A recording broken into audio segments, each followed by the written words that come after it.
You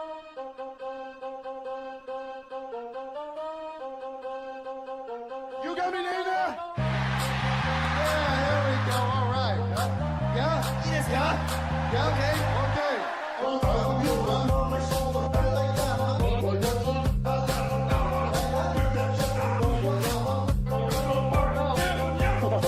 Okay, good stuff. I love it. Don't stop. You make me come. Boy next door.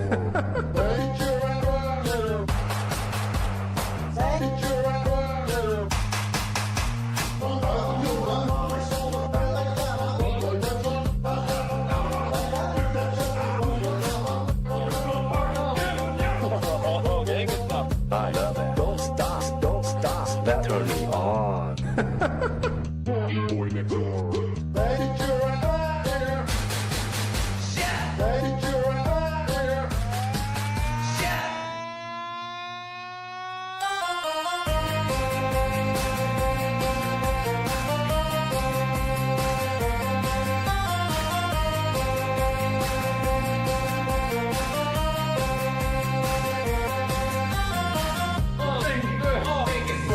You like what you see? Oh, I'm fucking coming.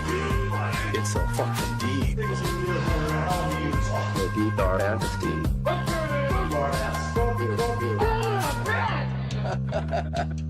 Boy next door.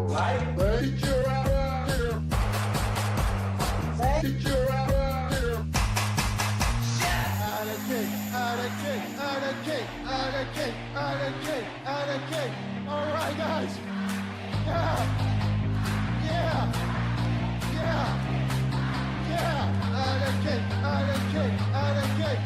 All right, guys.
Yo.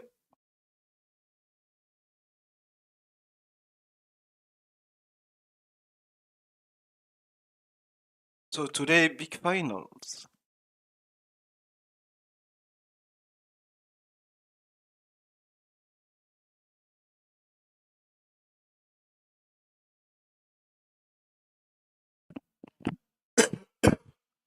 I'm still sick, by the way.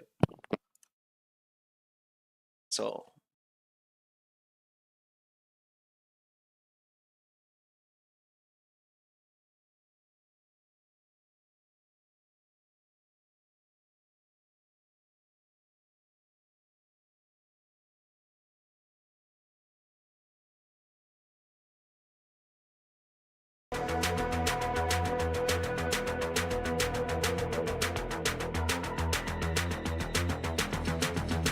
The old kings of Fnatic are back for their throne, but the uncrowned heretics stand in their way. It's time to settle the score for stage one, once and for all. But before that, I have a question for all of you. Are you ready to start the EMEA Grand Final?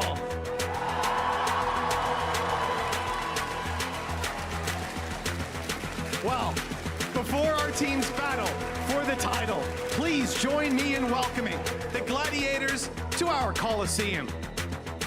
Leading Los Niños in their back-to-back Grand Final appearance and spearheading the charge for heretics on and off the server, welcome Mini Boo!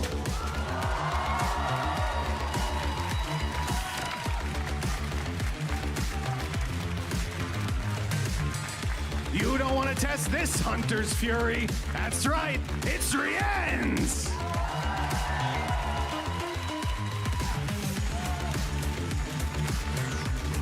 The brain behind the boys, it's IGL Boo!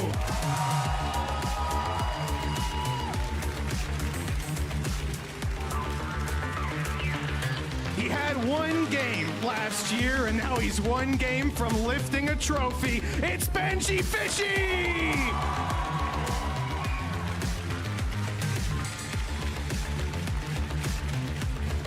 And on the prowl for a grand final win, the heir to the Turkish throne, welcome Wood!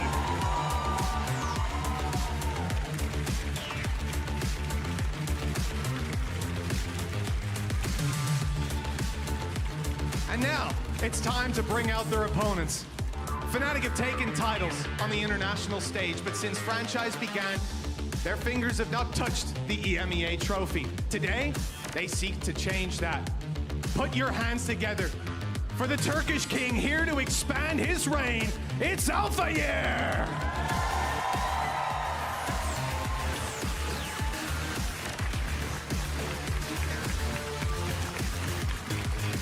Never the first to fall, welcome Leo!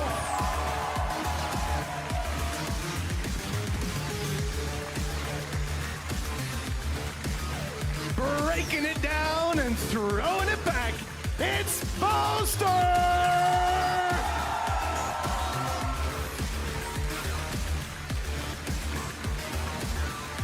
You better watch out for this deadly duelist. We've got our very own Darka!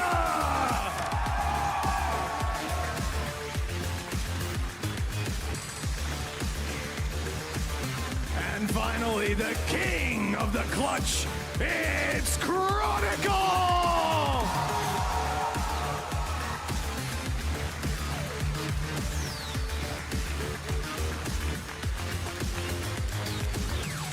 And one more time, put your hands together, this time for the coaching staff. We've got Neil Zino and Elma Putty.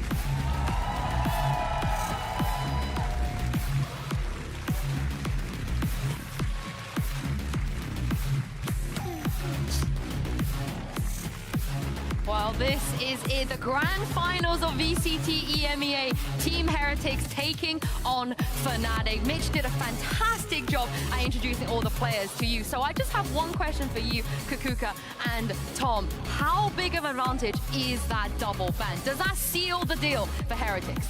I mean, I don't think it's that straightforward. We're going to see the Ascent going right off the bat, and I just want to know when Sunset's going to appear, and it's going to be the first map so many times. We've seen Fnatic having that permaban, and then when they go on to play in, you know, surprises happen. Tom, is this a trap? This is the thing. I would be very surprised if Fnatic saved it for now. You'd maybe save it for a Masters event, but the thing is they don't get a choice. They're forced into playing their permaban. One of their best maps is removed, and Heretics don't have to play their permaban either. So this veto is so heavily in their favor, and they even have maps that they've already played and beaten them on. Yeah, exactly. I'm scared about that Lotus. I don't want to see it. I don't want to see it. Can I leave? It's a guarantee. No, Sue, you need to I'm going to leave so that... No, Guaranteed OT. Zoe is here. She can take care of Lotus. No, I don't want to do it. But let's talk about that Sunset. You heard it from Sliggy. He thinks that they shouldn't even be that permaban because the roles fit them so perfectly. So what roles is he talking about? What agents are we expecting? I don't think it's only about the agents. Think about all the samples that we have seen around the world of all the different things and the ways that you can approach the map. Fnatic should be the kind of team that finds the way that fits them better. But I do not know how much they've played with their heads, because Boaster was here yesterday saying they played it once in January, and I don't know if I want to believe that. Tom, please just give me a comp before we see it. It's gonna come I up feel like soon. you could easily get a Leo Sova, maybe a Chronicle KO, or put Leo on the Gecko again. Raise for Durko would make a lot of sense. Boaster on Omen, maybe a Cypher for Alpha. Well, we're gonna see it now. Oh dear lord, what is that? That is a deadlock. It's Boaster Sova when you have... Have they been watching Mr. Farland? What year? What year is this? Yeah, we have Boaster Sova, Chronicle, 2030. Omen, Durka, Yoru, Leo, Breach, and Alpha, yeah. If you're doing Deadlock. this one blind, then they've lost their mind. They must have had more than one game practice if you're running a deadlock. I so need to know how does this composition come up, because obviously after winning yesterday, they know that this was a possibility. The thing is, the wall is going to stop Miniboo taking a lot of the space he Yeah. likes to. Like, those Totally. A takes that you see out of the side of Heretics are actually going to be denied by a lot of the deadlock utility. This composition genuinely could work, especially Yeah. in combos with the stuns. Totally, there's a lot of tape on how Heretics wants to do things. Miniboo, even in Lotus, he decided to swap that Neon for something else because he thought he might have become, too predictable, or wanted to change the utility that he was able to play with. But I agree with you, Tom. I think that the deadlock could be the surprise that they did not expect. The roles make no sense. It makes 0 sense. So Sliggy is in the dumps. But you know what makes sense? It is a Casters for this grand finals, guys. Give your love and welcome to Pansy and Steel. Yeah, thank you so much, Sue. We are now moments away of getting this one started. And I think a lot of us just caught a glimpse of that deadlock and it's left us spinning. But we'll come back to that moment. I want to start off with you with a very simplistic kind of point here. Talk to me about the veto. We're in best of 5, so things change, right? We've had a little bit of a switch up in this. What are your initial thoughts seeing what we have in front of us here, leading in on Sunset? When you're playing in a best of 5, things are a little bit different because sometimes you have to play a map that you permanently ban. Sure. And also, like, the first map of a series, sometimes teams come into it cold. So if Team Heretics is picking Sunset, traditionally their strongest map, and now Fnatic get to have like a warm-up game on a permaban, they're going to be kind of like loose and just using it as a warm-up. And if they surprise Heretics, this could be really dangerous for them. And we've seen Fnatic's form as of late. Never fully out of it, never fully down. It's been terrifying to watch them pull off these comebacks time and time again. But still, we compose ourselves and we will look at that deadlock. We will see its viability here. Does it look good with Fnatic? Who knows? Does it look good in general? Who knows? But they get to start on the attacking side, of course. That then means Heretics gets to be on the defense. And a very patient beginning and a little bit of a lean towards that A site. Keeping in mind as well, Fnatic opted to choose to start attack here. Certainly did. Gotta keep eyes on Durka as well, his performance here on the Yoru. Again, something that we've been hot and cold on. A lot of people unsure of how they feel about him on that age and if it really suits him as well as others, but proof's in the pudding. And a start could be had here. Alpha getting pretty far on this. Checked on and tagged. Miniboo's got to be cautious, but sent away. But look at the main pack of the players here. They are certainly not with Alpha. Heading to the other side of the map.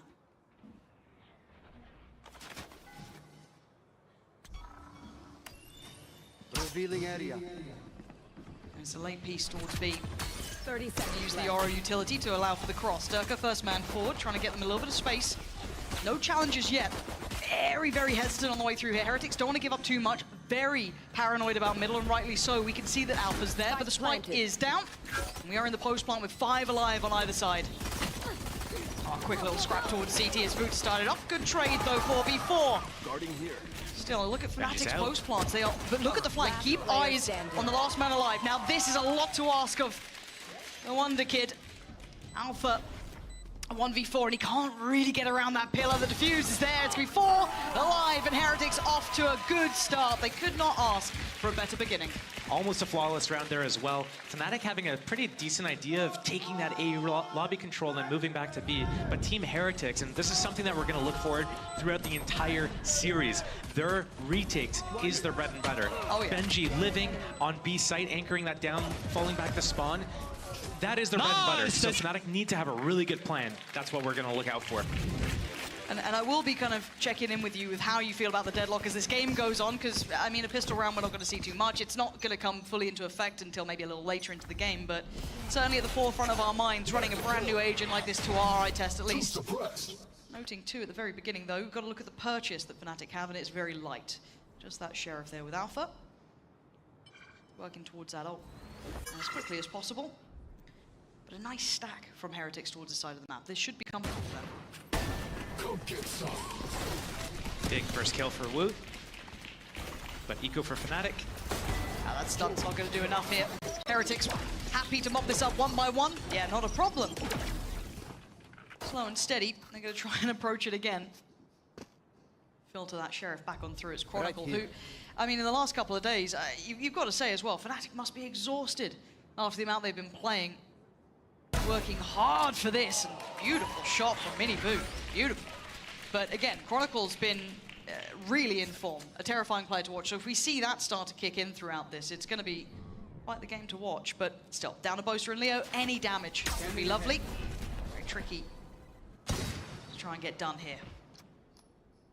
The 2-1 versus 2s yesterday that Chronicle had on split, keeping Fnatic in the series to make it here. I mean, people forget he is one of the most decorated players in this game. For sure. And it's silly to say it, but you know, it feels like this game is the recency bias is real, but Chronicle is one of the classics, and that's not a classic, that's a Sheriff. That's Leo finding 2, and with 11 seconds, there's still bodies on the side, so very difficult. But Leo's making... This looks somehow possible, but with 5 seconds, they're running too low on time. But they made it extremely costly. And Boo's going to play his life well in the end, but they made it at least financially costly for Heretics. That was a really good recovery from Fnatic. Leo getting 2 really big picks there. That is definitely the start. And as you were talking about before, it is super tiring when you play. You just had a best of 5 yesterday as well. And towards the end of an event, you want to make sure that you're kind of like min-maxing how much energy you're putting into every series. So making sure that you've paced yourself, so when you get to the grand finals, best of 5, you have enough energy to go in the distance. Some people might not be able to make it all the way. And of all the teams, you've got to argue Fnatic at least does have the pedigree to be able to do that. Absolutely. If it was a different team, maybe a different scenario, they wouldn't be as prepared. I feel best of 5s completely change the dynamic sometimes in the map pool, and Heretics coming in with such an advantage, leaving us here. Now, we focus in though, because this is going to be the first kind of big hurdle, I guess. You want to have a clean first buy here for Fnatic. They've got those rifles. They're sitting in a decent enough position. They made it costly last round, so this isn't comfort for Heretics. Just to see what they can do on this bonus round now. Fnatic has a really good idea here. The Deadlock's whole purpose is to be able to stall out Team Heretics' whole retake situations. And as soon as Team Heretics takes that A lobby control, they leave Boo alone on the control, which means Fnatic get to walk back into A, take a free site, and have all of Deadlock's abilities to stall and just disrupt the retake. God, that is it's theory crafting. Looking good. It's whether or not they land it is yet to be seen. Boo's going to stop them at the front door. We're keeping note on the flank. This is what you are highlighting. Thank you, observers, for that one. It's going to make it very difficult for the other two to try and close this gap. It's going to be watched as well.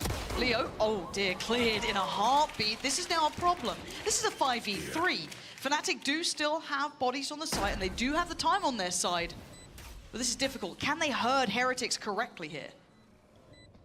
The rotation back from the KO as well. Wu got spotted at A main flank, setting up Mini Boo for a late flank. Yeah, quick flash and now the push. It looks like Fnatic want to try and take over CT as almost a counter swing. Boaster can't quite close down the kill. Boo's just buying time for the rest of the flood to come through. Clear in the side well, Durka gonna get 3! Out of nowhere, Alpha succeeds towards CT. And now all in the hands of Mini Boo in a 1v2. It's gonna be handled. Durka, fantastic form on the site. Fnatic with a plan in mind and they execute it well. I love the concept with the deadlock there. I feel like we've got a really nice agent counter pick to what is one of the best things that Heretics do. It's going to be interesting to see how like all these flanks try to develop. Team Heretics definitely look to get a flank off there, expecting, hey, if it's a deadlock trap, we could just walk past it silently. But no, the barrier's there. You cannot get past that without breaking it or waiting it out, and that stalls so much time. Durka, huge impact on the site there. That is like the reason why you want to have a player like this in your team. The enemy's on guns and you can do that. Makes it look easy. This is...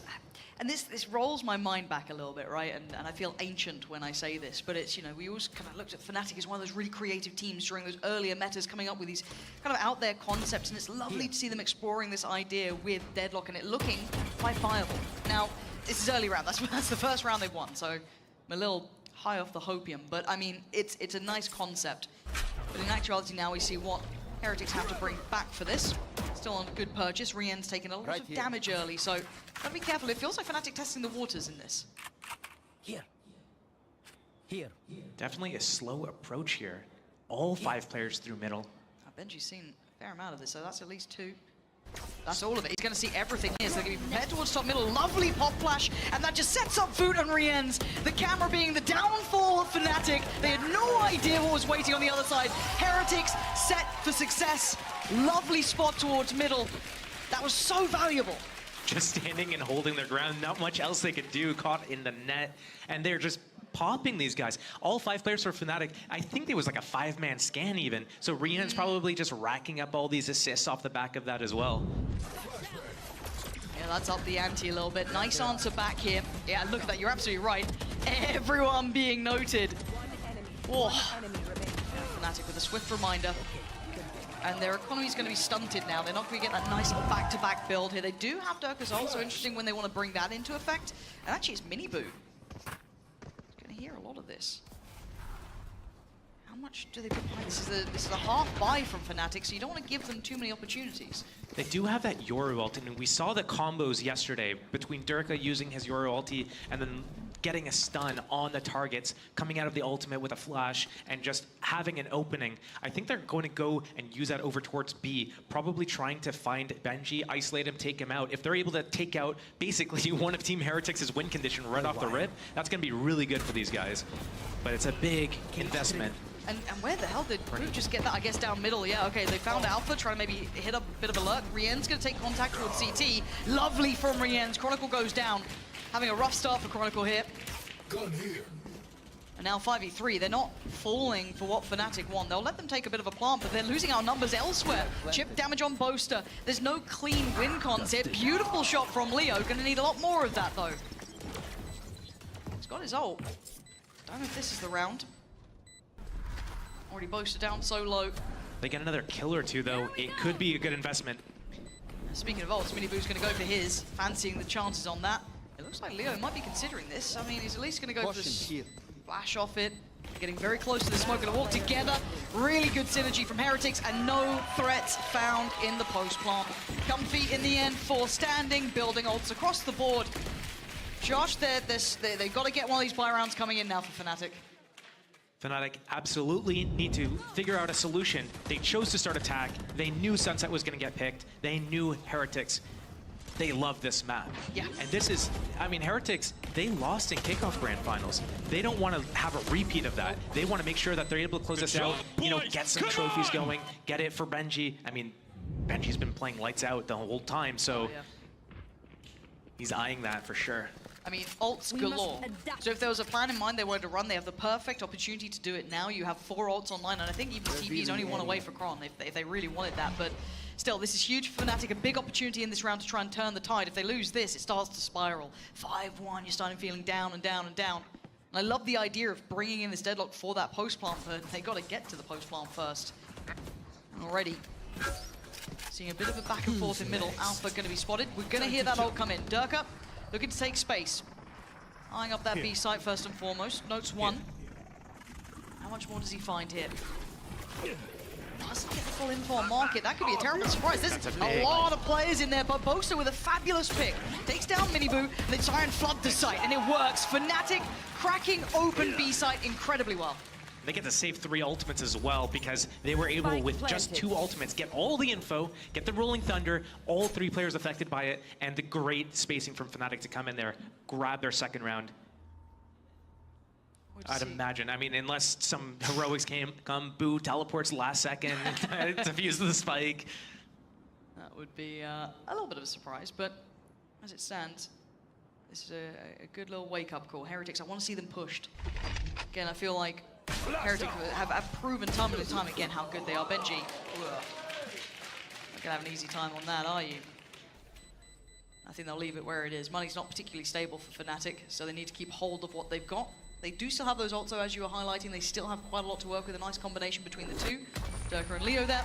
On the other side for Heretics, though, a little bit of a wake-up call. A little bit of a, okay, still facing Fnatic. And we've seen the comebacks in the last couple of days. It doesn't matter what the scoreline is until you see 13. It ain't over.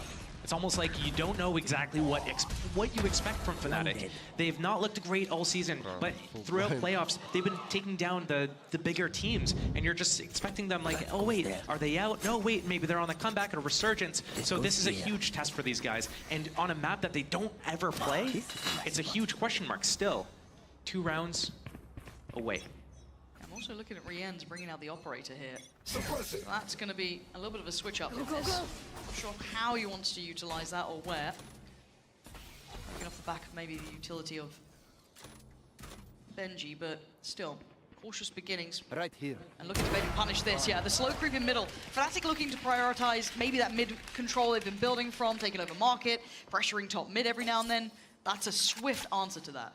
I think he was expecting maybe Alpha to be lurking around middle. He's done it a couple times, but it always seems like Fnatic in the second phase, they always go into the middle, and that camera from Benji getting the info so that the perfect timing with the op can come in. Yeah, there we go. That should turn the eyes anyway, but they'll know when there's a full commit behind it. Aldro has a bit of an issue. He's in a bit of trouble here, he ends. How long can you live? He's got help, he's not alone. Benji actually going to stick around on this. It's Miniboo to find Alpha. And now the beautiful thought from Benji. A scrap in middle, but you got to look at the numbers. It's a 3v2. And the space isn't comfy. They don't have the full information of what's going on the other side of the map. And with Alpha down, the info's been lost. Boo's. No, they hear Boo, I think, running around. He's 100% been heard. Bo's just trying to hunt him down. They're going to re-wrap him. 30 they do seconds have left. enough time to do it as well. Yeah, but the spike's on its own over towards A. Again, this is scary times. Boaster out on a limb here. He's bought safety. He runs the other way. But now there's an issue on the other side of the map that you've got to get back. It's okay. He's got the Hunter's Fury. It's true. Oh, it's just a little scary, isn't it, though? You've got so much on the line here. Heretic's not sure what's in front of them, having to clear through methodically, still being quite paranoid. If anyone's trying to push up to get that pick, to try and even it back down to a 2v2, not the case. Boaster re-emerging, creeping back closer. Respecting the smoke for now, but there's already the tap on the spike. They've got to try and get towards this one too. Gonna get it towards half at the very least. But time's starting to run low. Leo, the first to put life on the line, is supposed to connect. But now it's all on Boaster. It's just too late in the day. Interestingly played. Yeah, I felt like they could have done a bit better on that one. I think they got really unlucky. If Boo had rotated back into Leo, different story altogether. 2 versus 2. They have such good control over the map. But yeah, Boo just groups up with his team, realizes, hey, we have strength in numbers. If we can go together and play these trades, we're going to be okay. But these start around fights around market, they're getting really scrappy, and I love it. That's going to sting a little for Fnatic there as well. And it's enough that's caused the timeout now. Enough rounds falling towards Heretic's favor, they decide that it's time to check in. And I'm kind of curious who's having the chat in this. Because we've seen Mini getting very involved in some of these timeouts as well. So I don't know if that's the case, or if it's more from Boaster's side, if it's more from Alpha, or where it's coming from here. It could be coming from anyone because this is such a chat. It's such a weird composition. I wonder how many reps they even have with this. It's the permaban. Have they been trying to craft this out behind the scenes? Which obviously they have. This won't be the first time they've tried this. But it's how comfortable are they? How confident are they? And it is a bit of a curveball to come out on map 1 in a best of 5. Yeah, you're coming in obviously with 2 bans against you, and all the odds are against you when you're in that position in a veto. So maybe this is the best chance on it, I guess. Come out with something a little different, try and catch them off. Well, this is where experience comes into play, right? This is like Fnatic are playing the long game. They know that if they're able to take it to 4 or 5 maps, they have a chance. True. So it's on Heretics to make sure that they don't use all of their energy winning a map that they should win anyways. And Fnatic know that if they just make this as long, prolonged, just like draw it out, make Heretics invest more energy to win a map that they should be winning anyways, that's what Fnatic's goal is here. Early information. I don't know how many got noted. I'm not sure if it was more than one. Let's see if they've been able to address the information flow in middle. I just want to see a blind ulti from Alpha just come out, just randomly. Swing it. Just launch that, man. Well, that's not what the doctor ordered! Fnatic left in tatters as Heretics make them look like mincemeat, and Andalusia flawless right off the timeout. Because, hey, if Fnatic called the timeout, so Heretics get the opportunity to talk as well. They were ready for that. They were no surprises. Yeah, I don't even think that we're seeing anything too crazy from Team Heretics holding close to the one-way smoke. They've been in the setup a few times before. Riens has been here with his op before, and the Hunter's Fury in the back. Just blasting them. Look at that grin. Look at that smile. That damn smile. That damn smile. And it's broken again. The money from Fnatic's just going to be left like a little all over the place. And they just seem hell-bent on this approach. And we've seen the similar look. It's a very similar start. Durka he has no chance in this. Bo's going to send down the Hunter's Fury. Does get Miniboo. Anything more? Yeah. Okay, Boo's still here. And Boo's still firing. 2 big kills. And he can back away now. Job done. Tick in the box. Boaster and Leo have to walk past the remains of their own team. They finally got a main control, but at what cost? Good control over the game so far from Team Heretics. Nice shot. Oh, Okay. okay. Game on. Okay. One of those, is it? Fair play. And a 2v2. There's still one on the site. That out drone is a problem. Oh my god, you're a lucky boy, Riens. Well, they've cleared the default box at the back of the site. That's all they really need. Oh, Booster! man. What a shot. Finds Riens, and now, but look who's left alive. Just a reminder of what this guy can do. Enemy And yeah, remaining. there it is. There's a reminder for you. Leo's gone down. So where does he go on 30 this? seconds left. Benji going around the world. Boaster, it wasn't a committed plant. It was a tap on the spike. So it kind of almost indicates that they don't know how close, how far, what Benji was up to. Spike planted. Plenty of bodies on the other side, but Benji getting closer, toying with expectation. And Boaster left on 45 on the site. 2 shot darts, sure, but he can't reposition. He doesn't know what's safe and what's not. I think his dart, his dart just came back, so he's gonna clear out one lane. That's all he's got, Benji. Spawner elbow now, probably. It's a gamble, and it's a perfect choice from Benji. The guy doesn't lose these. He just doesn't lose these. He's so damn clutch.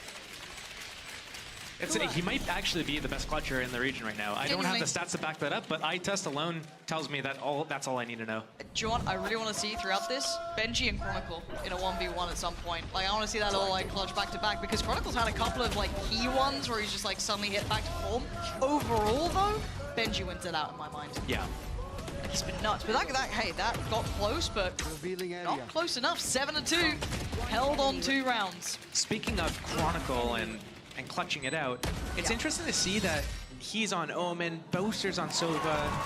Not really, you would expect to see the opposite maybe. Yep, hey, I feel like this whole agent selection left me with question marks. I can't wait to see what the analyst desk makes of it too, and kind of the concept of all the behind questions we have about the This is it, agents, yeah. this is the question. Chronicle on Smokes, Boaster on Sova. Yep. Okay, rifles back out for both sides. But man, have Heretics look good so far. I like the switch up from Heretics as well. They've been winning this A lobby fight so consistently they decide, hey, Surely let's not just coming stack back. up B. Yep. And I don't know if they've figured out mid yet, really. I don't know if they've figured out that camera in market. And even if they have, dealing with it is so difficult. You have to put a body behind it. Oh, just let the Wonder Kid loose. Not bad from Alpha. A good start. And look at the follow-up damage as well. My rules. All right, well, let's see if it works out, eh? Okay. Oh my god, oh my god, he's actually got Benji! Save him. Anyone save him! They're trying! And Alpha's just punishing them! Oh, that is devastating! Alpha, the one-man band right now, the one-man army with 3 kills already. Riens and Boo just probably left shaking their heads. Wow, you're meant to get past that. Here we go, Boo. Timing. I think Kron spotted it. Oh, he has, there it is. Finds an opposing number, and Riens now. God, he's such an oppressive agent when you see it in work, but still.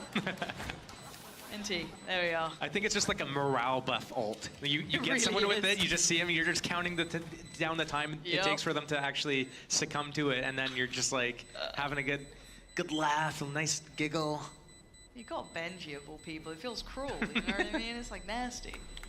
Okay. You gotta be dangerous with the targets you pick, because if you start angering the beast, you know, if you're gonna wake Benji him starts up. getting rattled and he comes back for vengeance on like map 2, it's not gonna be fun.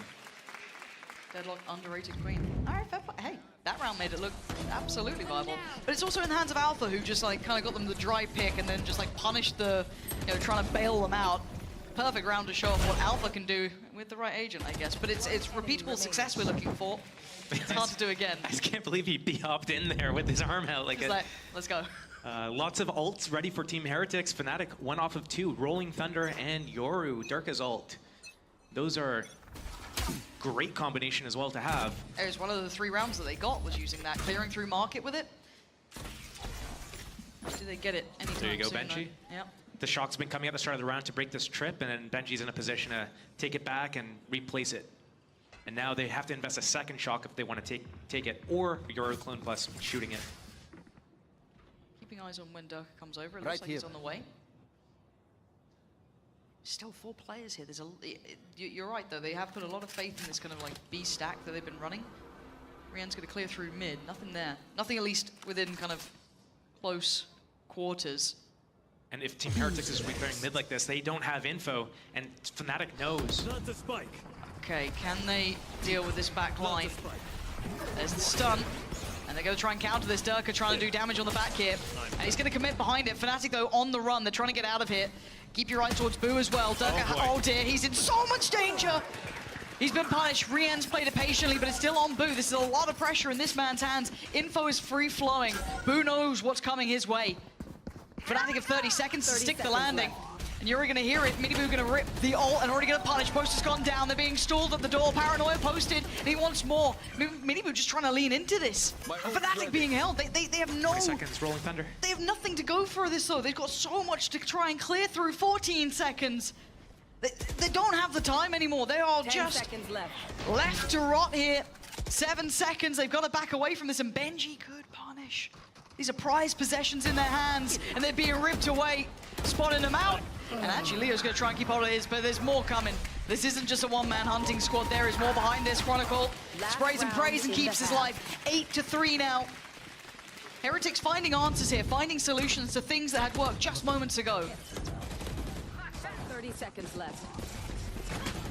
And this game is looking super one-sided, but it can still be so close. Just one different round can make a big swing happen. I think there's the great ult from Leo, Rolling Thunder, could be the difference maker in this. How do they want to use it, though? Are they hoping it's another B stack? There's going to be so many players here, potentially. They know that Benji and Rians are always playing close to market, and that might be the target. I think you might be right, at least with the early intent. Can they pressure the young gun himself, Benji? See what he's got for us here. Stalled out. Benji's in a little bit of danger now. Slowed down and hindered, but he's still standing, still breathing. Plant gonna come in, and they can't really deny it, but he's still not being cleared on this. So he's got to keep his life, and he gets away with his life. Where's that TP gone? That's out of danger more than anything, and Leo's ready and waiting. God, this is gonna be the deadlock utility on top of it. This is gonna be very, very difficult. The re-clear. That was already used. There it is. Rolling Thunder going to come through. Doesn't do as much as maybe they'd want here, but there's going to be time. They've got to try and deal with this backline, and Miniboo's on the case. Durka denied. Lovely catch on the front, and the Thor! Classic work from Durka. Benji, relax a little here. Oh my good God. Why does he always look dangerous? Why does he always look dangerous? They've got to throw everything at him. The kitchen sink's going to come flying past in a second. He's down to... Oh! Stop it! Just stop! Look, he's good. He's not that good, okay? I don't know, man. I don't know. Scares me. 8-4 though. It's if it was any other team, I'd say, hey, let's start talking about bind. But this is still Fnatic, and we have seen these turnarounds in the last couple of games, right? They've been able to close in this. This is also where things get a little interesting, because Miniboo's on the Neon, which means going for the sprints, going for the slides, going into the deadlock. So is that going to change how kind of things work around? Or are you going to get stunned in the middle of like running out somewhere and then get punished for it? Second stun on Leo. It means that Team Heretics, a team that we know to be grouped up 4 or 5-man hits all the time. If they go through one lane, does that one stun from Leo completely disrupt their entire attack? He's not normally. Check his PC. At 7-11, not yet. We'll see. See if those stats up a little bit.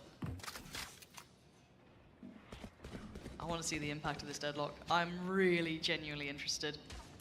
And I feel like this is one of those where it could just be, you know, a little flash in the pan, but an opportunity to show it off.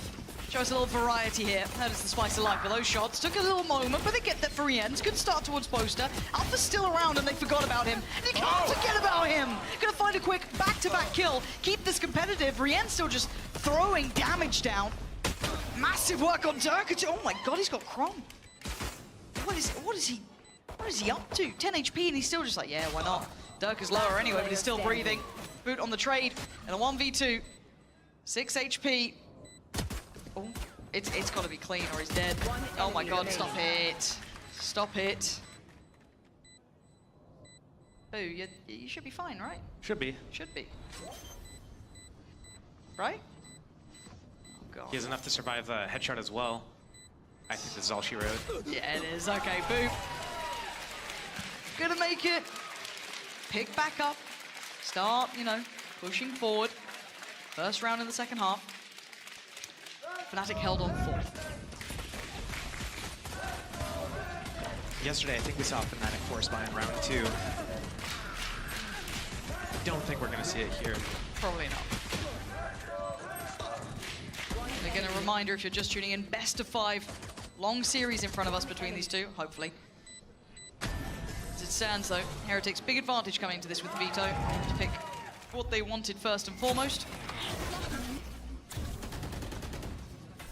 And early utility. Info. Indeed, and it's caused a massive reaction already. I mean, you got to make, yeah, you got to try and gamble stack almost in this, right? Big mid fight's about to go down, but just classics for half of Fnatic, maybe more. Yeah, Boo should have heard some of that. He seems very aware of the possibility. Heretics taking their time. They've still got utility to play with, so they don't have to be in too much of a hurry, but it's all about timing when we talk about this middle. It's just been flooded by Fnatic. There's going to be a problem in the backline eventually. That could be Chronicle, depends on the timing. Looking at the site, though, especially that Sheriff with Alpha. And a little bit of hesitation here from Heretics, maybe feeling the stack, but Chronicle sees the entirety of them, does do a little bit of damage, but it's only 47. Benji's still fine. More audio cues, yes. But it just looks like deathmatch in middle. We are down to mostly classics here, so very hard for Fnatic to make any sort of impact. Alpha's though in the right place, 30 seconds and a Sheriff, and they are running into this. And he's gonna let one pass, he's gonna let two pass, and he's gonna look for a third! No! Heartbreak for him, he made it. Almost looked doable, and now in a 3v3, it gets a little bit more dangerous, a little more dicey. Boaster doing what he can, but re-ends the turret himself. And Durka, what you got? You got a classic and a 1v2. They're not in perfect health. But he needs a freebie. Oh my god! Imagine. Imagine. I saw it! I saw it! I'm getting flashbacks. But it's double digits now for Heretics. All of these close rounds, they look fantastic, they look exciting. But it's still 10 for Heretics. They've done everything they needed to get a huge advantage now coming in to the next sort of rounds, right? When these rifles start coming out. It's a little bit of a wake-up call to check your corners. If there's ever a chance. Alpha just slipping the net a little bit, but the bonus certainly looking a little ropey for Heretics. 10-4, huge lead. Their map pick, their strongest map as well. Fnatic, if they want a chance to bring it back, it needs to be here on this round. But still the first map at the BO5. Yeah, it's going to be a potentially long day if Alpha... I thought he could have had the second there. He's Chronicle backing him up. Gets this one going. Kron tries to be controlled, but he can't quite connect it towards Miniboo. And now, not going to get the free clear towards the side. It's Leo holding the line. And now Spike left towards Elbow. This is difficult. Benji, we said it before. The kid's clutch. Can he do it now? Going to be spotted early. Looking for a fight. Boaster with a quick punish. Nice. So 3 standing. That's the rifles. That's good progress. And good to stem the bleed, right? You're not going to just suddenly lose out. If they convert that bonus, it can spiral from you. Still the Hunter's Fury up for Riens, though. Team Heretics, if they want to be able to close this out easily, without like threat of like, oh, is Fnatic going to do a comeback? This happened to them the last time they met, right? You know, Fnatic came back and on Lotus, and then they took it all the way to 12 rounds. Good job, boys. Ended up going overtime, but Team Heretics probably want to close it out before it gets to another situation like that. Hunter's Fury probably going to be invested here. They don't want to hang on to this one for too long. We want to see them kind of keep that utility economy in mind, and also kind of that ult economy in mind. I want to see how they want to try and build through this, because on the other side, Dirk has just got his ready. An aggressive start towards B main, taking all of that space. Here. And Heretics just kind of playing through on middle. They've given up some of these extremities, and hearing, I don't know if they will hear this Aldrome, but they might be aware of it eventually. It's cleared quite deep. This is highly indicative of middle, or of course that A site.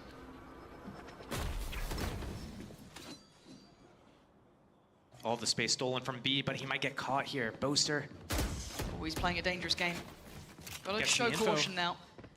Nowhere to run! And actually, Hunter's Fury his way! And Heretics was so close. Is now on Durka. He's managed to keep his life and go undetected thus far, but he's got a whole army marching towards him. The paranoia this time going to be a bit of a hindrance. Still here, still tucked in the corner, going to hear those steps and find a body to put on the ground. Leo falls though, so it's still on Durka here. How much more can he stay around on this? He's finally gotten out of there, but oh dear. Okay, he got caught in the end. Alpha going to catch him before there was any sort of problem towards it. Late round, Durka makes his reappearance, does the damage, and we're in a 2v2. Chronicle towards market, Durka towards site itself. The paranoia played into Chronicle on the look back, but it's still Benji. The timing here. Durka surely. Oh my god. Oh my god, Benji! Beautiful work from the man. Punishing Durka, trying to play to the timing of the ult. Wow. This guy is so good. He's actually nuts. Standing. That, by the way, is my technical analysis for the round, is that Yeah, this thanks, guy Tom. is so good. I mean, I think it summed it up pretty well. I think one of the things that makes him so good in these types of situations is, like, obviously he has really good awareness of where people are, but he's so good at just locking down with the first 2 bullets, just getting a headshot with his Vandal especially, so it's at any range that he can do it. Really good first bullet accuracy. This time, keeping a larger focus towards maybe catching that B main control. They've respected Fnatic enough. They've let them kind of allow that, you know, that space to be taken. And now they're going to retake the space behind them. Quietly, too. Not utilizing utility to clear in this. They don't need to care about A for another about probably 10 seconds or so. That's when the barrier is going to go down. We're going to see a re-clear from Fnatic. Getting a little bit curious for information. I think Team Heretics is waiting out that timing. And it's going to add that level of paranoia if they start pressuring at this point. But look at this mid-pressure. Look at what Dirk is up to. I think they might go into B, try to like fake the plant, and then Boo's going to collect the spike and go back to A potentially, but not anymore. Big shot there. Do they back away? No. They're going to continue on this pathing. Miniboo trying to creep in quietly, but they've been spotted. Dirk is seemingly very aware of what they wanted to achieve, but that Stinger ain't going to do the job. But Miniboo is clears towards back of sight and wants to go further. Doesn't consider Leo, though. Maybe hoping that they'd over-rotated off the back of contact, but no. Fnatic holding their ground. 20 seconds now, and you got Benji and Rienz looking for opportunity. Oh my god. Thankfully, Alpha's put away Benji. So you've got Rienz left in a 1v4 and very few options with 10 seconds here. Fnatic getting a bit of a, I guess a little bit of a read into this, starting to work that timing out, starting to get that mid-pressure working in their favor. I think Team Heretics also has a pretty good understanding of how this deadlock's working, and we're not seeing basically Miniboo running around, sprinting out into choke points because he knows that there's a chance that Deadlock could be there and destroy him. They're taking their time. They're making sure they're shock darting all the areas where Deadlock could be placing the sonic sensors, and they're understanding where everyone is on the map. Oh, Deadlock started towards A. Use the barrier there. Okay, the barrier's gone. They think that we might go re-clear it. Now is our time to go B. But Fnatic doing a really good job. Once they see that the barrier is going to go down, they start getting curious, look around the map. Dirk is able to catch Boo in the back. No smokes. Jig is up. Dunzo. I'm surprised Fnatic are running this on this round, but it's very well crafted. But these are recoverable rifles that could be gathered if they fall, right? And I've just got a back here. Does catch Benji, but still, Dirk going down means that's a rifle in hand.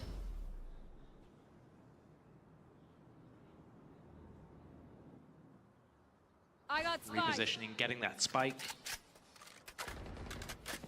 It's not an unlosable round for Team Heretics still. It's getting a bit closer, picking up that Vandal off of Durka. They have the Guardian. Boo not with much, but if Miniboo and Boo trade weapons and then Miniboo pops the ult, goes in with the jazz hands, could be really dangerous. Okay, this is going to fall on Alpha's shoulders. The utility's still in place, but not for long. They're going to commit behind this. The one-way smoke does go up, but still. He's just trying to buy time. Yeah, 40 seconds. The rotates are getting closer, but he is still on his own. They're going to pivot towards elbow, pop flash in, and just ahead of the timing on the paranoia.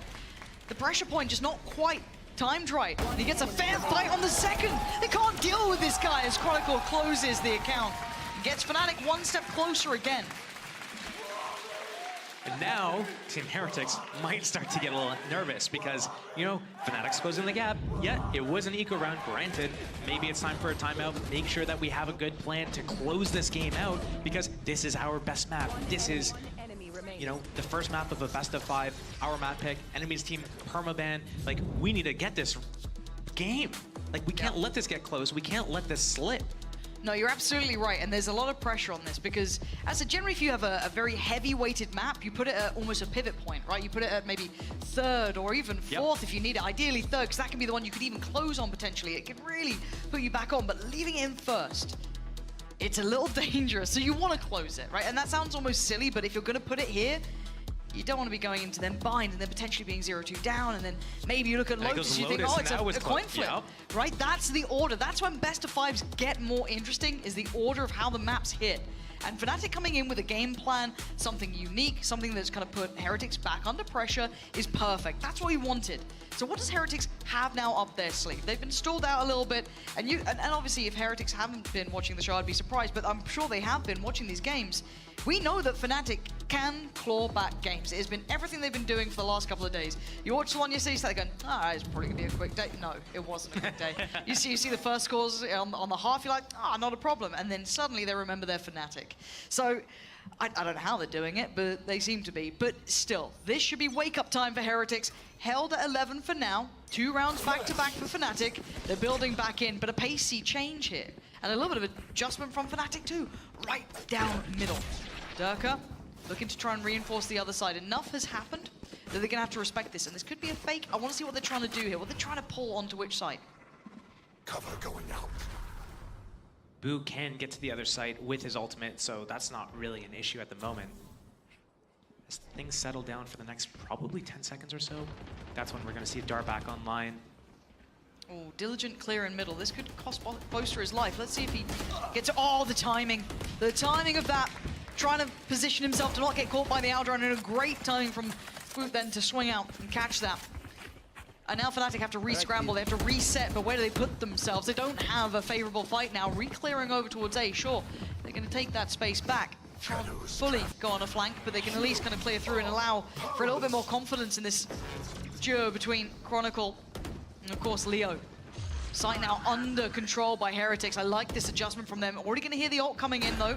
Durka trying to do what he can. Can he tee up Leo? Maybe then for someone else to try and close down. Oh dear, Durka. Stun. Anything? He was just left to run.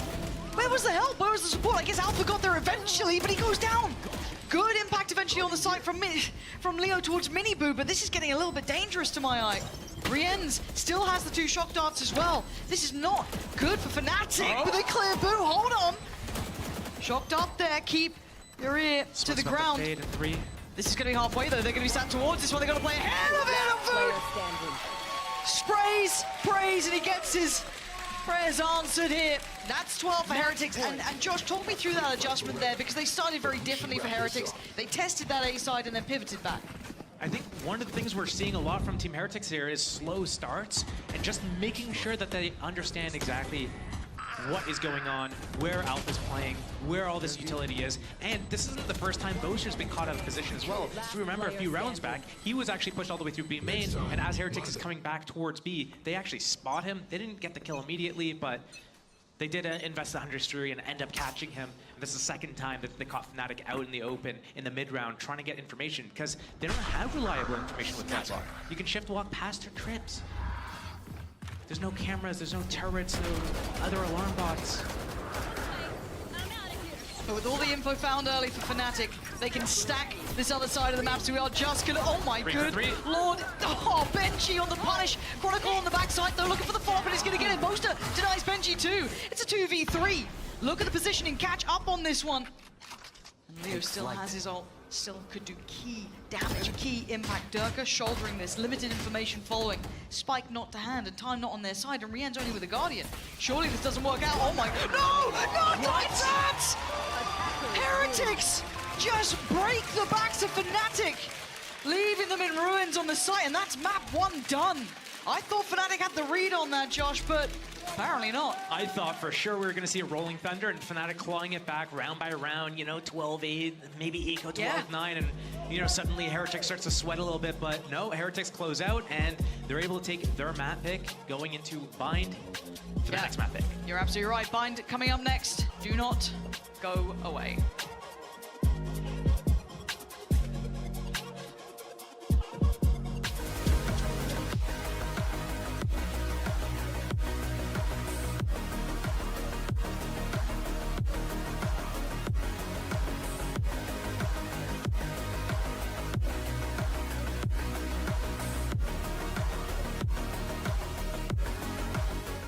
I know a place that will break you into 1,000 pieces.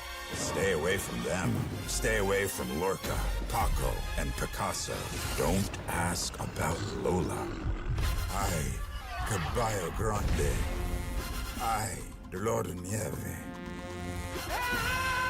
But, in spite of everything, it occurs to you to visit Andalusia. Don't say I didn't warn you.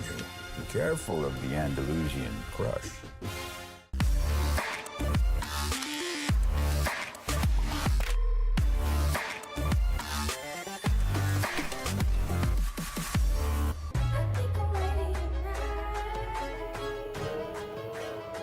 Hey guys, it's Jimmy Lin.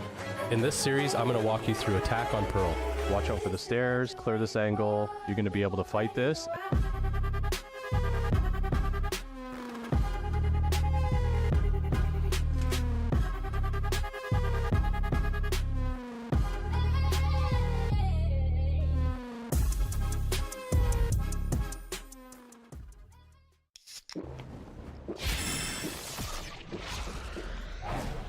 Red Bull gives you wings.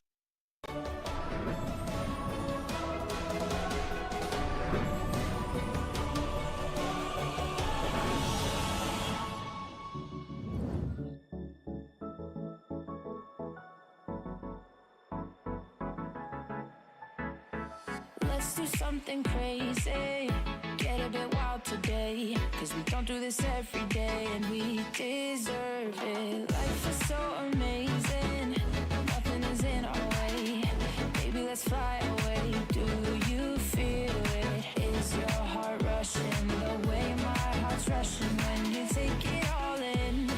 Baby, this is where we come alive. Do you feel it? Take the world by storm, just you and I. Can't believe it took so long to realize what makes us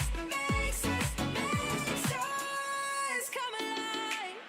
Oh, what makes us come alive? Let's break some rules. No, we don't always have to be good. Don't always have to do things that we should. We'll feed the fire. Let's see it through and let go of what's holding us back. Just light it up and we'll burn through the past and take it higher. Is your heart rushing the way my heart's rushing when you take it all in? Baby, this is where we come alive. Do you feel it? Take the world by storm, just you and I. You and I.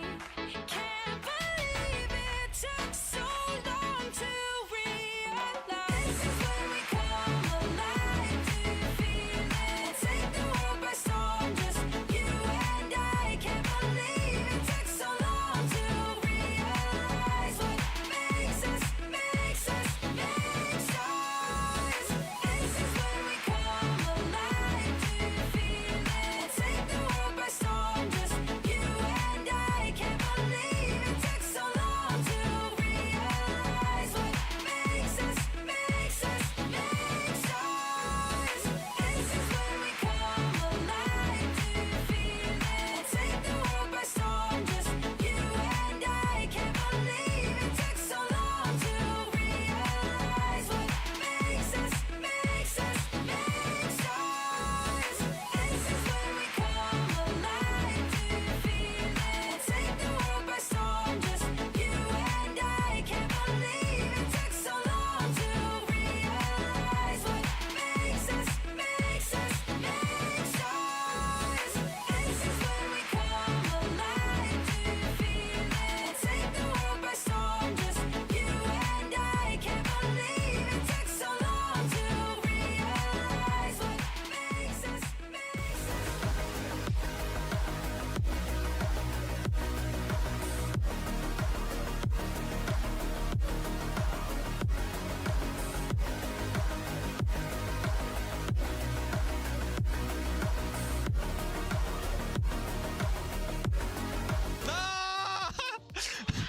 Nice!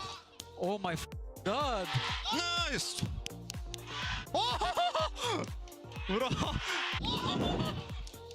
Let's go.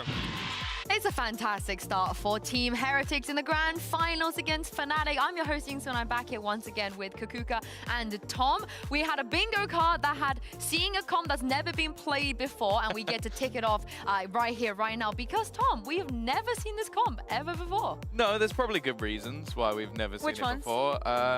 I don't know. I feel like on the attack side, it definitely had its vulnerabilities. We didn't really see the success of Deadlock because they had ideas for post-plant, but during a lot of the mid-rounds, they definitely seemed to have problems. And they couldn't really go mid. Every time they tried to go mid, they got absolutely obliterated by Heretics. I mean, it happened also on A. I think that this composition maybe in different instances, I don't know. I would change. In another world. Yeah, in another world. At the beginning, when we saw the agents, I was like, what year is this? I could not remember the last time that I saw Boaster playing Sova. It was actually on December 2021. And one of the problems and issues that they were facing, as Tom was mentioning, especially in the attack, you talk about mid, talk about A also. You're going up against a team like Heretics. They do have a plan for how to address the map, how to address the issues, and especially who's playing on the other side. And they're not going to be afraid, especially the two brothers, to take this kind of duels, to use the ultimates to their advantage and not give Fnatic a single inch to take that control. The utility is on point, not only in ultimates, but also rechargeable ones. Like, this is the kind of things that we expected from Heretics, that we have also seen in the past. But don't get me wrong, things changed a bit. You know, when we swapped onto the other side, I was a little bit concerned.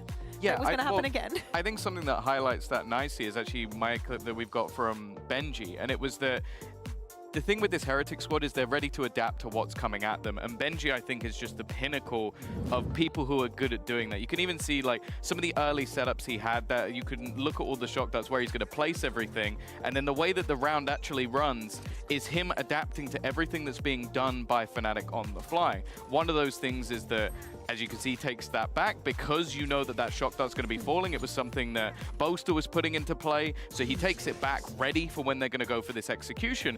And then you even have the dimensional drift coming in from Durka, where he's clearing all the site, he's getting all the information. They have to use secondary utility to destroy that initial trip. And then he walks into what is the actual setup, which is the cam that tags him, pushes him into another trip, and instantly kills Durka. Like, Fnatic had a set game plan in that round, and Benji's utility alone disrupted all of it. I don't think it also is the first time that we see this. I feel like yesterday on Breeze, it kept happening. It's such hit or miss sometimes with Durka's Euro ultimates. Like, sometimes it's like, oh my god, like the effect that it has when everything is orchestrated on the side of Fnatic, not just Durka using the ultimate. But then some of the rounds it was on his own, and it was like, oh, Durka, no. He's human. He's allowed to make a mistake. He's human. And he's beautiful, so he can do whatever he wants. Okay, and I'm glad we know where that's coming from. I'm glad you mentioned some of the shock darts, because as we take a look at Boaster in the AIM Lab warm-up, he had lineups. He had lineups on a map that they perma-banned. But as we move on to Bind, this is where Kakuka, we saw him really come alive yesterday. Yeah, exactly. I think that it is a map that when we talk about Fnatic, they know to a T. They know how compositions work, how the control over the map, and especially the timings with, you know, all the double controller and how to start on those executes. I think that you know, there's a lot of reasons for them to pick onto this map. I think that also Leo with the Gecko has been amazing, but it has to be perfected for China. But that's the thing. He's a man who comes under a lot of criticism a lot of the time for his own individual game. Bind last time versus Fur, 18-9, top fragging. Hear me, I think it's the agent that's the problem, because Krong goes onto the Omen and has a slightly worse performance than he usually does. But then Bosie's on the Astra, on the Brimstone, has always been good. So what you're saying is they should never play Omen ever again. Yes, that's what I'm saying. Okay. But let's take a look at this Bind, because it's Heretics that actually plays the Omen. Yeah, exactly. Now it's going to be very different. I was actually thinking, is Heretics going to change that Euro because of Minimu moving and exploring other options, or are they going to stay with this? It's not only that they play with the Omen instead of the Brimstone, having a little bit more of utility to I think that Boom, first of all, is a great Omen, but having more utility to even explode into the side. I think as well, Fnatic's dying on the attack. Watch out for their post plants.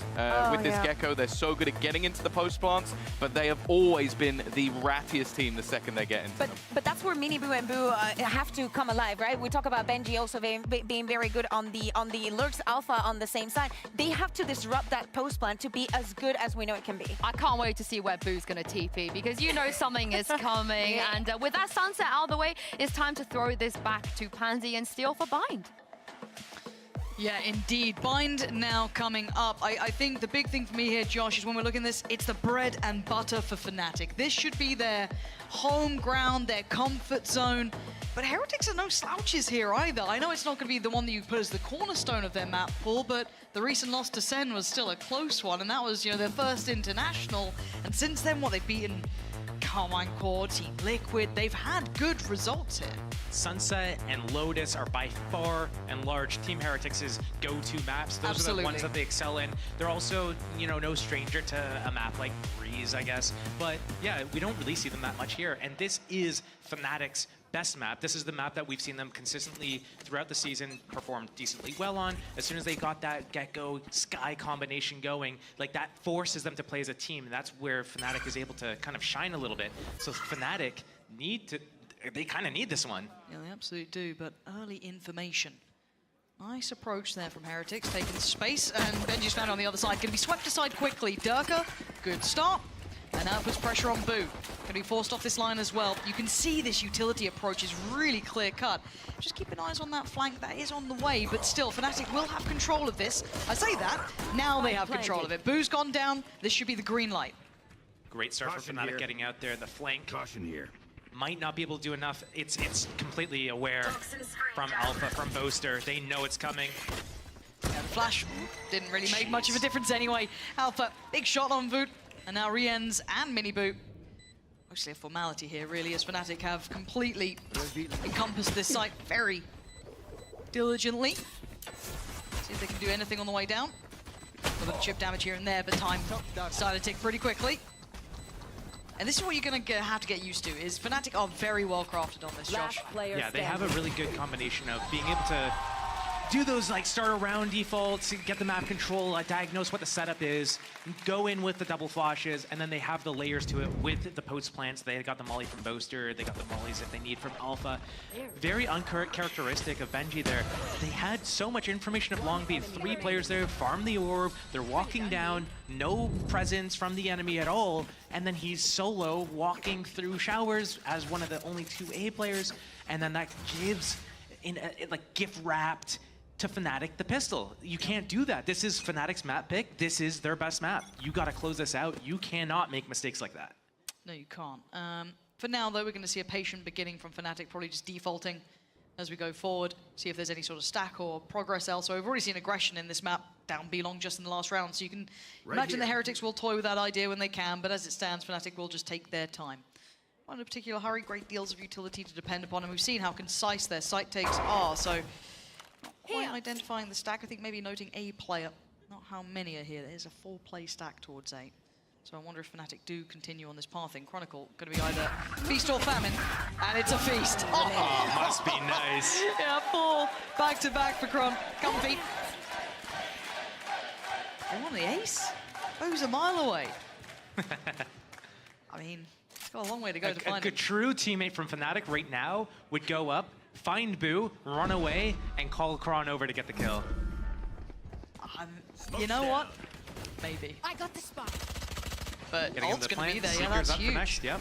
Yeah, what an ult to get offline. Yeah, Leo's not. Leo. Hey. And I expect that from Durka, not from You happy with that, though? 2 rounds to the good here. Clean as well. Chronicle going to be feeling comfortable after that. Nice start there. Confidence boosters, too. After what was a very quiet map 1 from him. Again, we've seen him in vintage form coming through in the last couple of games, clutching out time and time again. But it's just making him feel a little more confident going in, and getting those Seekers on early, Josh, is critical. But big round now for Heretics. Rifles are out. Time to try and make an impact. Considering they've only managed 1 kill thus far, they need to get on the board. I think with the fact that Team Heretics is running Viper on Benji instead of Cypher, and this is one of the very few maps where Cypher's not being played by him. There is the opportunity for Fnatic to get some good fake value off. No Sentinel. They have to get the info with players. Seekers are a perfect tool to use for fake or to find out the kind of the lane of least resistance. Hey, there's only, you know, there's 3 going towards B. Let's go A. But, oh man, Mini Boo getting that first pick off. It's only Alpha. Too. See what it does for Fnatic, because Heretics are sticking around on this, still holding Showers control, still towards the back of the truck as well. Mini Boo still doing damage. Durka Has to play forward, and Boo's caught him. This is very nice from Heretics. This has completely disrupted them. Finding that pick on Alpha has put him right under the gun here. Send him in for the plant. Leo and Chronicle looking to try and find a way back in, but there's just bodies to this. 4 players on the site. So much to do, so few opportunities. They'll need someone to make a mistake almost, overdo it. I doubt many are going to give them that. Can they even slip away here? 25 seconds. Looking for a pick, and it's very disciplined so far for Heretics. No one wants to give in, give them a chance. This is the first opportunity. A little bit of chip damage. They've identified where the players are, but 13 seconds now. This is very nice from Heretics to not overpeak this, not play into what Fnatic would have wanted. And also, Josh, they need these weapons too. Bolster that economy after a rather brutal start. This round will Bitter out, and yeah, comfy work in the end from Heretics, but that first pick and the follow-up, they seem very aware of what Fnatic were trying to achieve. I do wonder if that was a little bit of a blunder from Fnatic to not invest the Seekers into the round, to not get a little bit more information before they decide to come back there. Like, obviously, great positioning on top, like in front of the Viper wall. Alpha wasn't ready for that. He wasn't aware of what was going on. Nice entry, and then he gets picked off. But it's only the Viper in the sense that, like, oh, maybe it's just a lurker, but the rest of the team is behind it. Why have we not popped the Seekers if we're going to go, we got all these kills on round 2, 4K against Eco. Oh, I'm one off. Give me the spike. I'm going to plant this. I'm going to get my Seekers, and then we'll be able to use that. Why not use it? Yeah, I feel like that could have been a good opportunity. We talk about kind of ultimate investment and the economy behind it, the times to utilize it. That could have been a really key moment to potentially close the gap on that round there. Again, maybe waiting for that perfect chance, but it's never going to happen. You know, you've got to make it happen for yourself. So, just got an update, peripheral issue for Fnatic. So looking to see which players, smacked mouse, dropped something, spilled water. Do you have red LEDs at home? You know, just get the No, ambiance going, like, get in the mood. I'm not 16. Like, no. Do you? No, I'm just aware of it right now. I don't have LEDs, but I'm just looking at, like, the, you know, it's kind of like the Vader silhouette thing going on here. Yeah, maybe. You're just so used to the tech plazas that. Yeah, it doesn't affect me anymore. I've just been broken in the past by this, but hopefully it's a quick one if it is a peripheral issue. Hope you got a new mouse if you need it. Don't know which player it is. Trying to like look down the line. Alpha's chilling, so it can't be him. Who else is there? Find me another one. Yeah. Poster? Is it you? I feel like it's Durka. He looks guilty. Maybe it's Chronicle. Maybe his ultimate button doesn't work on the keyboard, so he can pop the Seekers. Maybe there's something to that. Hopefully it gets resolved quickly, because again, best of 5s can be bloody long, to be fair, for these players. Considering the Fnatic having to back-to-back days, you know, these players are going to be running on fumes at some point. And if Fnatic pick up this map and then it goes Lotus next map, you're back last one was a barn burner as well. I mean, this could be a marathon day for these teams if it and goes us. a certain direction. And well, not as importantly, but also us. Still no further updates, but fingers crossed something just gets fixed, I guess. But coming into this now, I think we've started to see some of the strengths from Fnatic here quite early on. It is still very early in the game. Was that round 3 enough for you to make you feel that Heretics have a good read as to what Fnatic's doing, or is it just too early in the day? I mean, it was Miniboo playing in front of a Viper. I know there's enough to be able to be like, yeah, they've got a read, but what would make you feel like they're prepped for this? What would make you feel like, hey, they know how to play Fnatic on Bind? What would be an indicator for you? I feel like they didn't actually have to work for anything on that round, just because Miniboo's in front of the wall, gets a pick on Alpha. The next kill, it's in Lamps. Boo's just sitting there, and Durka's trying to like swing into him. And that's how the first 2 kind of like chips fell. So I want to see a little bit more. For like win condition type things, I know that Fnatic really rely on this double flash concept going off, and they do a little bit of this map control thing where they'll go and they'll try to like push back Hookah with a boom bot, maybe Chronicles there with Durka, and they like to end with these really super simple B hit sometimes, A hit sometimes. They do have the wingman to go for the plant, but they don't have the Sage Wall for the A post plant, so it's not like they're spamming A every round as a result of that. And I feel like they also try to go into lamps a lot. And I wonder if there is going to be a counter to that. We saw Boo locking it down last round. Yeah. If Durka tries to keep going into lamps there, is there going to be some sort of reaction to it?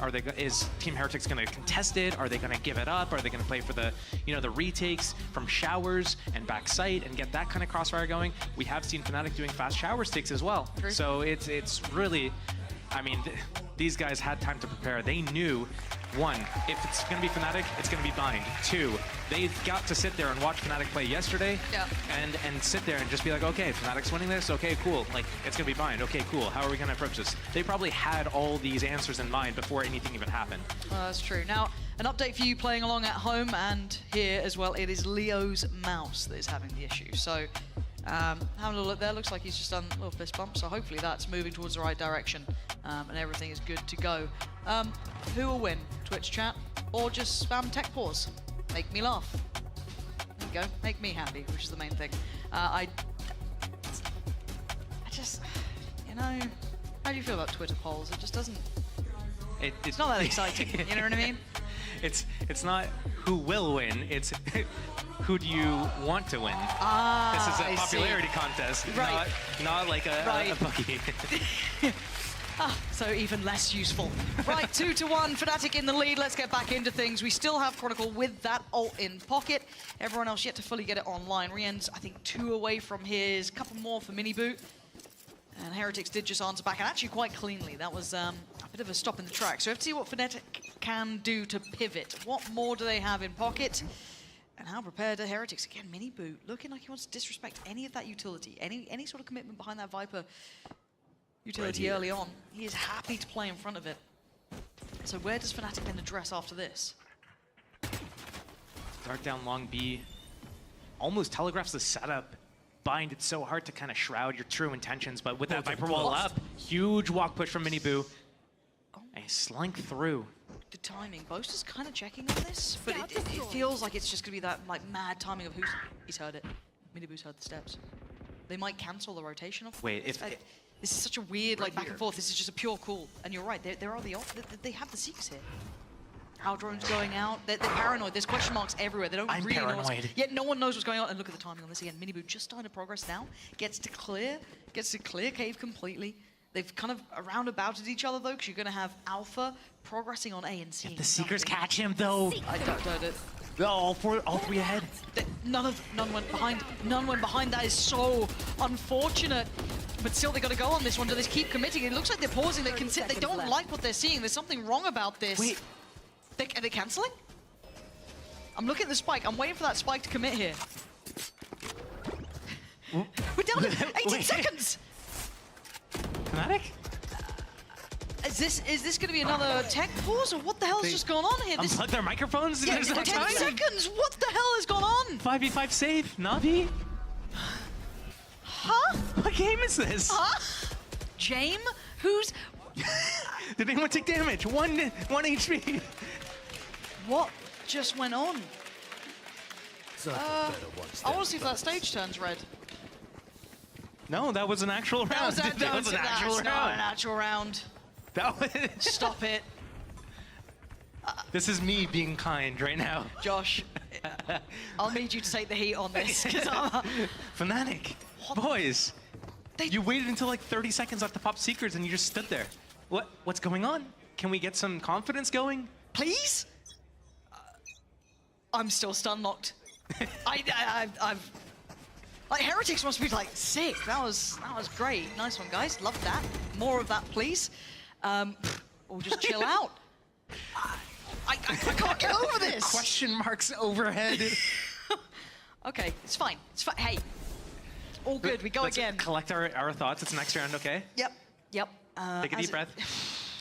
Trying to. Exhale all the bad thoughts. If only that worked. The timing on this could be rough, though. The Owl drone just going to come around the corner. Don't know how much info we're going to get on it. Quite a bit. Paint shell backside, and away we go. Going to clear close, but they don't clear everything. And look at the counter utility. Boo! Perfect work, Heretics. So ready for what's coming their way. 50 seconds. And I'm surprised there's not going to be a timeout after this. If I'm a coach of Fnatic, I'm pumping the brakes right after these last couple of rounds. But what do we do here? 3 players still alive, Alpha, Leo, and Chronicle. If I'm the Fnatic coach, I'm lighting a fire. Oh, pumping the brakes. They pumped the brakes last round to see what happened. True. Maybe shift gear a little. 30 seconds. This is a save. They stalled the guy. They're like, I haven't driven a manual before. I stalled this. How do I turn this thing back on? Clutch? What's that? Well, that was a big Chronicle's old like, side I from got all Leo. the clutches yesterday. It's worn out. What the hell? I feel like I'm casting Counter-Strike again. It's 30-second saves after a full-on 5-on-5 save in the last round. But Fnatic aren't taking any space. What have we seen? We haven't seen them take showers once this entire game, right? Yeah. Lamps, the only time they actually tried to go for that was... Was that the Seekers fumble? Or? They didn't use the Seekers. They went in, Boo was in there, Mini Boo got the first kill a few seconds before that short. And then the other 2 rounds that we saw was like, wait, hold for push, no push, okay, let's go B. Oh, we're out of time. And that happened like a couple times, right? And then, you know, outside of that, it was hold. Oh, look, Team Heretics on Eco decided to walk push into us. Cool. But like that's the 2 rounds that Fnatic have were pistol round going A. Heretics was a little bit slow on their comeback from long B push, and Benji was out in the open. Then it's an anti-eco. 3 rounds in a row for Team Heretics, where all they had to do really was just stand around and wait for Fnatic to time out. Literally. Okay. It won't keep happening. It won't keep happening. I'm a firm believer in it won't keep happening. Flash will not find Chronicle, so he has an opportunity to maybe late work towards showers, but that's alt progress being made for Heretics. Benji shouldering this. Moonbot gonna come in. No instantaneous punish, but he's gonna just back away cautiously. This is probably the earliest test we've seen towards Hookah. There's intent behind it. No Seekers, of course, but still, there are bodies here. Benji. Now that's going to be rotten luck, but actually, they still get an effective trade, 2 for 1. Boaster did claim one back in the end, but it's going to be on the other side of that. Maybe some space gets taken here. Alpha. Oh. Well. Oh. Got the spike. Ouch. This should be another save. But you've got 50 seconds. I don't know how you're going to make that. They're going to hunt you down. You already got money. You've got Miniboo on 7.4. You've got Rien's on 6.8. They don't have to sit back and wait now. I mean, Chronicle's going to open up a chance. We saw a round get really close last map, right? We saw it go from a 2-on-4. Leo was involved in that one. Oh, God, well, Boo. with Boaster. Boaster was one of the 2 involved. Yeah. It felt like almost a mini-map moment. He was just drifting out in the open, maybe not expecting that, but seconds left. now you're going to be reminded. Spike planted. If Fnatic win this round and this is like the beginning of a comeback, you got to be kicking yourself if your team Heretics. Oh, yeah. And Rien's already down low. There is every chance for this. We've got mollies. 2 flashes. Got flashes. They're not even going to peek with the first flash. They're going to wait until the second flash. That should... Ooh, that, oh, man. This is getting... why is this getting so dangerous? Benji... Oh, there he is again! Chronicle! 2-on-4. Of course. That's the round you're going to win? That's the round. Do it again. I dare you, do it again. Well, the only way that it can do it again is if Team Heretics decides to walk push out. 1 by 1 at them again.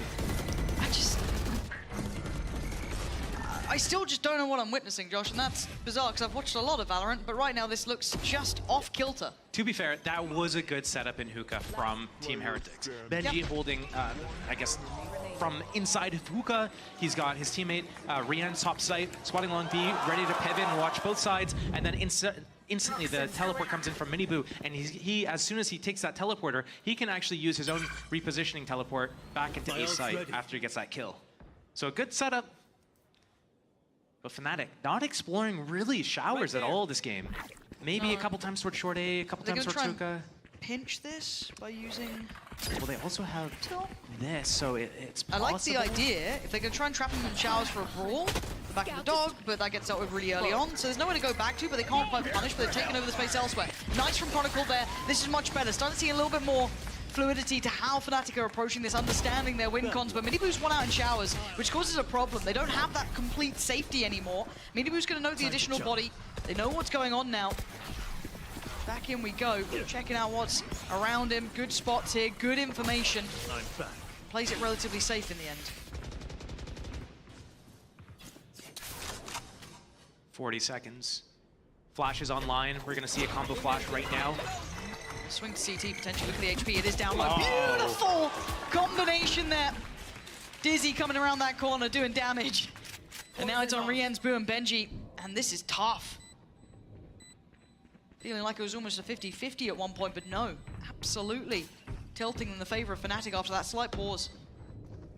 Got a lot to clear. Not a lot of time to do it. Durka going to be the first man forward, just sprays. Benji was low, trade for re-ends, but still numbers highly favorable. I think Boo realizes this one is starting to slip between the fingertips, unlikely to do much more, as Fnatic somehow gonna take the lead here. If we think back to the last matches Fnatic played, Yep. right? How did they get here? Okay. Low time, he's gonna go. Yeah, it's all good. To split Chronicle, I think it was like around 16 and 17. I could be wrong on the rounds exactly. 1 versus 2, back to back. Yep. Here, how is Fnatic gonna get a chance back in the game? Chronicle, I mean, it was a 2v2 with Boaster. Boaster goes down, and then, yeah, Chronicle just gets his crouch, spray, get 2, peeking him. If it's off the back of that they're able to come back into this game, He did not oh know. man. He didn't know. Mini also looks confused. Mini's in his like shrimp positioning, just like half crooked in the chair, just staring at the I screen. think he did that position after round 3. I mean, he hasn't recovered since. Yeah, he's not made it back. Mini Boo again with the early test. Plays back to safety, and this default once again being held. Maybe understanding that aggression had been shown already here through towards, you know, the push out from A. We've seen a little bit more attention towards Showers and B long here, but it does look like that finish is going to be towards the A side. We do have the ult now coming through. Fish is there for Leo if he wants it. I think with all the resistance that they got at A so far, they might consider using it over on B. You going out with a Thrash. It's nice. Hunter's Fury could be across the map though, in a prime position to basically reach any lane he wants to. Okay, timing on this actually could work out well, but Benji this time playing from sight rather than towards Hookah. So, Mini Boo, how do you want to approach this one? Actually, just goes straight out. Just shoulder checks Durka, and that's him gone, and no trade even considered or available. There was no chance at it. So Fnatic now trying to work this back in. They've got 3 here, as you've got to notice that Alpha's on the other side of the map. So are they trying to pull a bit of a pump on the other side? Now they've had Mini Boo found. They've got to take that TP, surely. That seemed the best option. And re-ends with a quick switch. Oh, it's Boo to find him.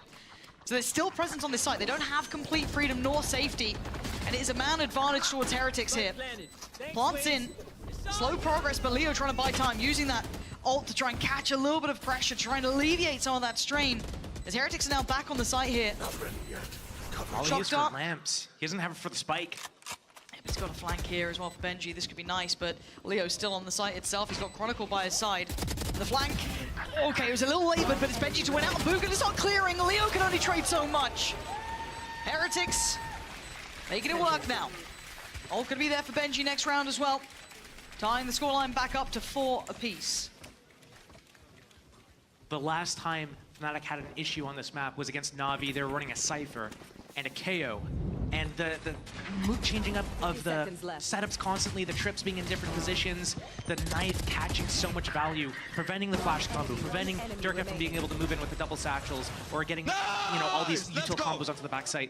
That really threw a wrench in their gears. And this time against Heretics, it's the teleporters. It's Mini Boo being able to go through. Is he there for real? Is it a fake? Is he just sending his clone through the TP? Or is he going through and then sending the clone? And then as soon as he does that, he can reposition. He's back to A. He could be sitting in the teleporter still. He could be at B. You never know. So this is the game plan from Team Heretics. This is what Fnatic, I mean, you can see the paranoia. Durka's moving up. He's trying to get into Hookah. He's trying to clear it with his boom bot and everything like that. But constantly, he has to flick around doing 180s. Is Mini Boo in there? Is he gonna open the door? Is he gonna fight me? Do I have to, can someone else come here? They don't have a stage. They can't just put up a wall and just forget about it. They have to put a body to it, right? You gotta mark your man. Or they have to start using more at long B. And maybe that's why they're afraid of moving into showers. We've still not really seen them go showers. The only time that we've seen them really do it this game was when they had that combo with the mosh pit out in the back, and then the opening up of the sky. It just feels, this is the first time I've seen Fnatic look really uncomfortable here, or at least off kilter. Something doesn't seem to be sitting right. They're still doing well. I mean, look at the rounds. If you saw some of them, you probably wouldn't believe the scoreline's tied a piece, but it has been a bit of a weird game thus far. Credit to Heretics, be able to keep this within touching distance. No one feels like they're breaking ahead just yet. As it stands, much more presence towards the extremities, and Voot with a perfect beginning towards Chronicle. He's going to get that back away, and they've won that early pressure point. This isn't the first time Team Heretics was able to win that fight. They put up a one-way smoke. They have the advantage being on the high ground, looking down at the feet of Chronicle there. And Chronicle just, I can understand a raise, like Durka wants to peek out with a satchel and get the speed on it, but just straight up like that. Okay, here's the trade out. So shower control is still in the hands of Heretics. Sight control a little bit better for Fnatic. We're gonna see the ult as a response. And Fnatic pause. We have Showstopper and a Boombot, but we don't have Dog or Flashes to clear that out and get the info. And is there almost a retake here from Heretics? Oh, They're this guy. Yeah, Benji's gonna be teed up for that. Durka gets punished. Lovely little combination work. I mean, Boaster's on the other side of the map here, wondering if maybe they pivot away. But there's still players here, there's still presence. It's not an all-in stack. And with this extended pause, they might start getting curious if you're Heretics. You've got 35 seconds. Not again. They learned their lesson last time. Yeah. So they're going to sit there, hold this down, but was maybe one of them rotating, already Dog going to come through, clear, because they're getting curious. They see nothing behind that wall, so there it is. There's a go signal. There's no presence behind it. This could be a late re-pump through showers, but we're down to 17 seconds. And if Boo's good for one, he's going to hear this presence. They're calling in support. Smokes come in, Dizzy goes up. Boo unaffected, still going to swing it. Lovely flash, but good work from Boaster. Leo as well. 6 seconds. The spike! The spike needs to go down. Is that too late? It's denied. It doesn't matter. We're here again. We are here again.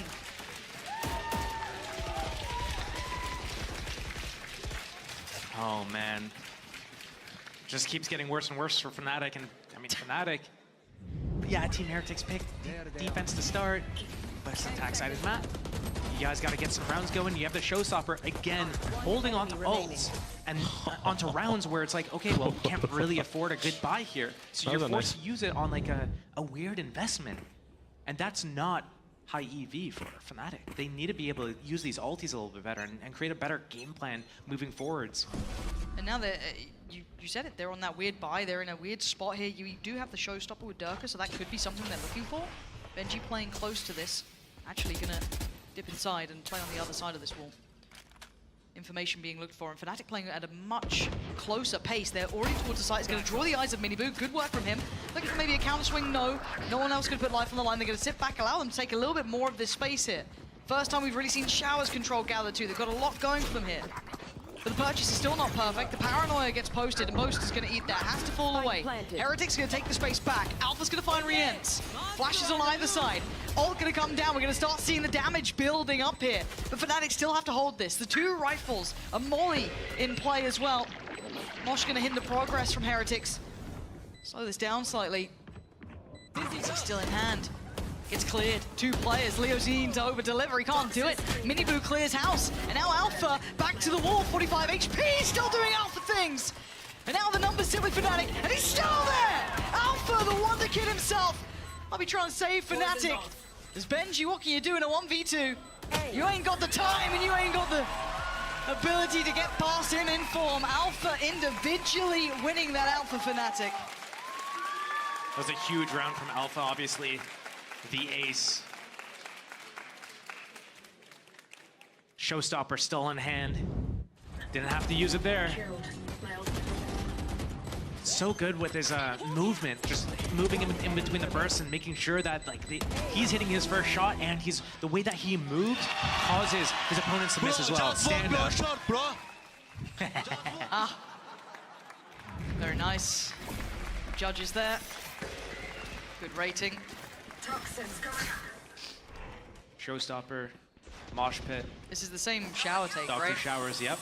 Now, they've actually made pretty quick work of taking Showers control, so they've won that early. I'm kind of waiting to see what Heretics do as a reply. Do they try and stick on site, or do they back away? Heretics took long B control off of this, and now they're going to clear through the teleporter with the dog, and maybe do a crunch even. They're going to TP crunch. Yeah, they certainly are, and they're on the way. Durka, how much can you do? You're surrounded, he's still going to get one. Benji goes down. But now this is going to spur on Fnatic. They have to take space back elsewhere. Miniboo looking to try and do some serious work here. Spots a great deal of information. Waiting for this. How does he want to try and levy this out? Already the ult going to come down as well, so that's going to secure a little bit towards CT, but they're surrounded elsewhere. A very topsy-turvy round. Spike is with Leo, so he is yet to commit this. Oh my god. Even the observers are playing with you guys. Miniboo has no idea. Just right and then next to each other. And they're just pausing. They're pausing. They're waiting. They have no clue. 30 here. I think Fnatic might try to fake plant the spike backside just to bait something out. And the timing of this, There's Boo Alpha. just turned around and Alpha finds Miniboo. And Alphon's going to come down. The timing's just right for Fnatic. Letting them sweat, letting them stew in all that pressure. Rienz and Wu, no flashes. Oh, No, Alpha. He just gets an ace and he does that. He didn't need to do that. That suddenly opened up a chance. It's not a big chance, but it is a chance. Chronicle looking to keep this safe. With 3 of them alive and the clock on their side. Rienz, yeah, that Molly's not going to make things any easier. If anything, that buys him just enough time to, force him to hit that save. It's time to back away from this. There's nothing more he can do. And Fnatic playing with that timing now. And I thought Alpha might have given them a chance. Fortunately, Chronicle's not letting any more rounds slip. Yeah, that could have been really disgusting in the back way. Like a 4-on-2, I mean, that's how Fnatic won though, in a 2-on-4 situation, right? With one person getting a little bit too curious, a little bit too greedy. But here we go, Fnatic in the lead. They did get the pistol round and round 2, so that's kind of how we're seeing a little bit of a lead from them. But still, Fnatic's map pick, they need this. They need to close out this last round as well. Actually, Heretic's going to be going for timeout now. Another interesting choice, but maybe looking to keep that scoreline as tight as possible. It's so good now. Let's go. Focus. All right. True. Alpha's still in this. Focused up. Heretic's deciding it's time to check in. Some very, very strange pacing to this, but maybe enough that they need to try and keep everyone focused on what's in front of them. Maybe having a hard time to pin down Fnatic's game plan, because even we have all the answers, we have everything to be seen. It's still a very unorthodox game. To be fair, Team Heretics has been doing a really good job and had a pretty decent handle. And Miniboo's been, like, I want to see the stats. He's only got 9 kills, but I feel like at least 4, maybe even 5 of them have been first bloods. And then on top of it, it's like, yeah, okay, take out the pistol round and then the first eco for Fnatic. Team Heretics, in terms of gun rounds, is up, what, 5-4? Yeah. But then on top of that, they also kind of, you know, gave away, let's say, for lack of a better phrase, a 2 versus 4, like a 4 versus 2, I guess, in Team Heretics' favor. So we could be easily looking at 6 gun rounds to 3. So Team Heretics, I don't think they have to really change that much. What might change here is the fact that they don't have a full purchase. Boo's on the judge. Maybe that changes things a little bit, but they've had a pretty good, you know, overall hold or understanding of what's been going on for Fnatic. What do we see from Fnatic this time? Obviously, on the attacking side, they get the chance to paint this how they want. Heretics not going for too much aggression nor space. Dirk noting the presence in Shower. You see Dizzy over towards B long. And actually, that puts Rienz on red alert. Already pressured towards Octagon. Gonna back away a little bit, play a little bit safer, and look at the exploration on the other side here. All players starting to walk down. Is this gonna be a trap for them? Alpha and Dirk are on the other side. No idea how close they got to each other. Judge now noted. That should be put in the notebook. Just testing each other here. Here comes the exploration through Showers. I think the second or third time this game they've used this position. Spotted Miniboo on the jump spot.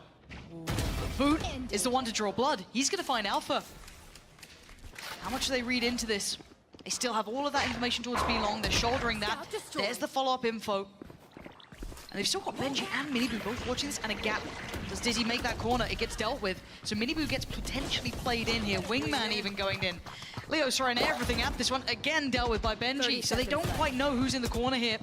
They should clear it still. They don't. So it gives freedom for Miniboo to do that. Good response from Fnatic though. But there's layers to this. Heretics had the players in the right place, and it puts Durker in a 1v3 scenario. 16 seconds and he goes on the run. Trying to get a quick plant here. 10 seconds EP left. comes in. He's holding his breath. Boy. Paranoia. It's landed and he's been caught. Boo catches him in the heels. He tries to run away. And we're going to have a tied affair here. 6 apiece. A close game. And with the bigger picture in mind, when we talk about this, this isn't a map that we often see Heretics leaning towards if it's their choice. This is far more favorable towards Fnatic. This is a relatively respectable scoreline considering all of that. I do wonder who's kind of in charge of making all of the mid-round decisions, because it doesn't look like we're moving away from what was called at the start of the round. It looks like... Let's go, baby! Woo! Nice entry. Yeah. Nice entry. It looks like Fnatic just call a game plan at the start of the round. They say, okay, this is how we're going to end. And nothing that they see kind of changes that throughout the round. It's like, hey, if we see like this variable or that variable, they saw the teleport from Miniboo. It was the clone because I spot the real Miniboo backtrack in a site, but still they have the information. Okay, Sky's here, Miniboo's here, blah, blah, blah. Like maybe we can cancel. Maybe we can hit the TP at short A and go B. Maybe we can do like hit the TP and then come back to A because we still have showers control. Like we're not seeing any of these things. It's just a straight up play, like a headbutting or something. Speaking of straight up play, it looks like a 3-2 split towards that B side. Yeah, straight on in, no messing around, and Leo's been cleared, and so's Alpha. Heretics go, you guys took way too long on your attack, so we're gonna speed things up here. We got stuff to do later. We're busy. So that's a free plant, that's a free site. And you've got, at least Chronicle's still got Dog and Flash, you still got the Paint Show with Durka, and a couple of smokes with Boaster, so they've got some kit to play back in with, but what are you meant to do with this? Clear's close. Yeah, they're on the site. Can't really punish off the back. Maybe able to get something towards Boo. Yeah, okay, force him to swing. Good, that's the first step. Need some more though, need a lot more. I say a little bit, I mean a lot. Food already gonna find Boaster. And the time's just gonna be against them so severely. Chronicle tries to take that next step forward. Re-ends, greets him with a smile. And yeah, that is sharp work from Heretics now, taking the lead and possibly even gathering a couple more rounds off the back if they keep going at that sort of pace. Tied up for pistols. It's a little bit easier for Team Heretics to be able to go out. They have so much utility. They've got the double initiator, so they're getting so much info. They've got so many flashes between Sky, Yoru, and then they also have the paranoia for the whole lane. Yoru able to break the crossfires by getting teleported across the position off the info from the scan. Well played, guys. Classic. Heretics classic is better. All right, Miniboo versus Yedu. Who's, or was it? Is it Yedu or is it Krax?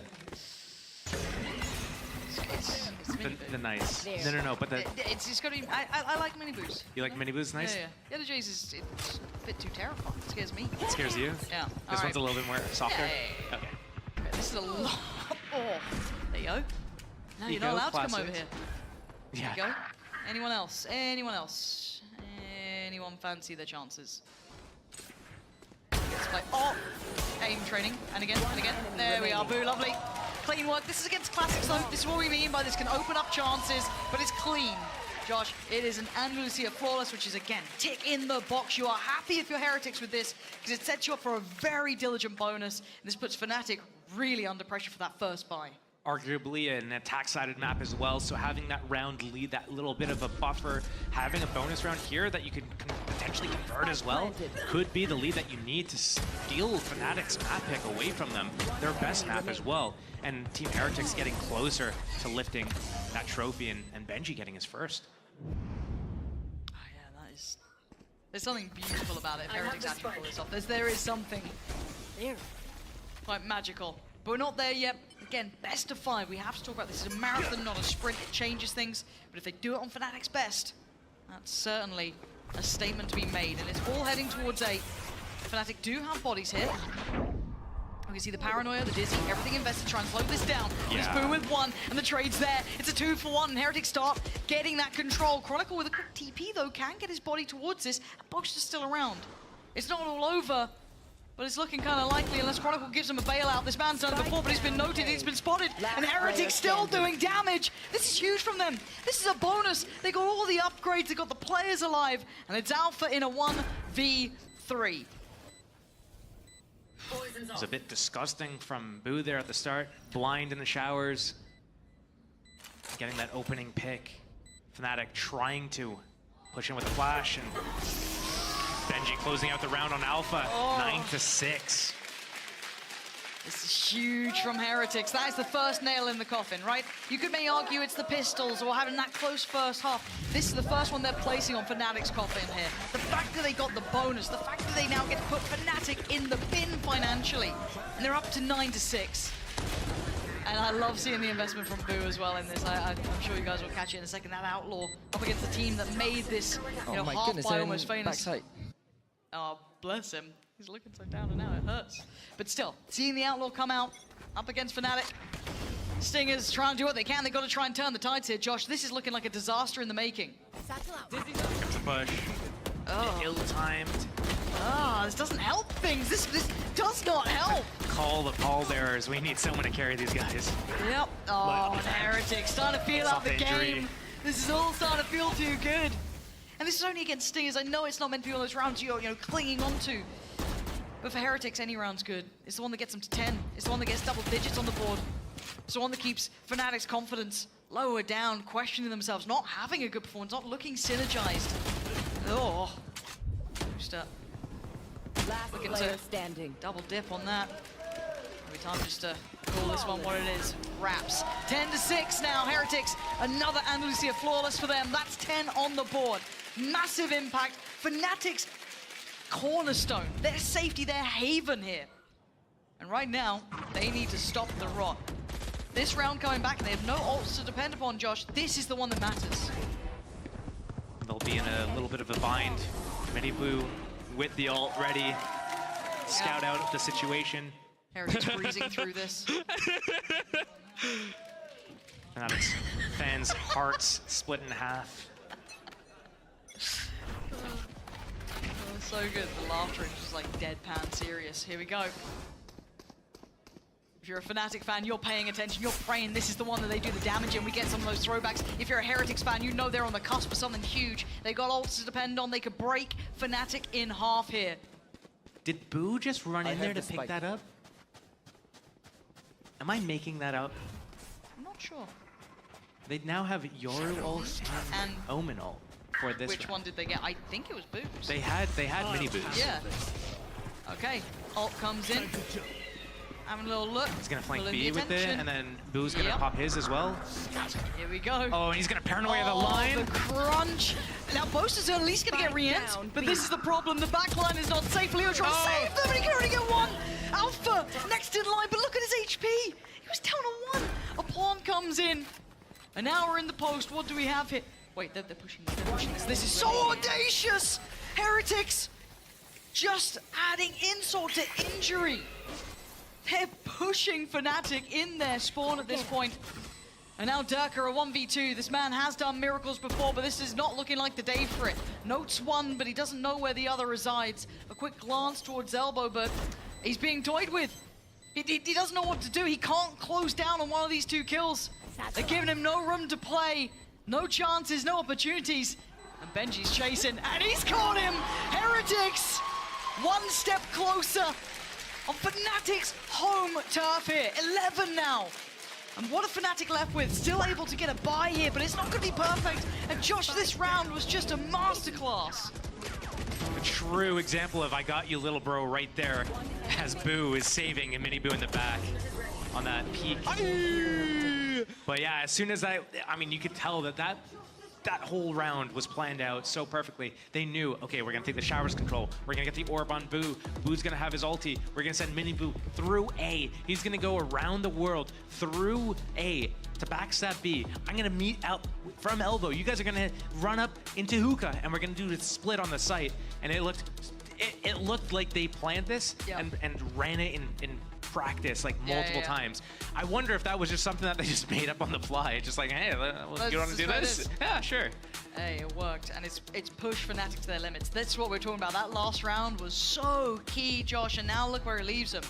There's 5 rounds in a row for Heretics, and it's gonna stun Fnatic here.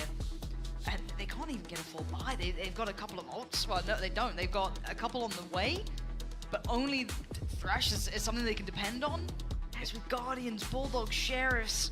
It's tough for Fnatic because they need like bodies to defend against the site. Yeah. If Team Heretics picks the right site, they go in and then they're able to secure the post plant with Benji's ulti. You know, Viper's Pit either getting into a CT spawn at B or like on the spike, lock down lamps. It's going to be very difficult for Fnatic to be able to have a chance. Yes, they have Thrash, but that's it. And they have to combo their utility a lot. And here comes a shower push right off the rip.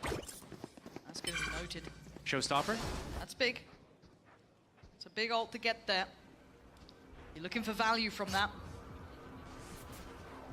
And we've already got the rotate coming in. So Fnatic trying to pull the bodies over towards this site. Get them over towards B. Here. Flash going through. They're starting to really get closer, just on the verge now. Fnatic trying to slow them down a little bit. Bit of counter utility coming in. Mini Boo ahead of this. Chronicle Saw the temptation for him to check this. There's 4 players here, and away we go. Boot's already out. Dizzy comes in, but his Dirk to do the damage. Could work from Chronicle. And there we go, Showstopper as well, but it's not over yet. Rien's still breathing. And he's got the spike. But this is Fnatic doing what they needed. They needed a round like this. They can't let this slip. Alpha is here early doors. Slipped under the angle. And Rien's. Oh, wait. Okay, there we go.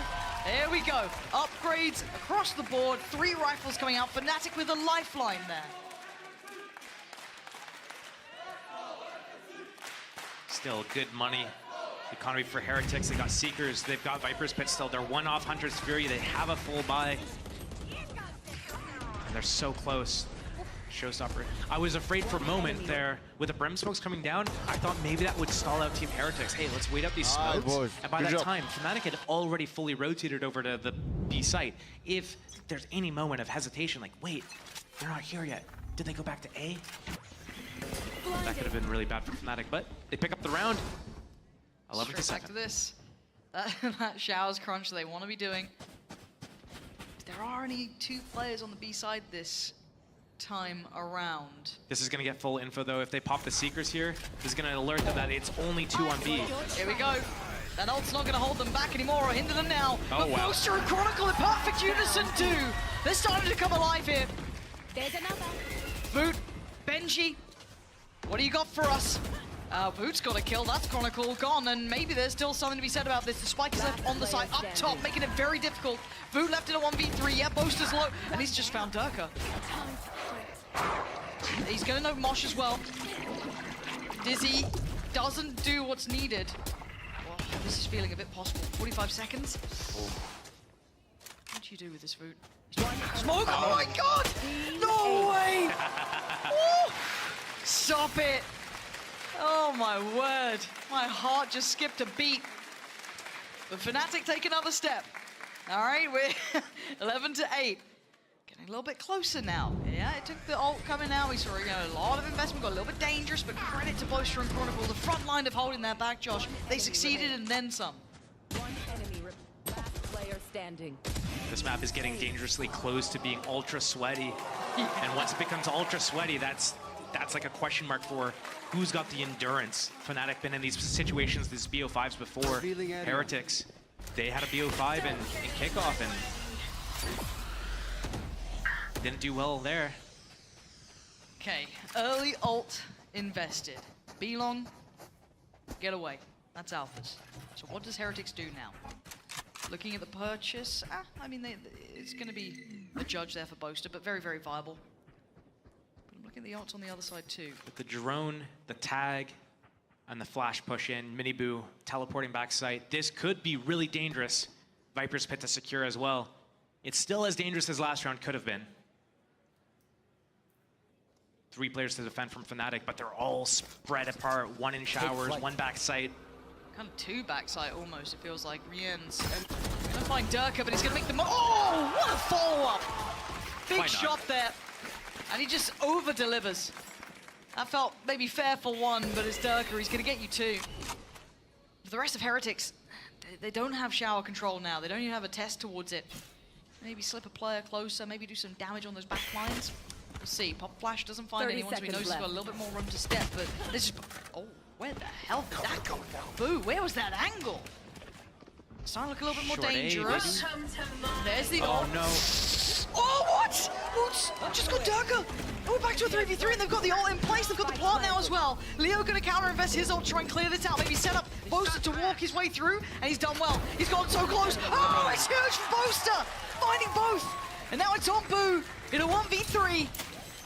Tap on the spike, he's gonna have to pay attention to that soon enough. Oh, he's been spotted. Fnatic getting away with that one. I thought Heretics had just carved out a little bit of space to play with then. These intra-round swings, Durka getting the first 2, 5-on-3. Oh, Fnatic, they're finding their footing. They're gonna crawl their way back in. Team Heretics responds with 2. Oh wait, 3-on-3, what's gonna happen? Wow, yeah, wow.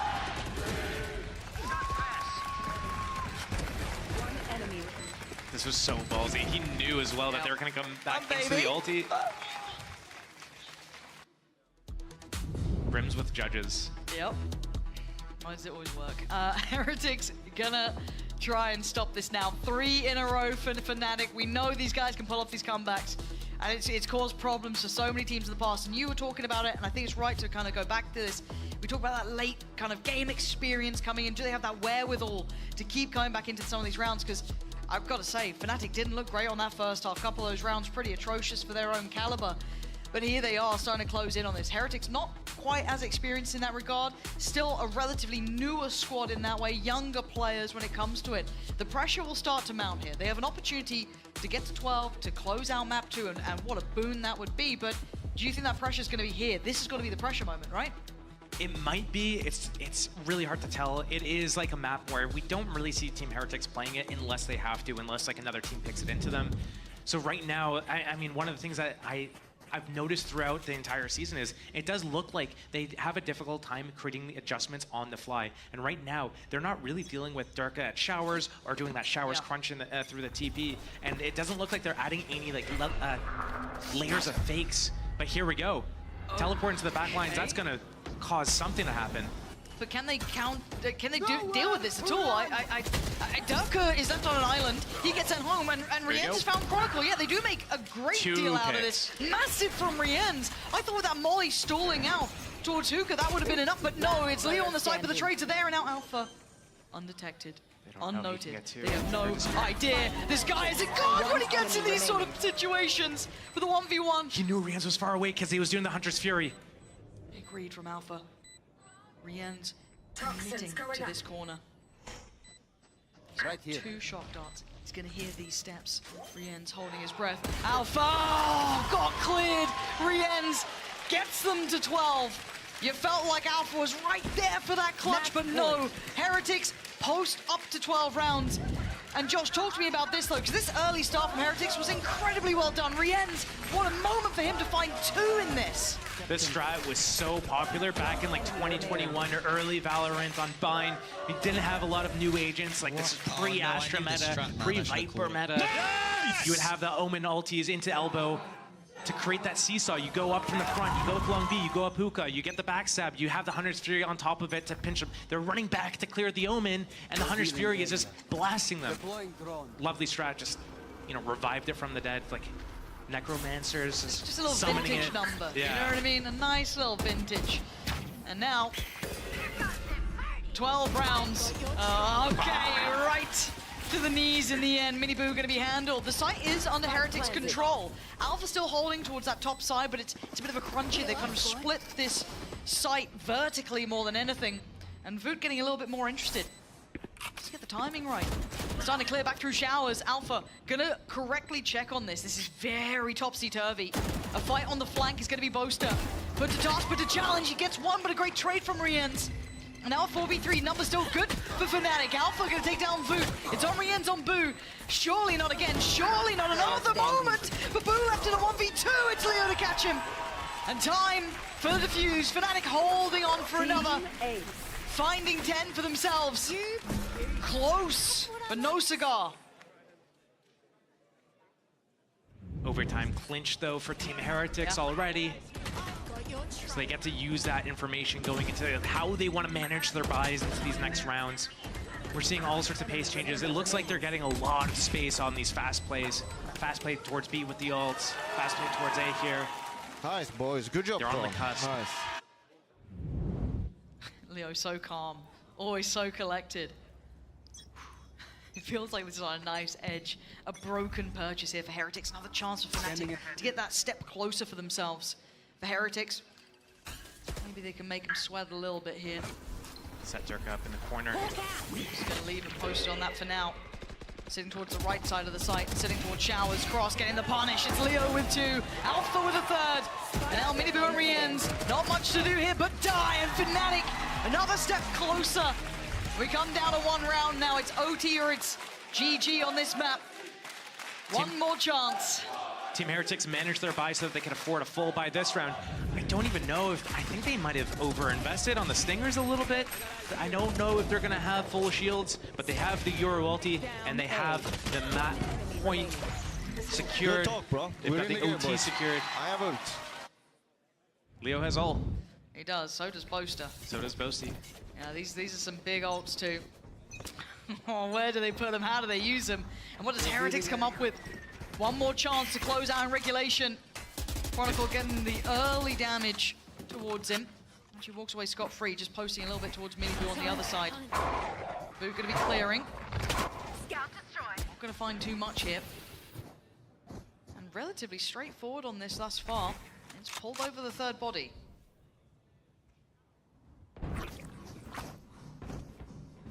Just a slow round, waiting for cooldowns to reset a little bit. Here comes the Euro ulti, the drone as well to follow.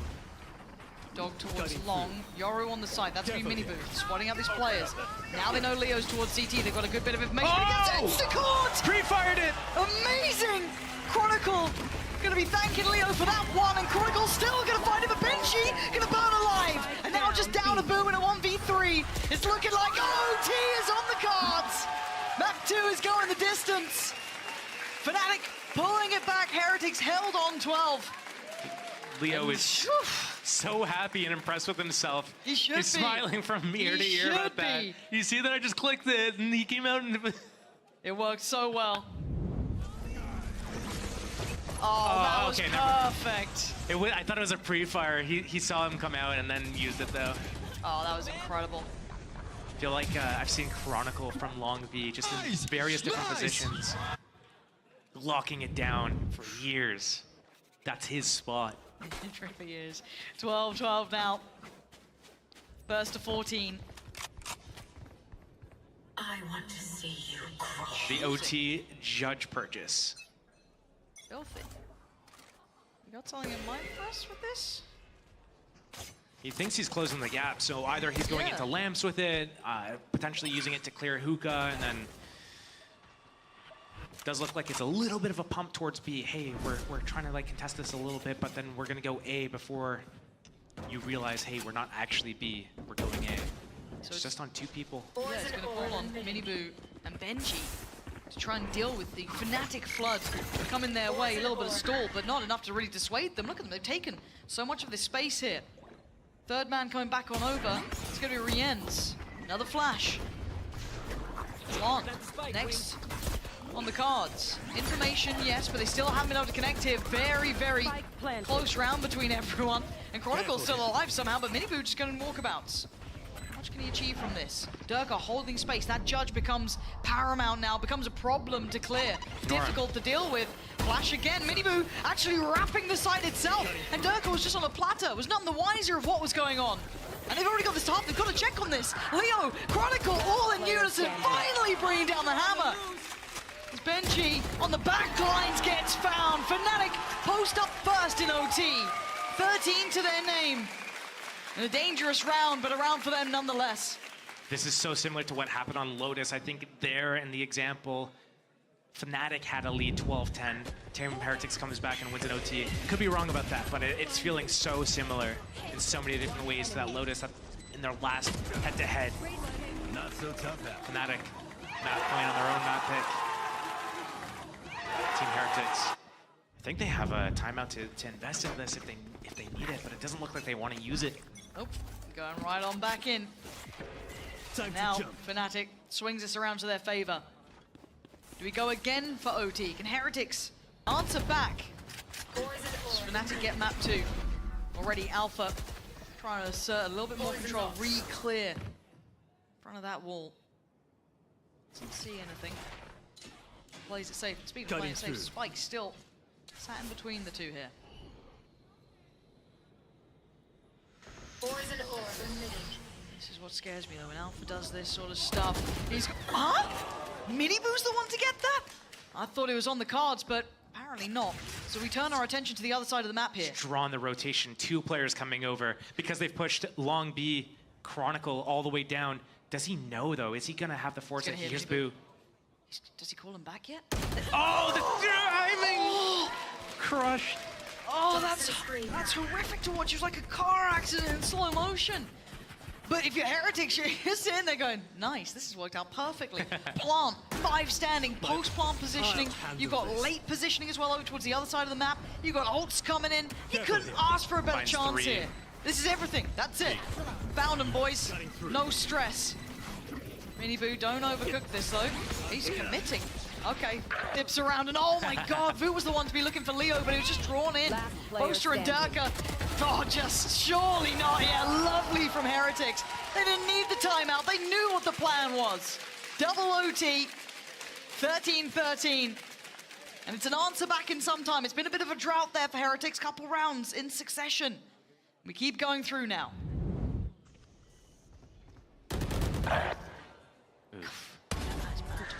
That timing with Chronicle, he hears Miniboo rotating as well, just doesn't expect to be like cleared. Just tilts his head for a second. Yeah, they checked me. Yeah, you see, he jump scared IRL. And now this is when Heretics call the timeout. Yep. This is the time, because I was a little bit worried, hey, if you've got one, use it, but hey, they felt like they had it, and they did. But what do they want to do now? I don't know what they've been able to kind of take away from this. What have they learned from these last couple of rounds? They have like a little pocket play in mind.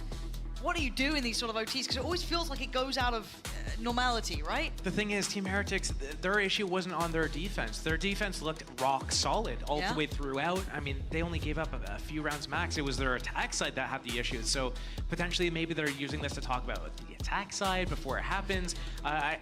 But like, if you're gonna call a timeout, I'd imagine it'd be here. But they've had such a good handle of things because Fnatic hasn't really shown a lot of depth right now. We haven't seen them doing any fakes. Usually we've seen them trying to end an A. They use that wingman to get that spike planted. Maybe there's going to be an adjustment from Team Heretics to stall out that wingman from being able to plant, because if that spike is dropped in the middle of the site, maybe that gives a little bit of space for Team Heretics to get a good rotation off or a good flank off. Fnatic on the attack. Heretics defending again. 13-13. Really getting a game out of these two.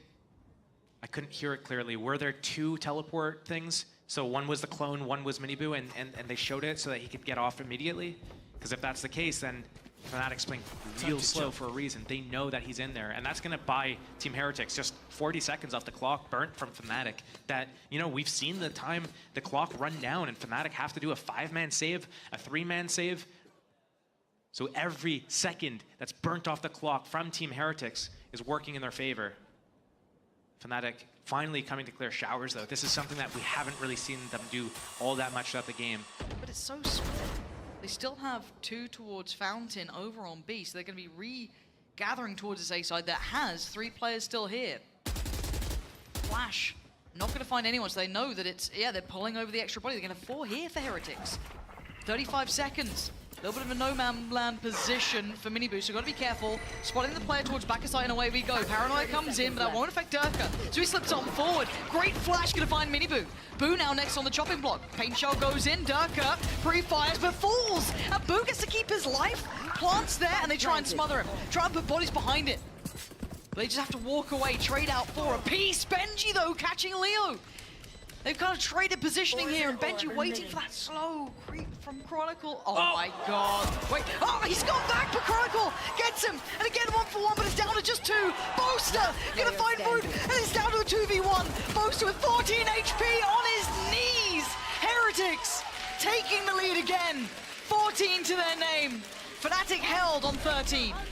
Oh, that was so close for Fnatic as well. They get that opening pick. They know Durka's in, they know Boo is in lamps.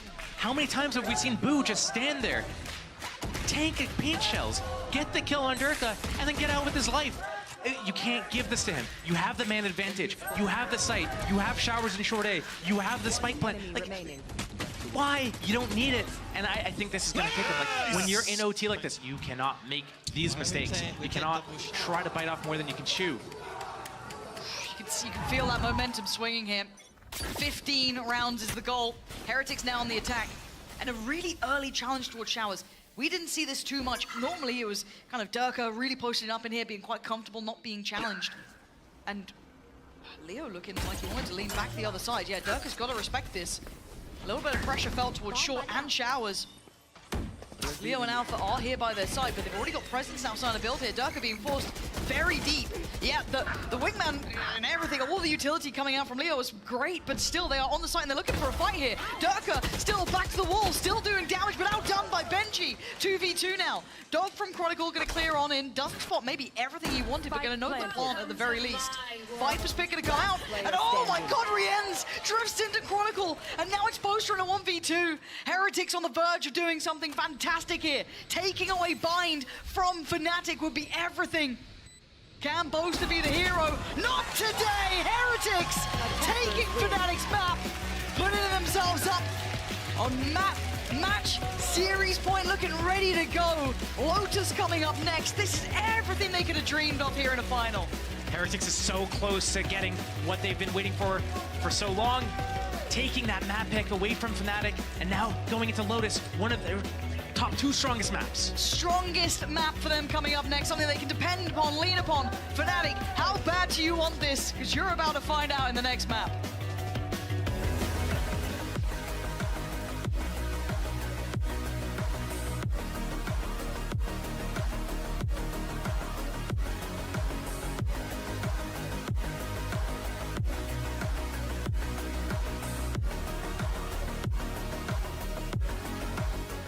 I know a place that will break you into 1,000 pieces. Stay away from them. Stay away from Lorca, Paco, and Picasso. Don't ask about Lola. Ay, Caballo Grande.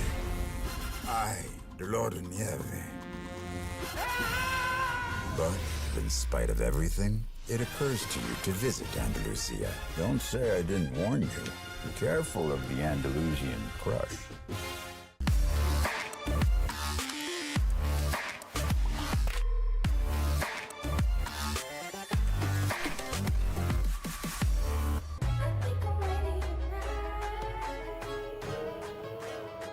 Hey guys, it's Jimmy Lin.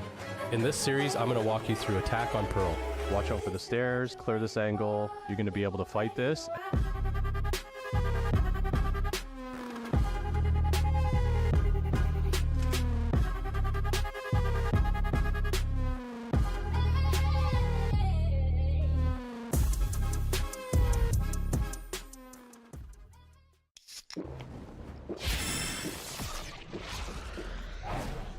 Red Bull gives you wings.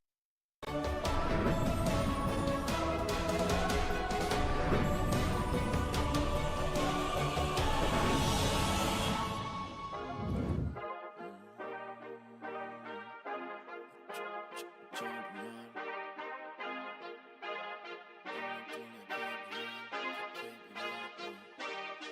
feel like a champion. A champion. Ain't nothing that can't be done. Oh yeah. I put it all on the line. Definition of divine. Yeah, I feel like a champion. Ain't nothing that can't be done. They told me I wouldn't be nothing. Came on now, second to none. I need me a trophy, I need me a ring. I'm not with the bull, but keep it a beam. You know what it is, you know what I mean. Shit, all I do is win, win, win, win. Haters wanna hate, they ain't make top 10. Double, triple team, what they need to defend. I do left and I'm gone with the win. I'm gone with it. I feel like a champion.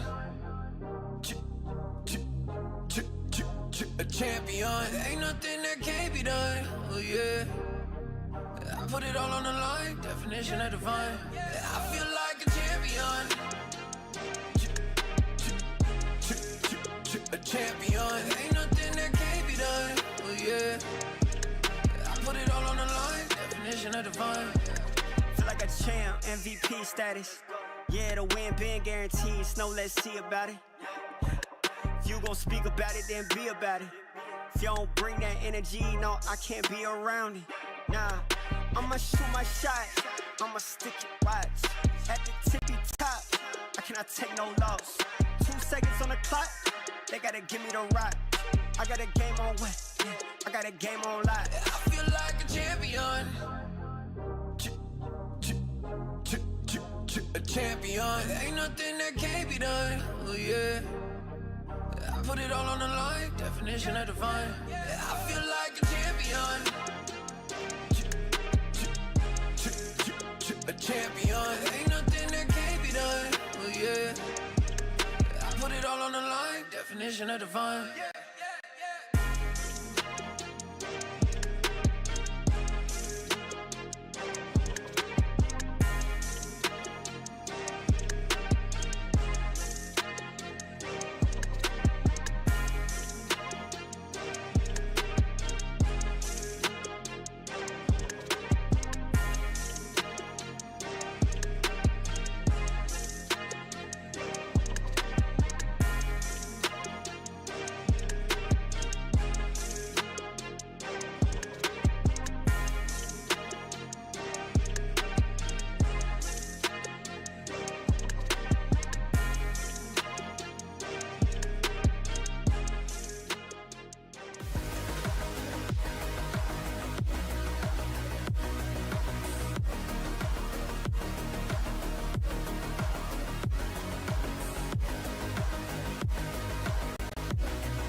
Nice, boy. For what they're doing. Nice! Aye! Welcome back, everyone. I found myself a wild Yetuje in the crowd. Let's talk about what we just saw. Fnatic almost brought it back on Bind. They had your number yesterday on that map. What makes them so good on this map? Yeah, I guess they just know how they should control this map, like because teleports and other things. Bind is more like control map, so they just better on this way. Well, Heretics managed to edge out the victory here, and they're up in a series. Looking at both of those teams, obviously, you played against both of them, lost against both of them. Which is the stronger team? Which one do you feel like they really deserve the title in this stage? I think Heretics, like... Why? Walk me through it. What makes them so strong?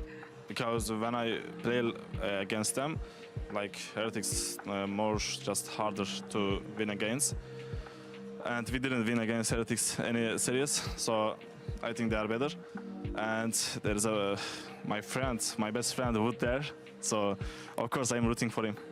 That's great to hear. Now, of course, no matter which of those two teams will win, there will be at least one Turkish player getting a trophy today. And generally, of course, with looking at the three teams that qualified, foot amongst them, there's a lot of Turkish representation going to be in Shanghai. What is it about those Turkish players? What makes them so good at Valorant? Like FPS gaming is like culture on Turkey. So when we just start playing the games, we are playing like better enemies in Turkish. So it's hard to play like the good enemies against. I don't know, we are just love the feeling of win. I mean, who doesn't, right? Yeah, who doesn't, but... I'm very excited to see you in Shanghai with your team as well. Is there anything you want to say to the FUT fans or the fans of Turkish Valorant as you're making your way out there? Just keep supporting Turkish game, Turkish players and Turkish teams because we will do our best on Shanghai. Shanghai. That's right. Well, I can't wait to see you and the team performing in Shanghai. Thank you so much for joining us here for a quick chat. We're, of course, not done with the grand final here today. We still have to crown a champion. Let's see if Heretics can make this work. For now, we're going to head over to our desk, and then we're ready for the next map. Well, Yetuje, he is backing the right horse in this race right now. And as you guys can see, Miniboo in the AIM Labs warm-up. I mean, for a second, Kuku and Tom thought Fnatic were going to do it again. Just for a second. Yeah, it got very, very close. Probably one of the reasons why it didn't happen was actually Miniboo.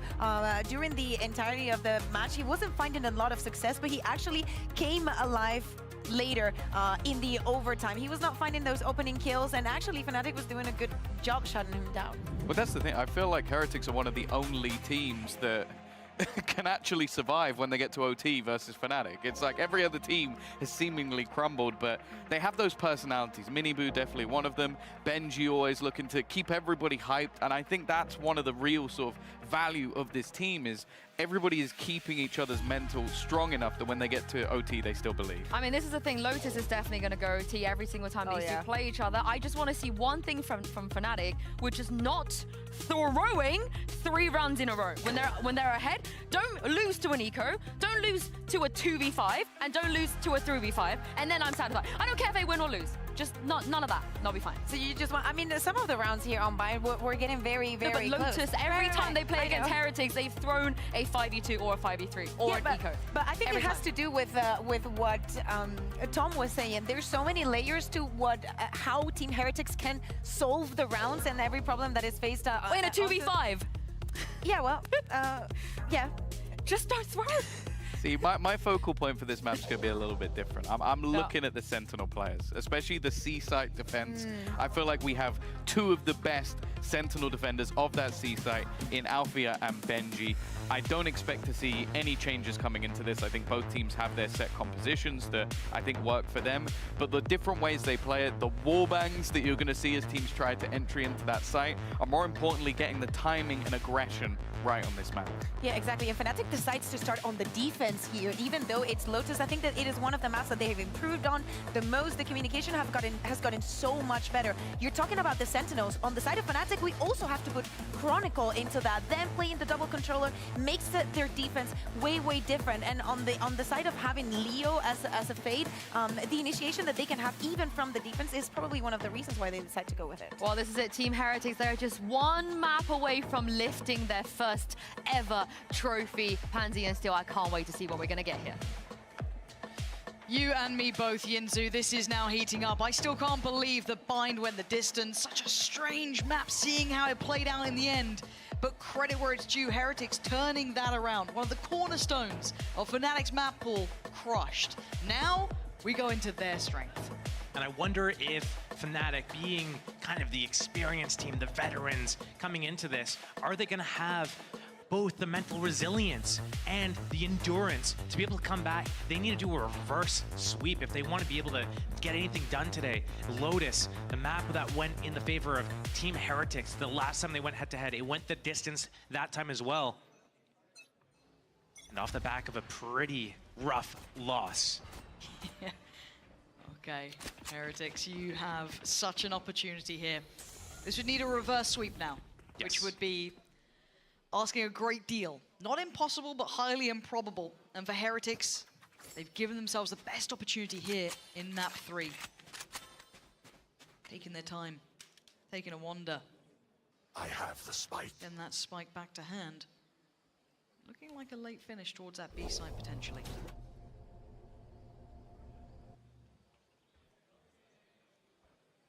I think it might be something where they go, open the door, make a little bit of a pressure towards A, fake it out a little bit to catch that opening on B. But they're going to come through Link in just a few seconds here. Yeah, they've already pulled that rotation. That's going to be Leo leaving the B site. They've even drawn away Dirk for a second. Chronicle's caught a glimpse. He's spotted on the players crossing, but Heretics are now on the side. They're very close by. This is going to be a brawl. Minibu puts his body on the line, but it's Alpha to get the first. Good trades for Heretics. Having their authority on the B side, but the spike is yet to make it through. It's still being controlled by Door. And speaking of the mini Door, oh no, Chronicle has to just get that reload of food, gets to keep his life. And now Chronicle and Alpha, oh dear, just so hungry for it, and Alpha can't find the final few. A desperate attempt, but the first to be found for Heretics. The perfect start here in the third map. Great start to have, and as we saw in Bind, them using the teleporters a lot with the Yoru. First round of Lotus. Doing a little bit of a fake, opening the door at A, causing a little bit of a misdirection as they come into B site. And then they're so good with those instantly. I think 3 kills. The trades are so good together. Coach of Fnatic not looking happy about that. No. And Heretics kind of putting their authority on it, right? Putting their mark on things. Looking robust from the start. Keeping Fnatic on their toes. He's guessing. Uncomfortable in their positioning. The buy coming in pretty decent as well. Got that rifle out for Minibu. Vandal to hand, Bulldog for Rienz. Who's in there on the Guardian? Couple of ghosts, but that's fine. But Fnatic in the right place here. If they continue along this path thing, we've got a lot of bodies on the other side. It ain't pretty, but it's job done. Boaster gonna get away with murder there, it feels like, but it's Minibu making up for it. Controlling the backside of the side, but he's got 21 HP. Got to be careful. And yeah, they're evacuating. They are running. The alarm bells were ringing. They didn't like what they were seeing. That's a stolen weapon there. Plant on B, they're going to need to stabilize somehow. They have still, outside of A, Benji Fishy. And that's going to protect this Link. It means there's only 2 spots to watch, Heaven and Waterfall, for the remainder of Team Heretics. They're sitting towards kind of B main, I guess. 3 of them there. It's mostly off the back of Rienz's utility. They can feel a little bit of safety. Smoke for the spike. Let's see what Fnatic can do with this. Tricky. You're looking at those Sheriffs, you're looking at that Guardian, and it has found where it wants to be. Minibu put down, Benji putting his life on the line to check on that defuse. Wait. It's getting close now. They still have the flash. They still have to. Oh my god, Alpha's hit a shot. Hold on. Wait. Suddenly a 1v1. Boo. Oh my god, there's no time. You are thanking your lucky stars if you are Boo, because that got a little too close there. But second round found. Great damage from Fnatic. It's at least going to give them a little bit of space to work with as they want to come into this first gun round. Team Heretics with pretty good control of everything. I mean, that fight from Woot did not look pretty. Gave them the opening. Leo getting the better of him, getting that gun. That was the only thing that really made this round get any close at all. He looks back at the spike. Do I have time? Nah. Gotta get out of here. Okay, gun round coming in for Fnatic. If you're Fnatic, you're 1 in 5 alive from this. Early Odin as well. From Durka as well. That's interesting, considering he's on the Raze duelist. Yeah. Not the first time we've seen it, and probably not the last. On the other side, it's going to be a little bit lighter, obviously, considering how much damage was done by Fnatic just a moment ago. Durka, they have something in mind to deal with him here. Yes, they do. Miniboo opens up the door, and Durka looks surprised they're there. No follow-up 1-2 punch. Leo's been removed. Boaster now. Does he get checked on? Hold on. Hello, and bye-bye. Rien's falls, but a great trade for Voot. Leaving Chronicle and Alpha, the last two standing. Gonna make things a little uncomfortable maybe, but quick snap from Chronicle, but still. This is tricky to deal with those three who are on the site. We're getting closer, but has to slow down. Utility's starting to come down.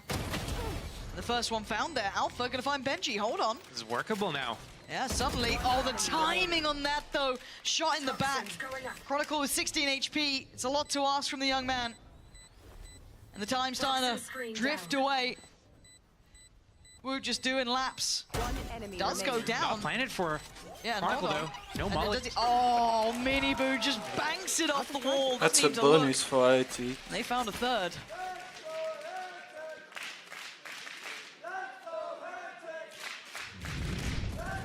And Lotus can be very snowbody sometimes, so putting all the bullets to the wall. It's very scary for Fnatic. Conceptually, the idea of the Odin and tree, getting the spams to the walls, all that is really good, but is that not the correct execution that you want to have with that? You need to have that as being set up.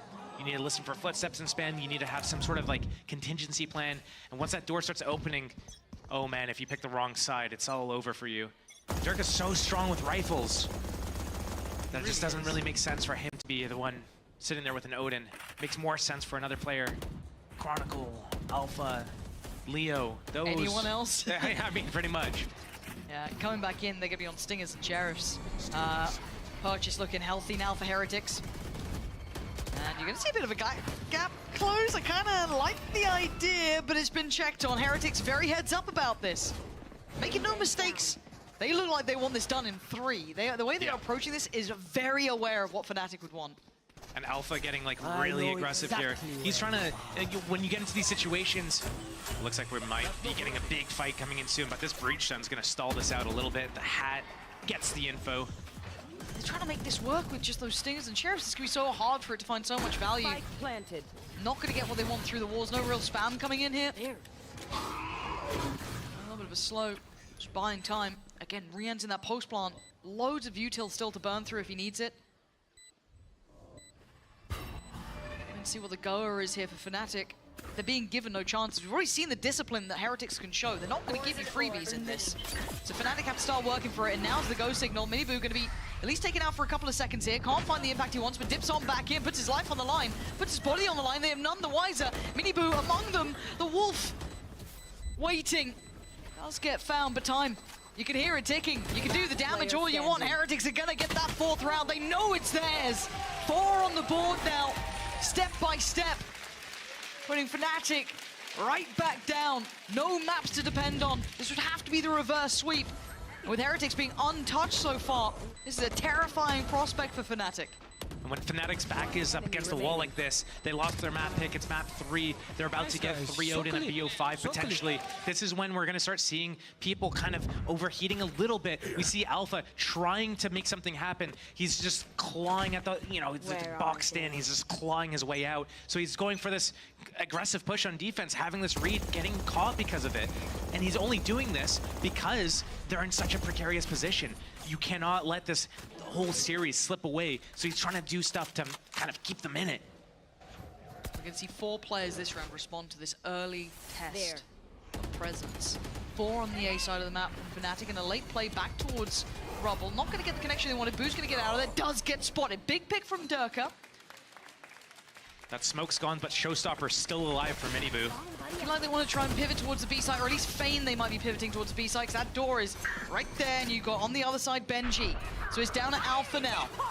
Hearing the ults being invested, Alpha's got to be careful. Benji and Miniboo in perfect unison, trying to clear on out. But it's Alpha, still here, and they're weak and they are vulnerable. And Alpha doesn't need much of help in that regard. Perfect work from him to hold down the site, because Heretics, they almost found another way to crack open that site. That Showstopper coming in, taking that blind shot into Waterfall, getting the pick, but knife out, running into spawn, not realizing that Alpha was not only there, but pressing forward because Boaster was teleporting into the back corner of the site, and they were going to meet up. Alpha coming in to help. The alarm bot making the vulnerable, and Boaster from the side. So well done in the end there. Good reaction. He saved them in that, because that felt like Heretics had just found enough, right? Pivoting through on B, pressuring that C site, getting 2 entries on the side itself. Still, we look at the ults here. TP for Boo, Rien's got that Rolling Thunder, but they're just looking like they're going in for this kind of like dry hit towards the B side. A little bit of util shown, but Chronicle, you can try and stick on this? No, you got to respect it. Miniboo's already in on the site. Prowler on the way back in, checks his progress, but how much of a response do they get? They are all so close, and here we go. The Rolling Thunder going to come on in. Miniboo going to be playing further ahead than this and actually forcing them back. You've even got the Viper's Pit as well. They're trying to chase them down, but Durka just going to spam it. He can just hold down mouse 1. Fnatic get a choke point to play around, and Heretics just keep walking on through.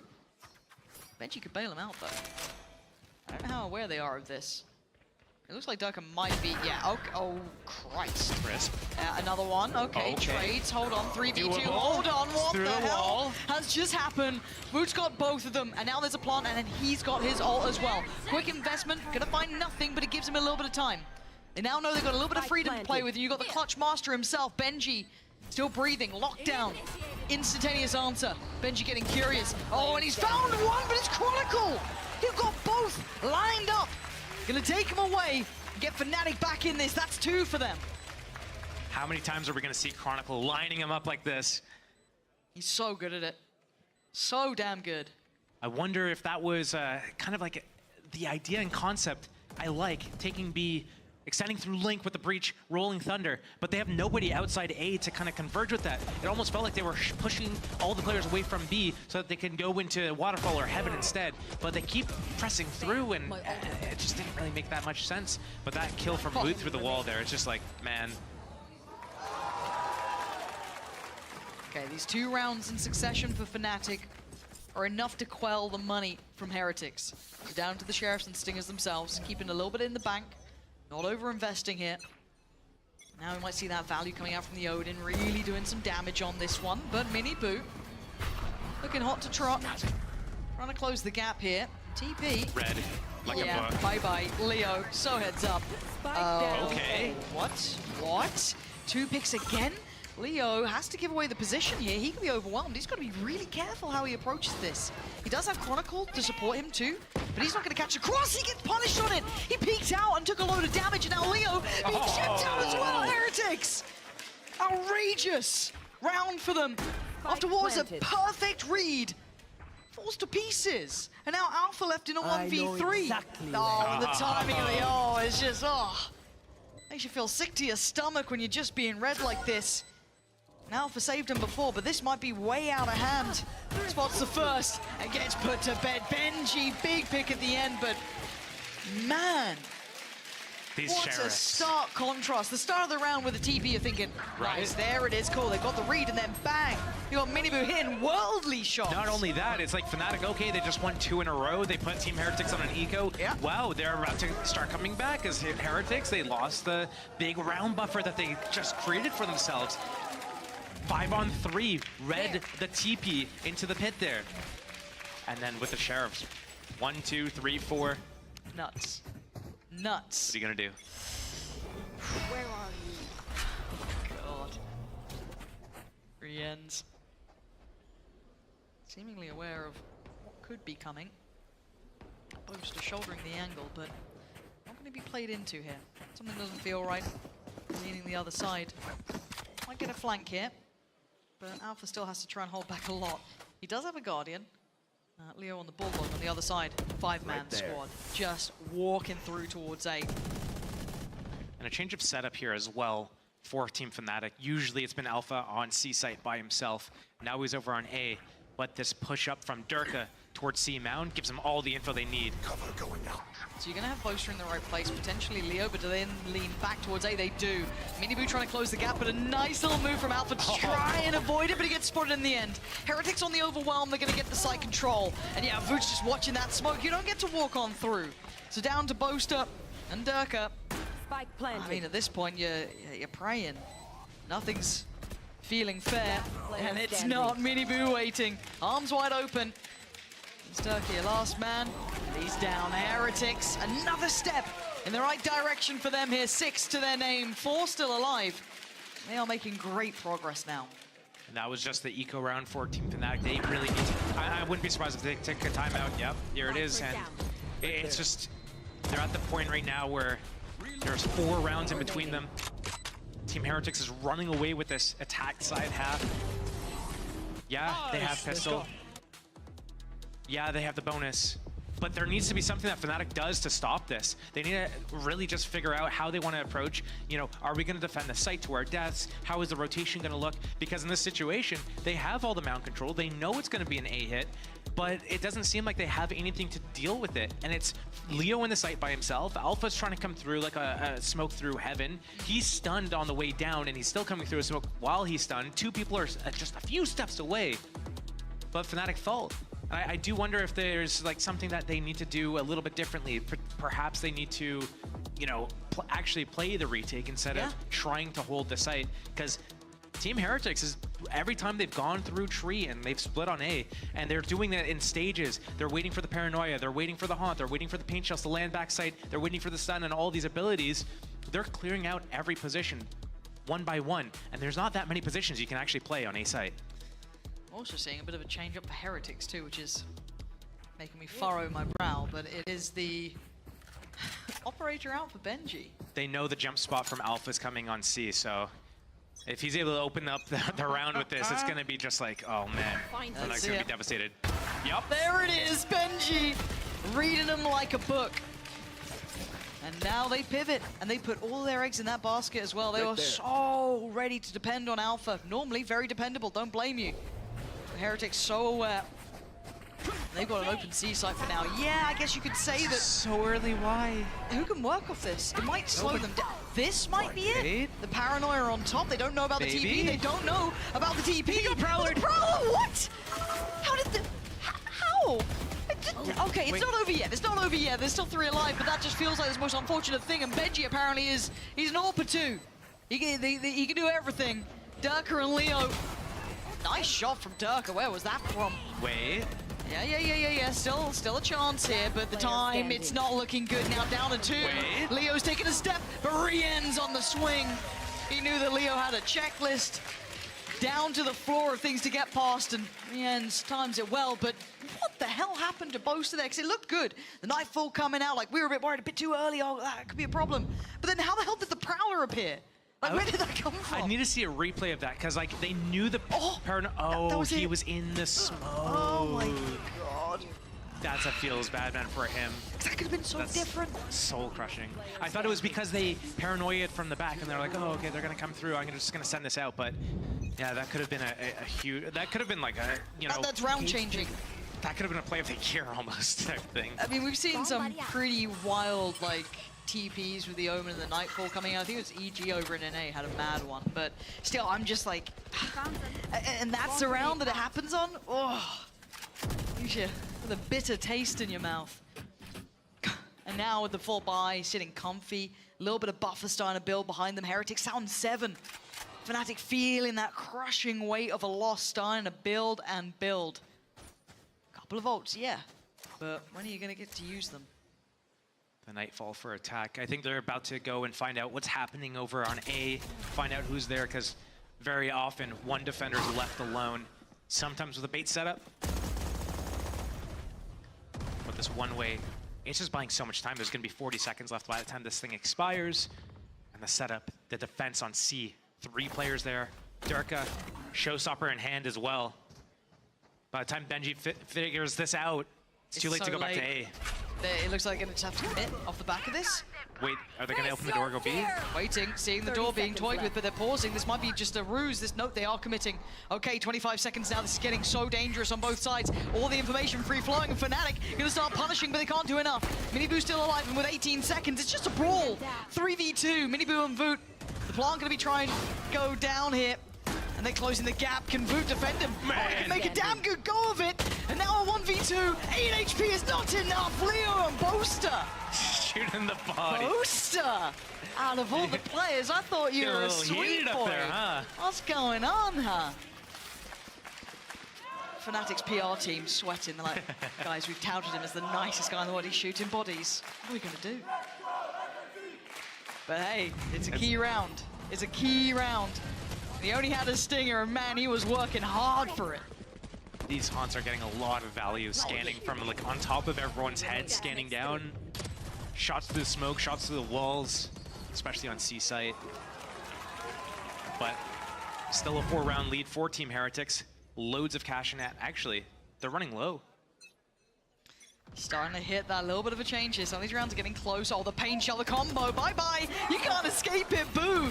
Gonna get punished. Lovely. Oh, not this again. Do you remember when Yeah, Boo just appeared behind them? This time they're leaving the door shut. They're like, Jump scared us as the casters, yeah. And the Spike's like running this way. They're like, guys, this is excellent. And Durka seemed unaware. Exactly. He was maybe unaware of the timing of it. He knew where the player was, but offering it up in a 5 versus 4 again, like we saw this last map as well. We can't be giving these up. The Spike's going to C. The Spike's on the way to C. What is going on here? Alpha now has problems everywhere. Left, right, center. He's got a little bit of a support system in the form. Boaster. But Boaster needs to go huge, and he does! Spike down, C. Maybe this new darker version of Boaster is going to do enough for him, but he's being hunted down and put back. Oh, don't do it to him. Okay. Do it to him. Okay. Why not? I know you shouldn't. I know you shouldn't. But sometimes I want to encourage poor behavior. Now, 2v2. Nightfall with Leo. Plant now in place. Nightfall going to come down. Should at least catch 1, potentially 2. I think just 1 in this. And this could be Chronicle closing in, but Benji doesn't spot him in time. It's all on Voot, who has been noted. They know his position and he can't hear him now. This is scary. Leo is on 2 HP. When did that happen? Maybe a little bit of a stray shot coming across, but Voot now trying to guard this with his life, and there is a chance he can just spam this one down, but they are trying to face him together, trying to get these shots to connect. Oh, and Chronicle closing the gap slowly. A nice try, but resilience shown by Fnatic. Whenever someone's in a situation like that, it's not about the disrespect of getting the knife. It's about pulling it out and then getting turned on. Yeah. Or especially like if you miss. I've seen it way too many times. But the second time Boo has gone down early in a round, this time to a seized plus paint shells combo. And without smokes, it just causes a fast reaction from Team Heretics. Boaster in a prime position to line these guys up. I mean, I feel like I see so many lineups throughout these playoffs. Nice, boys. Good job. Some life left in them. Oh, yeah. Fnatic not gonna go down without a fight, right? No, they're not. That's 2 rounds back to back. If they can make it 3. Already looking like an early lean. That's gonna be Showstopper ready for Boo. Miniboo, excuse me. That's, oh, god damn. Head. Still locks it down with the Viper's Pit. No fear. Showstopper for Miniboo. I wouldn't. A Prowler, Han, like they could go for the stun as well.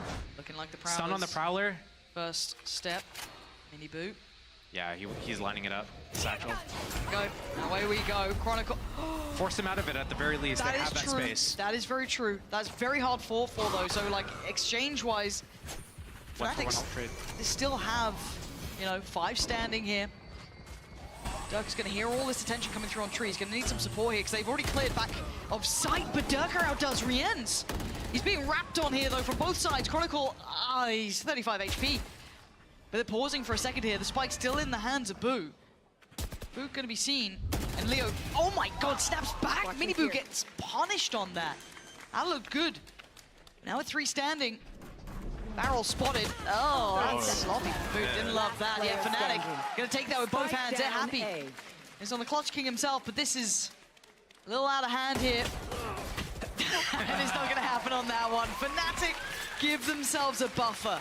Right, that is a really good recovery after what was a very shaky half.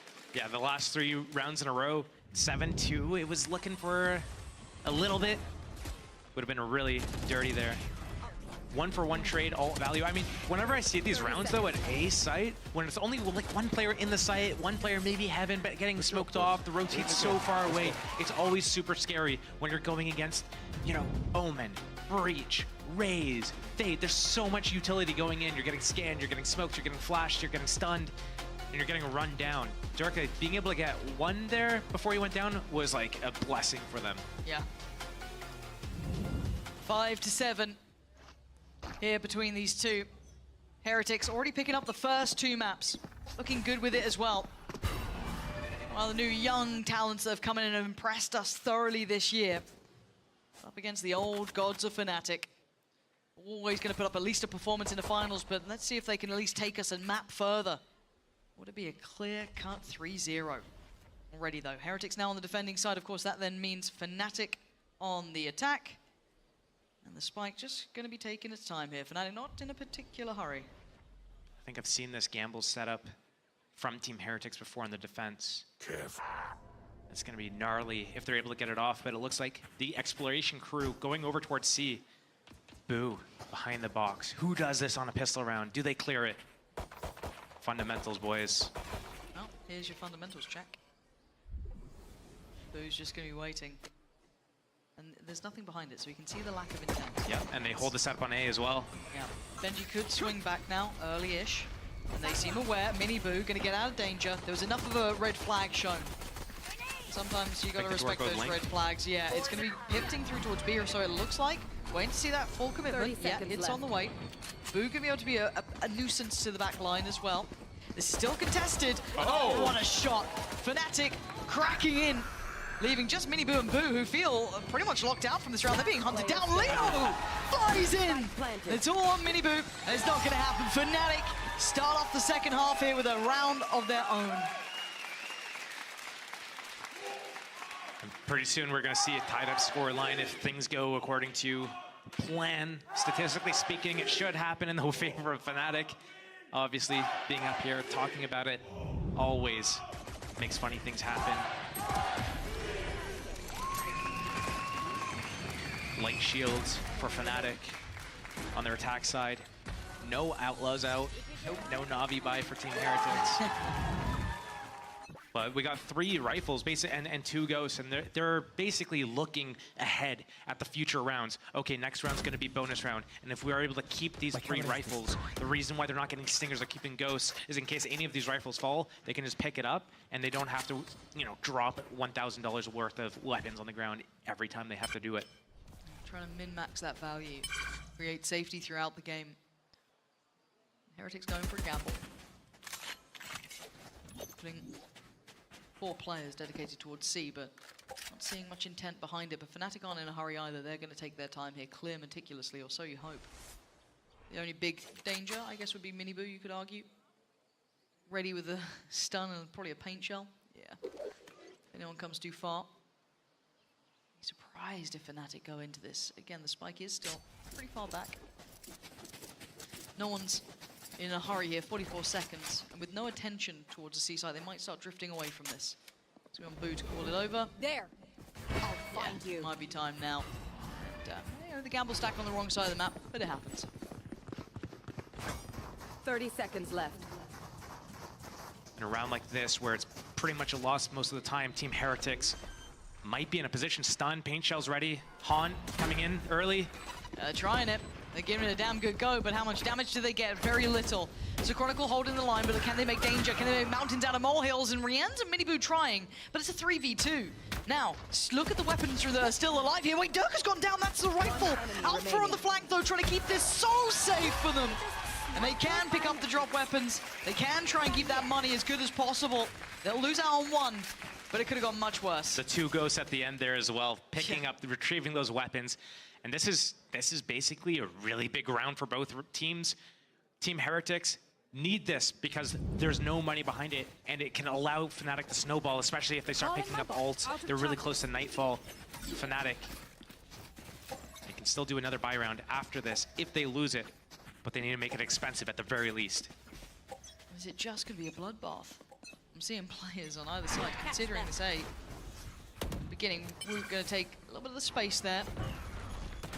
Durka showing presence towards B early on. It's called in the response. And is this the pace change? Is this them feigning the pace change? Boo's the one to connect, and that's on the extremity. That was over towards the A side of the map. So it's drawn them back, kind of matching each other pace by pace, step by step. But where does Fnatic eventually end? Grouping back towards C. This is Benji Fishy in between them and Just the site. Benji Fishy? Come on now. Seen what he's done. It ain't easy. But he has been the downfall for quite a few teams. As a satchel will take out the trip, just one of them, not the second one. If someone backs up into the back of the site, they might trip it. What's his game plan now? There's 4 players here. He knows they're close. Doesn't know how second close. Trip. He knows they're close. He's got to be so careful though. They're so nearby. There's eyes trying to get away from this. Yeah, the paranoia sent. Rien's got to be cautious too. Are they going to try and half commit to this? They're sitting right on the verge. You're looking at the flank as well. That is en route. They know that Fnatic are here, but how close are they? Boast are very close by with 2 big picks. That's Wu and Rien's gone. And yeah, Miniboo's in the back, but still, you're going to have to over-deliver and then some. Heretics has to go super slow, like almost like they're about to save. The only available place they can go to is Waterfall, which is where they're going. Benji might know he's got a time on his head. Oh my god, the damage, wait. Imagine. Okay, I thought there was a little bit more on damage towards Leo there, but he's actually made it out with 63 HP. Miniboo gives away the game now. Yeah, everyone knows where he is, and his options have just been pretty much denied. Fnatic did very well in the end, kind of knowing what their win conditions were. That late lean towards C was very well handled. Boaster giving them 2 good picks as well on the site. Tick in the box there for Fnatic, taking the lead. As soon as Benji went down there as well, Fnatic knew exactly what was up. Oh, Miniboo's coming in from the back lines. But I wonder if Team Heretics is going to have to take a timeout at some point in the next round or 2 here and discuss how they want to approach their defense side, because it looks like Fnatic knows how Benji likes to play around his trips on the site, the cage in the same spot. I've seen them do this time and time again, and the only thing that Benji changes about that is if he's dying, if he's not able to get any value out of that setup, he just plays a little bit more passive with the exact same setup. And Fnatic, it seems like they know this. So Team Heretics going to switch, put Benji somewhere else, put teammates with him, do bait setups, do traps with the breach stun at Mound off of camera. Right now they just need a full buy. It looks like Fnatic keeping Heretics' money very humbled. Miniboo does have the hero rifle, but that's it. Early presence shown towards B. This is something that Dirk has been doing more and more often, keeping them having to play with that in mind. And a late walk back towards the C site again. Benji going to be put through his paces here. Different camera though here. The camera they're going to activate in probably 20 seconds from now, and it's just going to get the info. If people are still hanging around C mount at that time in the round, that means it's a C hit. Next 5 seconds or so. Looking to try and, yep, there it is again. Clearing utility, they are so aware. Benji being pressured. They're choosing a very hard site to hit, but they might be choosing correctly. Coming in, well prepared, but 44 seconds, they got to stick the landing. Benji trying his damn best here to make something of this one. Fnatic right to the door though, and Benji trying to just play his life. Tries to take a fair 1v1, but there's nothing fair about it. Boaster outdoes him, and the site's looking vulnerable. 30 seconds now, flank on the way. And that should be, the alarm bell ringing. They've got to turn and pay attention. Miniboo's your danger man, though. He has the rifle, and he's sitting pretty, spotting out player after player, filtering through to the site. Can he combo up with Wu at all? Not really. Dealt with Chronicle. Still Miniboo taking a lot of damage, though. It's going to need some... Oh my god, that paint shot could be huge, actually. It's forced him away a little bit. Not a problem enough. Okay. You identified it. Surely Heretics will now that they are targeting Benji hard here. Yeah, I'm expecting a timeout to come real soon. If they don't call a timeout, I need to see the adaptation of something to do with putting that breach around the waterfall area and having that trap set up for C mount. Because even if it's not them going for the C site hit, they're getting the orb. Nice. They're pushing Benji back. They're breaking his trips. Or Alpha's just there alone, kind of like working it a little bit. So Team Heretics needs to identify this, because it's not really anything towards A lobby the Fnatic's taking control of. It's this fast B control to take that area, or to take C mount control, get that orb, and then they go into something else.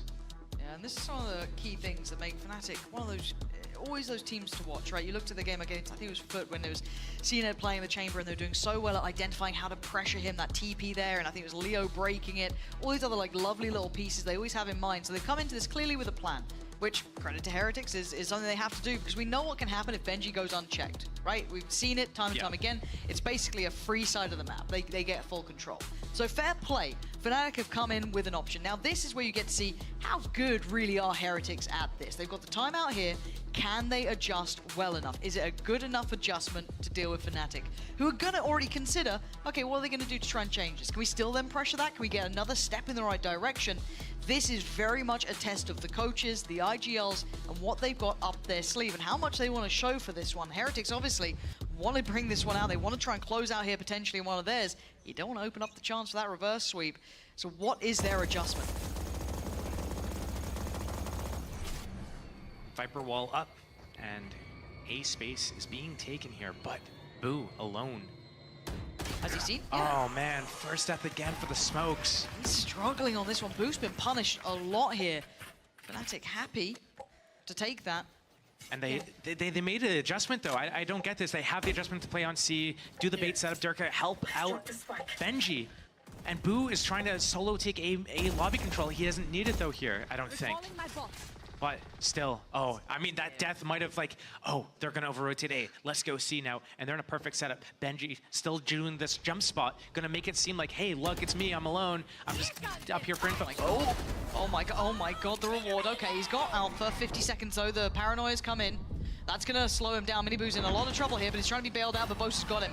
He's down. Oh, okay. Boo's got Chronicle too. That's removed any sort of like later threat coming into this, but they're still carrying on forward. Ult there for Durka.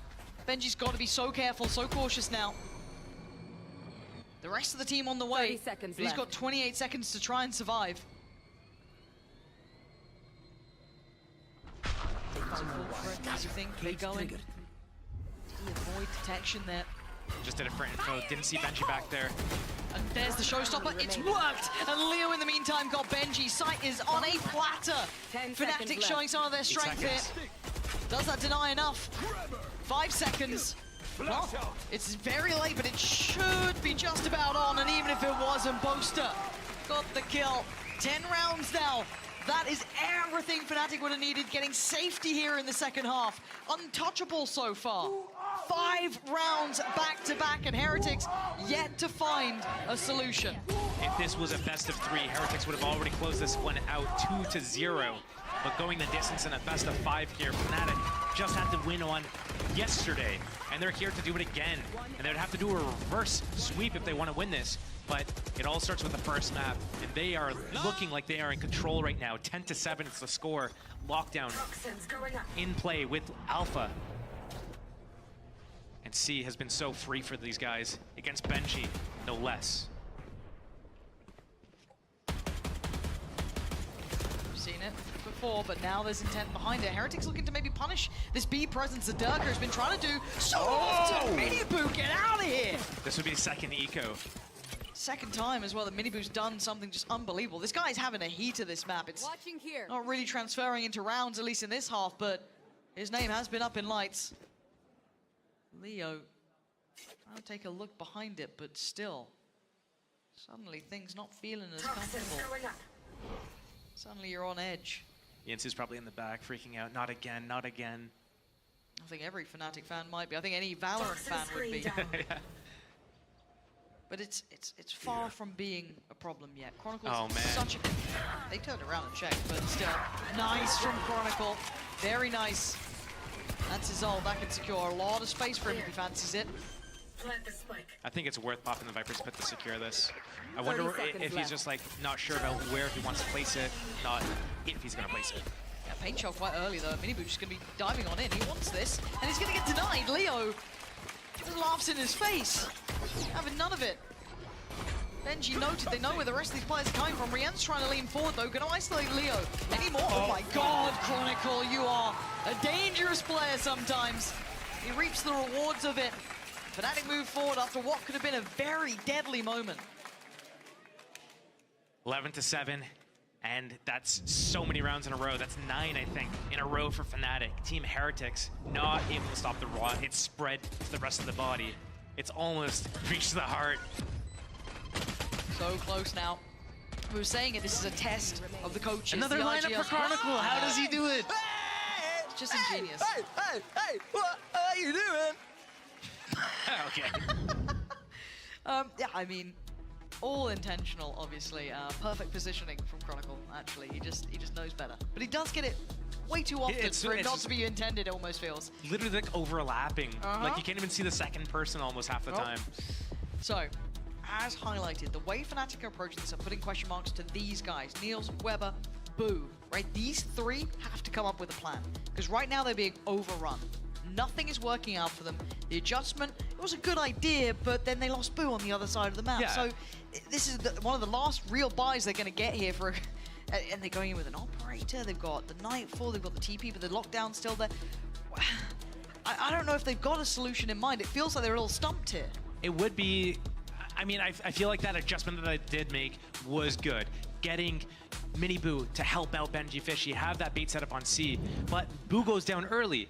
He doesn't need to. He doesn't need to be up there. They have that space. They have the setup. They know what Fnatic's doing. And once he goes down, he doesn't have a smoke to be able to offer towards Mound.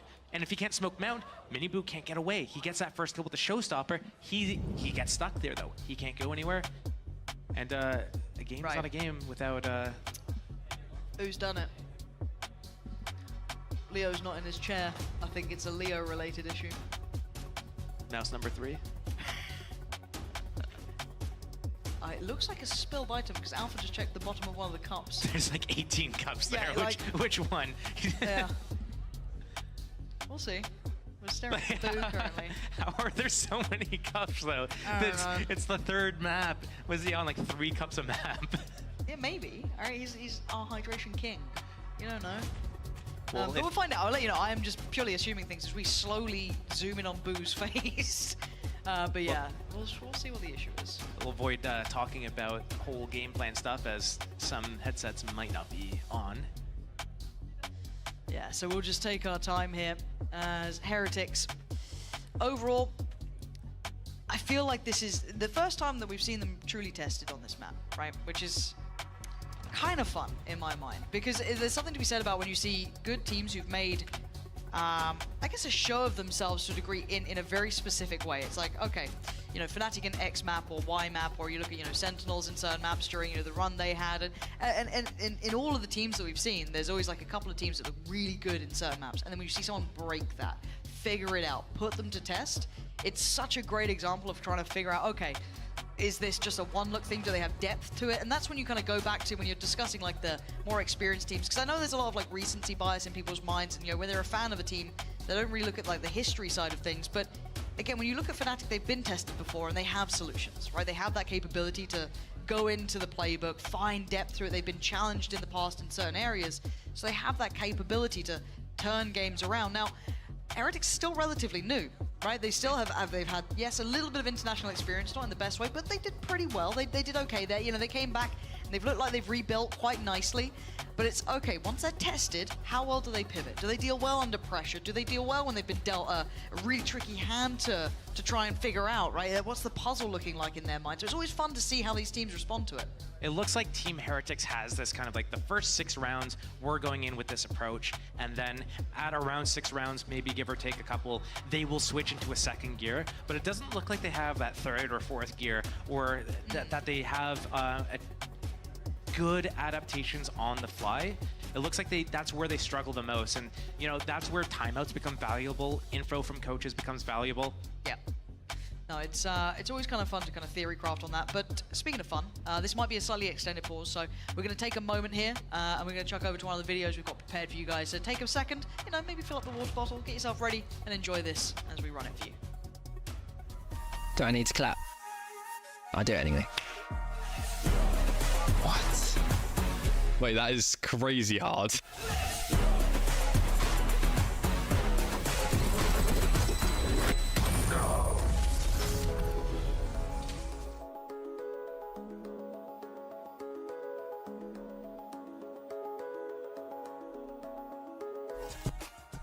No, not yet. One. I'll do it in. I'll guess in 30 seconds. I will go. Okay. Oh, it's gonna be like this. I thought. I warn you. Yeah, you did. Oh my.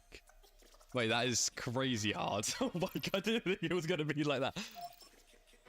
Okay, first. Oh. Okay, I'm thinking. Maybe. Fade. No. Say soba.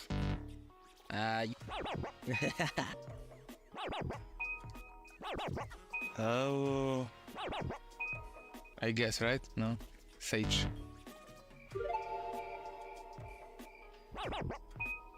I was gonna say, then I changed it at the end. Okay, Killjoy. Good try, idiots. Jet. No. Oh, no, Jet has white hair. What am I doing? 1 out of 1. That was difficult though. I thought it was gonna be less hard than that. It is this. Wow. Brimstone. That color scheme. This is Soba. No? What is this blue? Oh, it's. Yeah, let's see. My guess is gonna be Omen. Soba? Sova? Yet. This is Viper. Viper. So now it's medium, right?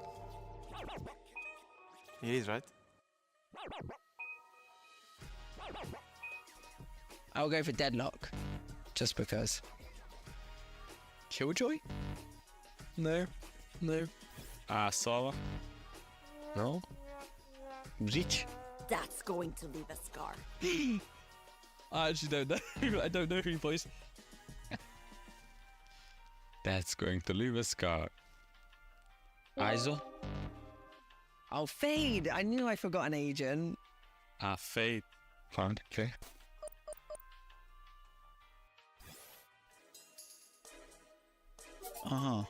Jet? Jet. I mean, there is Jet. If I see the colors, I will say Jet. Now, how am I supposed to guess this? It's impossible. Okay, let me try. Oh, Jet, man. Jet. I'm gonna go with Deadlock. KO, maybe? Gecko. Sage? Yes, really? Nice. Jap. Oh, Harbor. Yeah, Harbor. Harbor? This is not Harbor. Ah, yeah. I hope it's Harbor. Brimstone? No? What? Have no idea. I will say random. Deadlock? You forget your place. Oh my. Now so? Omen now, okay. You forget your place? Arbor? That. Omen of. Yeah. Breach, I don't know. Omen, oh my god, that's Omen. Blue, okay, that. It's a chamber. It's. Okay, well, I should know Omen. Am I forgetting another agent? Probably. I'm gonna go for Sage. Omen again. What part of Omen was that? Harbor? Omen. Which part? It's Breach, no? Saying this, no? I don't know. I played with this and I don't know. Just. Omen? In what part is it? Okay.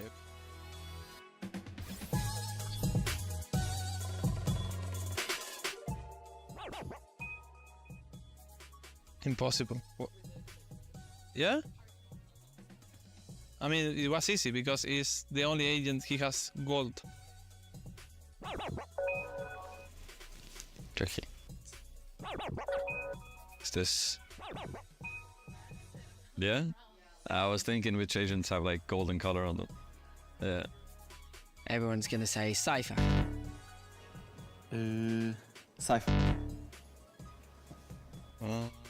Deadlock? Deadlock?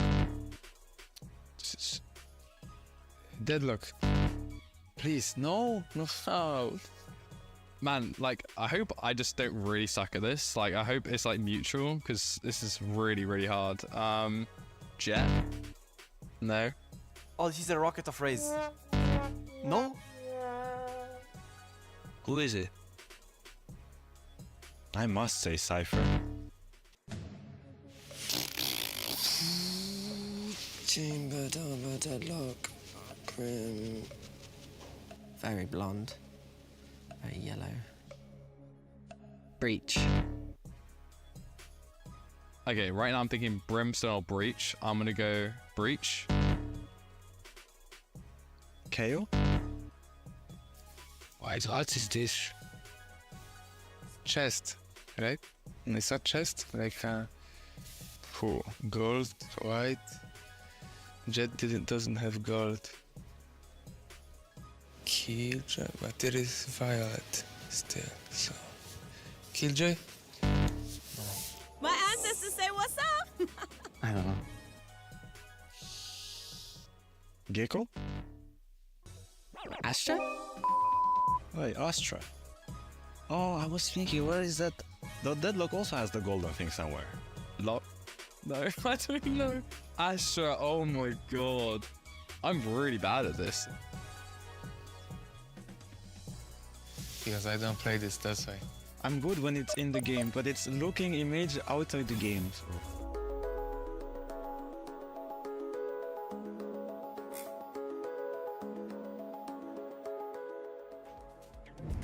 Welcome back, everybody. We're just getting ready to get back into games, so why not check in with Kakuka and Tom? How are you guys doing? What's up? Good? I'm probably doing a little bit better than the side of Heretics after they're now witnessing that massive lead, like, slowly disintegrate in front of them. They are learning what other teams So have you were going to talk felt. about the Frenzy Fire. I thought that you would... No. I'm talking about the match. I'm down to talk about the Frenzy Fire. I'm down to talk about the Frenzy Fire. You know, there were a couple of them that were very difficult, especially when you get like a piece here. It's like, oh, come on, I'm not going to guess those colors. But yeah, You thought Boaster was going to have them all. Do you know what? When he watches the League of Legends ones and when he like guesses them just on his own, he gets full marks. He's unreal those. So I'm really surprised as to why he's rubbish at the Valorant ones. Yeah. No, you'll see one pixel and it would just be like Nico. And I'm like, how? I get that in League also with the abilities. I don't know why. Yeah. But good format. I like it. Who's your favorite? Are we allowed to talk about League? I don't know if we're not allowed. You could have asked anything there. I won't know the answer. I haven't watched it a second. Who's your favorite caster? Medic. Oh, I like Rob. Good shout. Good shout. I like Dagda. Great shouts. Captain Flower Enjoyers. Anyone out there? Yeah, I know who that is. Yeah, cool. I genuinely do. Okay. oh, you actually do. All right. Yeah. Somebody should ask them who their favorite Valorant caster is. Do you think It's gonna be Pansy. It's Yeah, always gonna for be sure. Pansy every For time. sure. No, I think that Dagda would say Midge. I think No, he'll he's gonna say Pansy. as you should. But yeah, let's talk about the game. Yeah, let's get back into it. As Tom was saying, you know, there was a lead. There's not much of it anymore. You said league. No. do you want to leave? I just thought you said. Yeah, carry on. There was a 7-2 lead for the side of Heretics, but we also need to consider that, you know, they managed to win a bonus, they managed to secure those kind of rounds, and again, somehow Fnatic is, you know, regaining those rounds time after time, and it's actually the fact that they do not, that they're going back to basics in so many things. Like, they're using very, very simple combos to get the rounds in the bag, especially on their attack side. Yeah, I think a lot of the time as well, in a lot of those earlier rounds, we saw sort of the read coming out of the side of Heretics, like being able to shut down a lot of those early positions. Yeah, of course. This was their bonus round that they managed to win back on their attack side. And also, like I said, didn't throw... Well, they lost one anti-eco, but they nearly lost the 5v3. They ended up not losing it. And they also nearly lost another 5v4 as well on their attack side. And they won it in the end, and also another anti-eco. So I feel like that probably is what allowing them to build a nice You know lead. what, Sue? Something even more important. Boaster is fragging on Omen. I Now honestly what? thought Now Omen what? was the curse. Yeah, I think he might have heard me. But this is the thing though, they've all had their moments on this map. I feel like they're all pretty even in terms of performance and like Kukuka said, going back to the basics. Yeah, I like it because we see combos as easy. We were seeing it right now on the screen. They're using the C's and using the snake bout on the. It doesn't even have to be on the same side. It's just so whatever you throw utility that is cover, and just a bullet will have a massive effect, and it has a incredible force to just push the players out. And I think that their composition allows them to do so. Again, I'm just thinking, why do they keep deciding to start on the defense on this map? Yeah, they've done it a couple of times, but the other thing is, can they close this out? Because Tom, it's still 11, they still need 2 more rounds, and in the past, whenever they've reached 11 against Heretics, it's gone to OT.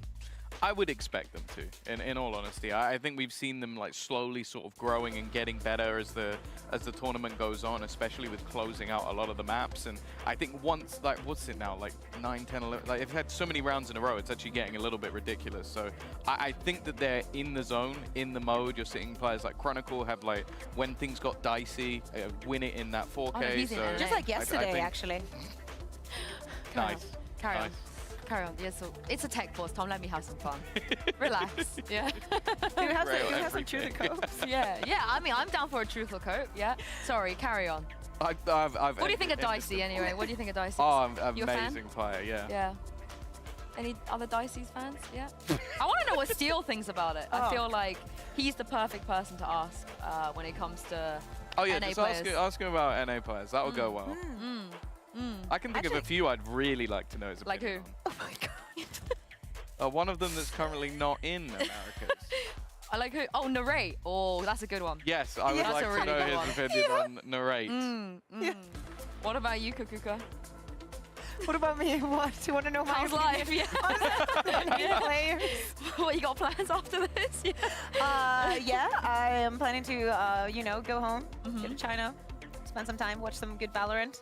Yeah, that's gonna be basically it. Oh, do you reckon? I mean, now we've seen like the deadlock come out of Fnatic and stuff. A team that doesn't usually change comms. Do you think we're gonna see Clove by the end of this split? By that I mean this next map.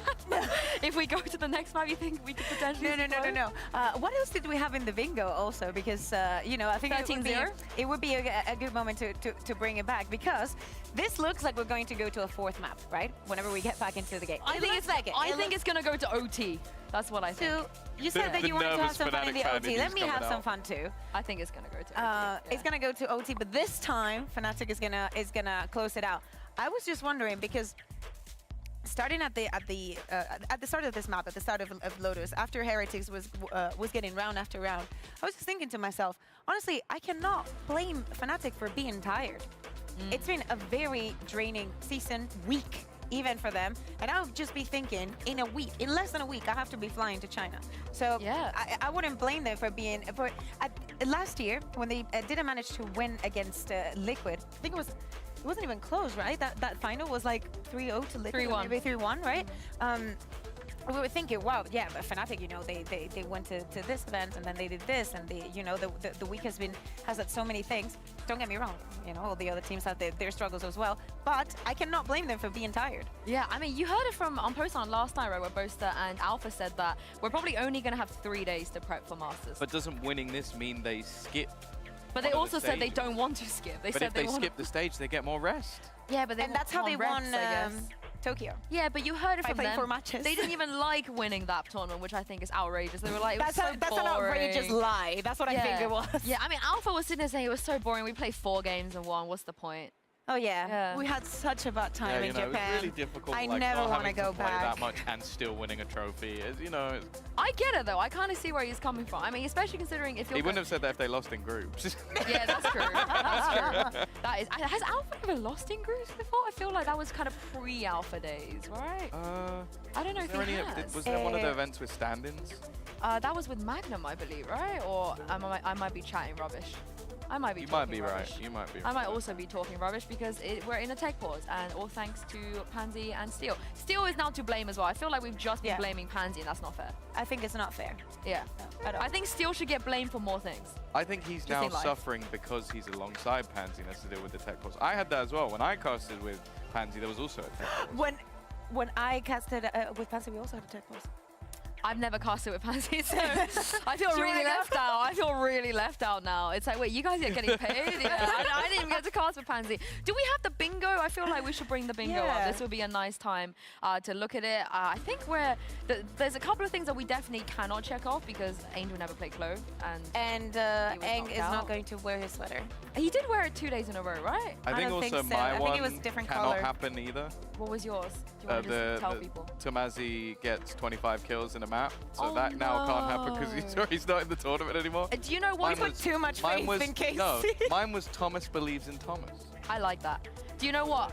Now we're revealing your mystery one. I'm just going to spoil it for everybody else for our last mystery pick, which is from our dear friend Redgar.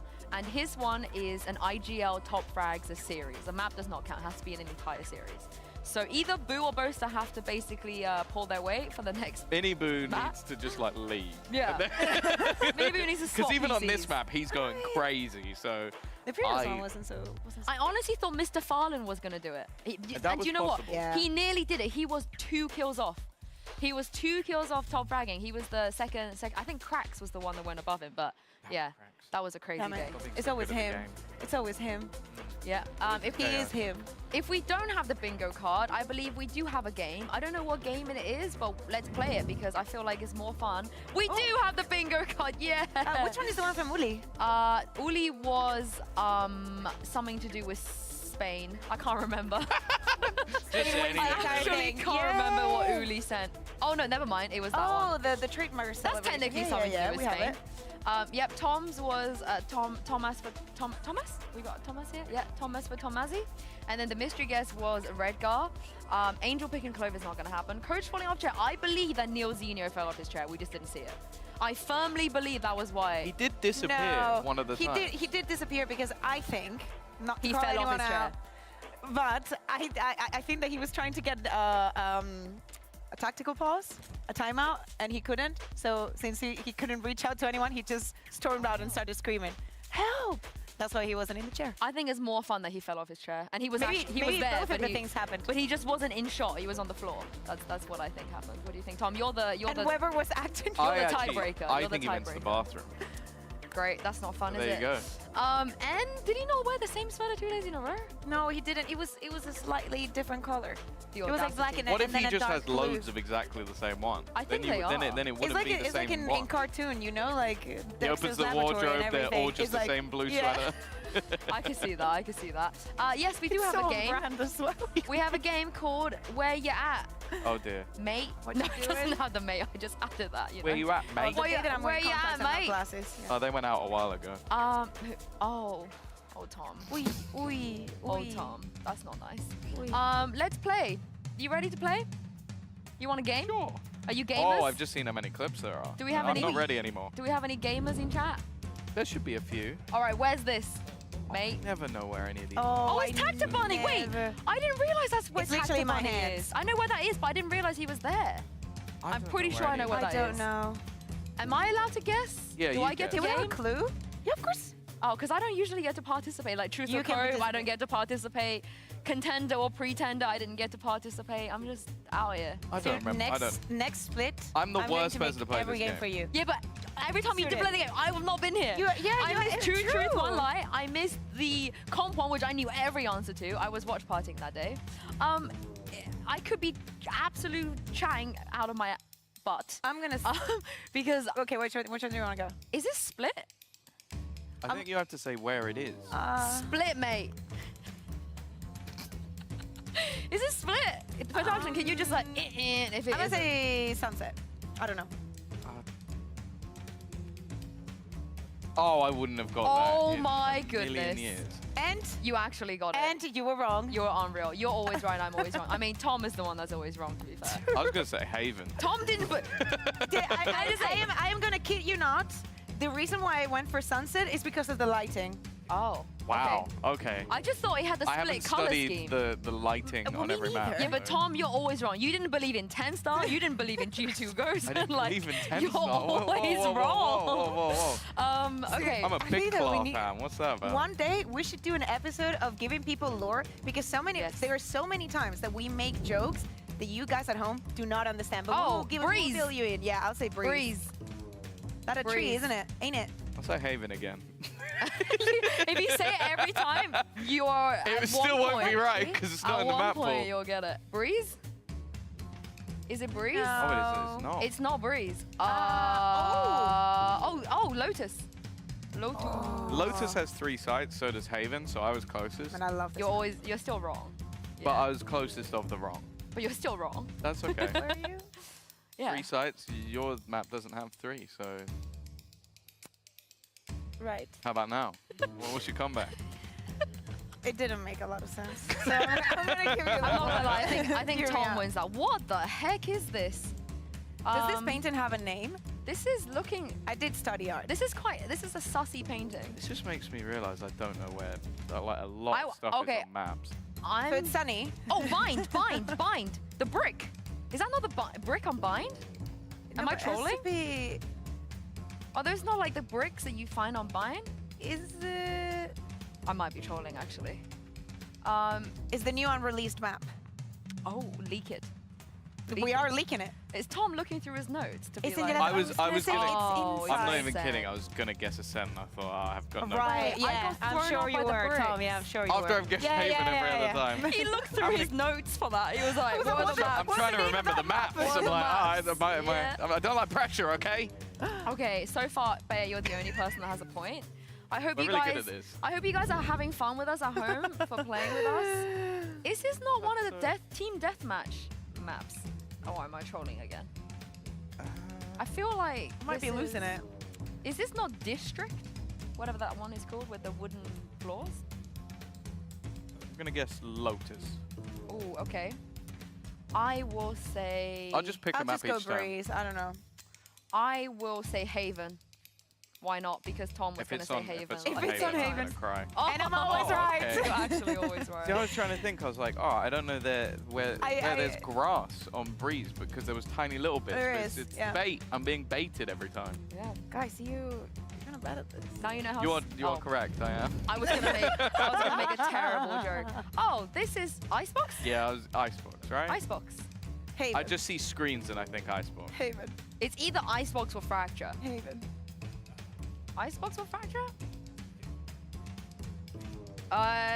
Let's go. Did you say Haven? Yeah. Yes, Tom, we got a point. We got a point.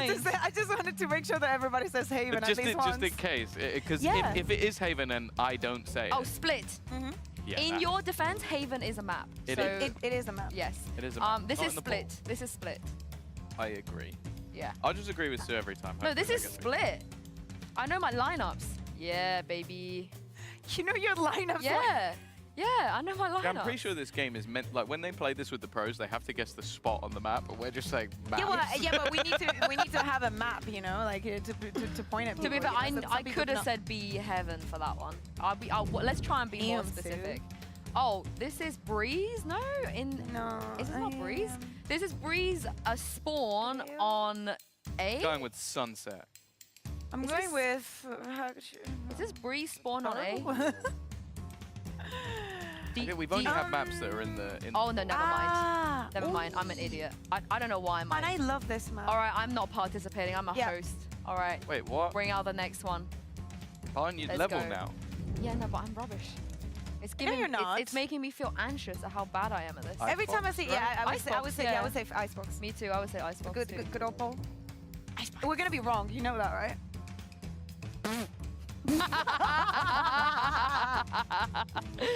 We're so Wait, bad change at it to this.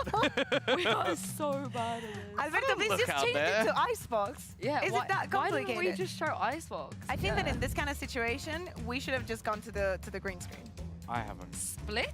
I haven't got a Split again? Dude. There's like a. We haven't had Bind. We haven't had a Haven Can I Fracture use Pearl. the? How do you say Is- it? Comodín de la llamada. Can I call Mel? Dude, we only. Can I call Mel? What, Melange? What's Mel? Mel's in Mel like Observer Prague. Mel. I know. I'm taking the mic. But I feel like we've only seen Breeze. Going a set. We've only seen Lotus. No, I think it's yes, I got a point. Yeah, yeah. Oh, of But- course, it's thinking that. Yeah. There are other maps, people. We could It's go so to much Bind. easier when they zoom out. We could go to Bind. We could go to Fracture. We could go to Haven. We've only had Breeze, Lotus, and Split. We haven't could- had could any. you We've only had imagine? And Icebox. Could That's you it. imagine that actually we're just in a tech pause and we leak something about, you know, like the changes Like to the what? maps, you know, like that kind of thing. Esto es bind. Bind. I want to say bind too. Oh, is it the little, like, behind the back of heaven? Now. Is it bind? I'm going Icebox. Alright, you could be different. It's gonna be Haven, isn't it? I just hope, I'm gonna say bind, but I hope it's Haven. Oh my god, are you kidding me? What is wrong Why would with we say us? bind? They only show us I would have Sunset, never gotten Lotus, that one. Split, and I would Icebox. have There's never no gotten other that one. maps. That's true. There is no other maps. There's only 4 So maps. I think I got like 7 out of 10. I think Wrong. Bear got 11. I think Bear got about 11 out of 10 correct. Yeah. Sure. Yeah, we'll go with winning. She's winning. What did I win? Can I take You win. Active Bunny home? Do you know win what? Dan. Production's gonna be really mad at me, but yeah, feel free to take them home. Actually, just Take take them Dan home. the Penguin. I have a collection. All right, guys, spam now to vote in chat. Who you think is gonna win, Heretics or Fnatic? Who would you be spamming if you were in chat? Heretics. I will be spamming Slug Approves. That will be my first choice. Okay. I like And then That's maybe not one of the options. maybe Dies a Cringe for Steel. Yeah. Yeah. Vibe check as well. Yeah. No, that's what he says that. Do we have a tech pause emote?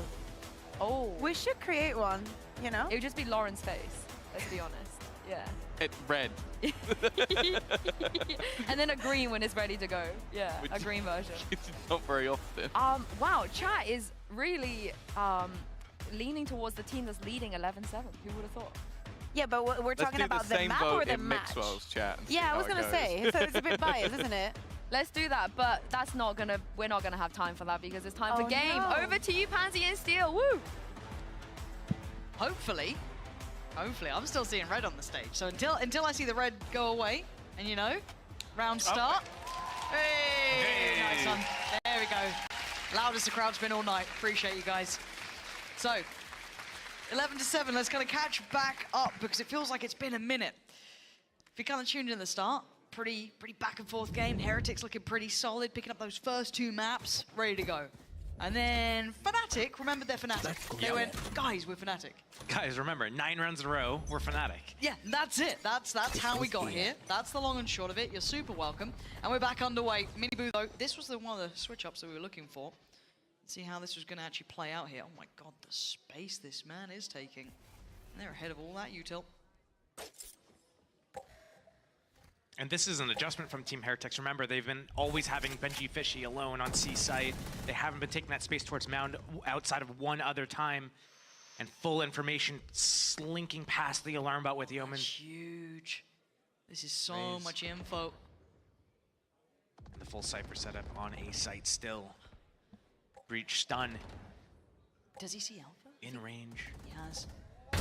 There it is. Okay, now you're a little worried if you're Fnatic. You got someone in the back, you got players in front, you got players to the left and to the right. Heretics now, holding the line well, 50 seconds. A new puzzle to try and work out. Camera taken out.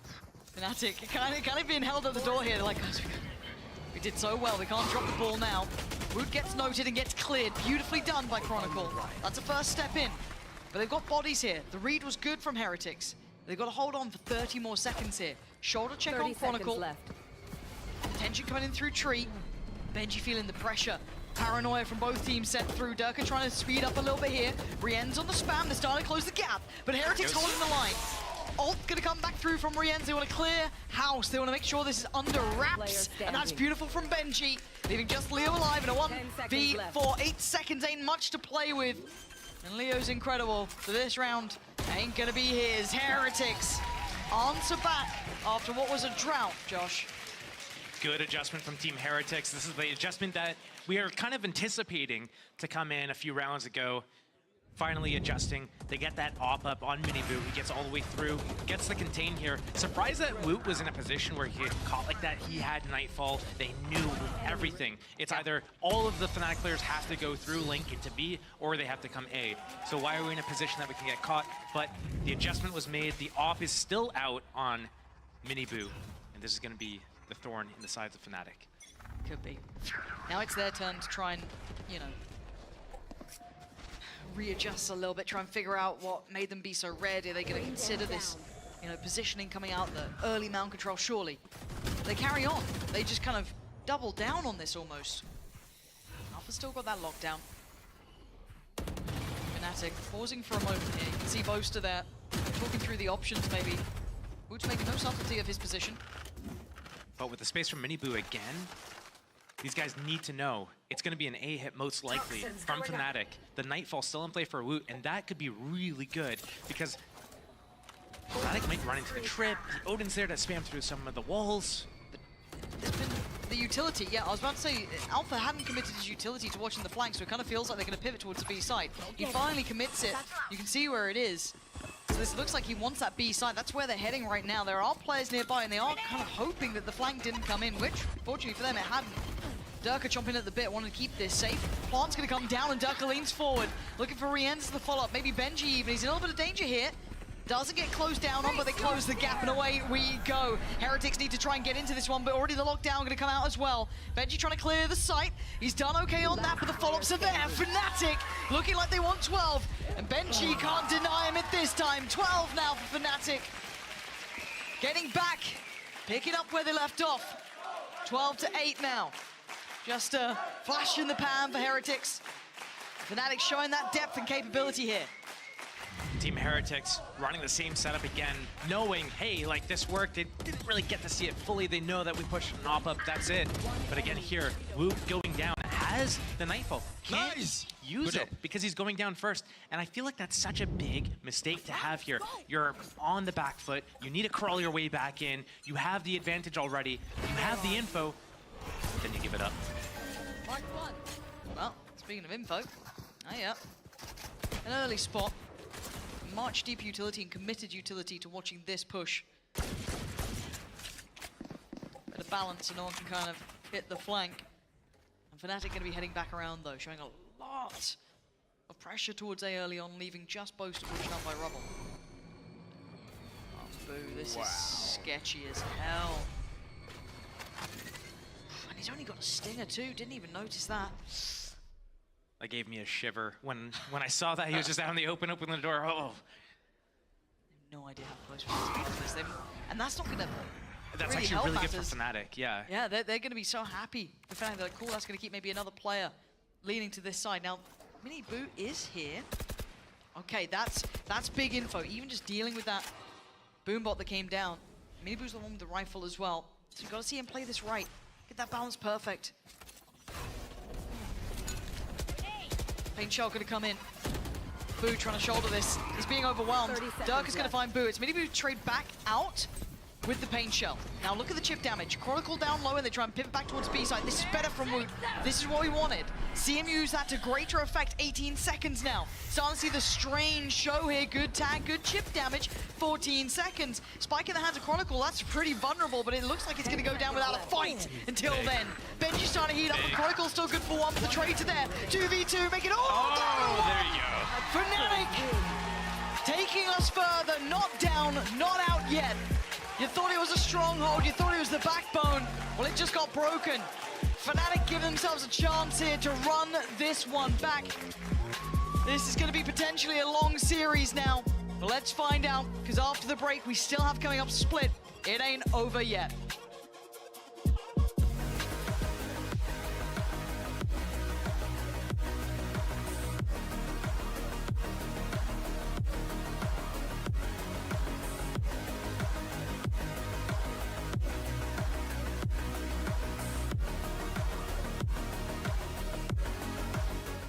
I know a place that will break you into 1,000 pieces. Stay away from them. Stay away from Lorca, Paco, and Picasso. Don't ask about Lola. Ay, Caballo Grande. Ay, Dolor de Nieve. But in spite of everything, it occurs to you to visit Andalusia. Don't say I didn't warn you. Be careful of the Andalusian crush.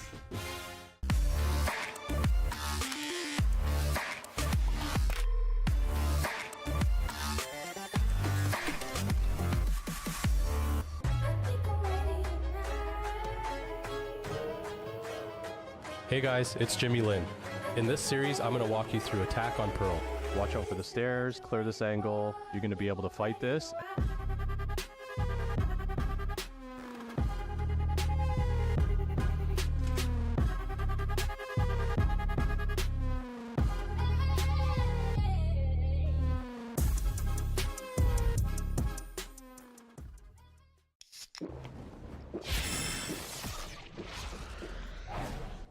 Red Bull gives you wings.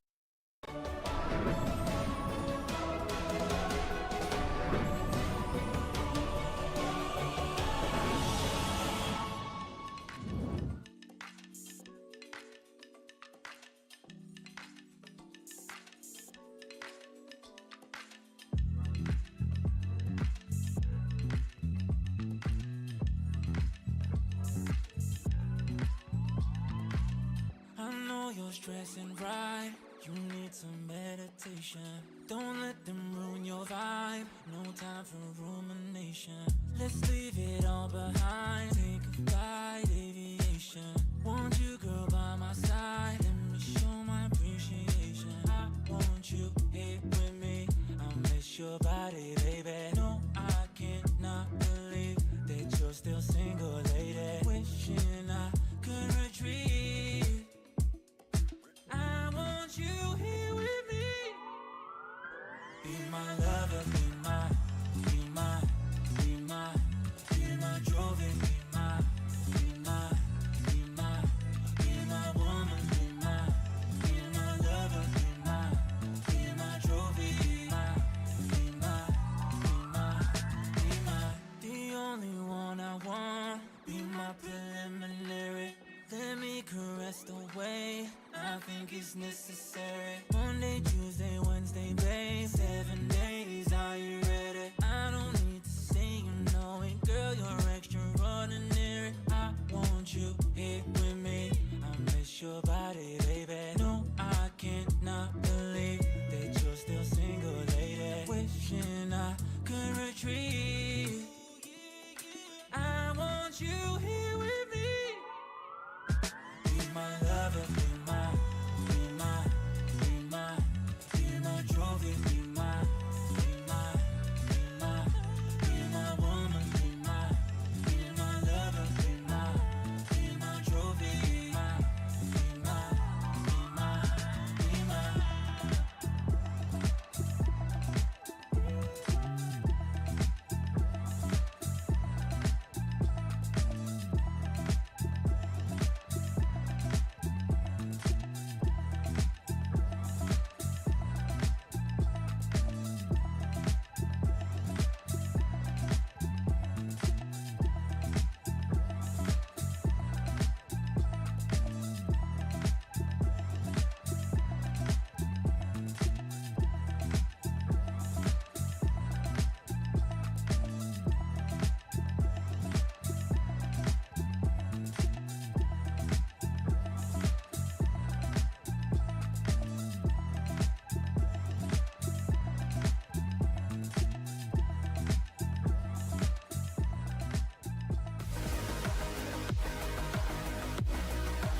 Come on then, boys. Let's show what we've got, boys. Let's go, guys. We're warmed up now, boys. Nice! Hey! What are you doing? Nice, boys. Nice! Let's go. Nice, boys. Good job. Bro, I jumped from my chair, bro. Yeah, bro. Don't shoot like this again, bro. Aim lad, mate. Oh, they're warmed up indeed. Fnatic, they managed to secure a map in this grand finals against Team Heretics. I'm your host, Yingsun. I'm back here with Kakuka and Tom. I can't believe it. They managed to win Lotus against Heretics without it going to OT. Oh, no. The problem is when they get to OT is when they lose, right? So closing it in regulation, especially after a long pause, and as we say, probably a very tiring week for them. You know, it's still not over, but definitely getting one map is the way to start. Yeah, and I think the fact that, okay, some of the players might have been a little bit missing for Heretics, but Miniboo was on all the way through that one, and they still managed to sort of like shut the rest of the players down, come back in some of those weaker openers. I think that we're starting to see the depth to Fnatic that we like, where it is everybody online, everybody performing, everybody getting those clutches. Yeah, it's a lot cleaner this time around if we take a look at this round, where normally I feel like maybe they would have lost to another eco. Oh, yeah, exactly, because it happened, right, during that first half. I think that Chronicle was wonderful yesterday, and he had to do it again. So many of these combos with Fade, both of the teams playing her and finding so much success with it. Chronicle was just not having it. He was ready to just regain all that map control and get the round for Fnatic. Yeah, he was someone that was really effective in a lot of the late rounds. Like, a lot of the time, you'll see, even on maps where he's playing the likes of Cypher, him maybe get caught out a little bit, but in these scenarios, he was making sure his util was available for the late round, and in this scenario, it was basically just, okay, cleaning up the mess that was created along the way. I mean, this is the thing. That's risky, though. Yeah, the last time they played against Heritage, it was when they reached 10 rounds. It was, I think, a 10-7 lead that they managed to lose the eco, and it ended up being 10-8, and the rest is history. But is this going to be enough, you guys think? Does this mean a comeback in the entire series? It's complicated. Yeah, exactly, because the split is next. Fnatic are having a different approach than the rest of the region. They are the only team in EMEA that is not playing with a double controller. They're just going for the double duelist. You might think that that might give them some edge, but actually they're becoming very, very predictable, and teams are finding always a way to shut them down. Yesterday, you know, it was a different story, but let's see if everything's ready for Shanghai. Yeah, before we head to split, though, let's take a look at the Boaster stats. I feel like we don't usually get to do that. So Tom, what a first death 0%. That's what an occasion. Not bad, Good not job. bad. No, he definitely had a good map. And as said, this was one where I think we saw everybody on the team performing up to the level. We saw similarly when he played on Bind yesterday that he had a very solid map as well. So I think it might just be Fnatic getting a little bit more into the rhythm where he's not having to maybe micromanage as much or take some of the horrible fights that he would have to take because someone's gone missing. And when everybody's performing, he can focus a little bit more on that individual game. Exactly. To me, that's the point. Is that it's everybody performing, that everything falls into place. This is the kind of Fnatic. The Fnatic that managed to close this Lotus. It is the one that scares people. That reminds of what happened in 2023. If they can translate that to the next two maps, yeah, we can, you know, go to the fifth one. Why not? This is the issue with Split, though, because it feels like when we get to Split is where Boaster had to do those micromanaging and trying to make up for losing a player right off the bat more than ever, on top of anchoring the B site as well. Yeah, it is. It's a lot, right? And especially with Team Heretics deciding to start on the defense, I think that throughout playoffs, throughout the entire season, today we gave Venjifishy the MVP, and we have many reasons to do so. One of them is his abilities to lock down a side, to not only have very good setups, but actually manage to have very, very good communication with the rest of his teammates and manage very well the space that he gives up. Well, that's the thing, though. I feel like Chronicle, yesterday at least, had an incredible game. Like, in those clutch scenarios, site anchoring, he did very well. He's not really my worry. My worry is still Durka on that Yoru. I feel like Alpha on Raze, insane. Like, you could do that every single week. I'm going to be happy with it. The problem is I don't think the synergy of the two of them is that great. Like, Alpha going in first, he'll find you kills. Durka has been a little bit lost with that Yoru. But then he clutches like that against Cena. A 1v1, right? Yeah, but that's what I mean. Like, I agree with you, but then he does that, and then you're just like, fair enough. Was that down to Yoru abilities, or was that down to Durka? Yeah, there we go. That's the difference. I think also because we have been treated to such a level of micros when it comes to KC, and when they started playing the Yoru on this map, it looks like Fnatic came a little bit late to the party with the Yoru, and that's probably because it doesn't look as surprising. Also, I still think after today, after yesterday, that it's very hit or miss. Like, it's a hero play. Sometimes he gets a little bit lost in the sauce. Yes, Alpha is someone that you can rely on. Yesterday, he was magnificent. It's so good to have someone that is that flexible. But, you know, if they still want and decide to run this comp, we need to see more comfort on his side. I wonder if that little fist bump that Voot was given, the air fist bump, was to Alpha. I wonder. Yeah. But maybe he saw Yadajay in the crowd. that could be more likely, to be fair. But this is the thing, Heretics, they still have another opportunity to close it out right here, which, again, if they manage to do so, Tom, will be huge for these players. I think going into this map, they're definitely favored. The problem is, Fnatic, when they win, it's not down to maps, it's not down to set plays. A lot of the time, it's not down to strategy. It is down to the players that they have on the server who can win them straight BS rounds. And that's where they have dregs. They have so many people who can just do unbelievable things. And that's what we saw yesterday. Should they have one split to close out the series? No. But they did. Yeah. They did. And that's what we have to look at now is it's not reasonable to go into this map as an overview and say they're favorites. but somehow they might just do it. And I hate it because I have to agree with him. It's not a good look, right? It's Agreeing with Tom, it's not a good look. Just ain't That's what it is. It's not what I said. No, it's not a good look, you know. She's doubled down. Okay, keep going. She's doubled down on it. Yeah, we're looking for a hair-raising performance. Hear me out. It's because you're always in for those tech pauses. It's actually your fault. I think honestly, you know, you could take half and you know. I've already borrowed Mitch's when he cut it off, so you know. Was it good? No. What are we talking about? Anyway, sorry. Are you sure it's about hair? We're still in the tech pause mentally. Yeah, mentally we never left. But Tom is always at the scene of the crime. It's not Pansy, it's always Tom. I think the problem This is wasn't that a Tom has been game-breaking working bug. every single day. No, but in the past, like historically. Like I hope there's no Killjoy shenanigans. I don't want to do that again. But we are going to see some agent select and see Kukuka if there are any changes. Yeah, exactly. So there's not going to be changes. We talked about how, of course, this is not like the regular season. Maybe some week-to-week changes that we can expect, but these far into the playoffs with Shanghai being next week, no surprises, no changes. Again, as we're talking about Fnatic, just playing with that solo controller. Boaster was great back there in Lotus with Omen, and he's going to have a lot of tasks starting here on the attack. Yeah, I think a lot of what Foot were good at yesterday was denying a lot of Fnatic set plays when it comes to that attack side. Like, especially if you see an ult or two, they love to have those double TPs into the back of the B site. And I think just being disruptive and irritating can be enough to stop a lot of those attacking plays. So I want to see what the plan is for the side of Heretic. Well, the plan for them is to win this grand finals, and Pansy and Steel, they're going to have one more opportunity to close this out. You are on the money there. Yeah, it's scary times now, though, because there is something about Fnatic when they get that momentum behind them, they start all lining up. But this is not a bad map for Heretics. Their map pool is very solid, Josh.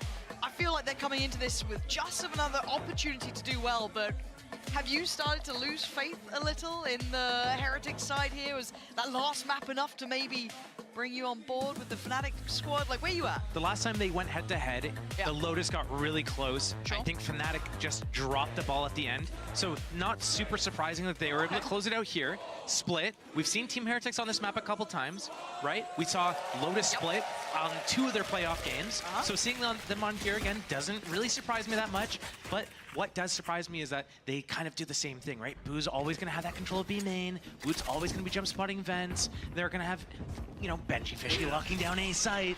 And it's all on Fnatic. Are they going to come in equipped to deal with this? To punish Boo's jump spots? To punish Woot's jump spots? Well, shoulder shown, and that's enough for Boo to get out of there. But he might get closed down on. Still has the paranoia to kind of pull the trigger off. Looking on the other side of the map, no, the players aren't fully adjusting yet. They are waiting this out. Just holding, waiting for a reaction from Team Heretics, but they don't really do those kind of like walking around curiously plays that often. It's very rare to see that. And it looks like they are going to start like trying to re-clear middle a little bit. Is it going to be an A hit? And this is double fake. It's going to be a B ending here. And the timing is going to be perfect for Boaster, but the flash on Rians could shut this all down. Oh my god, the timing on this is everything. The pop flash, and now they're in the heels of them, but Chronicle turns in time. 2 quick kills, and he's still holding this one back. Boaster picks up the mantle, and it's perfect from Fnatic. Just Benji left here in a 1v4. They played that to perfection. Benji, yeah, not a chance in hell.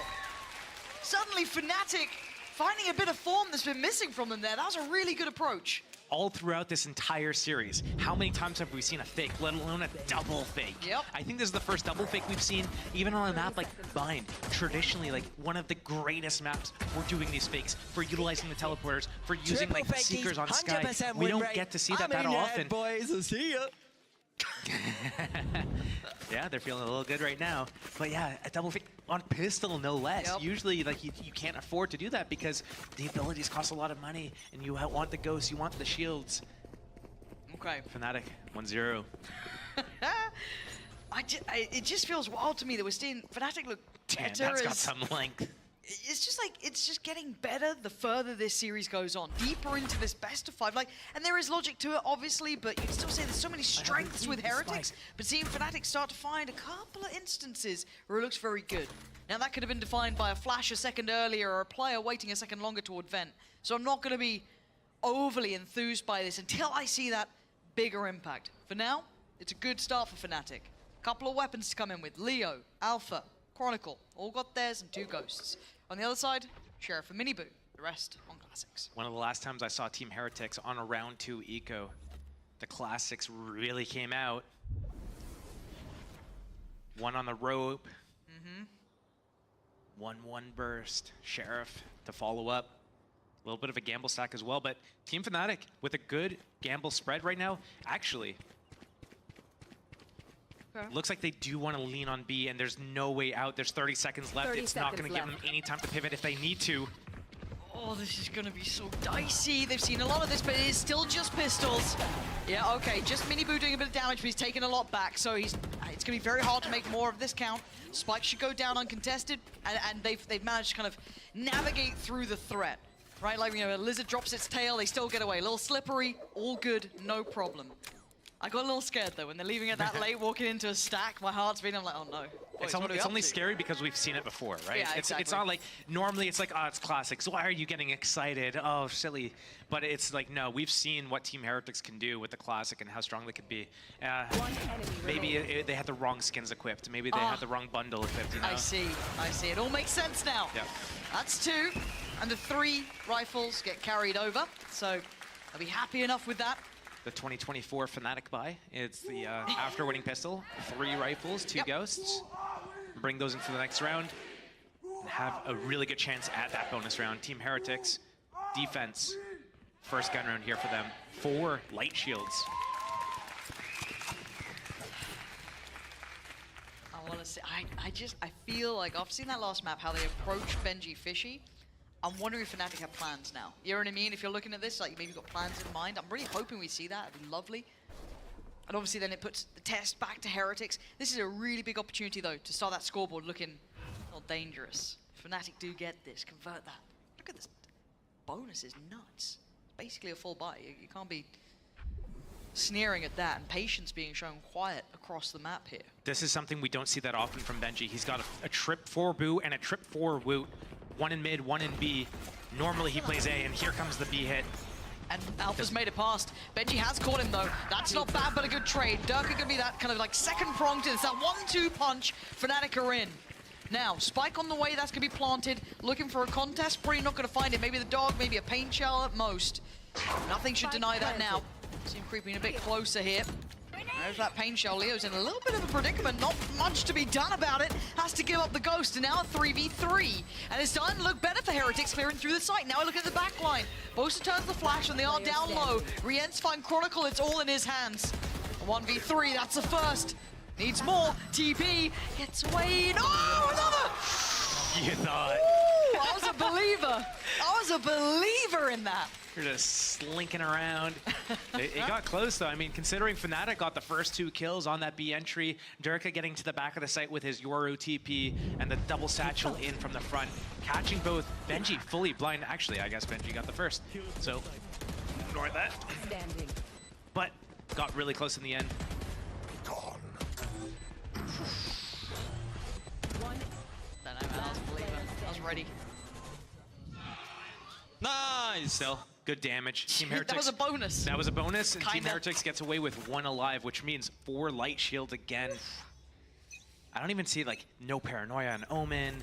Like, this is gonna be tough. Yeah, it's a buy from the bargain basement. Not pretty. Flash. Hello, Chronicle.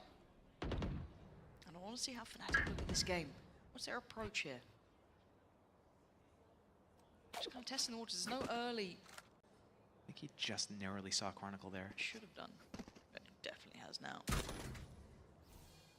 But again, I say it is only Chronicle. I mean, it's keeping Right 2 there. players on that A site. Smoke goes up towards fence.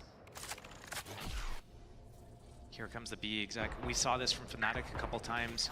I think 2 or 3 times. So little safety in this, and you can see what it does is there's no safety on the site. Alpha clears Boo, and now they can get the plant down. It's beautifully constructed. Now, does Heretics try and find their way back in?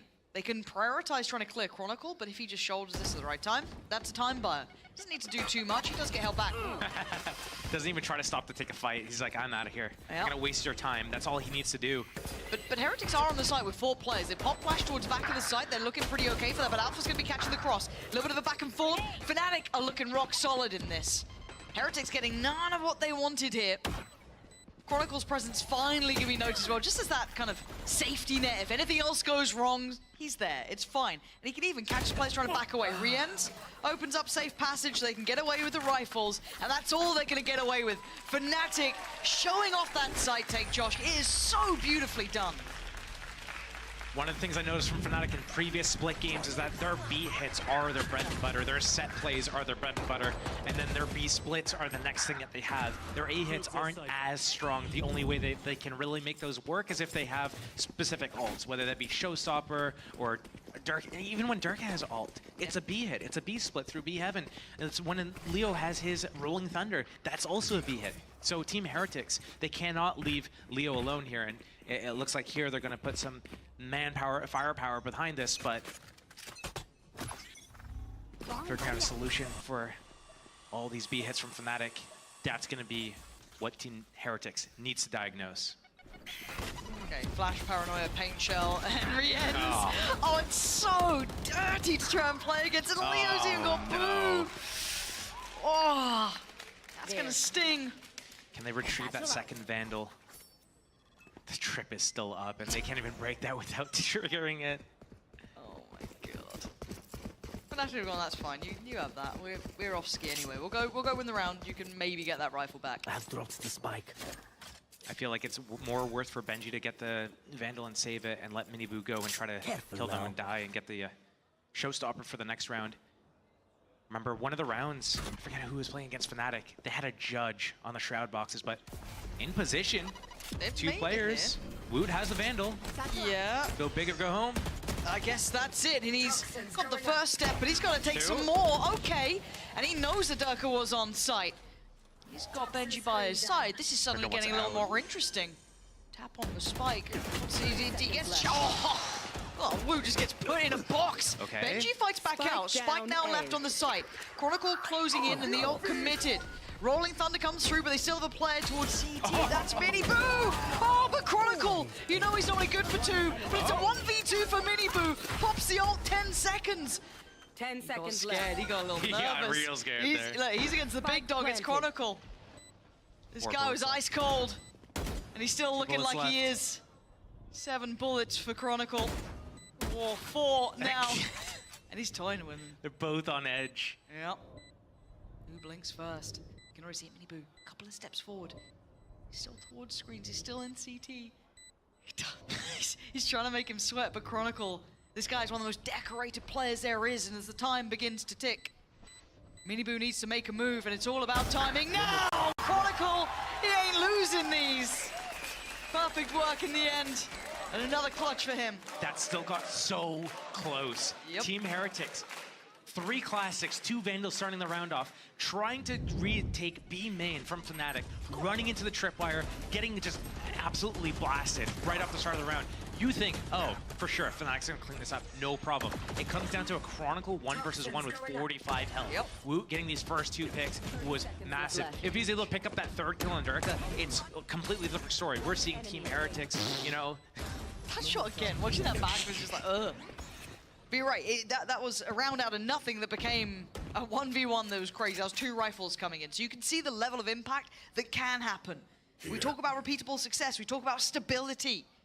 And now Heretics need to start making impact here, because Fnatic are comfortable. They are dictating the pace drastically. It's Heretics looking for a new opportunity. Maybe a different look here for themselves. Miniboo in no man's land. Here it is, spots out Durka, and he's on the run. Here. Plant the spike. Oh dear, Seekers. Oh, he's getting chased by the Seekers. But Alpha was in there. Look at this. The push and the pull so perfect. Durka's gonna find Riens. He saw everything. This is poetry in motion, and Heretics still not getting a grip on this yet. They need to stop it somehow. It's a good start by taking down Durka, but they need a bit more. And Woot. Okay. Thought Leo had him dead to rights. Now Leo might be dead. Okay, okay, and I mean, drags him to his grave, but it's 3v2. Miniboo with a second lease of life, but Alpha closes down what he started with 2 at the end, and Fnatic, round by round, looking scarier. This has to be a timeout call coming in Has real to be. soon, because Team Heretics, what they need to do is they need to understand. Fnatic are doing their set plays, right? Every time they have the Euro ulti, they're going to do either B main or B heaven split. They're going to do a set play though, and they have the stun line. They have the Euro. Even if the Euro doesn't have ulti, he's throwing the flash over B main into sight, right? Yep. They have the paranoia. They have the Euro TPing back sight, the paint shells. They have all of this. Team Heretics, if they stand around sitting on cameras, doing these like really passive jiggles, they're going to get caught. They need to do something to stop Fnatic from being able to get off all their utility. They need to catch them as they're pulling out flashes, keeping their arm out to set up the breach stun, pulling out the Omen smokes. They need to catch them in those opportunities. They tried it once when they were on some like 2 Vandals, 3 Classic Eco round, and they got shut down a little bit. Okay, they got baited into it and they got put down. There needs to be something else that they can do with that. Whether it be they get like really curious down mid, maybe they go and start abusing Chronicle a little bit, maybe they set up more passive traps, these crossfires that they set up from hell, from heaven, and they just stop playing on the site and start playing back on the rafters, for example. They've done it before, but B&B heaven a little bit more, and then like counter exec on them maybe, or get in their faces again at B main. Maybe they don't get lucky twice. Yeah, let's see. What do we have here? Guardian with Woot, 4 Sheriffs. Here we go. And for this round, it'll be Benji holding towards A. A little bit of a switch up here, but they are getting aggressive on the rest of the map. Or at least they took a look towards B main. But I mean, this isn't the round I'm expecting to see masses of results from. This is, a somewhat bought up side as much as they could. And okay, are we really gonna be doing this now? Are we really gonna be doing this now? Miniboo, what the hell are you guys doing to me? Alpha is the one to stop it, but they've got a man advantage when it feels like they haven't the whole time. Just give them Sheriffs. Benji's angle gonna be probably pried open by this Boombot rolling. Benji, what you got for me? 31 HP and a bit of a dream. Not gonna happen there, but it does open up the trade. Stewart's flank coming, but ultimate for him, as well. Gonna chase you. Okay, gonna come on in. Plants there. Both took a little bit of damage. 68 HP. He's got a smoke, he's got his TPs, and they've got recovered weaponry. Here.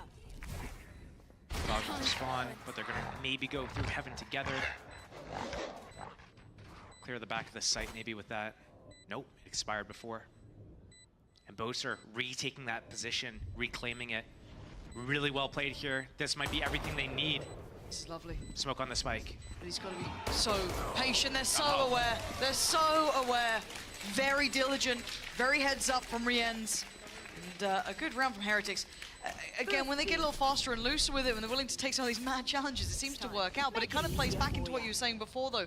Taking some of these risks in certain areas, in right areas, seems to be something that could work out. This may not be the most prime example, but there was a lot of utility very nicely placed like that flash. But still, are you hoping to see them be a bit more proactive across the map now? Well, that play that they was set up at ramp there was off of the back of that B main clear. Instantly, start of the round, Sky Flash into B main, Omen TPs across. They realize, hey, this area is clear. They leave Boo alone on the deep line and they over-rotate. And as soon as they get to A heaven, the wall's still up. They drop the wall, they flash through it, and they're fighting together with 3 up there. Benji getting the kill from lower, from elbow as well. Cover going out. B main control for Boo again. Woo with the Viper's Pit. Pacey. Backs out. Rienz. Yeah, man. You're a lucky boy. Right about this time, he wishes he could self-heal. Yep.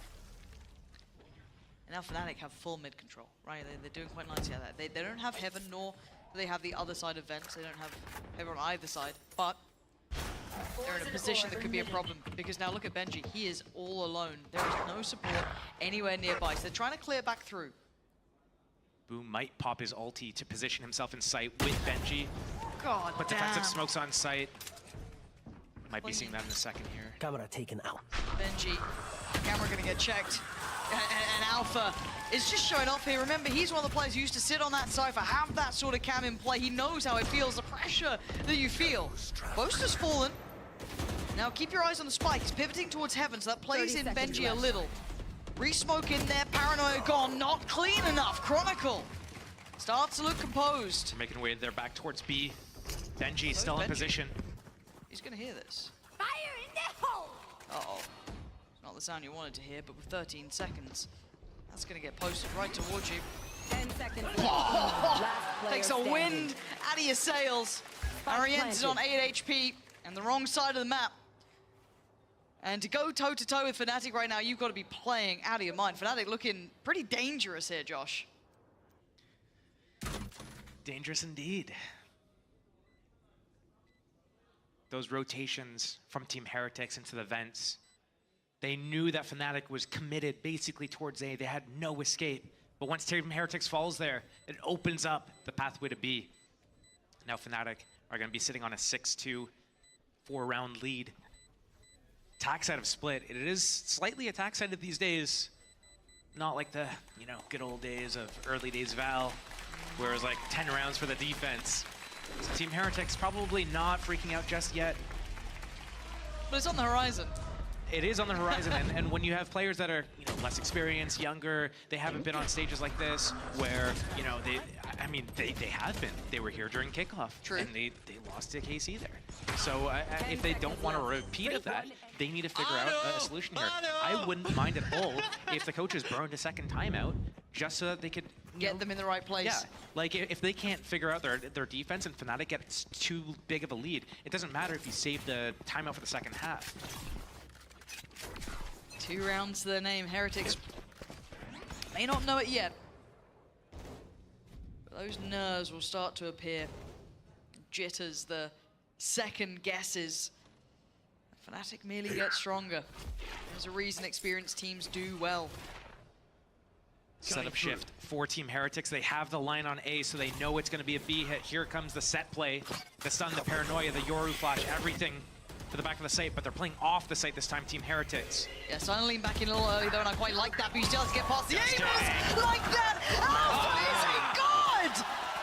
4 quick kills back to back! That's disgusting. They want it, he's grinning already. There's a reason he's the wonder kid. Look what he can do. Gotta find him though. Play the game of where is Boo? Where are they hiding my ace? Alpha's having a wander. Last time Chronicle had 4, Leo stole it. Here we go. Alpha on for it. Oh! Boo, you heartbreaker. Dex goes back anyway, but can we get that replay in just like half speed? I feel like I blinked and I missed half of it. It's like 3 different angles and he's just whipping around to all of them. Raptor spawn, hell, heaven, right? Like, look at this. Go Raptors. Spawn, 360 in between. Hell, heaven. Jesus. Oh, this guy. Nuts. Nuts. All right. Oh, that was almost that looked almost approving from me there. That was as close as you're gonna get. Well done, Alpha. Proud of you. It wasn't 5. It wasn't 5. Just a little desk slam at the end for the fun of it. 2 rounds though. This is where it needs to change. There's no 2 ways about this. If you don't want to start getting the scaries, there's all like worries that creep up on you. You need a round, Heretics. Fake beam in control. It's going to pull the rotation from Mini Boo, and it's going to be an early A hit. No ultis on the side of Fnatic. Just Benji at his position. He's got the 2 trips, the camera spotting the feet. He's got the cages. Will Boo be in a position in time to smoke for him to keep him alive? Because Woot, don't know if he's going to be able to help. This is knife's edge work here. Benji in a lot of trouble, under a lot of pressure. Woot does really well. Finds Poster, Hat gets invested. Flies away, and they're actually holding them back here. Fnatic held at the front door, not having a springboard effect at all. This A-side not looking open for business, but Alpha very close by to his ult now. Ooh, careful, Rienz. Dangerous. Is Alpha getting closer? Who's got the contain? Somewhere down there. In fact, you missed that. It was a flick shot from across. Look, it's a flick shot from back here, okay? But you're right. But like Leo can kind of... I mean, it'd be 3 players through vent, right? He's gonna hear this. Okay, Boo's heard this. He's got to do more than just one though, and you can see the pace they're trying to shut him down with. Miniboo's there now. That Sun gives away Breach's and position. Time, 10 seconds. 12, 11. They're going to be running so low on time here. Miniboo knows it. Nice shoulder peek. He's very aware now. The problem's to sign him out here. 5 seconds. Wait. They don't have time for this. There's no way there's a plant at that time. I think you need 0.1 second more. There it is. The clock ticking over for Heretics there at the end. Everyone just holds for a second. Got very, very close. 10 seconds left. These fights at A Heaven are getting a little scary. Too close for comfort for Team Heretics. As soon as one of those players goes down or offers up a kill, Fnatic has an open B bomb site.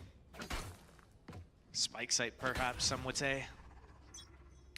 Your Never heard ulti? of the first. Does that imply? Are we going to see the... A B Oh, hit? God.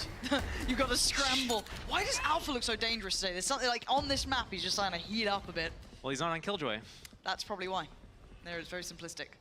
He He's gets allowed he gets to fun. yeah, he's allowed to have fun. If we make it to split, you can have a bit of fun. If we don't, no fun. And that's the only reason why they won Lotus, by the way. So that he could play Raze here. Well done. There we are, 3-2 split. And Who's next? Gonna use Wait this to as a hear fake. Lots of fakes from Fnatic today on this map. Get look at it. deeper in the wrapping series. it up. Of course they are. All the players. Oh man, this kind of hurts, but they can pivot back in time. It's just, you got an army coming your way. Fnatic toying with those expectations. TP across, but they've still got the site to clear. 45 seconds now. It's getting pretty dangerous. All of the players are on this side of the map, but the timing could have been better. Boo and Riens appear behind them, and suddenly it falls apart. Perfect response from Heretics. They're not out of it yet. They're still holding on. Still a little bit of life left in these guys. One round away from getting a 5-7 half, you know. Once it goes to second half, if they can start with a pistol, you know, it's looking exactly like Lotus in a few ways. Before Fnatic ran away with, you know, 9 rounds in a row. Basically, showstopper for Miniboo. Woot still with the Viper's Pit, but I feel like I never see them using it early. No, same. I don't know where they it. use it on this map. I think like B main once I've seen it. I but vaguely recall it in middle, yeah. and I don't think it even went particularly well. It might have been in the mid round or something. He got flanked, right, from fence? Yeah, it was. Amazing. So let's see what they do. There it is, though. I mean, he's got Yep. the trip, though, this time to set him up. So that secures the rotation through back and forth for his teammate between A and B. All that needs to happen is not get backstabbed from vents. But it's the site take again. Yep. We've seen this one before. Want to see how it looks now. Aftershock just to clear out a potential judge. You sticking around on this? Has he found a pocket to play from? I don't know if he has. Oh my God, he has! Geez. They found something to play from here. There was no solution to this before, and now they've got the perfect read. Heretics! Where the hell did that just come from? Bring it back up to 5-7. After what looked like the flawless site execute that looked on the money, they adjusted something, because Boo wasn't phased at the back of site. We had a player by pillar. It all looked way more comfortable. There was definitely an adjustment there. Team Heretics realized, like, hey, like, fool me once, you know, shame on you. Fool me twice, shame on me. Fool me 3 times, you ain't gonna fool me again. Just Nice! Let's go, boys. Nice golf. A little bit of fire still left. Yeah. I in mean, these guys, 3 yeah. rounds at the end, right? You're starting to feel out the game a bit more, feeling a bit more comfortable about it. Otherwise, you were left kind of barely hanging on. Now, going into the second half, keep in mind, if Heretics are able to claw this back, close out this map, they win the whole thing. First place, it's theirs. But there's just something about Fnatic when they get into these moments, these finals. Still. It's not there yet. A reverse sweep is It's very a hard to lot. pull off. It's a lot to They ask. need to close out this map and one more full map. Can they do that? What best team maybe arguably in EMEA right now? Hey, you can look at results, you could argue it. I think I'd put them up there. If we're gonna just, it's kind of hard when we're talking about best of 5s because they feel like they exist in their own instance, but True. talking throughout the entirety of the season, I'd say Heretics are the leading team in EMEA. Maybe not by like a country mile, but a decent amount of space. Fnatic showing that kind of pedigree, that experience, that I mean, apparently late round map pool, but already 50 seconds into this, we're starting to see Heretics lean on in. Chronicle getting an eyeful. They got the sight, so it's going to be a 5v5 post-plant. I feel like that camera, if he kept it alive and didn't pop it Spike early, planted. would have been so helpful for this retake. There we go. Right on the edge here. Big round. Fnatic could stretch the lead or Heretics close the gap and they fly on in. Alpha untraded, but Durka and Leo make their appearance. Close to falls, but they're still alive! Wow. And Rians and Wu just get eviscerated. Fnatic, whew, right back in this. For a second there, Alpha looked like he was having a little bit too much fun, and then, yeah, within a second, 3 kills coming in for Fnatic. I was a little worried there was no like trade off the back of that, but then this. Oh, okay. Bloody hell. To be fair, a few different flashes were used there, right? Come here, bro. We saw your flash going down into hell through the smoke. We saw Leo, I believe, did a flash as well. Boaster, Paranoia, everything. I love that. I just heard Alpha yelling, "Come to my site." He's frying right now. I mean, I don't even think they're on. Like, I don't even think they're eco kills that he's getting. He's getting the real deal. Value, yeah, big value to his DFV, yeah. Now, okay, buyback. No outlaw. Sheriff's actually, this is a little bit more invested than I'm used to seeing with Heretics, but doing what they can. Looking like they want to try and test Chronicle. That ain't gonna go well. Okay, clean work so far. There's just Miniboo and Woot left to claim. This is what Fnatic would have needed. Nice, like, step to 9. Looking real close. Yeah, Alpha. Just not allowing anyone through. Heretics need to get through this round and then hopefully focus towards that buy, that first purchase. But I'm going to be honest with you here, Josh. Fnatic is scaring me when things go well like this. Yeah, well, it's all on this bonus round right here for Fnatic. Are they going to be able to just steamroll their way through into the final map? God. Or are we going to drag this one out a little bit, see if Team Heretics can start putting some of those adaptations? I believe they still have their second one, right? I think so, yeah, because they didn't call it in the first half, which we're kind of discussing now. We're like, nice. There's too much of a lead already garnered, then maybe it's worth popping it there, but they held on to it. So have to wait and see. This is the first opportunity for an answer back from Heretics. They now get that purchase beside them. They didn't get any massive ult progress going, so they're not going to have that to lean on. But I'm looking to see what they bring here. What is the approach they want to lean on? Oh my God! There's the assassin, the knife in the back. Woot and Miniboot. Gonna be gutted with that one. But that basically wraps this round. Yep. I mean, you've lost out on Miniboot and Woot. Really? Ambitious. Rian's Boo and Benji, you've got to be gutted about that. No one even considering that that was going to be an option, not even thinking about it. What can they get here? Do you like that camera, Benji? We like it too. We've used it for a very long time. You used it 12 rounds in a row last half, okay? Time for these guys to have fun with it. I mean, the issue used to be that no one was able to deal with it against Fnatic. He used to make them so good on split when Alpha was even playing on the Cypher. Now he just gets to wait and watch. He does have support. Hello. Spots all Alpha's 3. there. Oh, God. Gonna be Death judged. from below, Alpha. He's going to be out of his chair again, isn't he? He's going to be, yeah, he's up and at him. Go get him. It's terrifying seeing Alpha actually get freedom to play like this. Again, he was one of the hottest prospects initially when he joined this squad. And you can see very much why. There's no map left to hide in. 10 seconds left. There's nowhere else to go. Leo wants to upgrade. Yeah, why not? Treat yourself.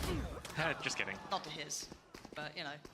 I mean, there's also Boaster coming over. Just trying to keep hold of this. Benji as well. Okay, 2 rifles kept. It's worth it for Fnatic. They're so close to getting this map in the bag that, you know, taking those guns away from Heretics, especially from Benji, yeah, I mean, that's... And they get the ult off the back of that too, Josh. Yep. You thinking about snowball effect? Right. That was... That was the bonus round. They get that. 2 free kills at the start. No even fight back. Cool. Next round we got the ult with Durka as well. We're building bank. Everything is just like rolling out in front of them. Lay out the red carpet. We're going map 5, well, possibly. God, as if I don't have the script for this one. This is, you know, anyone's guess still. And did you think Alpha was going to stop wandering around the map, taking confidence fights? Flash to go in, can Boaster stall? Not really. They're going to disrespect the smoke, but they're going to have to listen to that paranoia. Oh, the TP. That's so good from Boaster. They had no idea. The back of the paranoia. Fnatic just taking the fight. Looking ferocious. And Andalusia flawless. Did you forget who Fnatic were? How far they've gone, how many games they've turned. And there is the last time out for Heretics in this map. 5-11, they pause. And another string of rounds coming in for Team Fnatic here, 4 in a row now. It's almost like they have such full control, and you can see it all the way going back to like the first round of the game. Attack side, they're doing the double fake, and like every, so frequently, I wouldn't say every, like they used it about 3 or 4 times where they faked, or they pivoted through vents and went back to B. And I do wonder, is it like they have a really good read of the situation? Maybe they learned from the first 2 maps of the series, like, hey, instead of doing these 5-mans, let's start using a little bit more depth to everything. And it looks like Team Heretics is struggling to adapt to that. It looks like they have such good protocols for when things are just straight up plays, that they have good rotations, they know how to contain people, they are, you know, just locking things down as really strong backlines, like especially Benji Fishy. But what happens when you get faked out and your ankles break and you have to run back to the other side? But wait, no, it's a double fake and you have to run back the other way. That's, you know, we're seeing the result of that. Team Heretics doesn't have an answer at the moment. Didn't have to burn Durka's ult in that last round too, so that's still looming in the back of their minds. Is that going to be invested somewhere? Do they have something in mind? And for Heretics, you're having a laugh. You're having a laugh. You saw that before I did. That's not even in the game yet, and you saw it.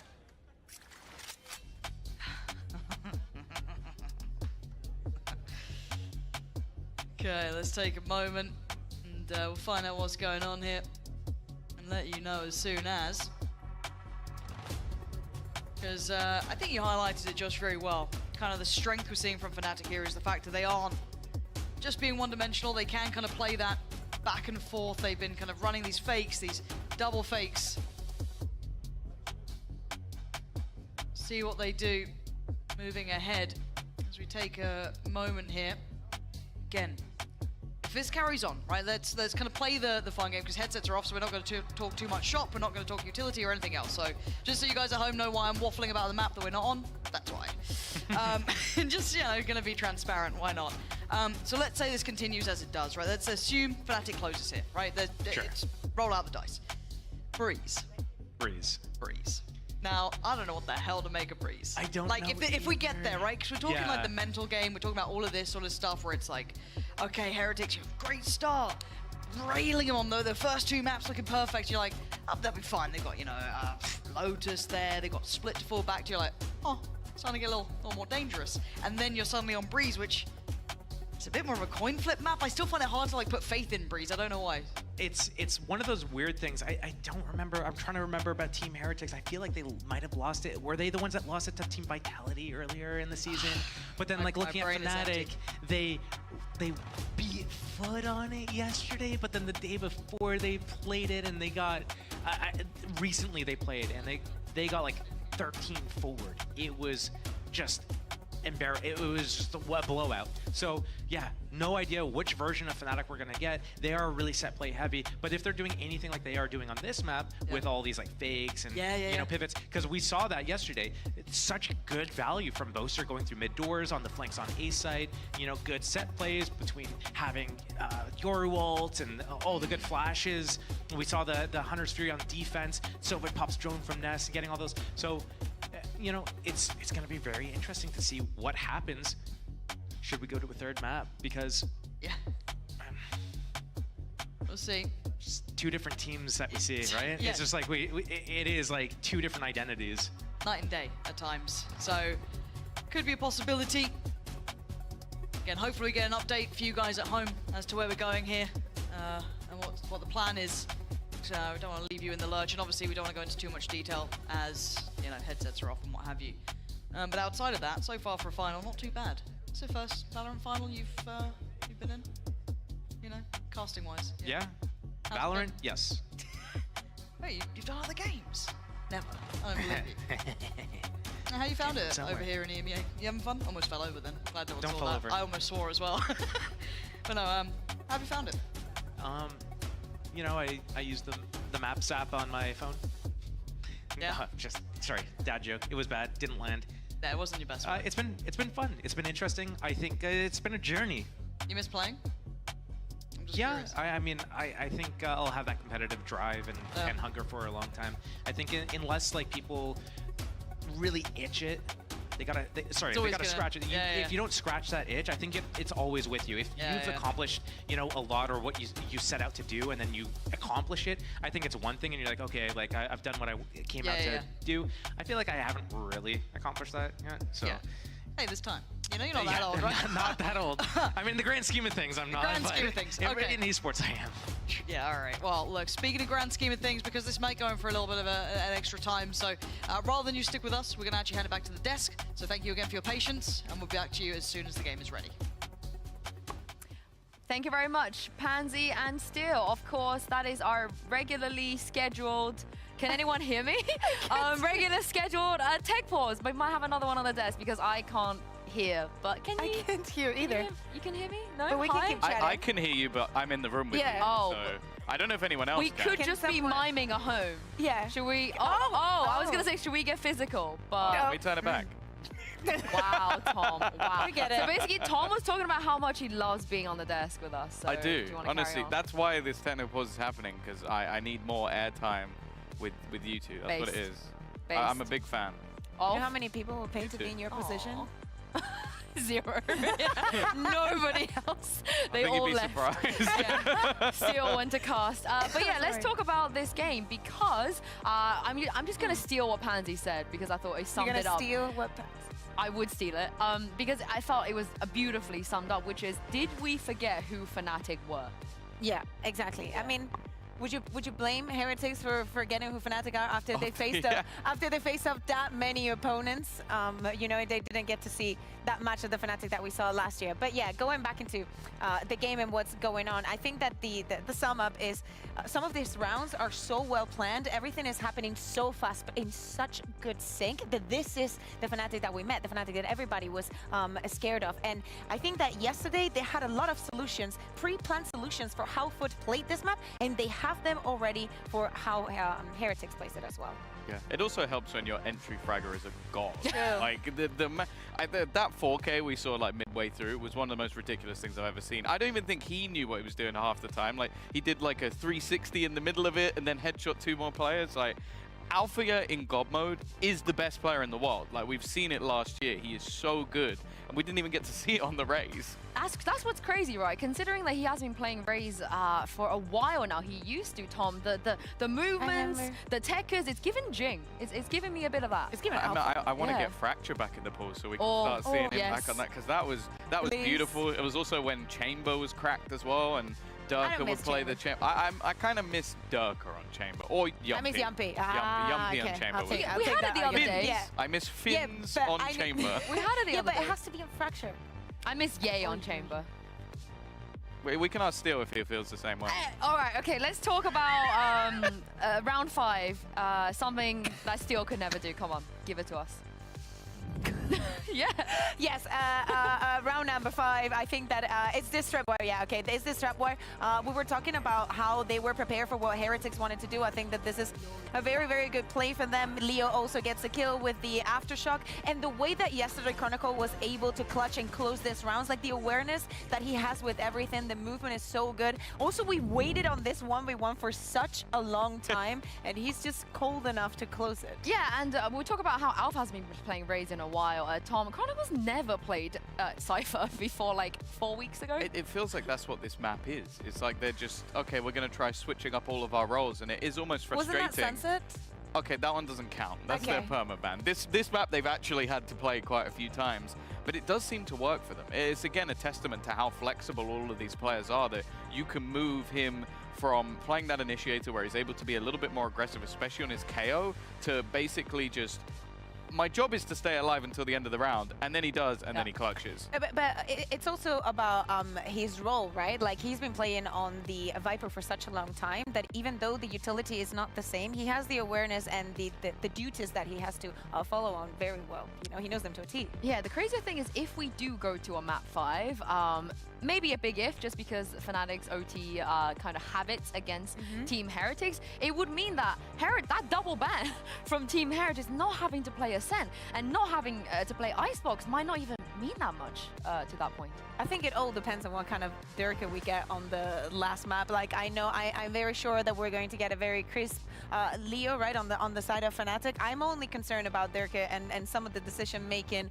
and that he was having yesterday. I think the crazier thing is, again, if this was a best of 3, they would have got 2-0'd. Like, Yeah, it would have been. true. They have 2-0'd them 3 times. Oh, that's incredible. But it doesn't count because it's a best of 5. Yeah, and it would have been an OT second map again. Yeah. Yeah. We literally would have had the exact same. We just never knew that if it was a best of 5, Fnatic would have come back. Some people are going to start thinking that we do recycle the scripts. Yeah. So well, you are the script writer. I am. They don't know that at home, but you and Ash are the script writers of VCT. One day we'll release that video for people to see, because actually it was a video that we did not release about how Koi was going to win their last match, and it actually everything that we wrote down happened. Yeah, against Vitality, right? The funniest thing. But I feel like at this point, we don't even have the funniest thing anymore. We got to a point that anything could just happen, and it might be normal, seen as normal. I don't know about anything. No, but like if Fnatic came back from another 3-11, it's just like, oh. Yeah, but like if Koi wins split 2, I think that will be the main, like, that will blow my mind. Hey. I'll be gone at that point. Honestly, why not? Why not? But first, let me tell you guys at home what's been going on and why we're having a tech pause, because a player has asked for a personal timeout, which Valorant officials have accepted. We will continue to provide you with updates when possible, and thank you very, very much for sticking with us. Tarek, I know you're playing Wordle right now. Put it away. He's not that great at it, I'm not gonna lie. I watched him yesterday. You will be really disappointed if you watched him. I am great at Wordle. I love it because it helps me learn new words. Oh, you any good at Wordle? How about connections? Oh, what is it? Vortex? No, the new one, the beta one. That's my favorite. One, it's like a word search, but it's great. Yeah. I don't really play any of these games. I'll be Mini crossword? Not even the crossword. Oh, I mini? love the mini. On a Sunday? Or today's the hard day. I do like mini. Yeah. Which one? Mini Boo? Either. I like Mini Boo and I like Mini the analyst as well. They're both great people. In terms of mini crosswords, not so much. Mini is cross. Some player needs to call themselves mini crosswords now, and then they're gonna be like, Tom, why'd you say that about me like 2 years ago? I thought you'd like everyone. If someone bases their name off that, fair play. That will be incredible. And makes it to the pro scene. Yeah, like, that would be. Please, if you're like a cracked Turkish kid right now, 15-year-old cracked Turkish kid looking to go pro, name yourself. There's another Turkish player called Mini. There is. There we go. So mini crosswords. He's got to add crosswords to his name. There we you will go. vouch for you for any team that you want to trial on. Just let us know. Also, Tom has gun buddies, so if you want one, do not forget to DM him. Everyone make sure to follow Tom Biz on X and DM him for a gun buddy. He's giving them away after today, right after the grand finals. That's what you told us. That's what I was going to do. Was it a secret? Not safe for air? This should be... Somebody please take a screenshot of that. That should be the meme every time we have a tech pause. Just literally every single... I have a question for you. Every single time. Yeah, go on. Ask him a question. It's not going to be the ritual one. Can I ask you a difficult question? Now that we're completely honestly, deranged. the Holy Trinity has come full circle. Yeah. Are you ready? Sure. One day, you come back home. Oh, God. Oh, dear. What is going on? This is not safe for air. Is this is safe not for safe air? for air. No. You come back home. And you find a number of pigeons. You know, a pigeon I know the question. I know the question. How many pigeons would you have to find in your house for you to think that somebody has been putting pigeons in your house? Honestly, this is like... Probably 2. Like, I think anything more than but 2 could have just flown through a window. You have a balcony. I have had 0 pigeons in my house ever. But they could have thrown... So if there's more than 1, they could that have is flown in. a ridiculous amount of pigeons. Yeah, but you have a balcony. It's not that crazy.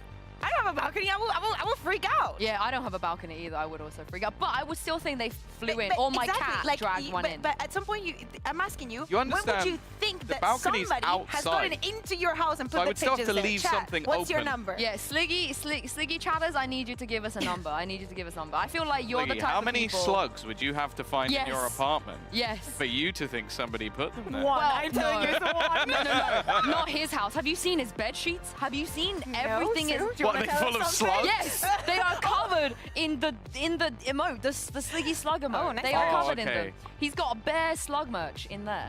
So I feel like you would have to be like more than a handful for him to think that somebody. Does that put work with them there. girls? Is this something that we don't know? Not safe for air. Oh. Different question. Oh, no, why are they all directed at me? Yes, Tom, different question. Because we probably have. How long, if everyone in the world stopped sneezing, they lost the ability to sneeze, how long do you think it would take you to notice that nobody can sneeze? I reckon like months. For me, like, I would not notice that at all. Yeah, Literally months. I don't pay that much attention to people in Yeah. general, so just them sneezing, yeah, I think it would take me a long time. I think probably until the next spring. Like for example, now in Germany with everything, and you sneeze a lot. Every I time sneeze that a we're lot, there. yeah. Yeah. She was Every sneezes morning. in threes. That Yeah. would probably be it. It'd be maybe someone I know with allergies. Yeah. And if we were walking in a place where they'd normally sneeze, I go, "You've not been sneezing." Then maybe they would say, But that "No would one take can weeks. sneeze, bro." And That I'd would be take like, weeks, I feel like. Yeah. All right, "You're the only sneezer left." I have some fantastic news. We're not ready to jump back into game, Oh. but we apparently have Valorant Wordle. So what I think we should do is work together as a team, and we just Okay, go yeah, down the yeah. line. Let's go down the line, and like I'll Oh. say a word, and then you say a No, word, because that- and then Okay. see how quickly I'm gonna we can ruin fill your it in. Wordle. I don't know how have we're it? gonna do this, but I've been told that we have Valorant Wordle. Oh my goodness. my Okay, lord. I will I go start. first, 'cause oh, I'm I bad. wanted to Okay. go. I wanted to Go on, then. because I have a really good starting word. Okay. Okay, I have a very good Thank starting you. word, and because it's Valorant Wordle, my starting word is extra special. So please type in the word cloud. What the hell? No. Cloud. C-L-O. It's Valorant Wordle. This is actually quite. Do you know? Funny enough. Oh no. My starting Oh. word in Wordle is pearl, but since the L Oh, is not that's there, so good. Yeah. I'm a pearl. Okay. Can I go spike, please? Spike. Oh, that's a good I one. can't even think of That five-letter is a words. good one. Okay, let's see. You guys at home, play along. Oh my Tom, I god. literally did Tom, more you- than half of the job for you. Wait, hold on. I think. Yes, you think. What do you think? Wait, Tom needs to get this. Tom needs to get this. We'll be proud of him. I think this is. Prime. No, where's It the has an S? S. Primes. I don't know. It could- Honestly, Prime is not a hugely bad shout because then you can get like where Starts the with P. Oh, wait. you can see where all the words end in, like where the letters go. P. We could do a filler word. Oh, you broke Wordle, Tom. You broke Tom. Wordle. Let's go with Prime, Okay, let's go with Prime. because then it gets it off me at No, least. because we're Sorry. only moving Sorry. the P. Don't do Sorry. prime. You do prime. I'm not playing this game. No. Wow, let Tom play. Let him Let Tom play. see what you're doing. Let him play. I retract my vote. Let him play. Um, Let him play. It's okay, Tom. You do whatever you want. It's kinda complicated, I'm like too that. scared You do to. whatever you want. She'll I'll beat back me you. up. I Okay, won't. yeah, fair I would enough. never. I will not back you in that There's situation. only one scenario where I will beat you up. Only one? Go on. I can think at least 5. You do anything to win, I will beat you up. I can think of at least 5. No, anything else. I mean, Tom is too good of Can a we person. can we he move on wouldn't do from it. that topic? All right, Tom, go on. Go on. No, it's No, not I you, Tom. don't. I've given my guess. If Um, it's been unacceptable for Bear, she can go next again. No. I think we should let Tom have a go. Otherwise, it's not as fun. I can't Okay. think. This is You not wanna as do fun. prime? Yeah, let Tom have a go. Doesn't matter. It's just a game. Good job, Tom. You moved one letter. I got a green letter. None of you got green letters, so I'm winning. Oh my god, the game is back. Let's leave this before it gets out of hand. Honestly, let's hear what. Let's hear Pansy, your give us guesses. a word. I'm a little distracted with the game, but I'll do my best. Don't, Bear, I can see your face right there. You keep that to yourself, huh? Yeah, we lingered a little long on the camera. Anyway, we're back in into game. game, so we can focus on this. It's a very fast play as well. Miniboo's gone straight up towards ramp just to catch you guys up. Apologies for missing that. I'm sorry, it's not me. It was a double But satchel. It was really fast. it was really quick. All right, no worries. We'll give you a replay at the start of the, next round or whatever after this one. Focus time! Fnatic on 11-5 for Heretics. Boaster flashed off the angle and Heretics right up through middle, at least for a second or two. Pause for thought, and we've got to see what the test is like for Chronicle. All on his lonesome. Late lurk potentially activated, but for now, Chronicle can still do some serious work here. Smoke top, they're still looking to secure some of this. Not going for the plant just yet. Chronicle's still alive, he's still holding valuable space here. Fnatic starting to close the gap though. Dirk is going to take down Wood, and Boaster's there. They're starting to capitulate, starting to crumble. One enemy and it's just on remaining. Miniboo, who's the player a million miles away. Makes his appearance, but it's too little too late. Fnatic up to 12. Hopefully we can get that little replay for you guys. Maybe, I don't know. Double satchel, paranoia, all the fun stuff. No, that's just a visual bug. It's a visual bug. It's a visual bug. I just got Nobody painted. did. They meant to press that button, but they pressed the other button by accident. That's what you missed. You're welcome. One more round. One more round. And we go the distance. B. Maybe they did press the right button. Nice! Seekers for Rien's. Yeah. Available. Yoru ult there, Boaster, TP, Rien's just gonna invest those Seekers, and it's pacey. That's what it looks like, it's trying to be the solution. And a way to see that ult get popped potentially. No, they've done enough, right? They've secured a little space, but look at the surrounding area. Fnatic are just chomping at the bit, up towards heaven. They got bodies here, 2 towards CT. Now we wait. This is when this ult can become deadly. Can anyone set it in motion as well? You're looking at Leo to try and facilitate it. The paranoia with Boaster. 1 noted towards the bottom of the ramp, actually 2 there. Paranoia Boaster towards them, counter paranoia towards CT. And he's in on the site! And look who flew down in the meantime, Alpha's by his side. Miniboo and Woot, you got your backs to the wall, you've already got the spike being diffused. Miniboo's got so many problems. He tries to turn on a dime. And this is like Fnatic are taking us the distance. Not down, certainly not out. We have the full series in play. This has been a long series so far, and it's just about to get longer, Josh. So, before we take too long, we've been on enough breaks. We're gonna go back to one, really treat you right. We'll be back after this with Breeze.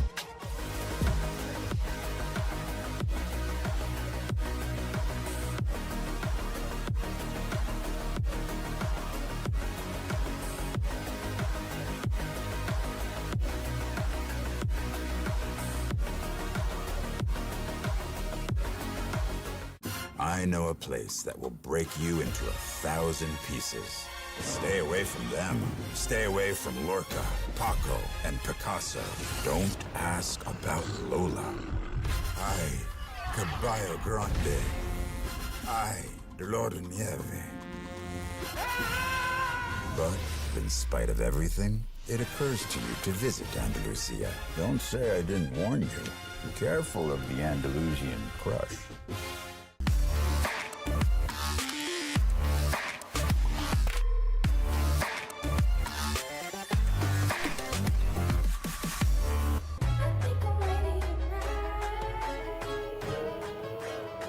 Hey guys, it's Jimmy Lin.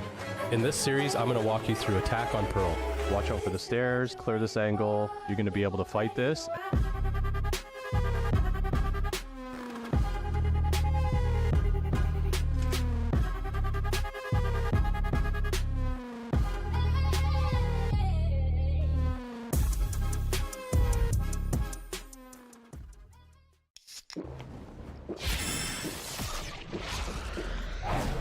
Red Bull gives you wings.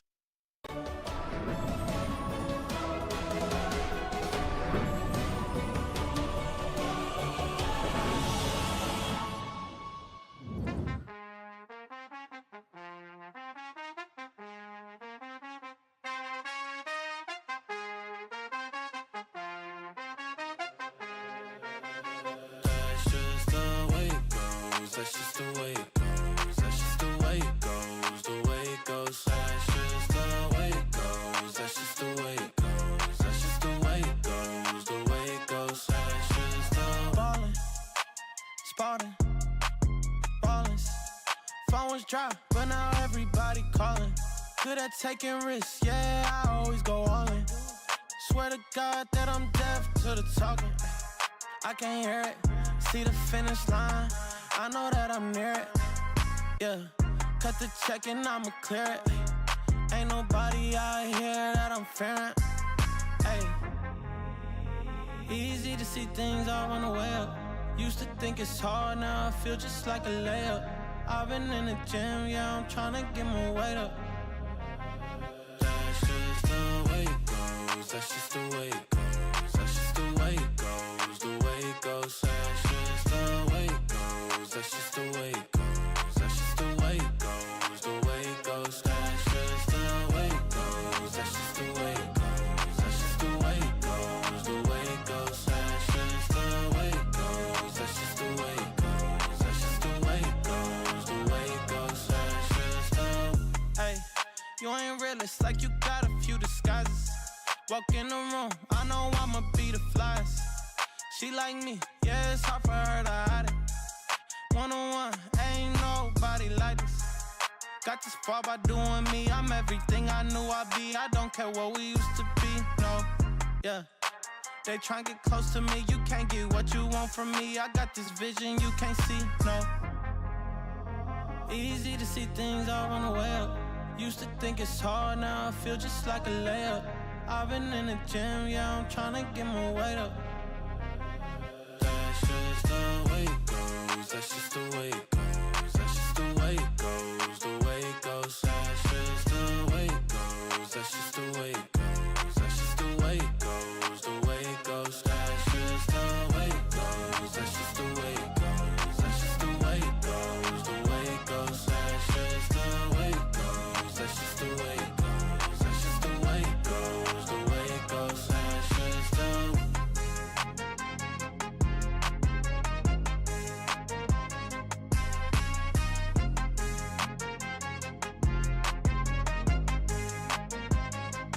That's just the way it goes, that's just the way it goes. That's just the way it goes, the way it goes. That's just the.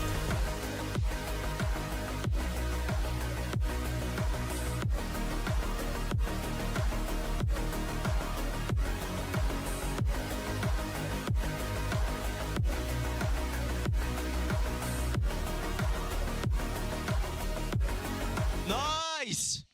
Nice, boys! Good job. Take your time out. Triple fakies, 100% win rate. I'm in your head, boys. I'll see ya. I'm Beyblade, bro. Who are you picking, bro? Come here. Fluff. Nice, boys! Come here, bro. Come, bro. Come to my side, bro. What's up, everyone? Isn't that cute? Fnatic fans gathering out here to take a group picture before we're heading into map number 5. Let's hear it. Make some noise for your team. Yeah, only the biggest fans here like, that guy, Mitch. Can't believe we got planted in there with a microphone in hand, so we, I wasn't ready for this at all. by coincidence, we'll be talking about the match we're witnessing on this stage. So Fnatic now makes it a habit to not just be within a map on a deficit, to just go full match deficit and then bring it back. How nerve-wracking is that? Hey, listen, Zoe, when I saw that the score was 2-0 against them, 7-2 down, I knew this is the moment that they start the comeback. Of course, I think we all did. Never worried, right? Never worried. Nah. Not for a second. You know, we're seasoned veterans in the Fnatic camp because you got to have a low heart rate. These matches pump it up automatically. They really do. Let's talk about how they managed, though, to come back from that. Obviously, that veteran experience, like, you got to keep calm. You got to focus. You got to pivot. What do they need to do to take this one?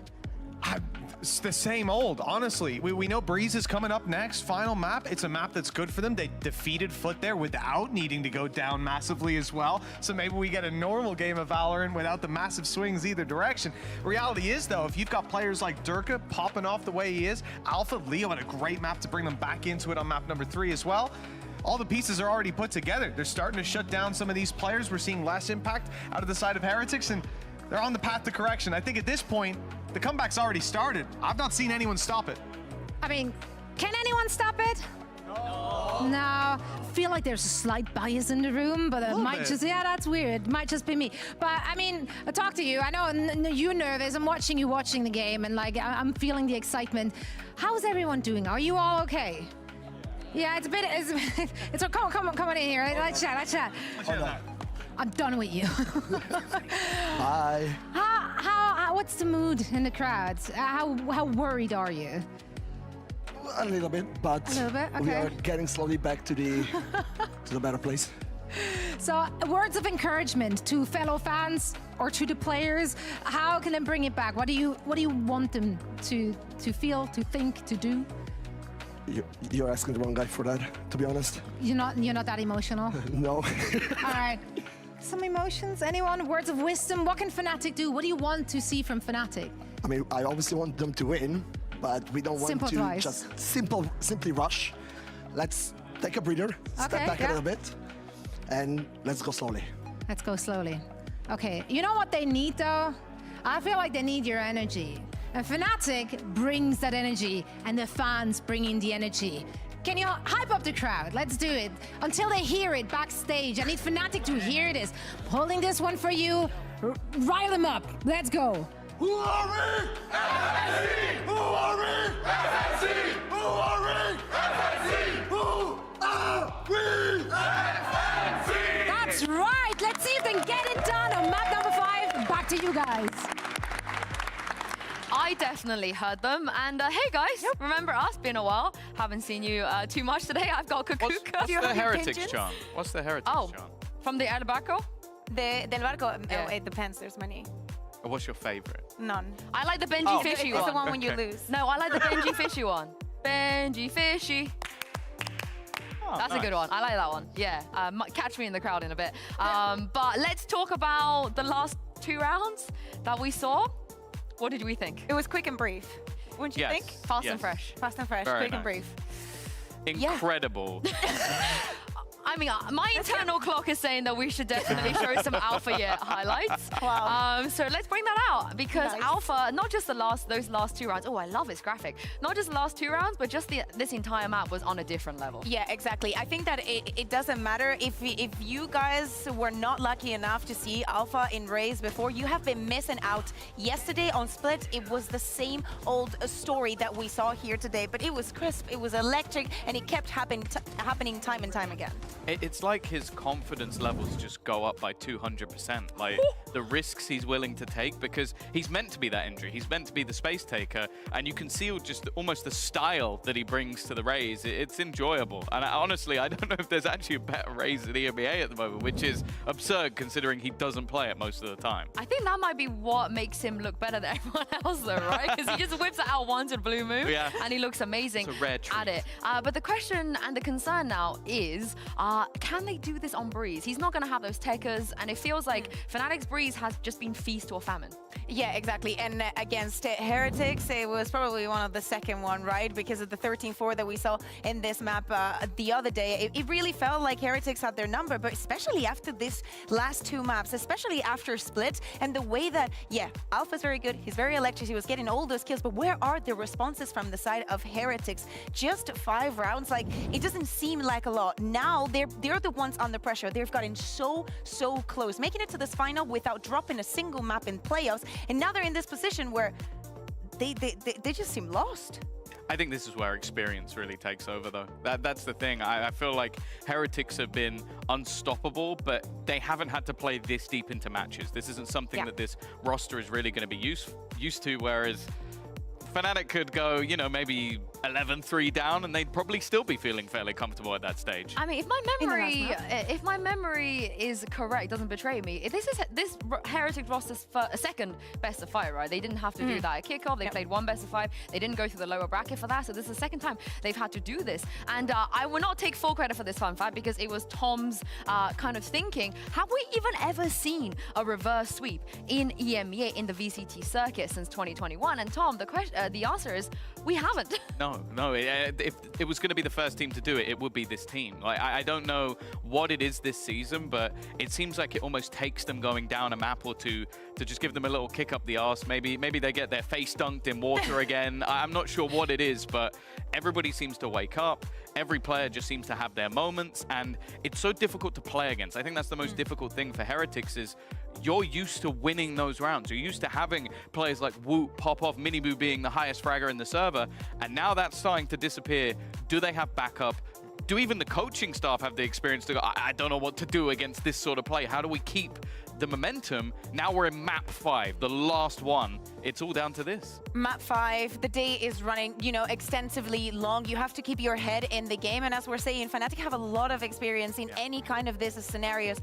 For Heretics, it literally just felt like they were so close to just closing it on the third one, you know, to be super convincing from beginning to end. We were talking about maybe Fnatic, you know, wanting and appreciating the extra reps, but taking it this far, now we can see them winning this for sure. Well, let's take a look at the agent select and see what we're going to get for the final map of the day. And it's going to be a very non-boring mirror matchup on Breeze. Yeah, I mean, not the biggest fan of this map, I might say so myself. But again, I think that this is going to do a lot with the duelists. And in that regard, yes, Dirke, yes, Miniboo, we need to see them back on track. But also, Boo, I need him to wake up. I need him to be good on the calls. We know that the stress is there, that this situation is not ideal, but they have what it takes to close this one out and get, you know, another title. It has been since first strike that Heretics hasn't gotten a single title. I think Fnatic are very good at isolating that B-side defender. So if Benji's not informed, they could really be struggling when it comes to their defensive side. Yeah, when and has Benji ever not been informed? True. Yesterday, Fnatic changed a lot of things against Foot, and it was beautiful to see how they were putting that pressure over Tube, being super aggressive over mid when it came to the defense, and trying to use Dirke to the best of their ability to create that pressure, to create that kind of question and that concern on the other team of what is going to happen, to make sure that they can decide the fate of the round. Well, this is not how I imagined the day could potentially end when it started on that very first map. Heretics, they let the first chance they had to close this out slip, the second one as well, but this will be do or die. If they lose here, they will be the first team in EMEA history to be reverse swept in a best of 5. So Pansy and Steel, this is going to be a crazy way to end the series. It could be. It very well could be. Going the distance, the old gods against the new. There's a reason that people feared Fnatic. It's formed like this. And Heretics, can they keep their heads now? Can they keep that composure, keep their cool? After what was the perfect start and being within touching distance, and it's slipping away. And now they face the final challenge. Going so deep in the map, or maybe not even expecting to make it this far. We're on Breeze, Josh. What did you make of this one? Wow, that's crazy. They didn't write anything for me. And you get to say that entire script? Yeah, I know. That's crazy. You definitely did not make that up on the spot. What the hell? Final map. Yeah. Fnatic on defense. Yep. Team Heretics, not too shabby on their attacks throughout this whole series so far. Retake setup for Team Fnatic as Team Heretics has basically a site for free. Spike's getting planted. A little bit of chip damage on Benji, down to 13 HP. Okay. Plants in. Hello. First fight. Boaster clears Miniboo. With the classic, no less. Drive. Oh, Benji. 13 HP, not looking so lucky. He just takes it. Oh, damn. Fnatic starting to take strides through this now. Down to Rian's boot. And Wu looking for those lineups, but look at the back line, going to be fought for, going to be challenged. Oh my God, Boaster, what a time to come alive! 4 for him. Beautiful work. Time on the defuse. Clean Crowd start. will give him the little cheer at the end there. That was pretty impressive. Clean start for Team Fnatic there. Getting that classic kill right here. Got that ghost, got the next 3 kills because of that ghost. 1, 2. Real nice. One of the things that Boaster does really well on this map is on the attack side, getting those flanks off mid doors on the post plants. And looks like here on pistol round, getting a lot of impact on that flank, pushing through B, getting behind the back lines. It's something that Team Heretics is definitely going to have to pay attention to throughout this entire game. If that wasn't a reminder, then I don't know what would be, but we need some confidence back with Heretics, I feel. Kind of under the heel of Fnatic, starting to feel a little bit more of that pressure. Speaking of, already Chronicle going to be put to task. Miniboo looking to try and find a fair fight, and Chronicle's giving him nothing. Ends him away. And on the other side is Dirke, playing that ready to go. Beautiful. That's the spike as well. He'll be happy enough with that. Hard now to close that gap. Find any sort of small win conditions or silver linings here for Heretics in this round. Time to jump. A fake shown pretty early on for Heretics. Enemy remaining. Leo cleaning up. But I mean, if we're gonna see, You all are wonderful. we're gonna see a round like this from Team Heretics where they do a little bit of a fake, insert the Yoru, show like a few different people. The Sova was shown. I think maybe we also saw Woot getting his knife off. We're gonna see that here on an eco round. Does that mean we're gonna see some fakes, double fakes, pumps, audibles in store throughout the entire game? I hope so. Yeah, that'd be nice. We'll see a flawless in the second. So this bonus will have a bit of danger to it. Obviously for Heretics, none of them able to draw blood yet. Suppressing. Looking a little rough going forward. 3 suppressed. 3. Big info early. No space taken from Fnatic, just the bolstering up of the B site. Okay. Happy to shoulder that. The double lurk insert for Team Heretics means that all this play right here, it means it could be another one of those fakes. They have the drone to invest here. Miniboo's got both of his teleports available. They might wait for the knife. It's going to come off cooldown in the next 5 seconds or so, 10 seconds from Moot. We might see that fake, and then the walk up into the split through A doors. Here's the knife from Chronicle. Okay, find the same information, I think. A little bit of a challenge. One How many did it catch? Just one. Just the Yoru. But they're looking for full-on information. They're going fact-finding. And they found more than enough. That's not the same player that just got noted on the knife. They know there's bodies here. They're keeping presence around. Very nice intuition from Fnatic to check into it. Aye, Miniboo, that was ambitious. Durka will take that every day of the week. Rientz as well to answer back, but the numbers not looking favorable. 24 seconds, we need to see value across the map here. Benji Fishy needs to find something as well. Durka finally going to be pushed off this back line. As Benji does find that value in middle. 13 seconds now. They need help on the site, and Rientz is going to give them that. That's much better. Out of nowhere, they find the safety. There we go, Heretics. Finally getting on the board. It feels like it's been a long time since they've got around. A must-need round as well, going into their first gun round against Fnatic's bonus. Gotta definitely stop the momentum that Fnatic's been building up over the last 2 maps. You know, potential reverse sweep coming in after Team Heretics had 2 maps in a row. BO3 would have been over. Enemy down. Fnatic crawling their way back.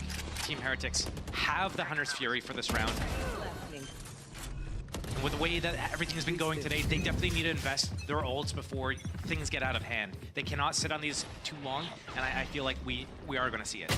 Oh, okay, that was ambitious. That was ambitious. Yeah, a nice try.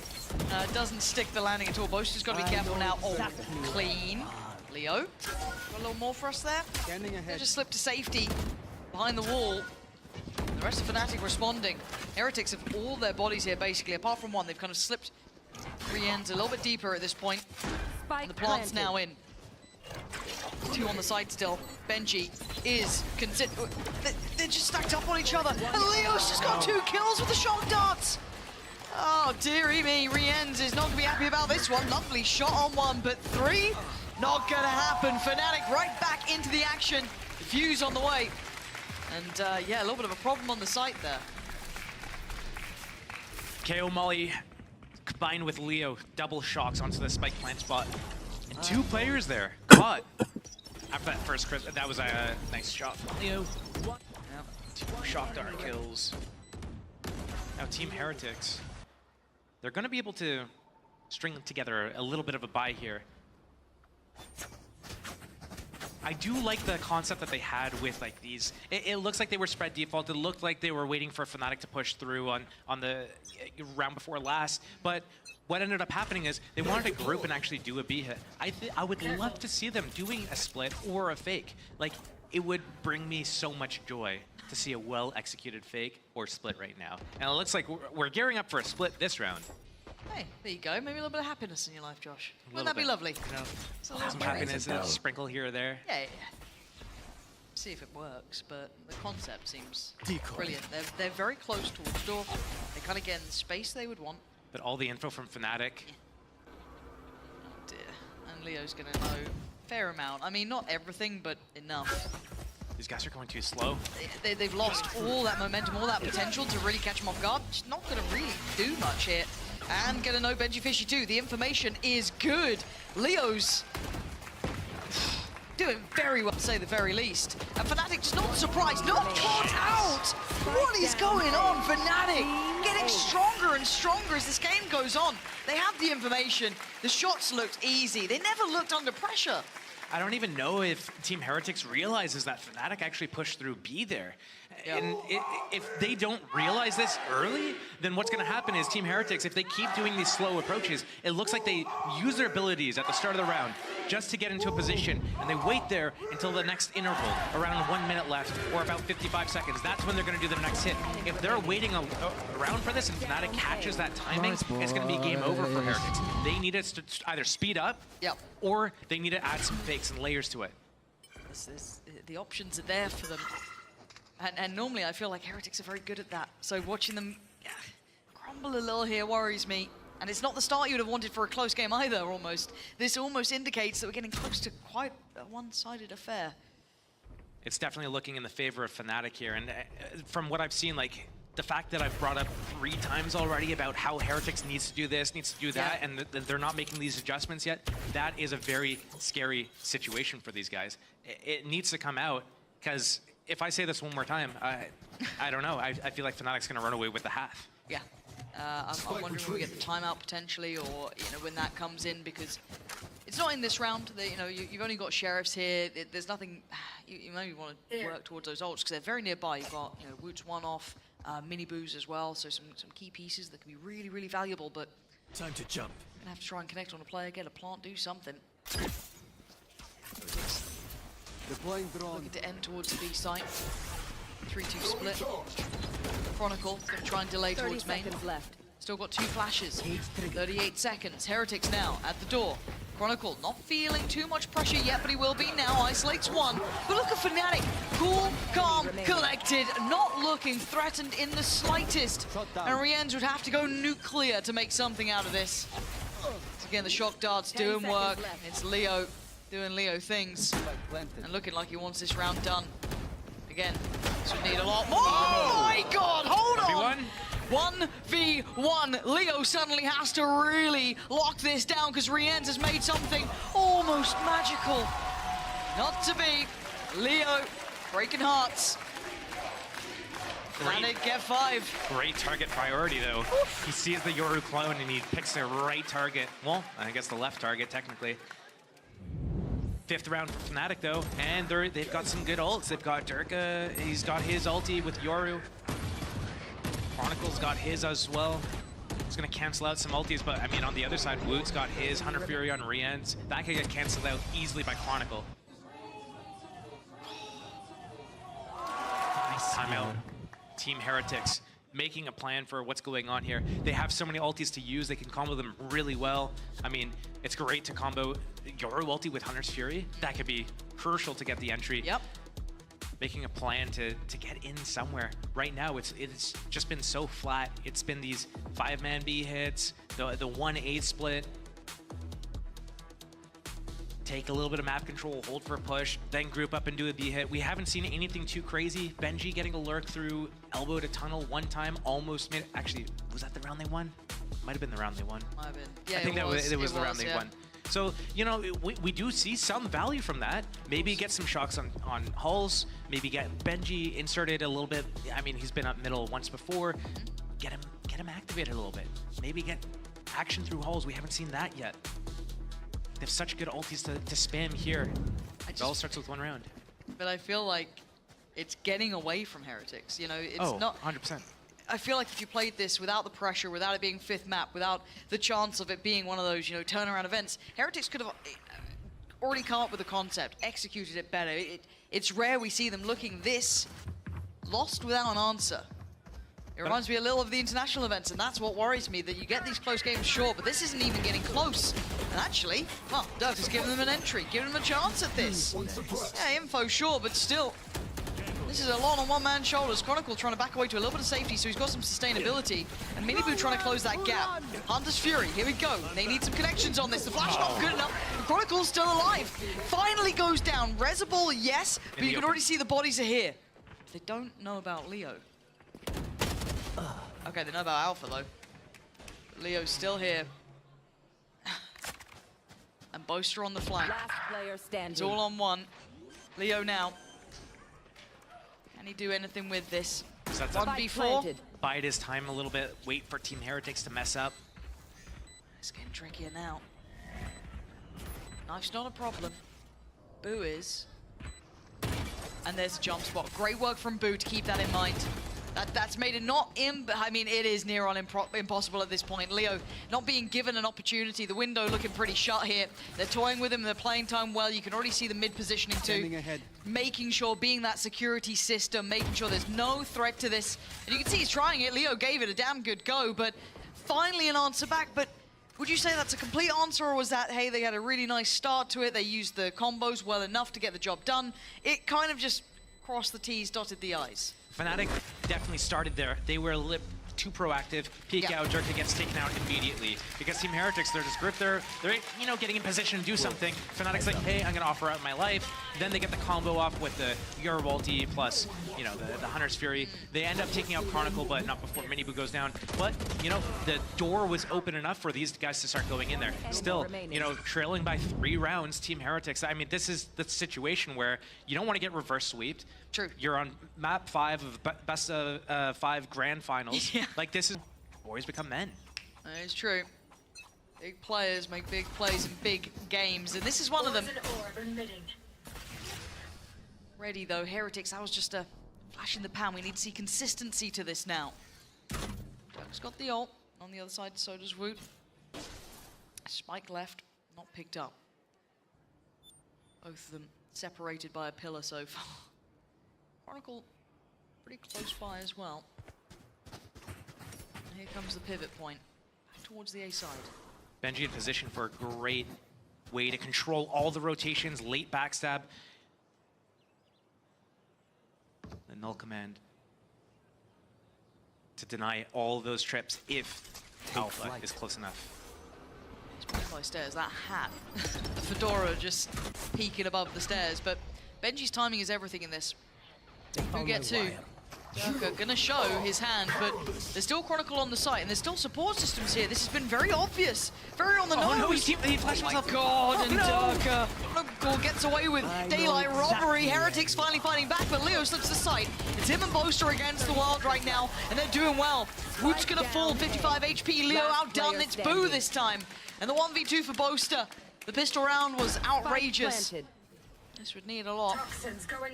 Ring around the rosy for Benji. Showed himself over at mid doors, but he's rotated around. They know exactly where Boaster is. Benji tipped his fedora a little bit earlier in the round. And Boaster waiting for Benji to show his face.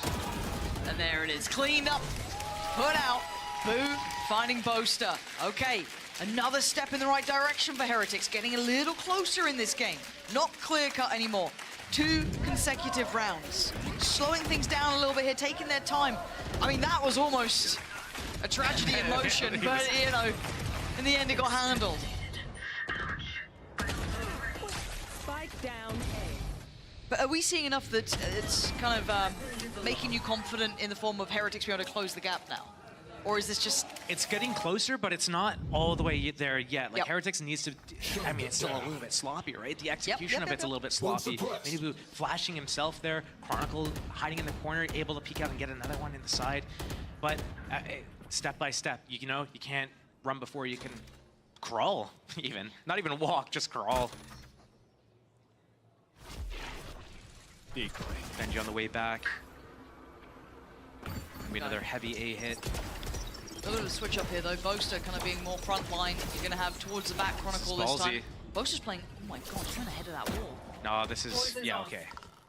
I was going to say, he needs to get out of there because it's going to be way too risky. But already Miniboo on the site. I don't know if Chronicle knows about this. There's going to be a timing peak in a few seconds here. Maybe they're waiting for the next wall and he's going to take a timing, but they do not know about Miniboo. They don't, but I don't know how they want to try and activate him now. It's a little bit tricky. big info there. Oh, Okay, okay. He gets it. I was a bit Got worried. flashes, they can flash peek. Boaster creeping. Oh my god! Oh Jesus! Leo almost took them all down like bowling pins, and they're just trying to stranglehold them now. Here we go, Fnatic in their faces. Durka sees them all, but Benji's still here. Minibu on the site, Durka in between them. None the wiser, Leo on the punish, and now 2 left alive. Benji and Boo, the HP not pretty, and Durka doing the damage with the Hunter's Fury from behind. The catch from Leo in the end. How many Bloody kills is that hell. from Leo, where he's got shot kills or Hunter's Fury kills? Yep. That's got to be at least like, what, 6? Easily, easily. We had 2 in 1 round. Yep. Just had some there. I mean, this guy is something else. 14 and 2. What an animal. Well, that's one way to take the wind out of Heretics' sails, huh? This is one of the like prime examples. I feel that God, I thought I was gonna do more. they're in such a good spot, but I feel like they're very rarely like in a position like this where they just didn't know what to do with it. They're like, they found themselves in the situation. All right, Minibu's in a great position. How are we gonna do this? And they kind of just put up the wall and cross the site together. Let that opportunity develop a little bit. A missed chance and a missed round. Fnatic now, though, up to 6. Heretics held on 3. What do Heretics do now? No ults to bank on. Alpha's got his, but it's not going to instigate much here. Looking like they might want to explore the map a little further, but we are seeing Benji in that similar position towards Pillar. Benji's got full map control for Team Heretics. He's got the B trip, camera for elbow pushes. Just keeping an eye on that every now and then. Gonna control the rotations mid doors and be that late backstab.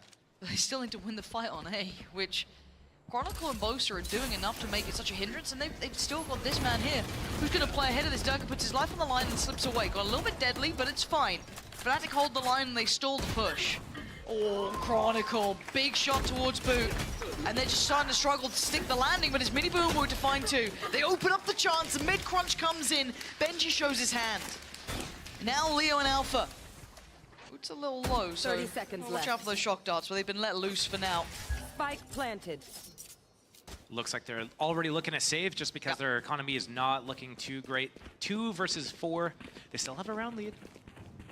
They're looking to keep that, maintain that. I like the change from Team Heretics there. Getting that 1-1-3 A split. Benji coming late mid doors. Boo coming through the Hall's door, and 3 coming from the front. That worked really well for them. You were kind of hoping to see that. You were looking for splits. You were looking for kind of like, you know, exploring the rest of the map a little more, kind of putting Fnatic under the pressure that Heretics have been feeling, and we're seeing the reward for that now. The only dangerous thing that they can run into when they do something like that is the fact that they're not really exploring. Yes, they have the deep trip on B. Yes, they have the camera for elbow. It will tell them and alert them to Fnatic pushing through, getting, you know, retaking map control, but it doesn't tell them what Fnatic's setup is. So Fnatic, for all Heretics knows, could be 4 people on A. They have no idea until they actually get out with the drone. Let's go. One of these rounds, I've seen Fnatic do gamble sacks before. They've been putting 4 people at the right site before. Just a matter of making the stars align a little bit. Okay, we've got Minibu with his ult as well. Nothing to complement that with yet. Very close to Hunter's Fury. Yeah, it's 2 off, so when do you want to try and invest that? Early denial of information. Benji needs to take out this camera. I don't know if he knows about it. Team Heretics taking all of mid. We haven't really seen this where they're all the way up mid. A very different look. That's going to cause the outrun to come out from Leo to re-clear. Sees nothing, not going to know any players that have progressed up there, so not going to pull too many players away. He does find the camera. You can see the response as well, Chronicle coming closer as well. So they've caused a bit of a ripple effect They're going to here. fake this round. They're going to use Yaru ulti maybe as a fake, and he's going to end up back to B with the rest of his team. Owl drone as well. Who's next? Oh yeah, they're really selling this one. No Viper wall though. Yeah, is Wall's that gonna be leaving zombie. a question mark, or... There's the TP. Wait and see them get towards the B site. There's the wall, knows. and they certainly do now. Alpha is alone, but Chronicle's not far, neither is Leo. They're near enough by, they can still do damage. Alpha, oh my god!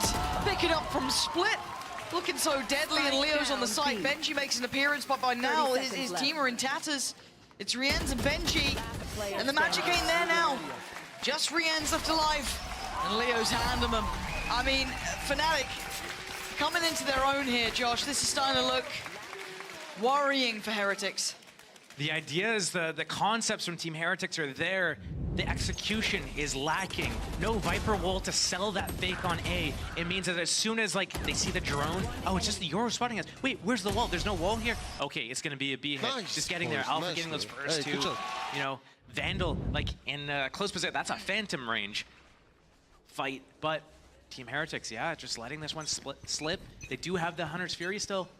They can definitely use this on a split if they go fast up mid doors here and use that Hunter's Fury. Even if it's blind on the stairs, that might be enough. The buy's still lacking. Desperate to get 5 rounds here. Fnatic already looking strong.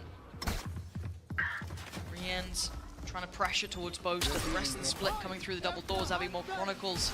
Focus, Durka at the front. It's actually Minibu to isolate towards Boaster. Good trade from Chronicle in the end. And now they're going to feel the pressure, and Durka is on a bit of an island here. And see when he decides to back away. He doesn't want to. He doesn't have to. Fnatic taking another step closer to closing out on this half in an incredibly strong fashion. It's all been seen. Benji trying to do the dance, but Leo doesn't have to entertain it. Wu tries to swing, and he misses, and it's down to Benji in a 1v4 here. Now a 3. Ouch. What are you gonna do here?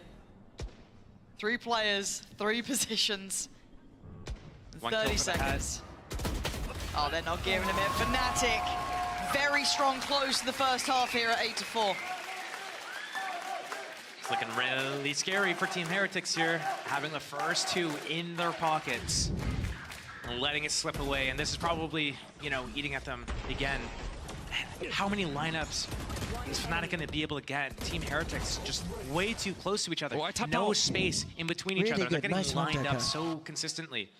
There's got to be like the 8th, at least, instance of 2 people just being like taped together. Pistol round for Fnatic. Attack side. Team Heretics, if they want to stop the bleeding, it needs to be here. It needs to be now. It's got to be. A tall task, a massive test. But if you want to be considered the best in a region to win the finals, you've got to be able to overcome challenges like this. The world where we're seeing this reverse sweep become a possibility comes down to this half. Fnatic on the attack.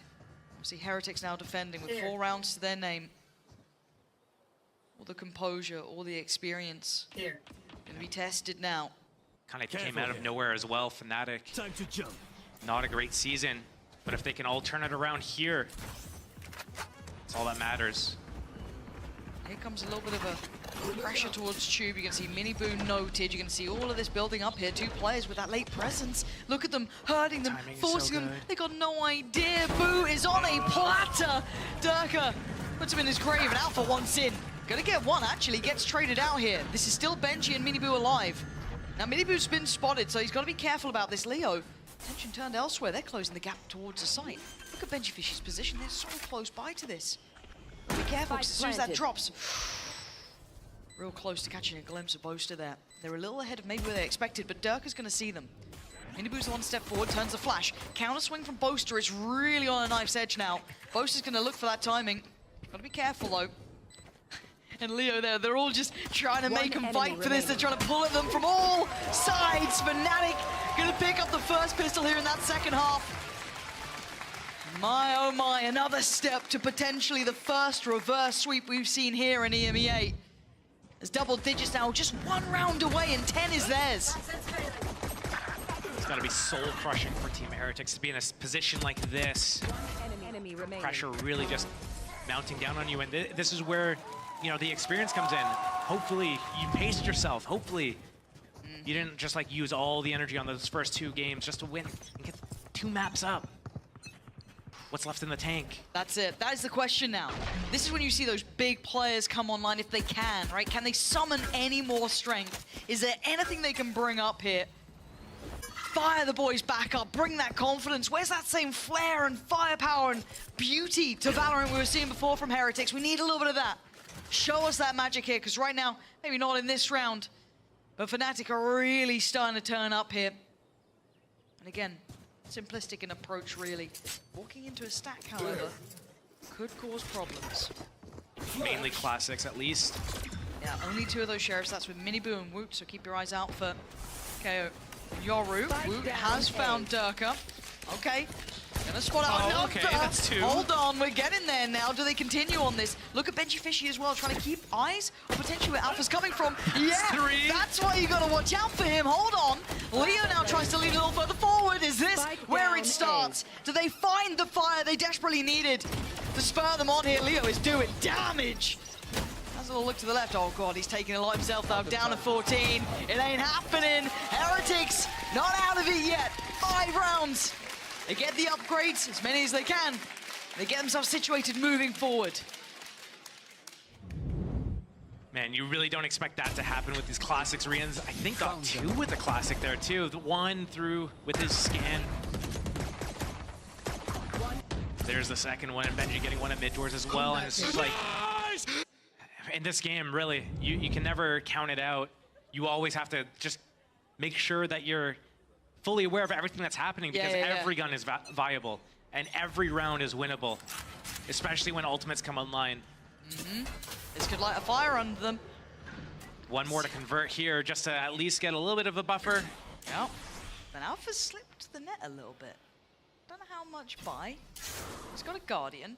Miniboo has an inkling. Yeah, he Just kidding.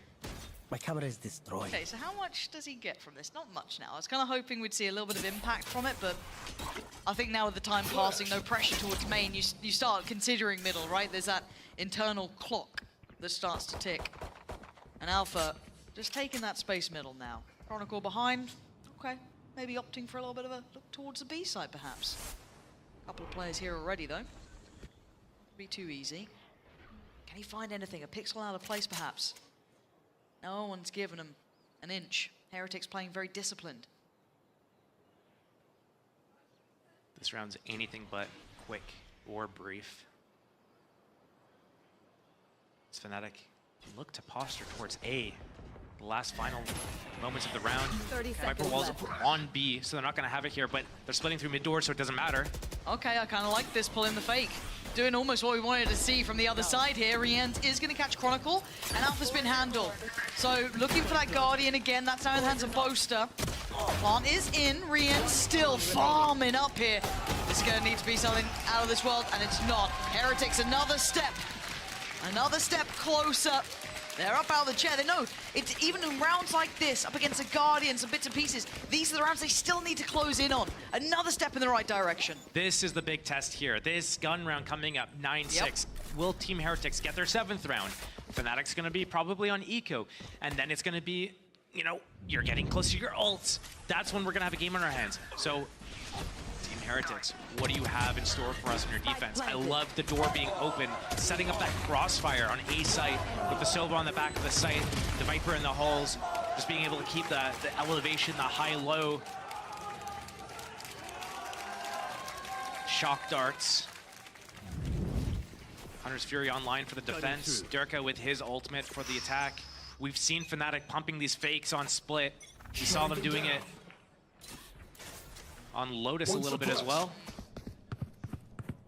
Can we see them doing it here? This is the prime map for the fakes.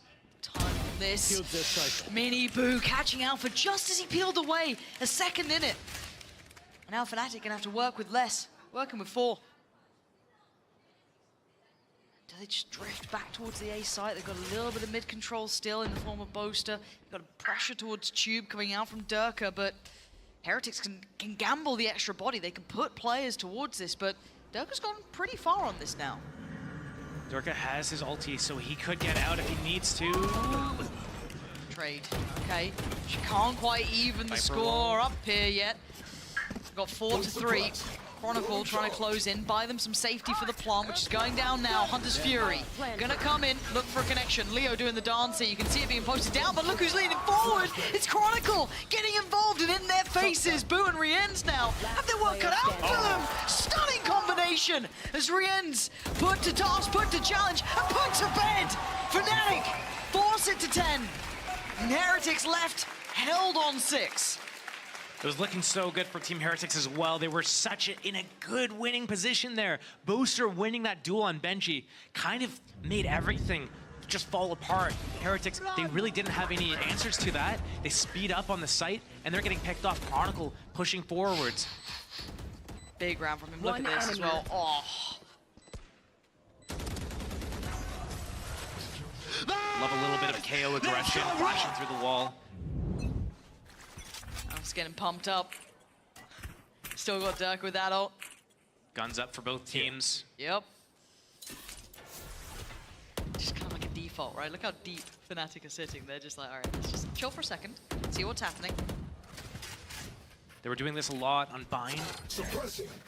Maybe giving a little bit too much space and respect to Team Heretics there. Mid-fight potential. They could do it with a flash. The timing on this. It's so close, right? Both of them are looking for these small gaps that they can potentially work with. Ult invested. They're just going to try and pour in on this one. What do you do if you're Benji as well? You're just kind of sat here? How do you keep your life? How do you play it? Valuable enough? Try and maybe slip away, play CT? Is this going to be a full retake potentially? I think it is. Long going to come in, maybe a pre-take almost? Yeah, they're trying to speed up on this one. Miniboo taking a couple of steps forward and taking down Durka. What is that? Heretics cleaning until then. Alpha still standing, finally falls, and it's on Leo. But this guy can clutch up. But this is a tall challenge.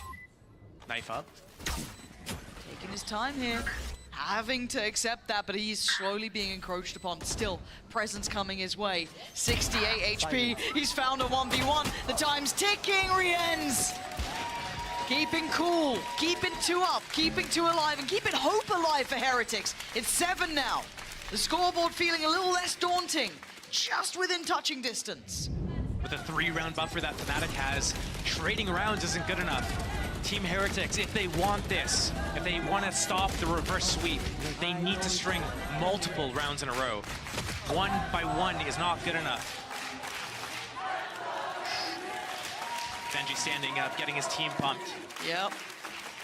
He's giving it. He's giving it. You can see it in the face, man. He's getting back into this game. In that show thing, he was talking about how he doesn't, talk to the other team, but he's doing it now. That looked into it. I mean, we have gone the distance. You're holding off the reverse sweep, as you said. Every right to get pumped up. Now, you got to keep in mind the buy here. Alpha's your danger man. Maybe Leo on the other side. Couple of ults, couple of bits. But again, the economy's not great. Benji's still just on that guard. Ooh, a bit of damage there for Alpha. Careful now. You're meant to be the one who can do as much as possible. Okay, he's only on 85 here, but looking towards Miniboo, looking towards Wu. Careful in middle, and they play it well. They don't get pressured down too hard, too heavy, actually. We're going to give him a follow-up as well.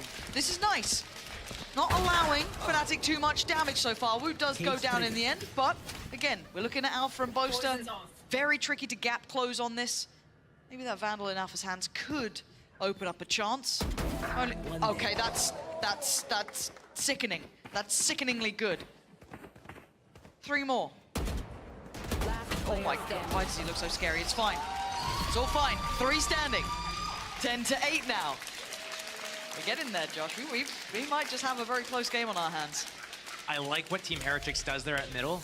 Okay. They accidentally find, Turka or whoever it was at middle. Yeah. But what are they doing it for? They're doing it for Boaster. They know that, hey, if it's an A hit, Boaster's gonna come here late. We're gonna deal with him. Boaster likes putting up the wall for A from middle. We're gonna hold for that.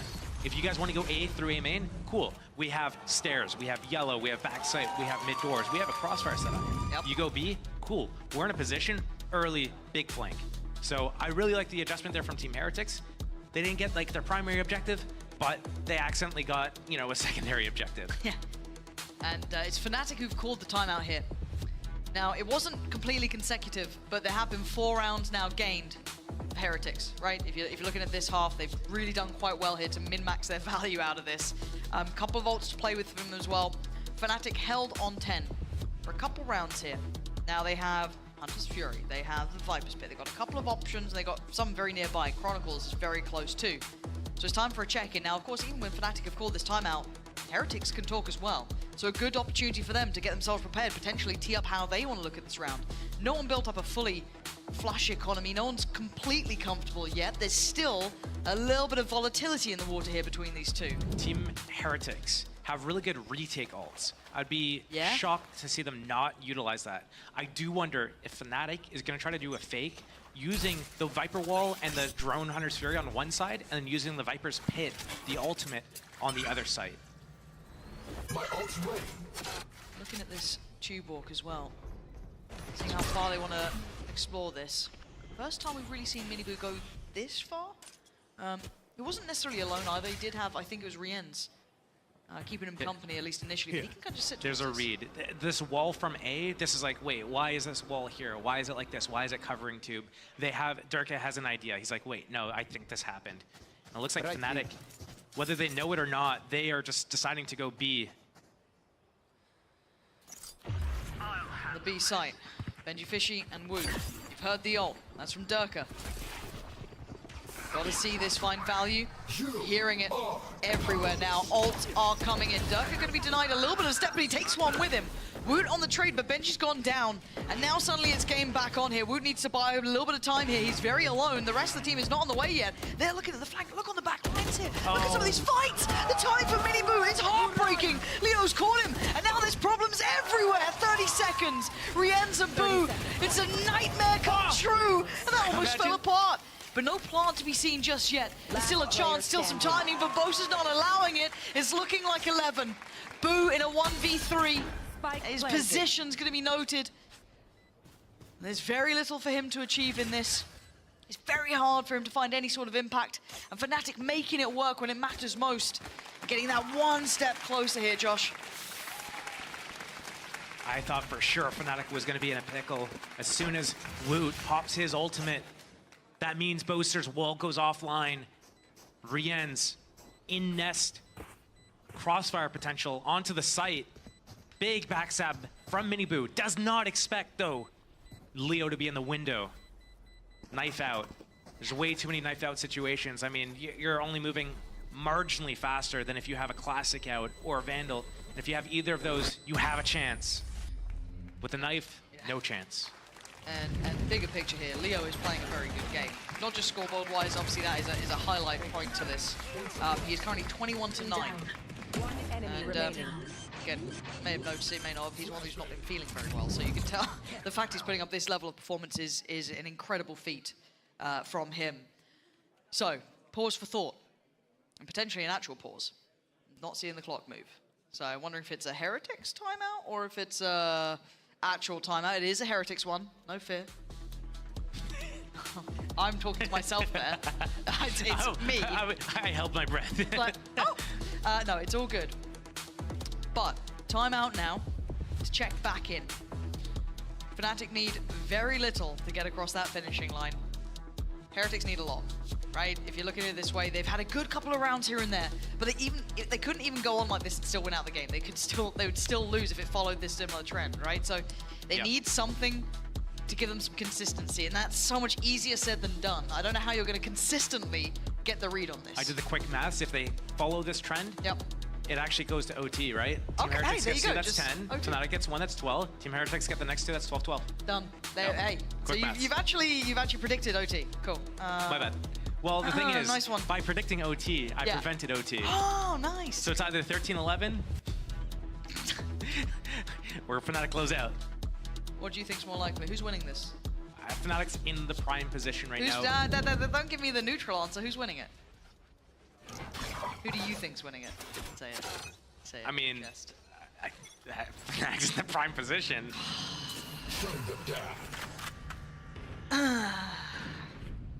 That's hurt sitting on that fence. Give me the odds and I'll give you I'll give you an answer. Okay. If it's 50-50 odds, I'm taking Fnatic. Fair play, fair play. And here we go, Fnatic keeping things simple. Nothing stupid about it. Benji's in a little bit of trouble here, and by a little, I mean a lot. the entirety of Fnatic are on this side of the map, and they are here, and they are deep on this, and they've got a plant. They've already got 2 kills. Benji gonna swing it, but still, so much damage is already done. He's lost out on so much, he needs so much more! Only gets him 2, maybe a 2v3, but it's not gonna be good enough. Boo now surrounded, Fnatic another step, another round, and now just 1 away from the reverse sweep. Felt impossible and near on improbable. But here we stand on the final map in what could be the final round. The buy is not good for Heretics. Fnatic have everything they need, a couple of ults. I mean, only 1 really online now, that's Boasters, but still, Heretics have got to be on the ropes here. Nice. And around the throat. Heretics struggling for breath. Josh, this might be it. And these B hits for Fnatic are working so well. I don't know if Team Heretics has been able to close out a single one. One of them was on a retake.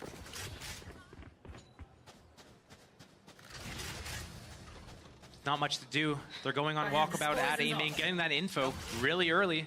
That means that we're going to see Rian's in a really good position with that Hunter's Fury, able to stop something. Yeah, but even if you know it, and that's what scares me. They're doubling back here. Look at the spike, they're not. Oh, that Boaster gets that info on this. He gets that info. That means that A main's been compromised. That means that Team Heretics is probably leaning towards B. Fnatic want to go back into A on that. Oh, you're not going to do this, are you? No. There's no way. Right? There's no way. Right? Stop. Oh my god. I tell you now. Portal closed. I don't know if you want it. Okay, it's all good. We're carrying on in this direction. It's looking like an A end no for portal, now. though. You're right, he's kind of stuck to this, knifed as well. But do they carry on 40 seconds? Where do they go here? Wherever they go off to. There's no faking at this point. It's like wherever they're showing themselves next, that's the commit. And Rian's has that Hunter's Fury. Yep. Slipping up towards Tube, though. 30 seconds left. I think they might be reading this, Heretics, but are they ready for it? 25 seconds. It's go time. Woot's turned, he spotted it. Flash is there, it slowed him down a little bit if he's overwhelmed. Leo's gonna find Woot. It's Minnie Boo on the trade out, still focused towards main. Took away the TP, but he's still trying to stand his ground. 13 seconds. Spikes on the site, and there's 3 alive for Heretics. 10 seconds the reverse left. sweep becoming a reality at this point. Benji Fishy, Boo, Rienz. You gotta find something here, because Fnatic have this game in their palm. Benji going for the flank. He's going to hit this tripwire, but the body is there at A main. He wants to get the hat. Wait, he gets over the trip. Okay. The trip is dead. Alpha's dead. That's true. Call me out on that, please. It's fine, because look, they still have to get past 4 players who are playing in this pit. The time is running low. They've got to get a move on. Dirk has gotten down. There's still a chance here. But Boaster, Chronicle, in unison, leaving it all in one man's hands. Yeah. Fnatic on Damn. the VCT EMEA split 1 winners. The reverse sweep becoming a reality. Fnatic is back, Forcing the I Heretics guess. to believe in the old gods. What a performance from them. Josh, we don't see turnarounds like that, reverse sweeps like that, almost ever. Bigger picture, Fnatic, they're expected to do so well at the beginning of the year.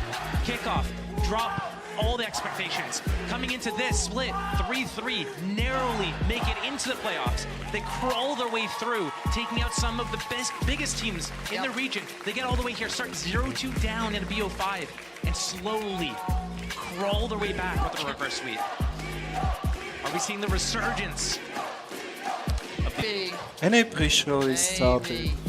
And on the other side, Heretics, have to say it, one of my favorite Also teams to 20, watch like during this Casey. lead up to this point, showing all that potential early.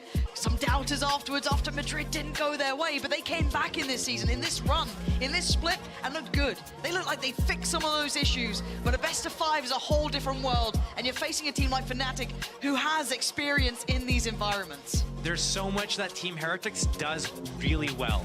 They need to add a little bit more layer, a little bit more depth, especially to their attack side. Maybe introduce a little bit more fakes and stuff like that. But what they really need to do is it's this final hurdle, right? The final obstacle. They're so good at getting 99% of the way. It's that last 1%. Once they figure out a way to get past that hurdle, whether that be experience, whether that be a little bit more depth to their gameplay, whether it be better like adaptations, that's when we're gonna see true champions. Oh look, Mini knows where to go. It's towards the trophy. Fnatic doing incredibly well today, pulling off something that no one in EMEA has ever done before. The reverse sweep, the The resurgence of the old gods, maybe there's life in them yet. The trophies, all theirs.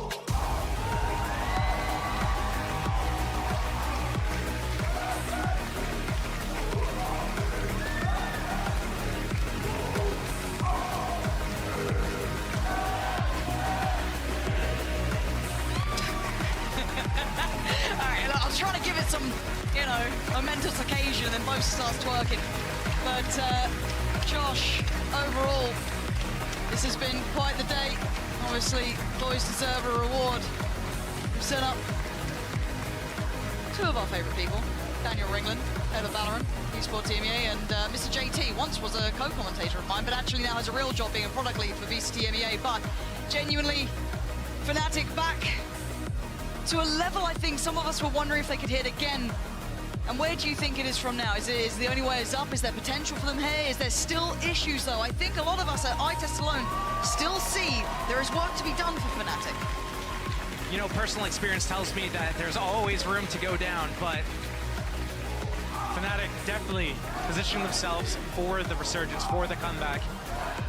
The thing that they have kind of that they can rely on is their experience, is their depth, is their individual skill, and their pedigree as individuals. So they can always rely on that, they can always fall back on that. So we never know what version to expect of them. If they come together and pull it together as a team, then they can do really well and go really far. But if they start doing too much individual stuff and they start falling apart at the seams, then we see the version that we saw them, you know, in the regular season. You're right. And keep in mind, there is Shanghai on the way and so much more to be looked at. Fnatic, we don't know quite where we are with them overall, but someone I do know where we are with is Zoe, who's on the stage with Boaster. I think they're just getting a microphone. Let's go down there. Thank you so much, guys. Yeah, of course, once more, give it up for Team Fnatic. Now, Chronicle and Boaster with me, our VCT EMEA Stage 1 champions. And what a series this was.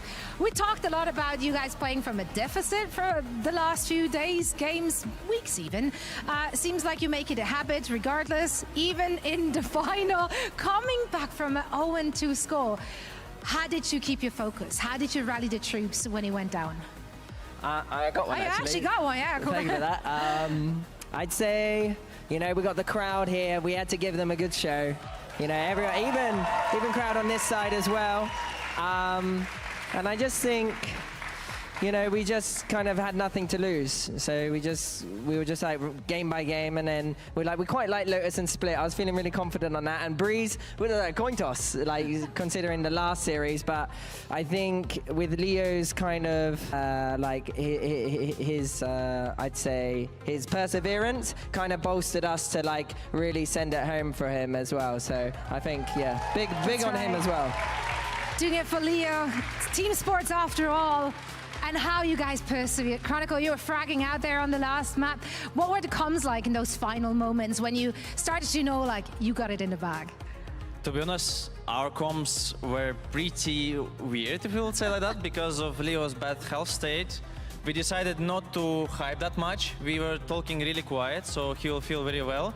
He decided also not to call at all, which is very impressive for him after that, showing this performance. Wow. It's insane.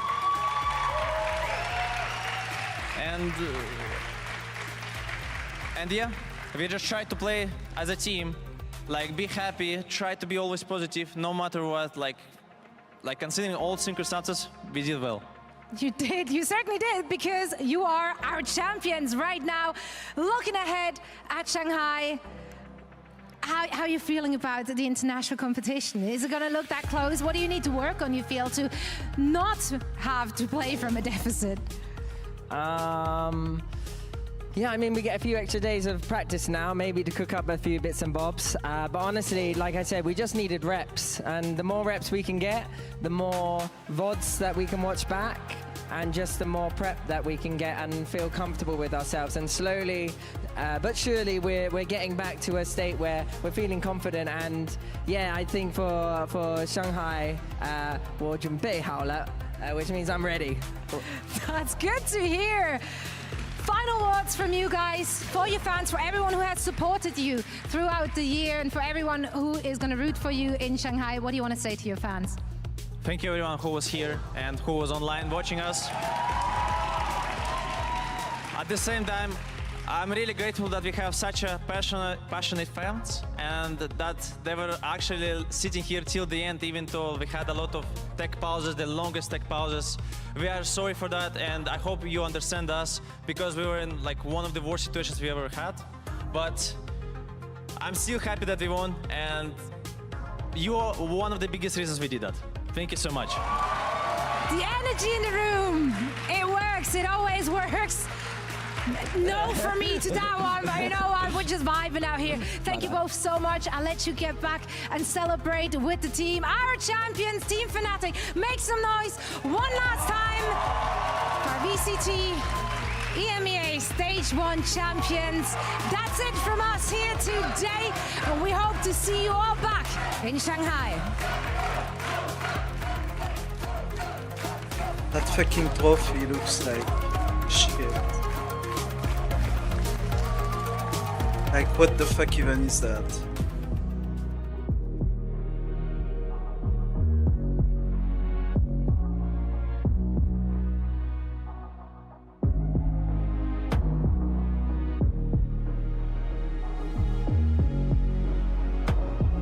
Okay, I'm gonna swap to like NA. To VCT Americas. It should start very soon.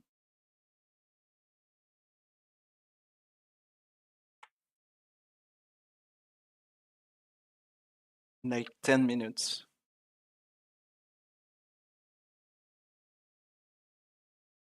I hope we don't have a 5-game series with like fucking tech pauses and shit.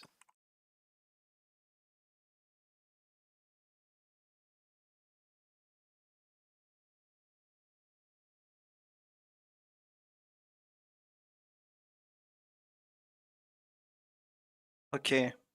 Boom. Boom. I don't know what it is, but still, it's another whole BO5 today. Talk about motivation for a team. This is a team that heading into the 2023 season had the choice to, a lot of the players got offers to play on the main stage after they didn't make this league with the guard. But they said, no, we're going to stick together and grind it all the way through to qualify. Now ground it all the way through to qualify to the finals. They can go from Ascension winners to grand final winners if they're able to overcome the hurdle that is 100 Thieves. Talk about playing the long game. That's absolutely mental. G2, though, I've got to bring this up. Okay. They win 9 out of 10 of their pistol rounds in their matchup against Leviathan yesterday. And still, it ends up being like really competitive. You guys have to fight back all these like wild thrifties and string together some of these gun rounds together. But I mean, the match looks so different, I feel like, if you guys can win some of those pistols. Yeah, I think for sure. I mean, the pistols, it kind of sucks to lose them. They're such a vital point. You can snowball so fast whenever you win pistols. Like Breeze, right? You guys felt like you barely got to play the game up. Yeah, I mean, that was for like tech pauses and stuff like that. But I mean, they're looking really good on pistols. They have a really good concept, honestly. I mean, overall, I mean, they just look complete right now. But I think that's really hard to replicate against a very well-rested 100 Thieves who's playing into a favorable map pool, who's had 2 days off to rest. Well, they're about to roll up the G2 crew, so let's send it back to Smix, who is with their IGL Valen.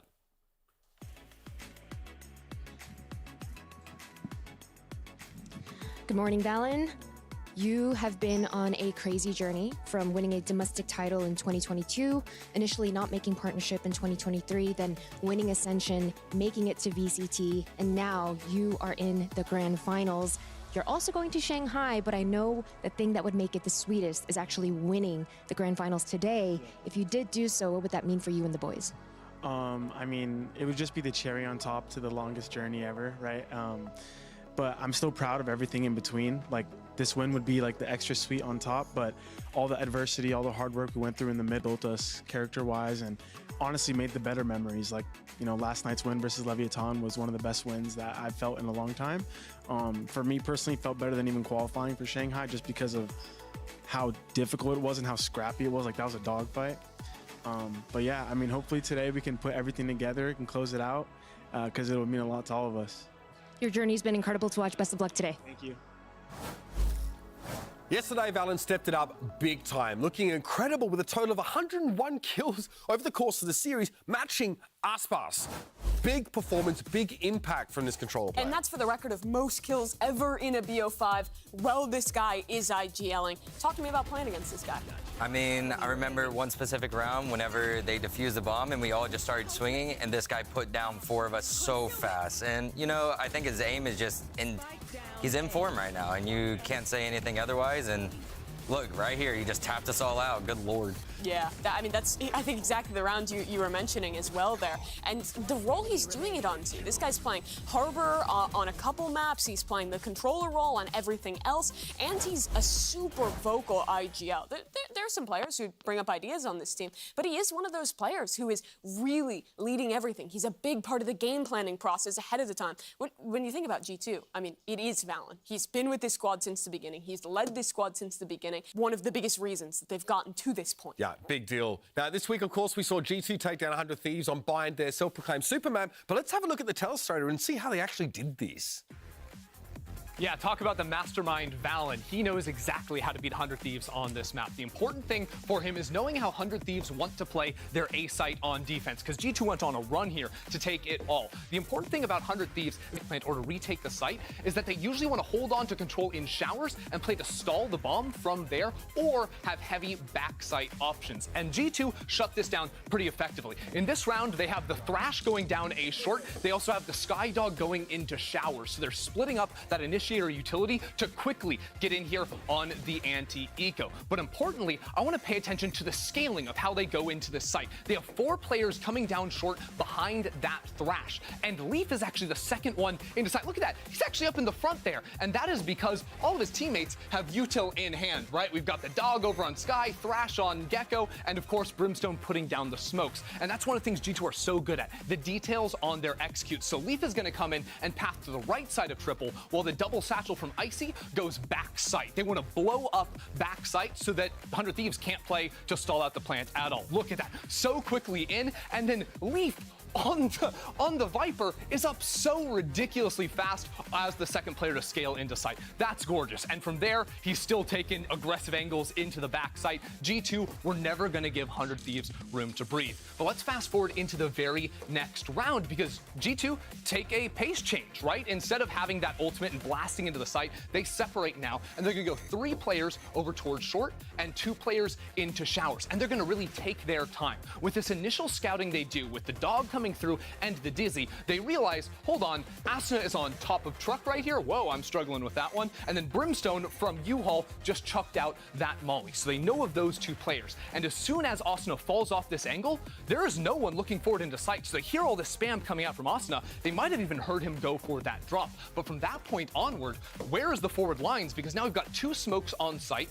Asuna falling off of truck, can't actually see into short. And Brimstone is stuck in his iPad playing around with, I don't know, Flippy Bird or something like that. So G2, they actually contact forward here, taking their time. They've also scaled up into showers, and then they go for the pop. Nade out, Brimstone ult out, and they look for the plant. Here's where things go a little awry. 100 Thieves answer back with a Nightfall and a Raise Rocket of their own, but G2 don't stop. They want to keep fighting into backside. Watch Valen here. He uses his teammates so nicely. Leaf is flashed out, stuck behind the corner, but he comes in for a beautiful trade, getting on that one. They also realize they have 1 flash left on Jonah P, and they're going to use that to combo up, flash into backside in just a minute here. The swings are perfect. Valen comes out of showers, Jonah P plays off the zone, they get the advantage and can win out the round. It is all about the hits, it's all about the post plants on Bind, and we might be on it again. Let's go over to our coaches for the veto. Hey guys, welcome. Congrats on making it to the grand finals. As you know, 100 Thieves is going to have the higher seed, so you'll have team select. Would you like team A or team B? A. 100 Thieves choose team A. So you're going to have 2 map bans here. What would you like to ban? Lotus and Icebox. 100 T bans Lotus and Icebox. And you have 1 map pick. Bind. 100 selects Bind. Would you like attack or defense? Defense. G2 picks... We'll pick Breeze. G2 pick Breeze. Would you like Attack. attack or defense? D. 100 select defense, and you have 1 map pick. Damn. Sunset. 100 pick Sunset, and would you like attack or defense? Defense. Just coin flip it, bro. It doesn't matter. Attack. G2 pick attack, and you have one map pick.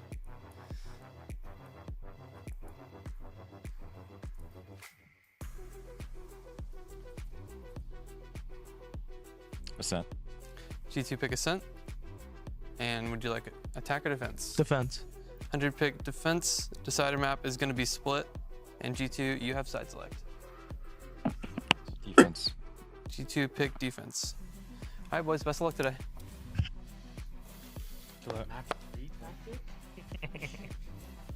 All right, we're moments away from jumping into this match, so let's quickly hit these talent Holy predictions. shit, Com dude. joins us here, of course, with the 100 Thieves pick. Baby Bay, the only outlier with a G2 win here. I feel like it's hard to justify picking G2 after how long that game one was yesterday, after how much prep time 100 Thieves have had into this one, and having that advantage to force G2 onto their permaban here. Yeah, 100%. I mean, going from that long of a series to now, it's almost impossible to reset that quick. Well, there you have it. It's going to be G2 with a lot on their plate here, having to jump straight into this game after a long one yesterday. But it's time to get this best of 5 started. It's 100 Thieves versus G2 Esports. The mid-season playoffs grand finals starts right now. Please, no tech pulls. Please.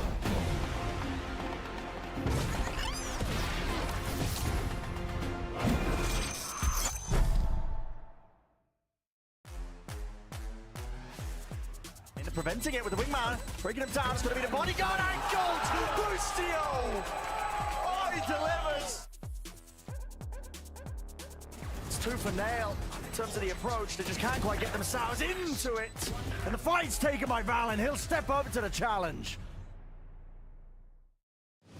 Going from Ascension to VCT, my rookie year in VCT, like winning split 1, I mean, I'd probably feel very happy, right? I am very much playing to make this title. I know that we made Shanghai already, but it is very important to me that we give it all. Yeah, motivated on focus. Came a long way from the lowest. You don't just push up right past them. The DBM cuts him away. This is the moment. Breaking him down. It's going to be the bodyguard angled. Boostio. Now they know it's me. I'm the chosen. We're a great team, and I want to get my revenge on Boostio because that boy is standing up a lot, and I got to put him down. Go, Valen. Set his sights towards a player. You start to understand more about the team the more you play them. Things become like very clear to you. G2, they definitely are a good team, but we definitely were sloppy. That was one of the most upsetting losses I've had in a long time, and I just came with the fire for the lower final, and I'm looking to bring that momentum and get my revenge as well. Game time, bet I'm coming in clutch, no hang time, and they can't keep up. The game's on the line, seconds on the time. Who can't fight? It's gotta be us. I know it's going to be a battle of endurance. They're coming off a fresh off day, but we're some dogs, so we might just come out and win too.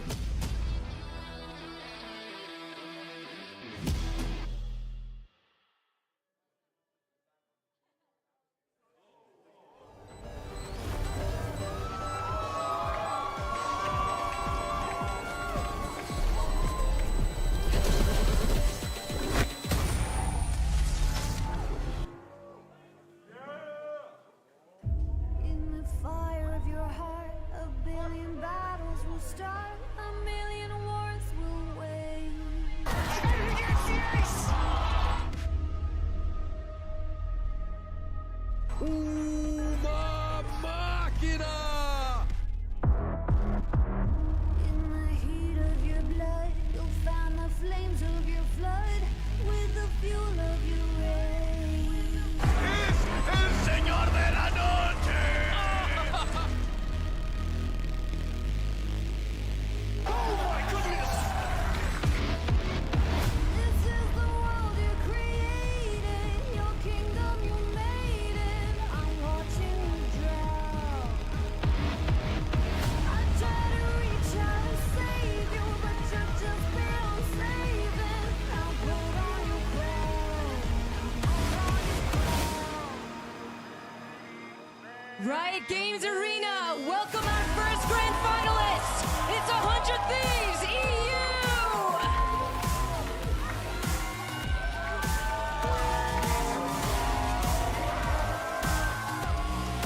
Bang!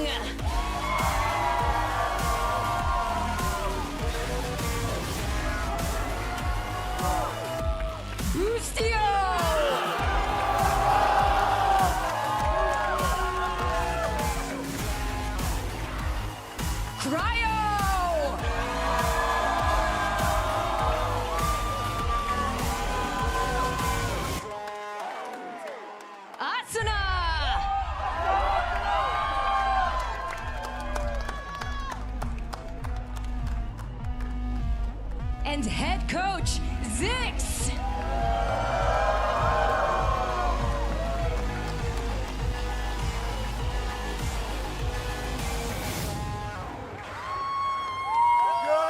Let's go! And make some noise for their opponents. It's G2 Esports, starting with IC.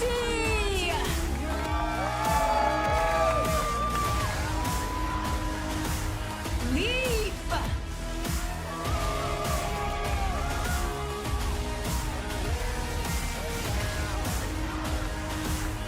Valen.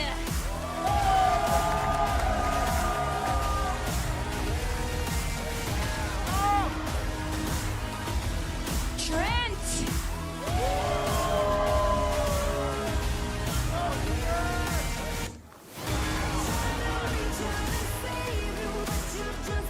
Jonah P.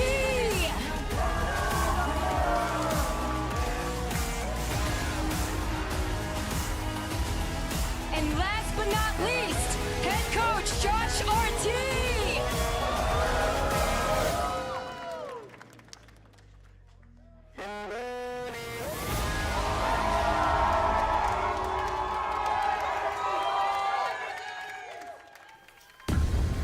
The VCT Americas, this stage has seen a changing of the guard.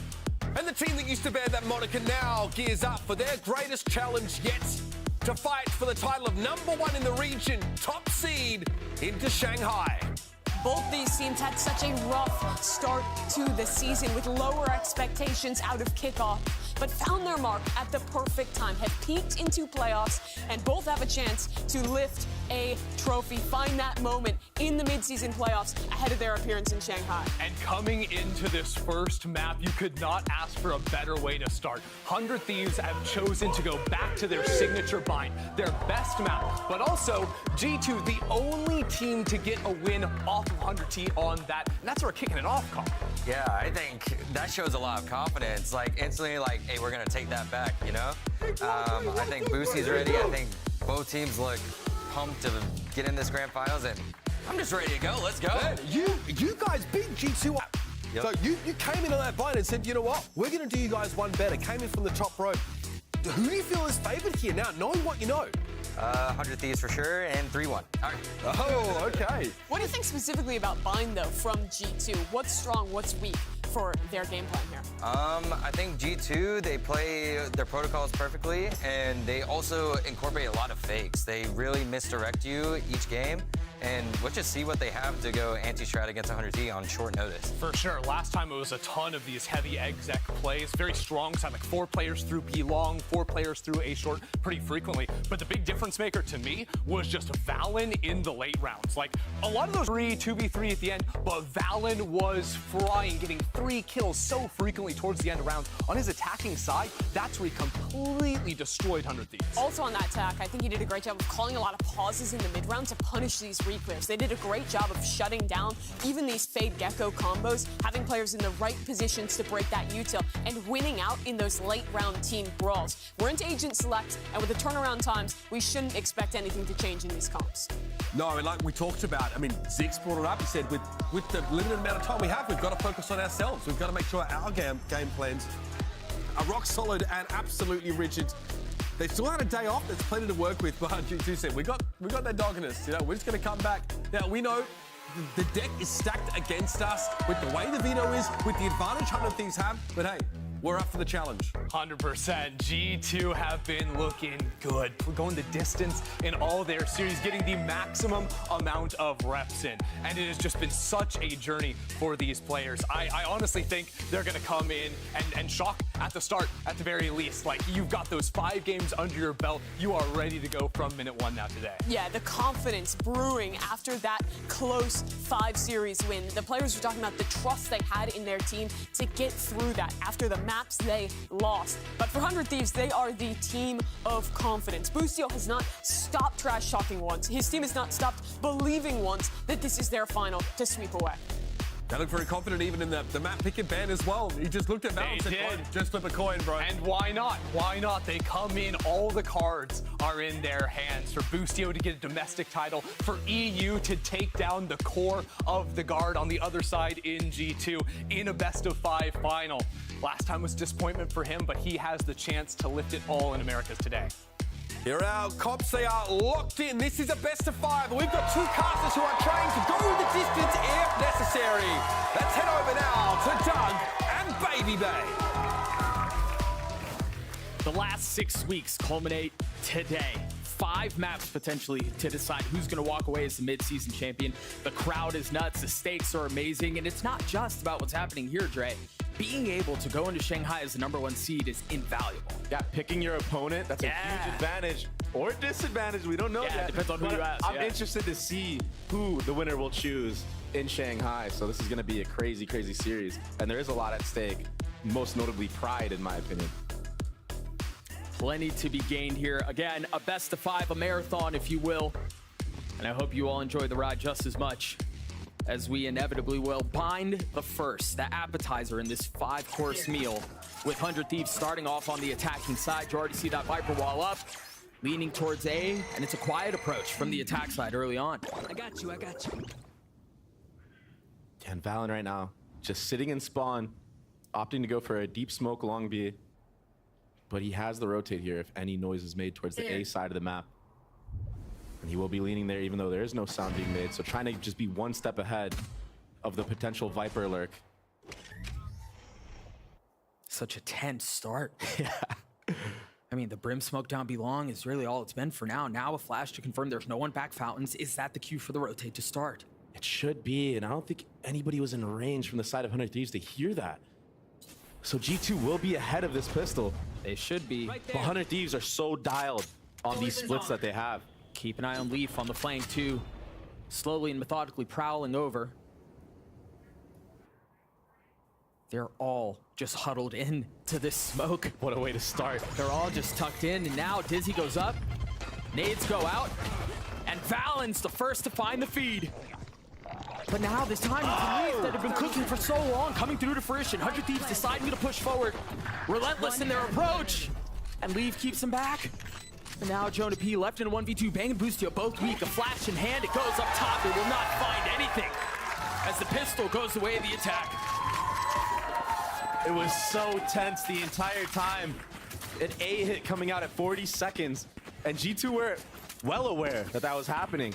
But Leaf was not able to connect on that flank that he had. Almost no value being made.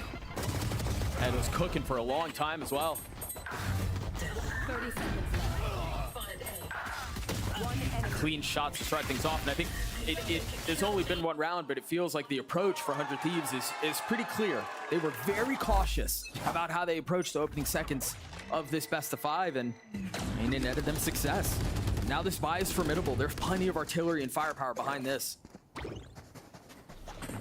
Looks like they're gonna punish anybody behind this smoke. Valen just spamming the classic, picks up one.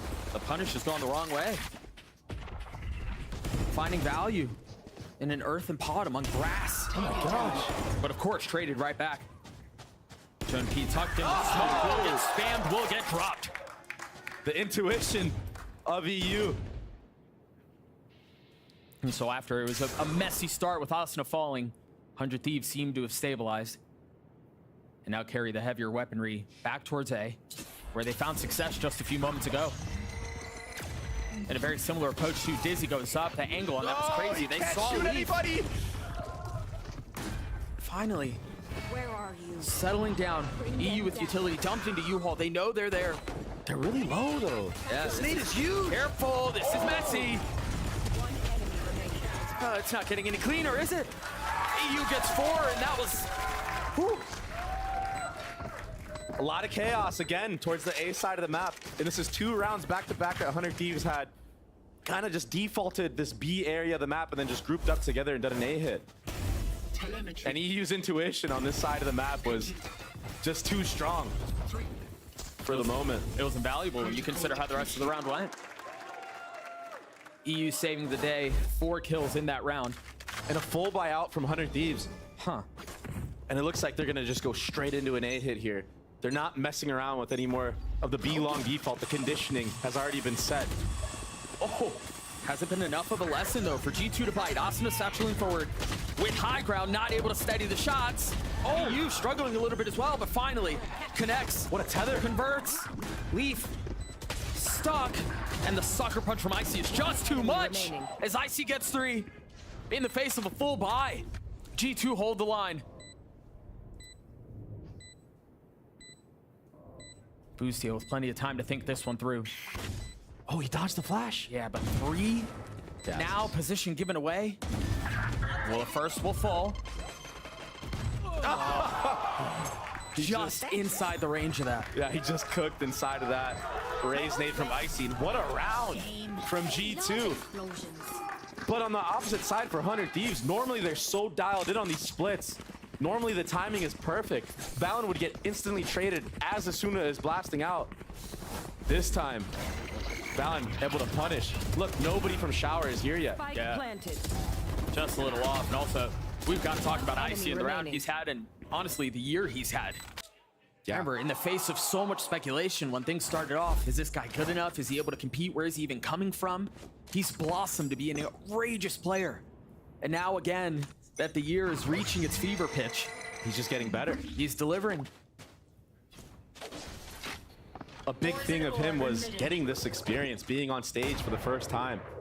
So any matches that G2 plays from that point forward were just to train him for moments like this. And he's not shying away from it. What is a bit more of a shy or cautious approach, if you will, is the way 100 Thieves are approaching this one, much like we saw in the first couple of rounds. Want to spread the map out as much as they can before they decide where they want to go. Yeah, the game plan for G2 has been heavily playing like a 3A setup, and then the B player is actually playing towards that long area so they can insta-TP if there is an A split. Cryo looking to be the first to find action. With smokes at the ready. That dog is going to delay things. Cleared out though. And as the wall goes up, yeah, they can't find a way out. They've not been awarded safe passage.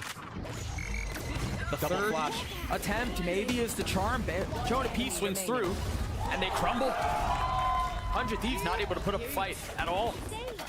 G2 crawling back into this game off of those last 2 rounds. Last thing I need is some hero messing things up. Another buy out of the side of 100 Thieves. And a lot of ults online as well. Yeah, before we get there, I want to take a look at this round again. Icy in the opener. It was just perfect. I have a feeling we're going to be talking about this kid a lot today. He's used to the stage now. He's used to the pressure. And now he has a rocket online. They wanted to go aggressive. They put a flash in through the teleporter to hit out Showers for a crunch. With Icy's ult potentially there. 100 Thieves know that. Should have been able to hear that flash going through the TP on their side. G2 are playing so confidently now. We're 5 rounds in and they're already doing a Showers push all the way through. So much space denied and so much info gathered. Face your fear! G2 just need to delay here as long as they can. They can fully play this on a retake. They know they have the weaponry to do it. The Nightfall's not going to tag anything. Lucio, though, choosing to invest the Thrash. This is such a good Thrash. Or it gets broken, though. They managed to get the spike down, though, and they know where they are. That Molly could be disaster. Again, the fuse of the rocket lit, and will go extinguished without a fire. That nade is going to hurt, though. They're trapped again. They have nowhere to go. Can they stay alive? Asuna with nothing but a sliver manages to weather the storm that's been brought to his doorstep. And yeah, it's a 4v2 now, but again, Asuna with just a sliver of health. 7 HP, keeping him alive. The defuse has come through. It started, but it is delayed. It's stopped. Icy cannot convert.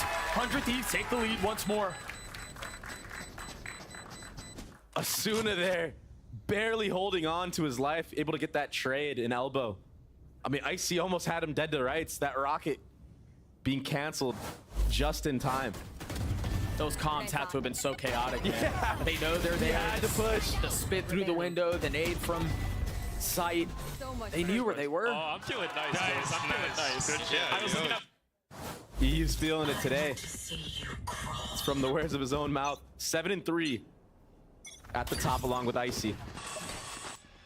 Another full buy for G2. Economy not in shambles quite yet. And a quick rocket from Asuna. And a quick kill found. The leader having to sit on the sidelines for the rest of this one. 100 Thieves have committed to the site. They've gotten the spike down, but they're going to have to deal with this overwhelming pressure of a crunch once more. Oh my gosh. Brothers in arms as Jonah P and Icy keep Boostio back. And now Seeker's invested the flash in the face, and it's all gone on to disarray. Wow, this retake is looking so good so far from G2. But it's not done yet. That will certainly help push it over the finish line, though. EU in a 1v4, he's gotten it a little bit closer to finish. But with 3 targets left, none found, we're tied again. Very, very well coordinated retake from the side of G2. They took their time on everything there. Yeah, they were down 4v5, but they fought together. Boostio fell into the trap here, trying to fight them showers, but the satchel from Icy ended up knocking him up in the air and ended up becoming a free kill.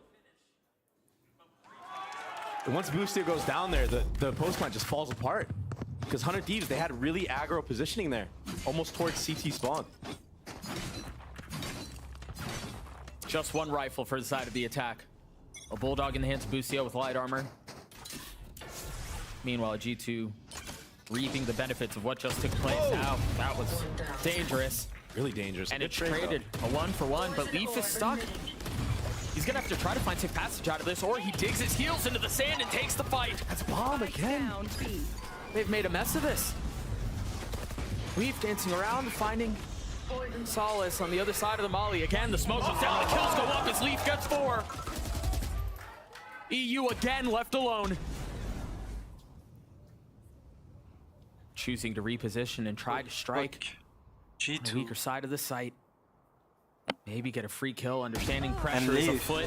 Trent drops him. A new setup from the side of G2, this time Icy, leaning towards that B side of the map. And I don't think 100 Thieves were ready for that. Usually it's only been Leaf and Jonah P playing that B-long area of the map. Now they had reinforcements from Icy. And the reinforcements were perfect. Yeah. No, they almost all lined up for him too. Leaf got the kills, but yeah, you're right. Icy's value there and the impact he had was insane. And so we're graced with the first timeout of this series, courtesy of 100 Thieves, an opportunity to slow things down early and bind. We'll see how they choose to kind of reapproach things, as you're right. This B-long fight that we've seen for, what, 7 rounds now? Maybe not all of them, but again, this contest for this area of the map has oftentimes felt like the crucible, really, the major point in how the rounds play out. Yeah, a lot of teams will decide to default there on the attacking side, try to gain control and deposit somebody potentially. But the change of the meta has been more the defensive side. So it's like this weird mental game of, you know, where do I position myself when I'm getting deposited to know if they re-clear the area of the map and also be able to relay that to my team without dying. Right, yeah, that's the key. Alone there, it's right. All of the work and all the utility invested in inserting someone is just, it's moot. Yep. Some really good retake ults here from G2. And if they want to, they can also do a Viper ult setup towards this B-long area. And funnel him A. It seems like that might be the case. Remember, G2 have been so decisive and so quick to pull the trigger on a flood if they lose. But no early pit this time. The dog is going to confirm. Yep, some presence. EU falls. And that's just a protocol they have against the likes of against the likes of 100 Thieves, who like to do 4-1 splits onto the A site. Balance still trying to hold on to showers. The snap on a Cryos, clean. And the spike is out of reach again. Just barely out of reach, but G2 with eyes trained and crosshairs dialed in. Bang tries to creep forward, grab the spike. Do they try to get out of here? I don't know that there's safety anywhere else. They should right about now. Oh, what happened there? Doesn't connect. And that could be a disaster. Can Austria pull off this 1v2? 52 HP. Takes a step back, clears utility. Look at the spacing from G2 right now. They're stacked right on top of each other. Could be danger. Woo! Playing so disciplined, and this entire round was a hard read from the side of G2. The insta-dog through showers. They understand that on these A splits, when EU is shower, he tends to be alone. No one there to break the utility for him, and Valen just catches him off guard.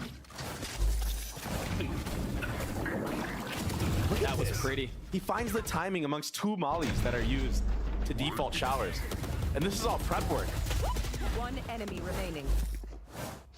We've talked so much about how Bind just seems to be 100 Thieves' playground. I think they've lost it once. Maybe, I don't think many more times than that. They're really freaking good on Bind. They actually lost it to G2. It seems like they're getting a bit of the same taste. Yeah, it was like a 13-8 match, I believe. Remember, this is a G2 who hasn't had much time off. The gauntlet that they've had to run through in order to get to this point has been insane. Yeah, but already making a lot of adaptations and changes to the way that 100 Thieves play this map. I mean, look at these shower pushes that we're seeing. They're at the perfect time. They're funneled in. He's dead. Yep. He had no shot. Icy's about to get 3. Oh, he gets splashed. The dizzy in his face. Cryo's there on the trade, but Valen takes a step back. But look at Leaf as well. He just pushed straight through Hookah or Belong, and he's already here on the flank. Once again, an opportunity to corral and control them. Spike not planted. Again, out of reach. They're not close here. Boostio's already fallen. Valen refusing to relent in showers. I mean, they're literally trapped from 4 different angles. They're being held in this area. 30 seconds left. The wall's closing in. Here. This is insane. I mean, they've got to understand that no angle is safe. A Sheriff, a Spectre, both fall. Another convincing round from G2. Full steam forward. They've just been so proactive on this defensive side. You mentioned it. They'll aggressively crunch showers and take space. Yeah, they'll go down Hookah. They'll go down long. This was perfect too. The ult in short, understanding they're gonna have to funnel out 1 of 2 ways. And either they're going into the crunch from showers or they're going into the crunch from Hookah. Yeah. And an op online for Icy. Getting aggro here in short. He's gonna try to take the head off a Bang. Or a sliver of an arm, an elbow, anything. With Cryo close by. Oh, noise made too. Yeah, but no target given. Poison's off. If they rotate back into this, you mentioned it, it's a op in the hands of Icy that can prove to be the difference maker. Oh, but that time, running down the clock, making him back up wisely. Well, it's as soon as the wall goes down, they understand that they can give the space up because it's not safe for 100 Thieves. They're playing around these Viper windows so well. Yeah. And here's that 4-1 split that I was mentioning.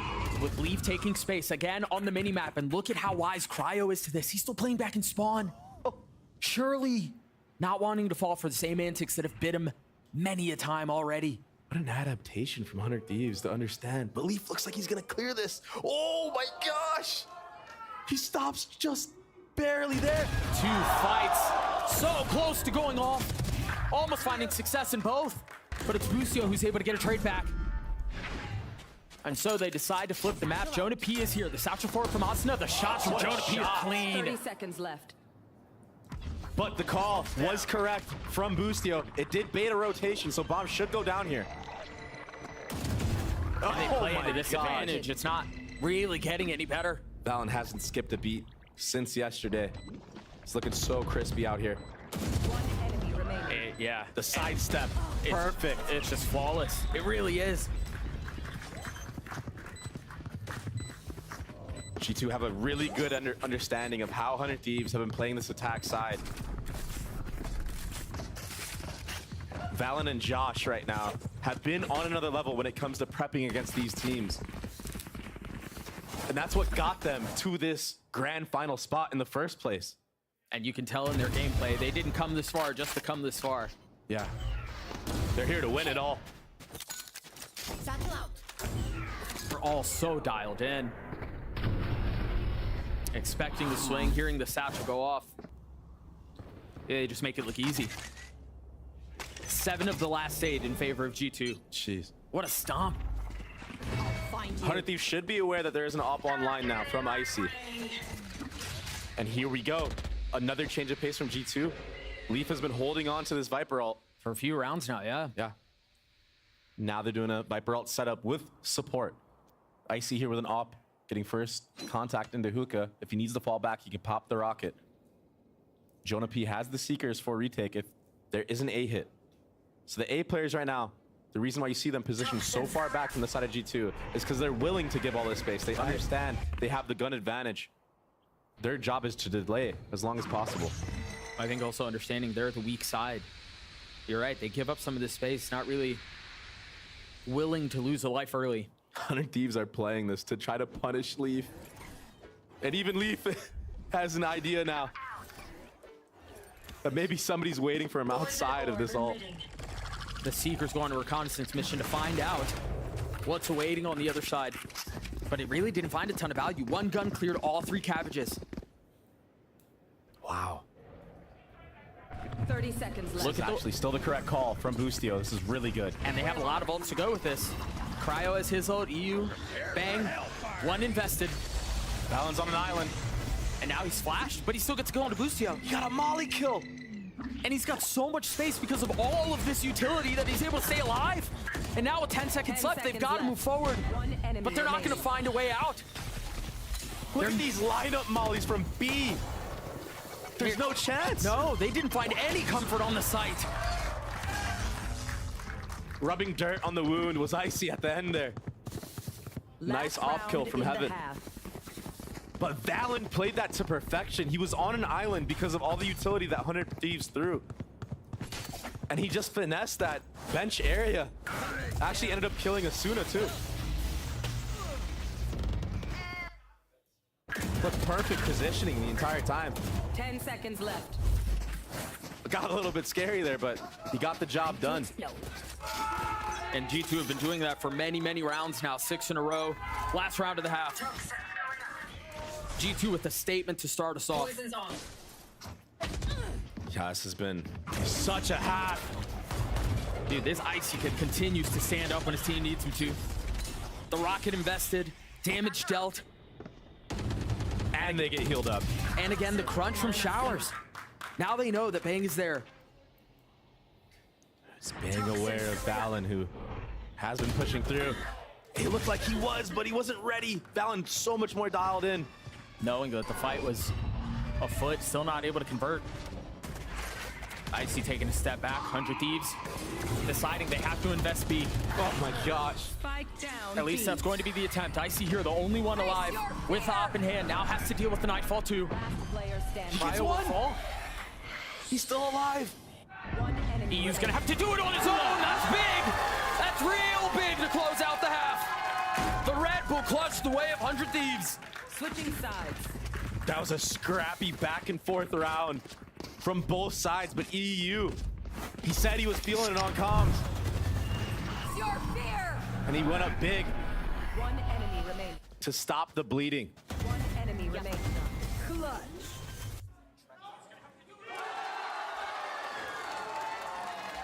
Again, a massive moment to close out the half for 100 Thieves. Unbelievable. This show is a family affair, and happy Mother's Day to all watching and in the house. We're actually going to throw it down to the stage with Mix, who's standing by with a very special guest. Thank you very much, Doug. And as you mentioned, I'm so fortunate to be joined by Trent's mom. Happy Mother's Day. Thank you so much. Thank you.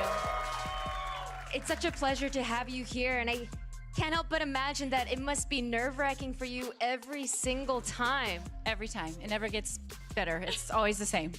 That best of 5 was nail-biting even for us watching, behind the stage, but I can't imagine what it must have been like for you. Oh, it's just up and down and up and down. And G2 can never just, make it easy for us. They always got to keep us, right on the edge, but they came out on top and we couldn't be prouder of all of them. I got a chance to speak to Valen about the specific journey that Trent and his teammates have been on. There's nothing quite like it. They've been together for so long. You've gotten to see them go through the challenger scene, winning those domestic titles, fighting and winning at Ascension, and now you're getting to see your son in the grand finals at VCT. Throughout all of that, do you have one moment that really stood out to you where you were the proudest? So when we were in Brazil, and God, it chokes me up anyways, and everybody was cheering and chanting for them, and they had been fighting for months and months and just working so hard, and they won. There was just nothing like that feeling for them. We cried, we smiled, we hugged. It was amazing, that feeling for them. We were just so happy for them to finally be recognized and, you know, make it and just everything work out for them. It was amazing. And I'm so glad that you're here today to be supporting your boy Trent. We'll see if we can bring it to fruition and win here. But for now, we're going to head back to the game with our casters, Doug and Baby Bay. Thank you so much. Man, G2 looked good to start. Trent has been integral in that success that they found. A 4-round lead on 100 Thieves map pick, on Bind, on a map that's been their playground for a number of instances this season. 5-1. Only loss against G2. Yep. Not too long ago as well. Here's where G2 will be tested the most. Because just like how G2 had tons of reads on how 100 Thieves like to play their attack, it should be the same case in the opposite way. It's a similar approach from G2. So cautious. Prezi's the only one getting aggressive here. Yeah, and he had a shot at Cryo there. Doesn't connect. That's something I want to touch on as well, is Cryo hasn't been that brimstone Cryo that we've seen every other time he plays on this map. He's been relatively quiet all game so far. Toxin screen down. And if he gets turning up on this defensive side, we've seen how crazy he can take over, especially around this U-Haul area. But he's gonna have to be left with his devices on the retake, because this looks like a convincing B split out of the side of 100 Thieves. Yeah, the challenge not headed his way. He was playing anti. He knew it was coming. Lee turns around and drops him. Lucio there trying to equalize, but Valen gets the best of him. And he gets healed to full. It's looking really good so far for G2. The nade will dissuade. Valen takes a step back. But they've gotten the spike down, and that's a big part of this equation. And Leaf still has the Sheriff to his name. It's so deadly on rounds like this. Just 2 shots to the body. Even one tag will make it so easy to clean up for his teammates. Pistols are just so important in 100 Thieves. They need one. That's going to help. Asuna with goop in his face, able to get the kill. And now Tap. It's just a threat. Looking to find any info they can. Where are the bullets coming from? Time's running down. They've got to hold this. Asuna's gotten it to half. EU trying to keep them back. Able to get one. Can Cryo hold them back? He can! They're going to get the defuse and the pistol. That was insane. I thought G2 was going to have that post plant in the bag. Me too. And they try to retake the actual retake. I don't know if you noticed that. There was a pop flash for Leaf to run outside of that octagon smoke and try to commit chaos. But the big factor was Asuna, who was gooped up, like you mentioned. Getting that kill was everything to open up this opportunity. They did their best to hold him back, but it was not enough. So the pistol the way of 100 Thieves, and just when it looked like it was going to be a landslide, 100 Thieves showing they're far from done on this one. 3 rifles, and then a stinger for Bang. Yeah, and big kills from Asuna and Cryo. This is where all the rifles are. Oh my gosh. 2 found, but that's a weapon upgraded. Asuna looking to pick his time. Looking to strike when the moment is right. Decides to take a step back, understanding that once again, they've got him corralled. They've got him controlled. Icy falling to the hints of utility. And now Asuna on the swing, on the hunt. 2 members weak, both will fall. And the important guns are saved here. That was 2 more for both Cryo and Asuna. And if they start getting warmed up here and heated up, this might be a completely different game. This is going to be A really good half. I can tell with how things are playing out already. And then we were talking about the finances. Yeah, look at this. An op in the hands of Boostio. On the get-go. I think the last question to answer is, do they expect it? Hasn't shot off yet. It was an initial post towards B-Long. And now reposition. They are picking the right spot to do this. Not if the op is there. Oh. Not if he can land the shots. It can be so hard to hit that. It is. Little It's cap. And that's enough to make them think twice about it. Yeah, and you already see Boostio rotating over to that A side of the map. Expecting G2 to do the same, but look at how they've approached this. They've frozen. So smart. They haven't left B. Now starting to, but they've left Icy.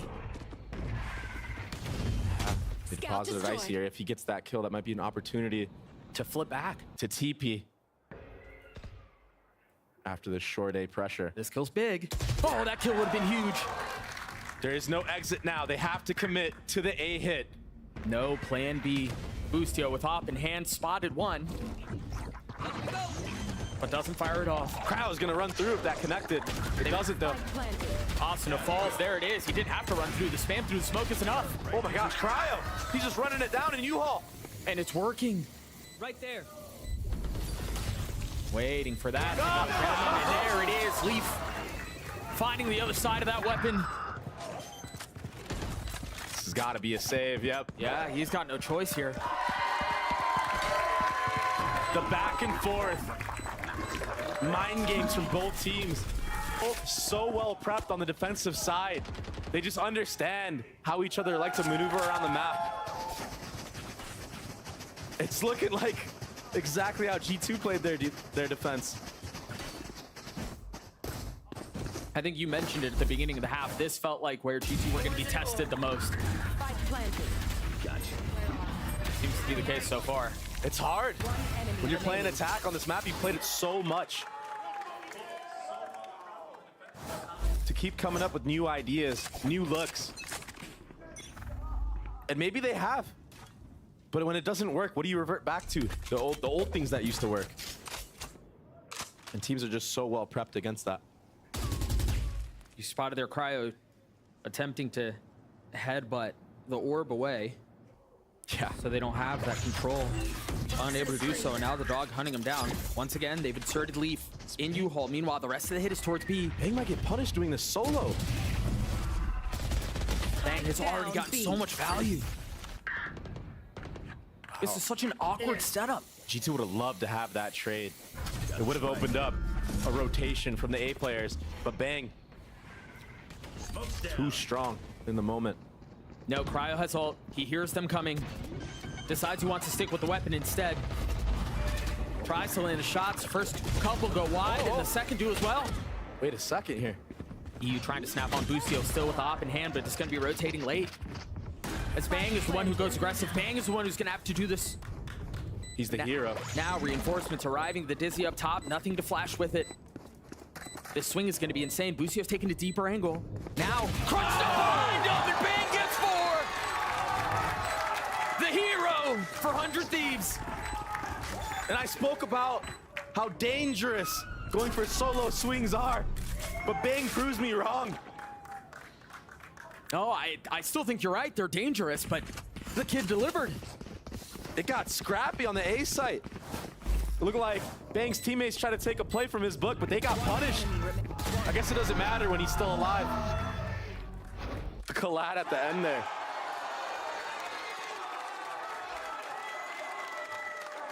That's gonna promptly cause G2 to do a timeout.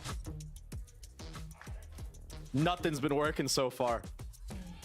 All 4 rounds on the defensive side go to 100 Thieves. A tale of two halves, if you will. And Boosty out of his seat. That's when you know he's at his best.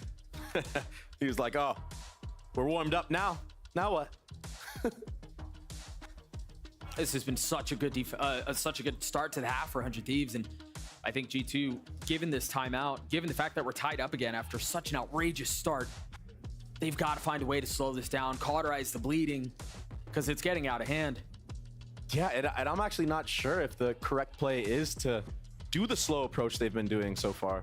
it might be time to just commit to an actual exec. Yeah, change up the pace, change up the speed somehow for sure. It can be so hard sometimes to do a slow default against an operator on the defensive side. If you walk into the wrong spot, you get your head blown off. What's the adaptation on the other side of this timeout? Again, 4 rounds away of 100 Thieves. 5 if you go back to the last round of the half, which again was a crazy play by EU. EU is playing the quick rotator here in spawn. As the fade. Already leaning towards this A side of the map. Here comes the A split. Cryo Only Icy ahead of this though. Cryo is his ult. Oh, that's a free kill. He's dead. But the trade from EU. That's why he was playing spawn the whole time. Now, Wingman going out and the spike getting planted. There's my buddy. And Trent's gonna get both of those back. If they want to flood, if they want to do this, this is the window to do it. You're not gonna want to deal with all of that Gecko utility. And where's this Brim ult from Cryo gonna be placed? He's been holding on to it for a little while. Thrash right there. Dip. Trent gotten out. He's gotten out. Now behind the wall. But he's ahead. I don't know if they're expecting it. The time's running low. They've got to strike now. Boostio on the tap. It's just a threat. Trent is stuck, but he could be the distraction that they need. Yes, he falls, but the time has been bought. Oh my gosh, Valen! Valen's gotten 3. Cryo can't hold him back. The time is too short. There's no way for him to pull this off. They both fall to the spike. The battle of the Brimstones. But the IGL from G2 stealing that one away with the spray. He's at the top again. Man, this guy's so good. That's tragic. Yeah, he was dead either way there. Yeah, Asuna just not allowed to play the game there. I can't believe that Thrash hits top truck, Doug. That's impressive, man. Yeah, that's some crazy Little guy ground. got some legs, Yeah. some hops. Back into the next we go. G2 managing to balance the advantage their way. Another very convincing A side default. This time, Valen will be playing that solo lurk spot that we saw Cryo actually playing later in the half. Oh, that's juicy. What? That doesn't get anyone? Oh, Trent should be going down here. The pinch from Showers guarantees that. But Leaf with the equalizer. A lot of players tag low. This is the difference in running the sky. You can actually heal your team up to full. So yeah, all that chip damage was made, but it was for nothing. Yeah. Oh, and the 1v1, Valen. And Bang. Oh, Bang not wanting any of that smoke. Probably wise to do so as well. It's all just info there. I mean, yeah, if he gets a kill, that's great, but patient play. Yeah, if he dies there, the round's pretty much guaranteed to be over, especially with this lurk that Leaf has in Showers. Oh, and also the fact that there's no contain behind him. Right, everything else on B is soft. Yeah. He's doing such a good job of delaying step by step each stage. This should rotations here. They're gonna challenge him again. Dog in his face, the Molly's out. They're gonna do their best to bang, bang! But he gets 2. And just when it looked like a little bit of space was gonna be found by Leaf, it's all for naught. Once again, the clock expiring. Joe to P with nowhere to go. Oh my gosh. Yo, this Bang guy is a one-man army. That was insane. He made first contact on the Valen from this position. Standing in between us All the way pushed up towards basically the barrier. Yeah. Yeah, he was super far up. Of the attacking side. Then he plays at the B-long corner, backs up into Octagon now, and holds it down, getting 2 to his name. If not for the flash, there's a good chance Bang gets 3 there. He did such a good job. And he knew it too. That was like near perfect play. Yeah, we mentioned him taking a step back and outwanting the fight against Valen. That was why. Jeez. Understanding his job, his role in that situation. And just like that, G2 on the back foot once again. Yeah, they had a sick round from Valen, but they're broke. Quick hookah approach. You should be aware someone's backside off that Dizzy. Yeah, but how much info is that really? You haven't cleared anything long. You don't know how many other people are there. What kind of weaponry's there. They got confirmation of something, but it's just a sliver. And now they're leaning towards that B long area. The info but that... bang! I mean, they're going to run into the army once more. The info that they gathered was not enough, so they have to go on another approach to find more. Oh my gosh, he's too good, Doug. He's just destroying G2. He's so good at anchoring certain positions. And now he has support. He hasn't needed it before. Yeah. Off this contact, the Gecko Flash should be coming through for Bang. So much invested to stop him, and then Boosty strikes right behind him. Good trades. But again, they're thrown apart, torn asunder. Trent realizing he can't take a step back, decides to take the fight. And it's ill-advised. There's no real option. He will fall. What great support from EU and Boostio there. Yeah, Bang goes down, but the tether coming out there. And then the Gecko Flash. Yeah, the Gecko Flash gets broken. But everyone's stuck in 1 HP in this moment. It's just over. One enemy. And the pressure alleviated on the other side of the map was perfect. That's 2 rounds in a row now that Leaf has tried to go for that Showers lurk and gotten punished. First by Asuna, second by Cryo. So they are aware of this, right? 100 Thieves are aware of G2's game plan of when they pressure B long, they have somebody in Showers trying to get that lurk. Asuna is tucked. He's serving as a walking alarm bot in the pit right now. G2 deciding they don't want to reckon with that. A lean towards B, and Boosty's the first there.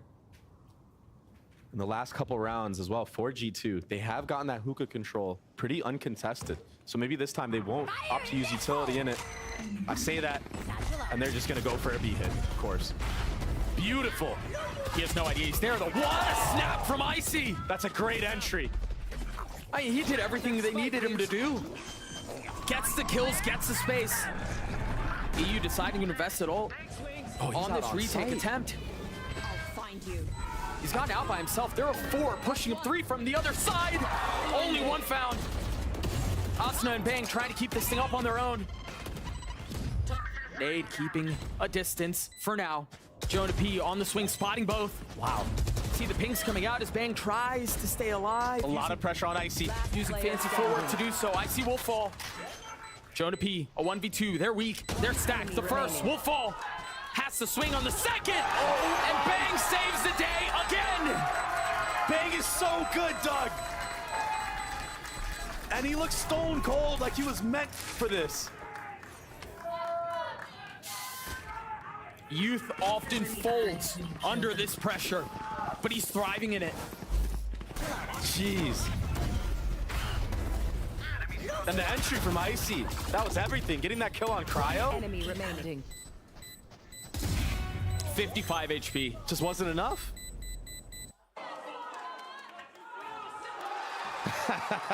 You could read Boosty's lips. You are the best. Vibes are flowing right now. Bringing the utmost confidence in his teammates. The flow's going to be paused for just a moment as Josh decides to call a timeout. The last one of the map. Really feeling like an opportunity's been squandered here. The lead that they had, the momentum G2 had, really up until that EU 1v2 or 1v3 at the end of the half, it's been all 100 Thieves since. These post plants are killing G2 right now. And it's a team that normally has a really good conversion rate in those scenarios. But 100 Thieves are just getting the better of them in those high pressure moments. When the bomb timer is ticking. A scattered buy from the attack. Couple of stingers, some light armor. So many ults. They have to convert this next round. Even though they're on a bad buy, they have to win this. I think they're hedging their bets in a lot of ways. They're comfortable playing for OT, but obviously if this goes their way, they'd gladly accept that. Looks like another hookah pop will be the name of the game, but this time, Asuna is sitting on that top side, a little up-down setup. with Bang. And this might just be a blender right here. Oh, man. Can they steady the shots? That was the entry. So they have to think twice about this. They have to go to plan B, but there are no conditions there for them to be able to lean into a confident. Look at Asuna. He's already here again. He's everywhere. You just won that first fight. He's 2 steps ahead. They're running into a brick wall, man. Oh, my gosh. With no space to be found. It's beautiful from 100 Thieves. Trent inevitably will fall as well. Wow. What a comeback. That was such a sick round from 100 Thieves from the start. The up-down setup on that hookah area. The whole reason why they're doing that is because the last 3 rounds, G2 have used utility to take that space. This time they're predicting that, oh, they understand we haven't been playing in that area. Maybe they're gonna walk in, and they were right.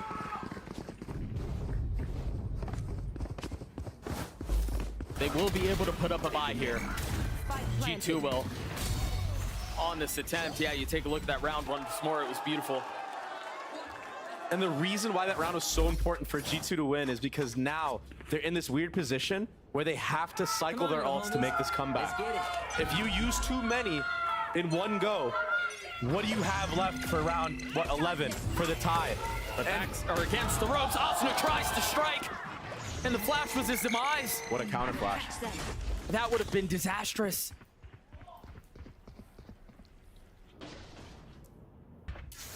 With that being said, Bang and Valen. Or Cryo, sorry, Cryo and Bang. They've taken so much space already. They've crept up so far. Yeah. Oh yeah, And it looked like Icy was considering the possibility of the flank. It's a full containment right now. It's a little stagger too, so even if you catch one, are you expecting the second? Sure, he falls, but there was a swing of the second. Bang punishes, and of course, who else? Icy's gonna have to clutch it out if he wants to keep the map alive, and he cannot. Wow. The first map in this best of 5 goes the way of 100 Thieves. And we were so fixated on the flank, we didn't even realize the blender that they had on the actual site. EU and Boostio going huge. Hey, this map is big for a couple of reasons. Yes, it's a best of 5. These things matter early on. You've got to be able to find momentum.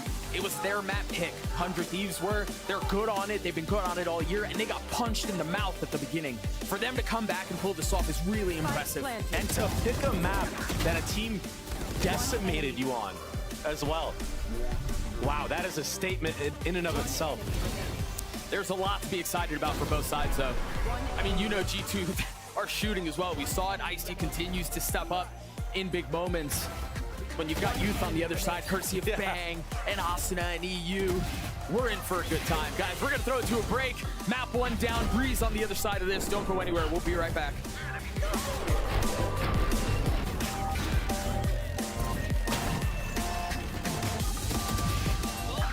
One enemy remaining.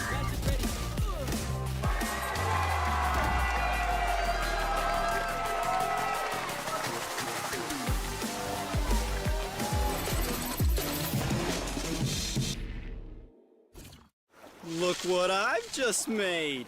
The perfect pearl. Not too bad, but check this out. Whoa, a true Venus clam. Red Bull gives you wings.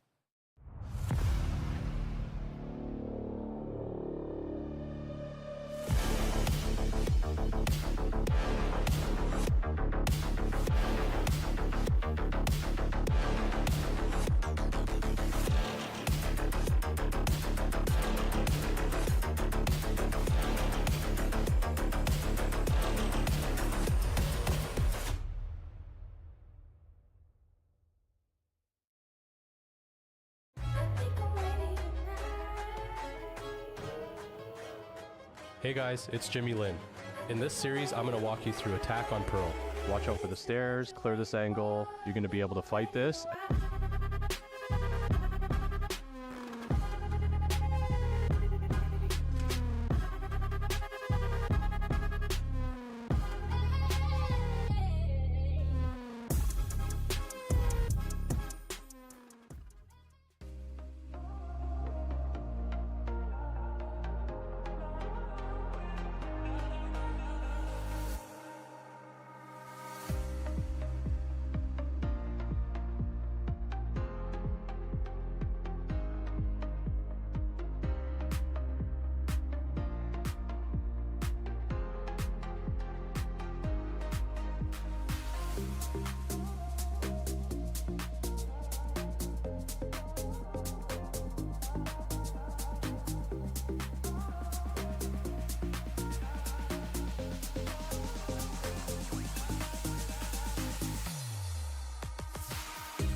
Preventing it with the wingman, breaking him down. It's going to be the bodyguard angled.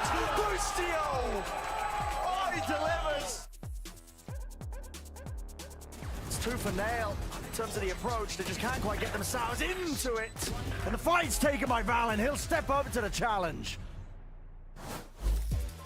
And what a difference a day off can make. 100 Thieves get a break. They come into the game today looking fresh, and they hit the ground running, picking the very map that G2 took them to task on. And it's a slow start, but eventually Bind is all 100 Thieves playground. Yeah, the second half from them was just lights out, which is a big switch up compared to their last showing where they couldn't win a rifle round on their defensive side, but the way they were playing their defense, especially the anchor work of Bang, was just money. Yeah, they went for, I think, a lot of these really good Flood retakes with this double flash comp, and it was always kind of coming down to these late round fights as they were giving a lot of space on these sites away to G2, but the anchors were on point. Bang, I think, as an individual, he does such a good job of finding that gap in the execute and always getting 1 or 2 kills to put 100 Thieves in an advantage. Yeah, I think for sure. I think the first half, they were getting into it, getting warmed up all together, and then after that, you just saw the confidence code through. All of them were hitting their shots. I mean, Bang was just hitting some absolute demon shots the whole time. Yeah, it's also a big departure from yesterday where 100 Thieves are able to beat G2 and get both of the pistol rounds to get that ball rolling. Yeah, it was really lovely stuff. This guy, I feel like with all these kind of incumbent players of 100 Thieves who have been on the roster since the beginning, since last year when they were really struggling, when you watch them this year, they look so revitalized. Sure, Bang had moments last year, but in stage 1, he's been so consistently having performances like this. You see it on Cryo too, smiling, back up to top fragging in the server. It seems like whatever Bustio and Zix have brought into the roster has brought out the best of these boys. Yeah, I mean, Cryo obviously in a role here that maybe doesn't have the same level of skill expression as the Jet does, but he's so annoying, always like swinging out of those smokes on the A side, on defense, a problem. And I think it's Ascent and Bind especially. Every time we see these maps from 100 Thieves, Bang is like top of the scoreboard, getting multi-kills every time an execute comes in. But we should look across to the other side because one player we highlighted on G2 was also firing on all cylinders today. Valen looked very good off the rip. He was so good, especially what he was able to do around showers. There were so many times he was re-swinging into lines, right? Like blasting through the molly there to go get the kill on the crunch. It was just so consistently high level from him. Yeah, I think their defensive side also had a great read with those showers crunches you're talking about, right? They were constantly kind of conditioning, taking space over towards long, and then 100 Thieves, who loves to do a lot of these 4-1 executes, they were late backstabbing, killing EU there, and Valen was the guy dishing that out. Yeah, I think for sure. Whenever they took showers, it seemed like they had a really good read on it. It must have been the ante from G2, honestly, because every time you saw the Fade Prowler or something come into shower, it seemed like there was always 2 re-clearing it no matter what. Yeah, because basically, if you're defending on A site Bind and you hold on to showers control, enemy team, it's almost impossible to plant the spike, especially with the comp they're running where there's so many mollies to just permanently stall that out. And with Valen playing showers, getting a kill or 2, and then mollying spike, he was even getting molly kills on planters. And there's a great comparison mention there to Bang, who we were just hyping up as well, because I think his real strength is, particularly when he's anchoring that B site on defense, he's so often like finding that gap towards Hookah and shutting down there. Bind is a map where if you lose one of these lanes, holding onto the site once you execute becomes almost impossible. That retake is so much easier, and both those guys really stepped up in those moments, but it was just that defense for 100 Thieves that was better in this one. Yeah, it really seemed to be a problem, I think, for G2 to get a read on as time went on. Our next map, an interesting one here, because you guys might be able to talk to this, Com. I mean, you went up against G2 on Breeze yesterday. It's a map that we thought you would probably favoured going into it. Obviously, some disruption in the gameplay, right? Tough to get going. But how did you feel about G2 on that map in general? I feel like they had a lot of set plays. I mean, there was one set play I remember in particular yesterday is when they had Soval and they Euro flashed us elbow, they Astra stunned, and then a Soval came in and Icy got 2 on us. I think they have a lot of those little set plays that really can take over a round.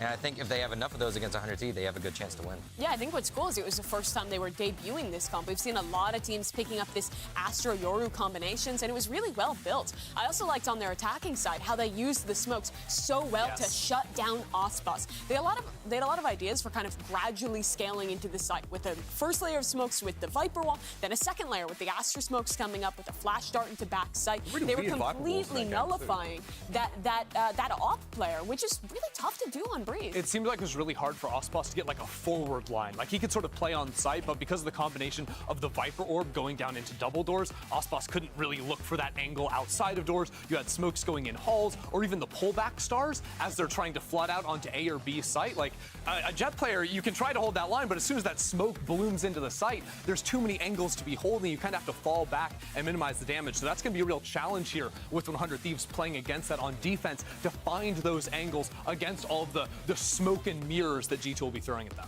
100 Thieves have been playing more of the default comp on this map, so I think really what you have to look back to here is their initiator play. EU tends to be really good on this map when they're playing the KO Sova comp. I think a lot of the pressure on finding the right timing to go for that like flash dart play is super important, and he tends to hit that out of the park. And you combine that with the Cryo, who's in great form coming into this map on the Jet.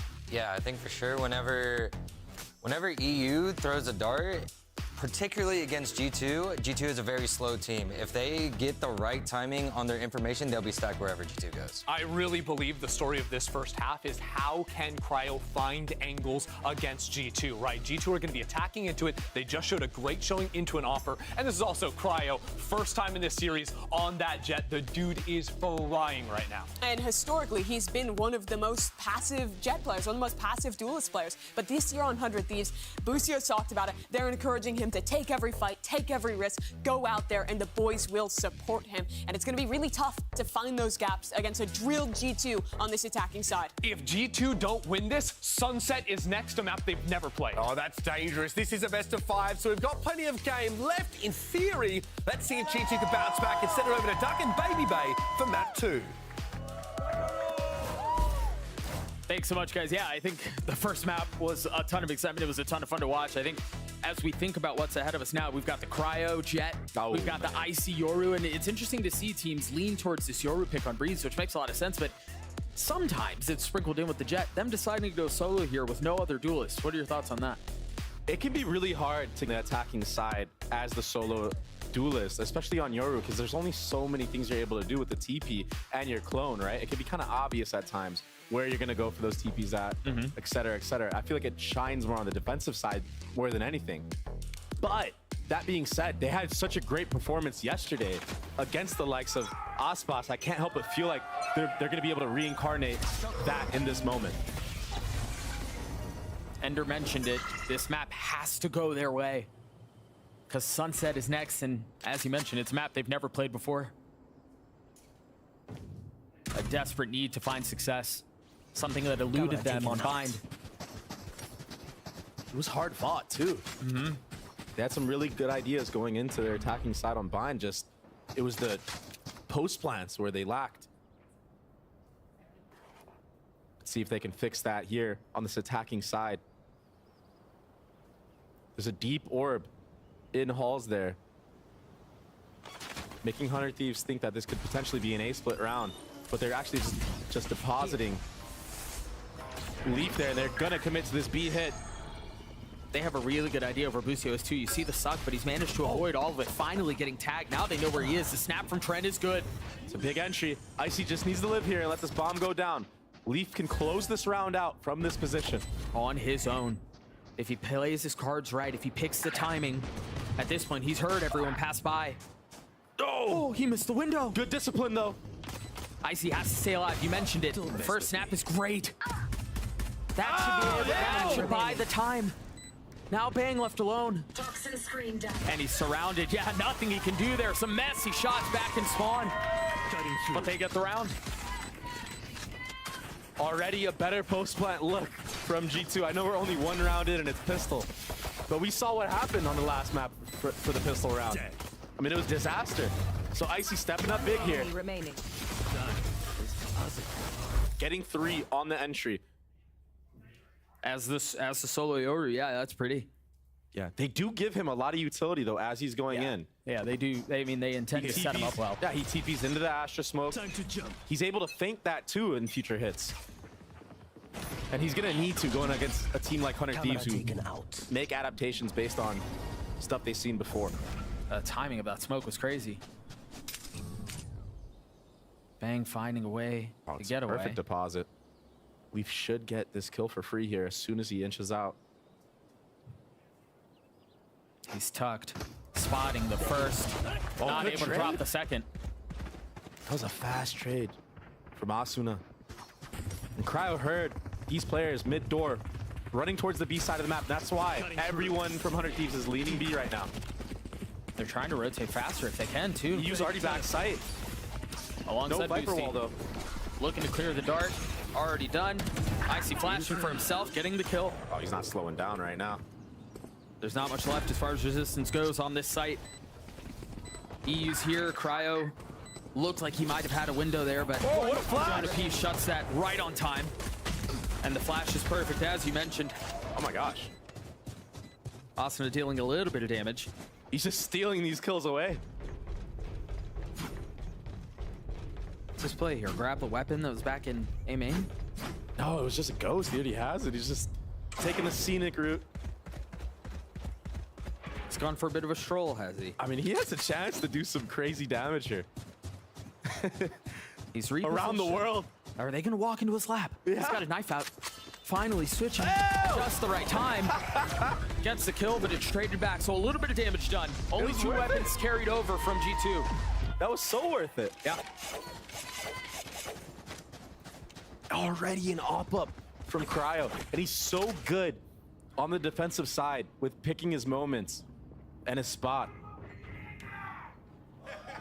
Looks like he's gonna opt towards this Halls area of the map and then potentially lean towards maybe top mid or A site, depending on what he sees from the side of G2. Let's fly. And G2 have a really good buy going into this round with that Sova ult online. Yeah, even with how messy it got at the end there. Yeah. Early knife towards B main, nothing tagged from the defense. Bomb is in mid here. They don't have the wall up either, so it looks like they're going to put up that mid-split wall. Kind of sections off a little bit of Halls and then some of back bridge. Cryo gets the kill, though. That wall. He always picks the right spot, it feels like. Oh, they're playing around the orb. EU knows. He's waiting. Man. He spotted the barrel. Not able to connect on the second one yet. The flash is there. Icy able to punish. Sitting at 5-0. A great start for him. And now a reposition. Yeah, they're not messing around with this A site anymore. They're gonna head back into Boostio, who's currently by himself. Does have full setup here and a Viper wall this time around. And that'll go up. That'll help. Oh, he's getting prepped for this hit. He's got to know it's coming. My camera is destroyed. Pops all of his utility. You hear the Viper wall go up. Repositions to stay 30 alive. seconds left. Oh, finally does fall though. Just drops. He gave the kill for free. Cryo on the swing with the op in hand. The flash a little bit further deep, and now the ult invested. What a dart! Cryo's dead. Is it going to be Bang again? In a 2v2. Turning away the flash, hearing it, spotting it. Only one Last found. player standing. Asuna in the 1v1 against Trent. So much promise in both of these players. Oh! But the timing is everything right now. That spike's been ticking for a little while. And Trent's patient, looking for the fight, but not forcing it. Waiting for Asuna to make the move. Oh, he played it so well. To be the one who plays proactively. Oh! He's gotten in his face. Asuna can't even get the kill. It's a bonus one for G2. Not this time for the jump shot master himself. They will never learn. Doesn't go his way against Trent.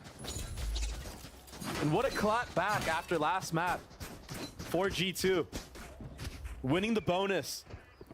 Snowballing with ults. That Hunter's Fury with the dart onto that half wall area was huge. And then this 1v1 to close it out. Yeah, he played it perfectly, as you said. Repositioning at just the right time, playing his angles to perfection. A leaf here with an outlaw. Next? It's probably just going to lead into any site. Oh, this is interesting. Yeah, aggressively TPing into mid and then ulting towards B. And there's no utility to really speak up here for Boostio. Another free B site. He still has full setup in his inventory. Out of the knife. Not really spotting anyone early. That outlaw. Anti-eco warrior. So strong, just one shot to the body. Yeah, it's just so broken in these situations. That's not even the one dealing all the damage. That's a nice shot from Asuna, though. But again, the outlaw finds the target. Bang with the sheriff.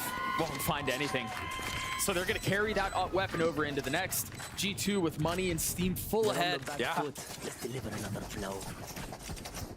Not too close to any other ults now. And Honey Thieves will call a timeout. They're already 0-4.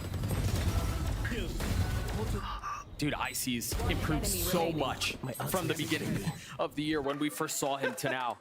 It's a whole other human being. It's insane. And again, there was a lot of critique when people saw that he was the one joining the squad. Is he going to be able to provide enough firepower? Is this going to be what they need? And for the first couple of weeks of the year, it wasn't. But he stepped into it in a big way. I'm glad he stepped it up too, because even in the losses that they had when he wasn't performing, the macro game was played so well that G2 was able to actually like almost squeak by. Yeah. And make it to this playoff. I mean, the fashion in which they made it here was crazy. They almost didn't make it. It was like, what, 2 rounds? Yeah, something crazy like that, yeah. And then they've had to go through this insane gauntlet of playing, what, 6 days in a row, 5 days in a row? Yeah. And a BO5 yesterday that like went, what, like 8 hours it felt like? Something like that, yeah. 10 hours? 20? Starting off strong, though. Not letting that get to them in this map. And another op online for the side of Cryo. Where does he op this time around? Looks like he's going to go for a mid-door peek, potentially. Support from Bang and EU if need be. They've been trying to play around the middle of the map a couple of times now. What a great shock dart. Instantly clearing out the cam. Cryo with op at the ready. No initial challenge, but a little bit of info. Oh, good night. There's nowhere for them to go. Icy can get out. Maybe they use the smoke for Valen to find safe passage as well. They do. Narrowly avoiding disaster. Man, G2 have such a slow approach on some of these rounds.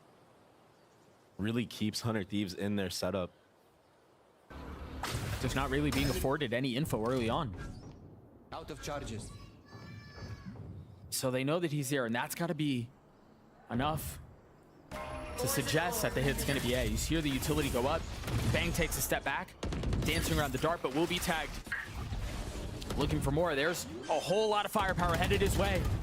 Great flash from Icy. Yeah, he's able to get one. But you're right, the flash was just too much for him. Now Cryo finding success with the op. 30 seconds left. A 4v3, and you've got Boostio who's still playing back in spawn. Concerned that they've lost Hall's control. There's that mid value that you mentioned. Cryo falling. That's a big kill. A 3v3. Valen's so weak. And he's the only one really playing on site. But now you see the power of the Astra. A disruption smoke on the site. He's able to finesse I hear around it. them. Oh, it's beautiful.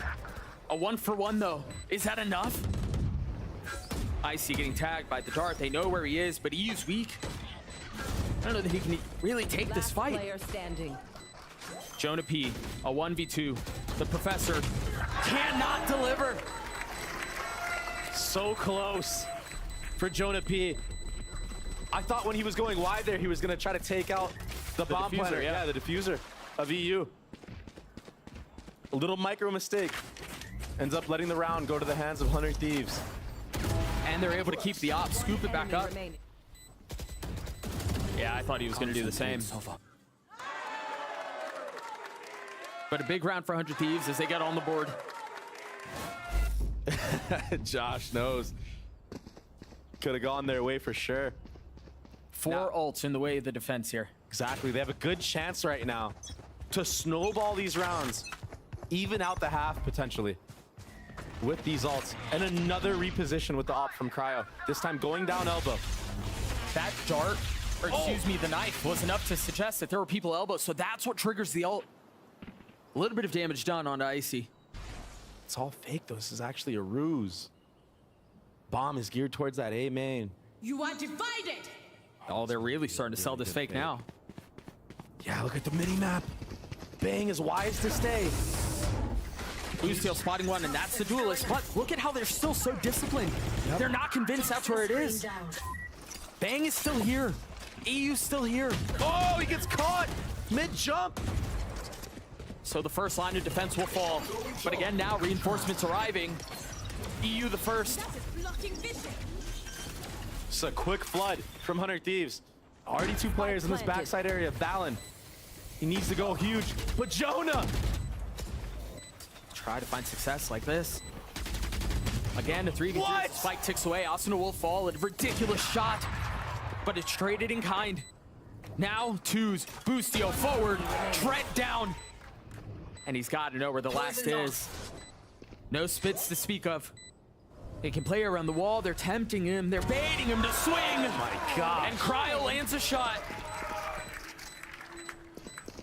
He's so calm with the op. He takes his time every single shot. A lot of players would jump the gun there and shoot too early. Yeah. Then you get taken out right away. But another post-plant loss for G2. And this one, I feel like they had it. They had it in the bag. I mean, Jonah P did God's work in that moment. And they let it slip away.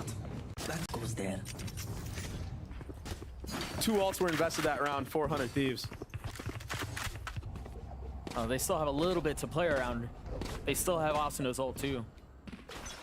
So as we keep thinking about whether or not they're going to be able to snowball those ults into something, into more of a ferocious comeback, we'll keep an eye on that. A late wall going down from Bang.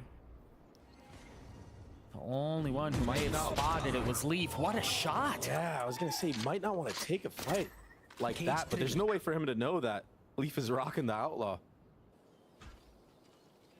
Here. It's a deadly weapon in the right hands. And the right hands have been Leaf's. There's an op waiting on the other side of this wall. Who's the first to move? It's like 100 Thieves are already leaning towards this B side of the map. It was a game of chicken. Yeah. And Leaf gives it up first. I think Leaf wants to ult this body, but he's just so worried that somebody might be holding it. He's creeping For good reason, too. Yeah, he's creeping up closer and closer, though. This will be the sign Give me of a what's to corpse. come Where is for G2. everyone hiding? The most familiar line in the game. So they invest ult. They realize where the defenses are. 30 seconds left. Good damage done. Oh, look at the mind games here. 100 Thieves not convinced. Look at this calling. They're thinking twice, thrice about it. Boosteel feeling so much pressure. They've got to know this is where the hit is now. Can the captain keep him back on his own? No! Time is of the essence. It's running low here. 10 seconds left. Can they keep them back? Oh my gosh. They've made a mess of this. Valen will not have enough time. trusting their gut that it wasn't going to be a back hit A. And of course, the heroics from Boostio. What a response. After Boostio drops there, Bang coming up huge on that kill on the cross and then tucking. And Asuna peeking Nest with what, 10 HP to his name after this shot from Leaf. And still getting one on the cross. I mean, the name of the game there for Boostio was just to buy time. And I think that, again, that was in large part because they weren't convinced that it was a hit A. They were still playing around the middle of the map, so they were able to get back and help Boosty quickly. A couple of sheriffs, a couple of rifles for G2. Only one was spotted. There's a trap in halls. Wow, I haven't seen this ult in so long. This pit is crazy. Yeah. Makes it so hard for you to split A. It makes it borderline impossible, yeah. And you have a trip on mid door as well. An op still in the hands of Cryo. The spike is here. In the hands of Trent with Valen close by. They could catch him here with a nicely placed drone. Next? They're gonna try to split this. He's gonna have nowhere to go. He's got the dash. Can he find a safe passage? Yes, he can. Trying to dance around, trying to provide some cover for himself. He's sucked, he's lit up. I see no value coming out of the ult though. Meanwhile, Cryo's still alive. He's still got the op, not able to land the shot. The flick was close. Finally falls. And now the knife out. Asuna arriving at the scene of the crime. Look at this. From Jonah. With the spike in the sight. Time becomes the main factor here. He's only got a sheriff though. Is that gonna be the weaponry that he needs? Not able to land the shots, not able to steady the aim. But stays alive. And that could be the difference maker. Valen feeling some of the pressure. They swing into him. He gets 3 on the round. Gosh. He gets all 4. That was such a dicey round. Both Jonah P and Bang not getting too much value on the flank. But the pressure alone from Jonah P just being alive in that moment opens up Valen to clutch it out for his team. Yeah, it unlocked him. Oh my gosh. One enemy remaining. You're welcome. So nicely played by Valen. He got put in such a tough position, but he played it perfectly. Outlaw back in the hands of Leaf. And Blades online for Cryo. It's a big investment from 100 Thieves. They forced into this round. Boostio sitting with just a sheriff. Couple players on light armor. And that's where the outlaw becomes more of a factor. It's gonna come down to another post plant for G2, I believe. Unless 100 Thieves can get there in time and commit to a flood. I just don't, I don't know that they're positioned in a way to do that. I think you're right. Crowd's not close enough. But he could go on top of the mid ledge and potentially catch somebody once that Viper wall goes down. That could be an option. Bang was here and that was formidable enough, but Boostio has now joined him. Dude, G2 have been playing this so slow. Can Lee find an opening? Can he find some space? Can he find a kill? Look at the discipline from EU. Oh, he's got to know now as the cages go up. He's got to know there's somebody there, but Lee's still finding a way to punish. Oh my gosh. EU striking, getting a kill. But enough space has been gained for them to be able to try to get the spike down, and it's a little labored.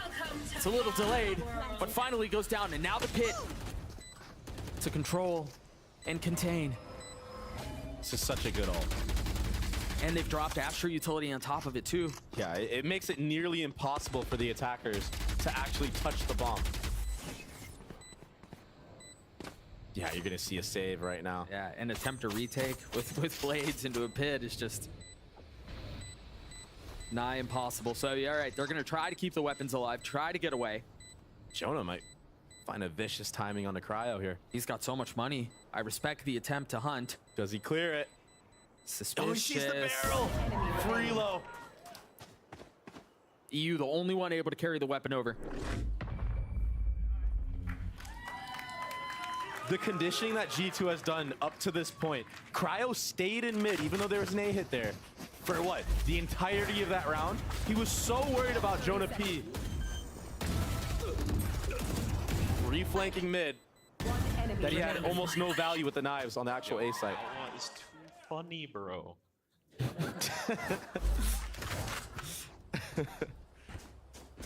They've got plenty of reasons to laugh. 6 of them, to be exact. And this honestly could have been an 8-1 scoreline for G2 had they played Need that back. 2 of the post-plant losses a little bit more disciplined. It's a really strong showing right now from G2, bouncing back.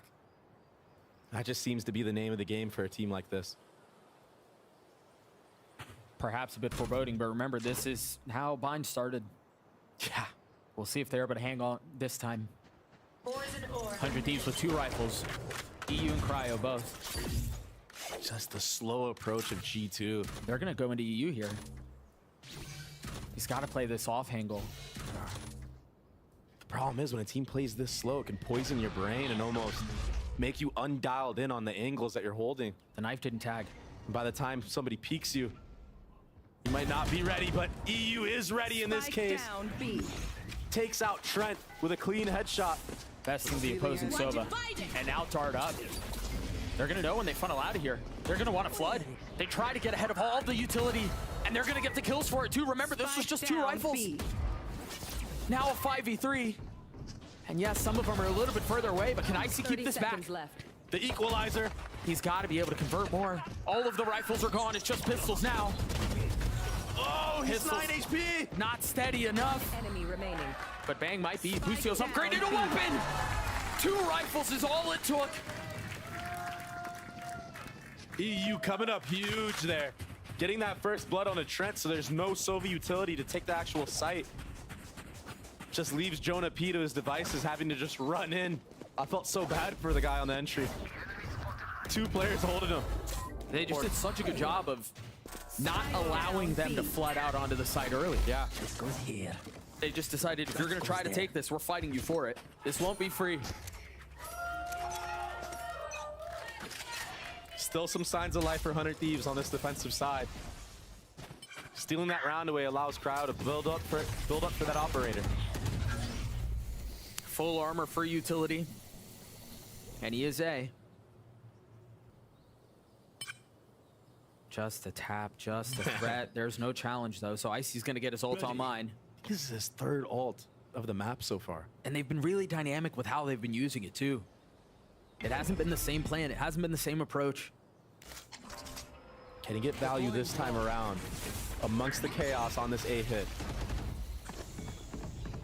We saw him last time get caught out by Bang, running out of the Viper's pit, but this time there is no pit. There is an op. Who's next? The walls go up, the ult comes out. So much info gathered right now. Yep. There's he's body blocking! He still lands that shot? They knew where he was. But a ridiculous angle, a ridiculous shot, and now they have to go to plan B. Yeah, but 100 Thieves are already ahead of this. The rotations have already made their way 30 seconds over here. left. No ults to speak of currently for the defense. EU, the only one close by. The And Leaf will timing! fall. Now Hunter Shuri at the ready. He shouldn't even have to use it here. No, I can't imagine he will. Cypher setup on site. What a pretty setup from Asuna too. The right click flash around the pillar, the swing on the other side, and the round for 100 Thieves. That was a clean entry from Cryo there. Shooting, what, an elbow? That was nasty. In the pixel of one, yeah. I gotta see that back. Oh my god! That's so fast. That's with a Yoru just sitting there staring him in the face. Down B. 1 enemy remaining. Funneling them into the B setup, it was too clean for 100 Thieves. And again, we watch a lead from G2 evaporate. 2 ops online for 100 Thieves. The economy flourishing right now. And they're both on the same side. So they've heard one now. They know that there's one halls. Revealing area. They might think that Cryo and EU are playing halls together. Based off of that op shot, like you said. Bang again, feeling pressure. Oh my Fake gosh, TP. he's so clean. Bang is insane. Oh my goodness, another. Bang continues to find success. Icy dancing around the ult, trying to lay in the shots. Gets the best of Asuna.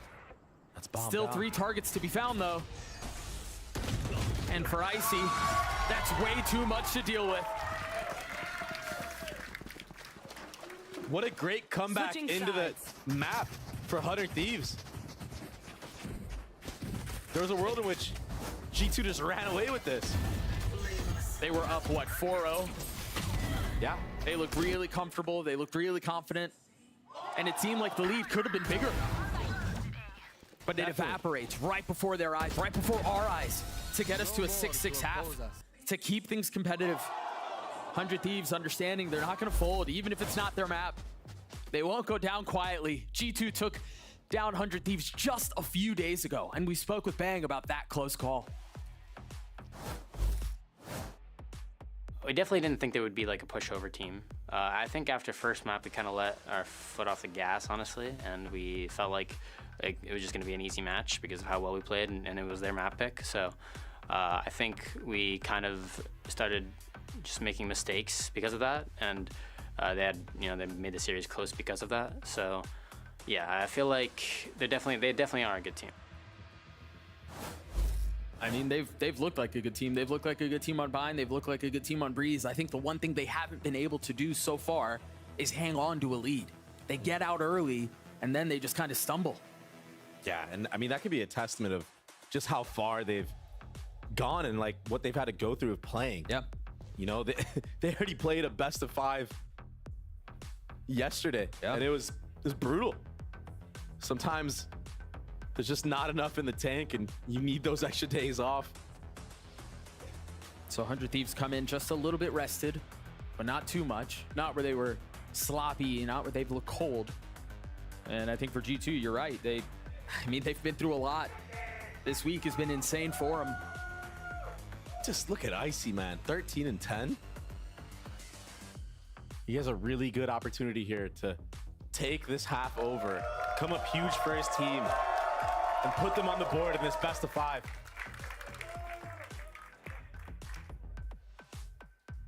Just a couple of moments away now from starting the second half of Breeze.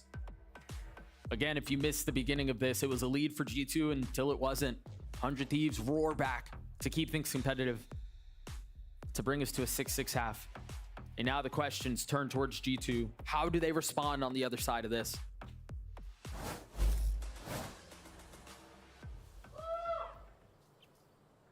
You know, we've talked a couple of times about this solo Yoru and how it looks on attack. This is a different beast. Much more comfortable on defense. Yeah. There's so many different looks you can give with this Yoru. You could be at 2 places at once for most of the rounds, if need be. Ooh. An attempt at an early catch doesn't go the way of Valen. Oh my! Oh! This may be perfect. This may be flawless. And it won't be, but they still get the round. What a start to the second half. Bang and Boostio. The duo. Magnificent duo in mid. That was crazy. As soon as Bang's orb went down there, he did a 180. And able to steady the shots on the other side of that. It's just perfect. One enemy remaining. Even he knows that was impressive. Internal clock. 11-9 for the Viper. A 1-round lead for 100 Thieves. No force for the defense. Just a ghost in the hands of Leaf. Look at how both teams approach the anti-eco on attack. It's so passive. They're just waiting for any type of aggression. And the thing is, it was just around the corner. G2 had sent 3 down A main to try to catch a weapon, to try to get some early info. It doesn't pan out. And 100 Thieves throw the break on this. Still 3 players of G2 towards this A side of the map. And who knows what they have in their hands. They've only seen one, and they saw it was a classic, but who knows if there's a force? What can Trent and Icy pull off here? And Cryo headshots Valen on accident. Leaf and Trent, the only two that remain, and just like that, it's all on to Leaf. This has the makings of being a potential avalanche for 100 Thieves. It kind of reminds you of last map, doesn't it? Yeah, and this is not going to be like a... this isn't going to be a bad buy going into the next. Assuming there's no other kills that come through, yeah, they're going to carry 4 rifles into this next round. You buy up a little bit here. This is not a bonus. This is a gun round. And something else to look out for now is Cryo heating up with the rifle. We saw him have, I don't know, I don't want to say a bad last map, but he wasn't taking over the entire server with multi-kills and etc. like he has been this entire time. So if he gets back in that zone where he's getting multi-kills on the entry, this might be an avalanche like you stated.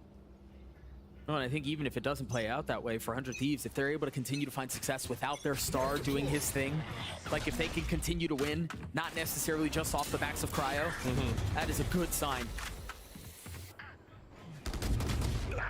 Flawless form for the attack again. They're running the pistol. But it's traded. Bonus. It's traded. Trent, Tuck, take flight. He's in such an awkward spot. He's gonna die surely. The crosshair wasn't even on him, but he still lands the shots. We mentioned how ferocious this would be with the weapons that they had.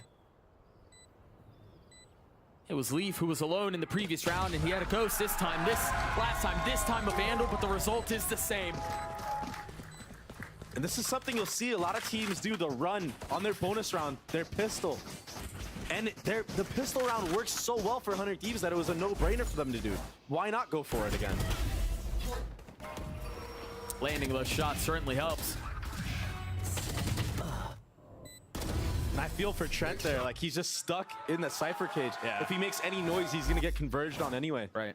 So he's just trying to get any type of value, maybe a drone to delay, but he just gets spammed. 3 rounds in a row to open the half. 6 if you go back. Even further than that. Oh. G2 did beat this timing of 100 Thieves. Boostio, but Boostio just plays it to perfection. This should be another clean round. I mean, this is just free space that he gets to grab. Cage trigger. They're just going to be able to waltz their way in with 0 contest. I mean, what did G2 do here? You wonder if there's a timeout that's waiting for us on the other side of this, because... Yeah, definitely. We mentioned it. This thing has the potential to get out of hand, and it seems to be doing just that. 100 Thieves get to 10, now 3 rounds away from taking a 2-0 lead. And again, Sunset on the other side of this. Yeah. That's it.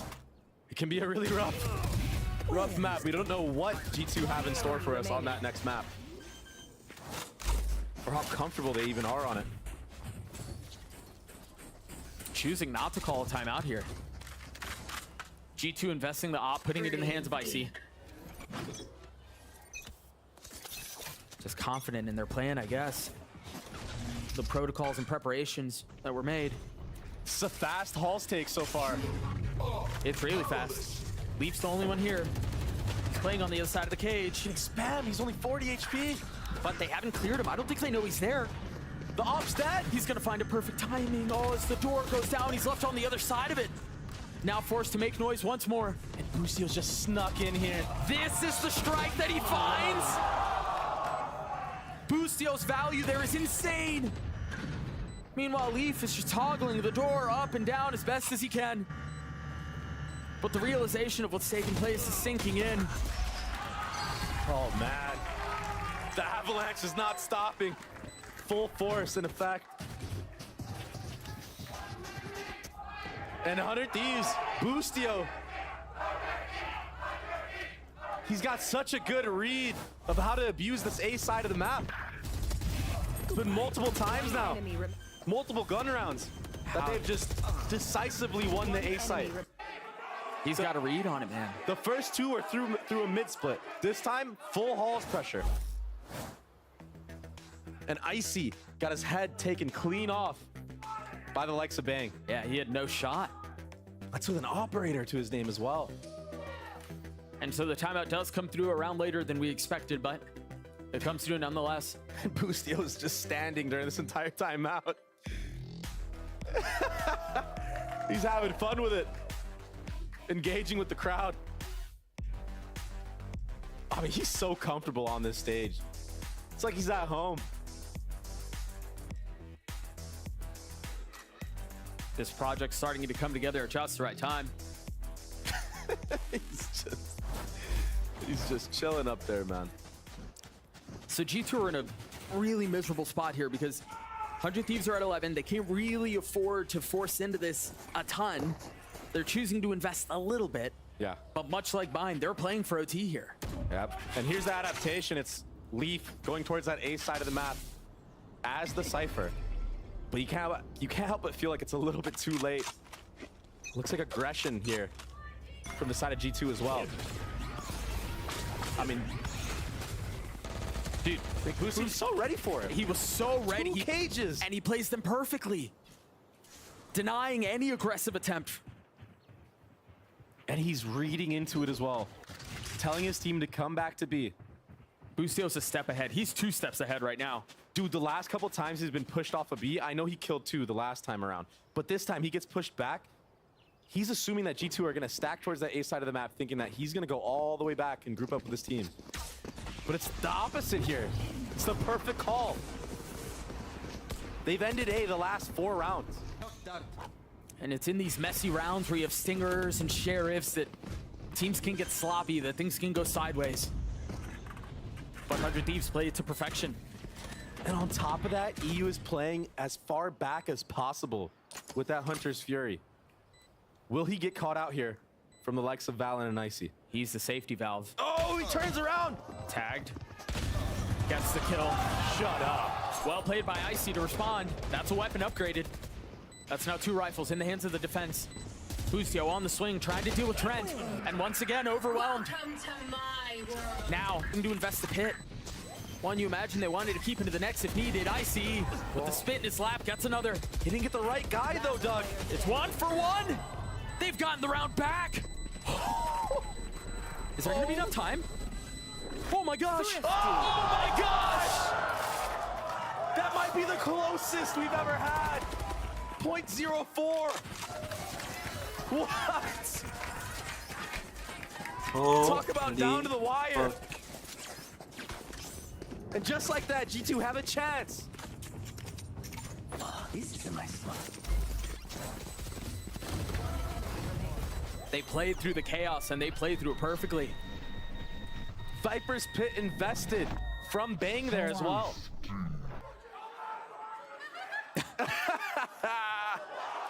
The fingers crossed were not enough. That was intense. Straight back into the action. Yeah, they invested the pit, but EU still has his ult online. Meanwhile, G2 with a couple of their own.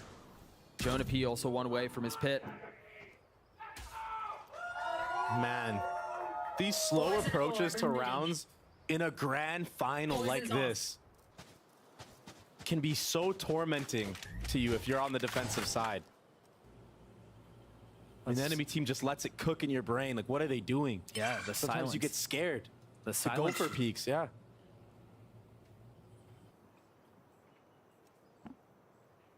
And you can hear it. Again, nothing, no noise made. Just no contact being made anywhere so far. Cam will be broken and 1 shock. And that causes a little bit of utility invested towards B. Yeah, that will keep Valen towards his B side of the map, though. And if you look at the minimap, this is looking like another A split round. They've sectioned off Trent, forced to play behind the wall, trying to grab some high ground on the stairs and help his team, and he's the one who falls to the ult. Jonah P getting tagged as well.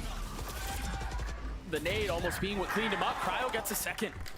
The A splits are just too well timed for 100 Thieves. And the awareness of EU to ult the right side of sight where that smoke was positioned. Oh It's my perfect. gosh. It really is. G2 understanding they can't really put up much of a fight onto this site. It's brutal. Decide that they're going to try to save the weapons. And of course, 100 Thieves smelling blood in the water. They want to try to get him out of his hands. EU's gone hunting. Boostio's gone hunting. Cryo's joined the fray. You see the pings on the minimap. They're looking for him. One will be found. Or at least the presence of one. Boosty with the snap. Valen will not keep his weapon. Can Leaf? Camera taken out. They're starting to close in. Spotting him, finding him. Where's the fight? Can you clean him up? He's overwhelmed. Yeah, he gets one for his troubles, but no rifles carried into the next round, and 100 Thieves on map point. It's the Boostio show today. 20 and 11. He's been doing such a good job of clearing those close corners. And this is that A split again that we've been talking about. Look at the util that they have to deal with this Astra. A lot of the benefits of running Astra on the defensive side is you can place smokes across the map for your teammates to anchor in. But the util that was there, you have shock darts hitting that smoke. You have Viper mollies, a Sova ult even.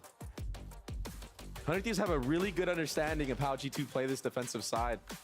And they're punishing it. Oh, hang on. Here, what's happening to him? What? Poor little guy. Someone needs to check on him. Much like how Josh has checked in on his team. Giving him some good words, hopefully some motivational words. That timer's not moving. Uh-oh. We need it to start moving. There we go. All is good. So we enter potentially the last round of this map. G2 had a lead, squandered it, gave it up, and really weren't able to respond. They weren't able to fight back on this. The advantages that 100 Thieves were able to put together at the opening to this half have been too much for them to deal with. Yeah. Right from the start. Yeah. A very convincing A split. I wouldn't be surprised if we see an A split to close this out as well. Flip the Viper ult.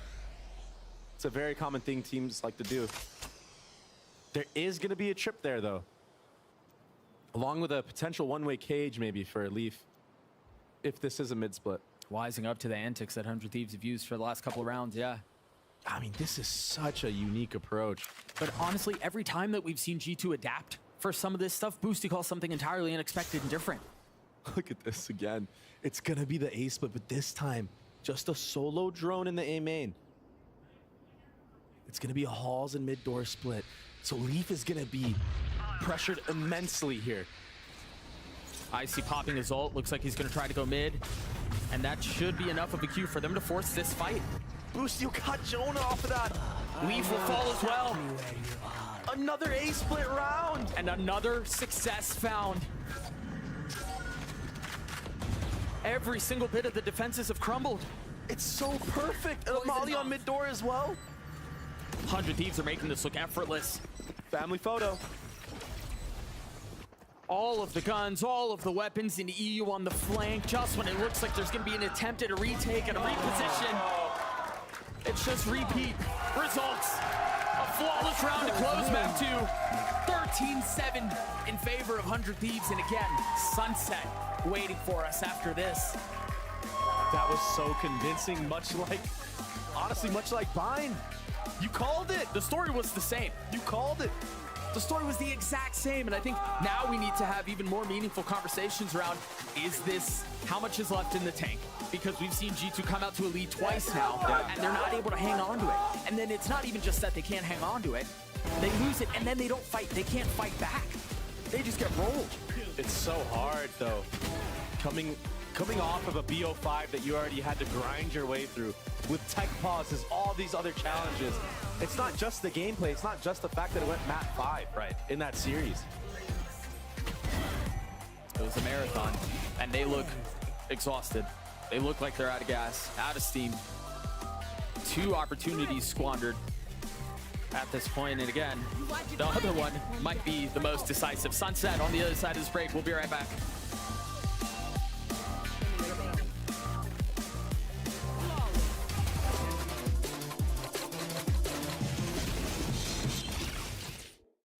Excuse me, would you mind taking a picture of us? Oh, no problem. Thanks. Ooh, yes, problem. You need Verizon. Trade in that old thing and get a new iPhone 15 Pro with tons of storage, so you can take all the pics. So many selfies. Preposterous! generous amount of panos! That means panoramic. And as many portraits of me as your heart desires. How about... And yeah, none feels right. Trade in any iPhone. Red Bull gives you wings.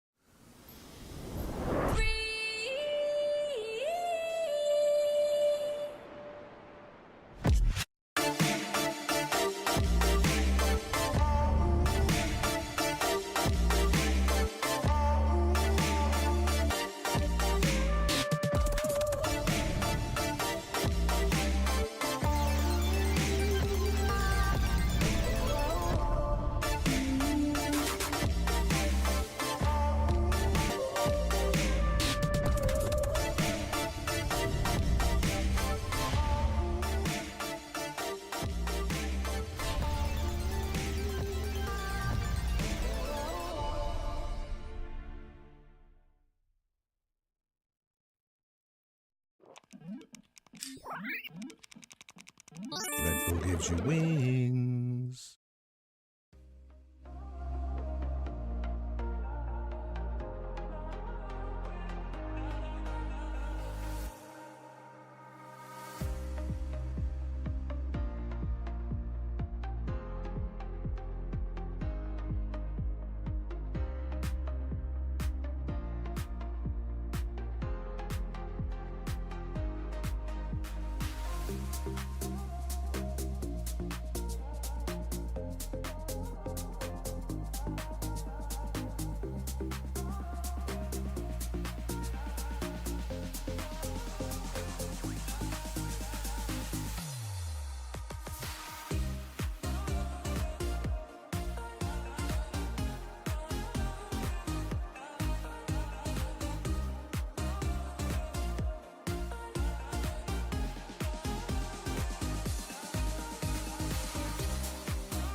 Preventing it with the wingman, breaking him down, it's going to be the bodyguard, angled!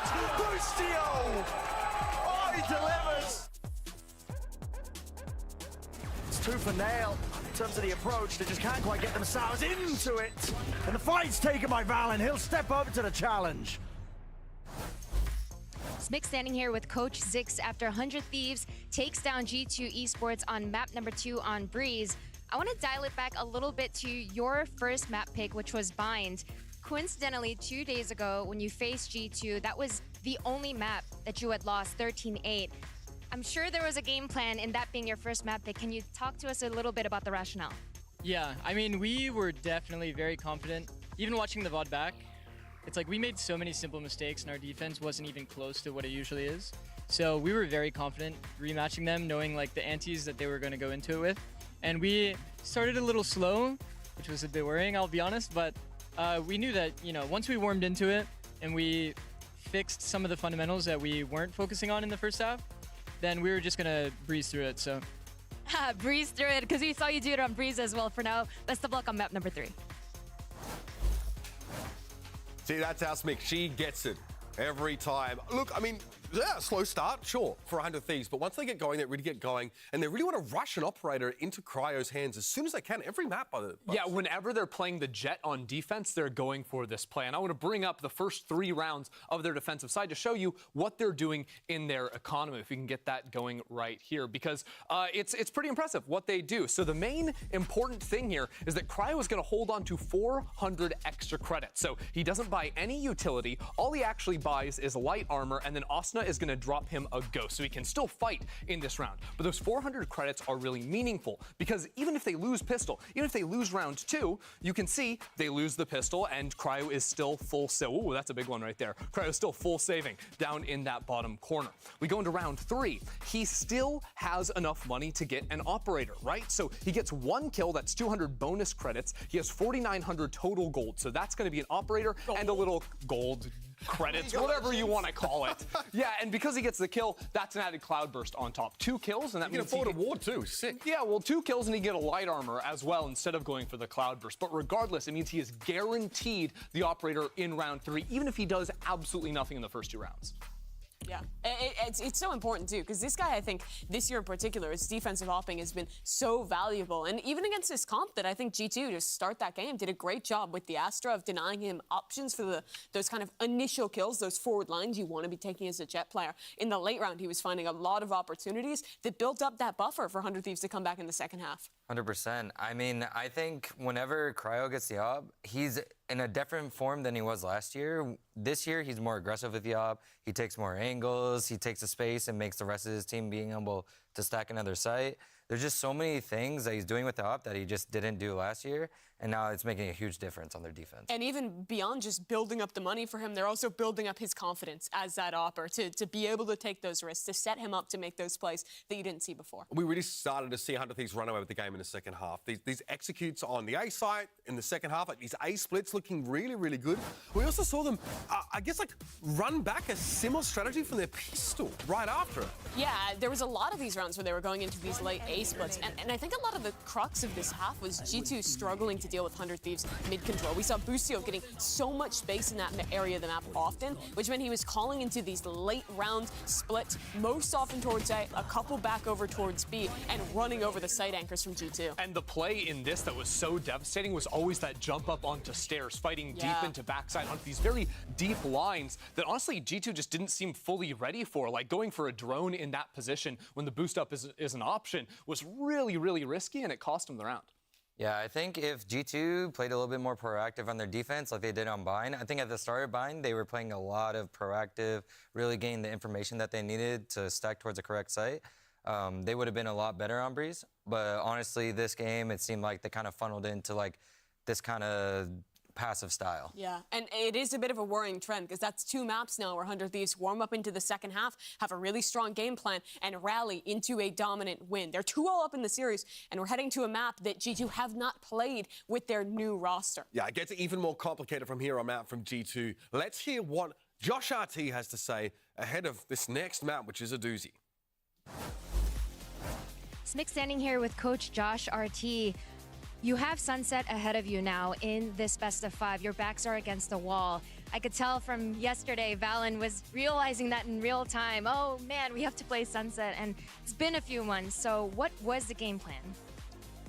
It's honestly just to fight together as a group and surprise them, play team fundamentals, secure our post plants, and I think they're going to overestimate us here. We can probably steal away some rounds, and then you never know what's going to happen. Absolutely. We certainly saw your fortitude yesterday, so best of luck on the next map. I mean, I'm curious about Sunset. It's a map that some teams like to bring in a lot of trap plays, right? These, in theory, require a lot of practice and dry runs. Like, how do G2 play now? Exactly how Josh RT just said. I think that was the realest, like, between game interviews I've ever heard, which was, we haven't practiced this map. We are going to focus on the fundamentals. Because the last time this team played Sunset, Leaf was on Duelist, right? It was a different team, and it was the last match, the last real match they played in kickoff. It was the Sentinels show match.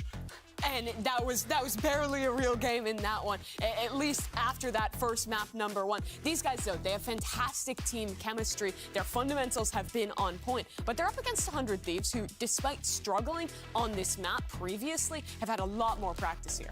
Oh, yeah, for sure. I can't wait to see what this agent's... Oh, and they're going for... I'll say it's the Lev comp, kind of. Okay. Talk me through, what's the rationale for the Breach? A lot of teams play the KO here instead with that Gecko? I just think Breach gives you a lot of options on whether to trap, take control, do pop plays, so many things that you can do with this comp that not a lot of other comps really have that this one has. It's setup heavy, though. The Breach is a setup heavy comp, though. But I think you can do a lot of the stuff on the fly as well, because it's going to rely on the team synergy, on doing stuff on the fly for G2 to try and rally. If not, 100 Thieves set up for a 3-0 and the win here in our midseason playoffs. Here it is, the greatest challenge to date for G2. Can 100 Thieves pick up Sunset and close this series out 3-0? Well, we're about to find out. Let's head back to your casters. Doug and Baby Bay are on the mic. Thank you so much. Yeah, I think the question around whether or not they have enough gas will continue to persist, right? As we have this conversation about these two squads, for G2 in particular, two opportunities where they've come out with the lead, not able to put it back together. Sunset's a different beast, though. Playing on a new map, though, might be encouraging for them and snap them out of that, you know, fatigue that they have. They clearly have, right? Because they're letting these leads go away like crazy. But when you play a new map like Sunset, you're also not going to get counter-stratted because you haven't played the map in, what, how long since kickoff? With a completely different roster? I guess not completely different, but you know what I mean. Different enough. Yeah, different enough. So this might be a good thing for the likes of G2. But on the other side, you know, 100 Thieves has a lot of good experience against this specific Breach comp, which they took Lev the distance against, right? There's also a little danger when a team has nothing to lose. When they realize they're down 0-2, you know, what's left to lose? That's when things can get silly. That's when things can get dangerous. And you heard Josh mention it. He thinks they're going to get overestimated. Or underestimated, excuse me. And that very well may be the case. And if it is, G2 needs to be ready to punish that in that case. Because I could definitely see 100 Thieves treating this as almost like a ranked game. Everyone going for hero plays and etc. But if they are disciplined, then G2 might be in store for something very special. Again, silence has been the case in many of the rounds that we've seen so far today. 100 Thieves are just ahead, though. They're all here. They just know. Boostio just knows how Valen likes to call rotations off a space gained early on. A pistol, which would be so huge for them to be able to spark some sort of momentum. This is going to be crazy off the cam. Plant should go down, though, which is a good sign. Oh, they've gotten that much, but Valen's been spotted. The trip now cleared. See a couple of guns waiting on the other side of the smoke, and Icy trying to keep them back. Trying to get the kill, and he does. They're all going to continue to fight. Look at him pushing forward, trying to get EU done. And they do. But now, they've been turned upon. Oh, Icy gets 3. A perfect pistol for G2. Icy looks like a whole nother player right now. But he's been so good all day. He really has. He's been good all series. He's been good the last couple of weeks. I think you're absolutely right. I know it's early, but they've got to find a way to keep this momentum going, though. Because, again, they start great every single match. They have to close it out. And the pistol's a big step towards that. It's now the other teammates of Icy that need to step up in this moment if they want to come back in this best of 5. They got to get through this as cleanly as they can, too. They're so scared to run through. So much respect being shown. Yeah, Asano avoiding the punish there, the fault line, the utility. But he manages to get the orb and get away somehow. A little bit of damage dealt, but stays alive. That's a big kill, going the way of the defense, but Boostio just ran Leaf down, Doug. 4 more still to be found. Bang with a paranoia at the ready. Waiting for the right moment to strike, but wants to keep Boostio on the flank, on the swing. Valen falls. This would be heartbreak. Spike down B. I mean, they didn't even really get a chance to get momentum going. A thrifty response for 100 Thieves. Heartbreak is nice words, Doug. This is just pain. Getting ecoed on Sunset Attack. That's rough. All from Boostio, just running out mid. Look at that stat. Their last BO5 win was against the guard at LCQ. Wow. That's some lore. That's some deep lore. Yeah, the rosters were a little bit different, but the one who's been more constant has been Valen in both of those. Perhaps feeling a little bit of deja vu. It's another hard read from 100 Thieves. They're already leaning over towards this A side of the map, but they are worried about mid here. This is a key difference. This is all off of... He saw one other cross as well. Jeez. Satchel just a threat, but the drone from EU is perfect. Confirming that there's nobody who's funneling out. They can continue to stay back. Now the fault line up, Cryo tag, Boostio continues to frag. Nothing but a whimper coming out of these pistols. G2 unable to do what 100 Thieves did in the previous round. Very clean. Everyone was positioned very well for that actual hit once it came through. And Boostio, no signs of slowing down right now. He's really taking a lot of first engagements. This is what made him a champion last year. It was taking all these first bloods on that Sentinel role. He was getting punished quite a bit early on in the stage, but he's got his swagger back, man. Yeah, this feels like Tokyo form. This feels like LA form. And it's working for 100 Thieves quite nicely. Again, taking an early peek in B main. Looking for a fight right off the bat. The guy's a menace. And 100 Thieves have been conditioning the smoke in the B main area. It kind of forces G2 to have to use utility to clear it, and that's info gathered for them. So they're able to paint a picture of how G2 is rotating around the map based off of their own utility. I mean, you even saw the pings on the minimap just now in B main. Yep. Because of that smoke, there could be somebody who's cross, there could be someone who's playing, you know, in a number of different places in B main. I also think they did a really good job of applying pressure B main at the very beginning and then doing the same so at A main. Yeah.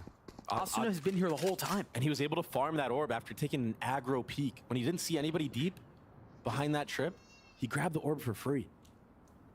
And now, his intuition, understanding that there might be a walk-in, allows him to reposition on site. And at the same time, Cryo takes the head off of Jonah in mid.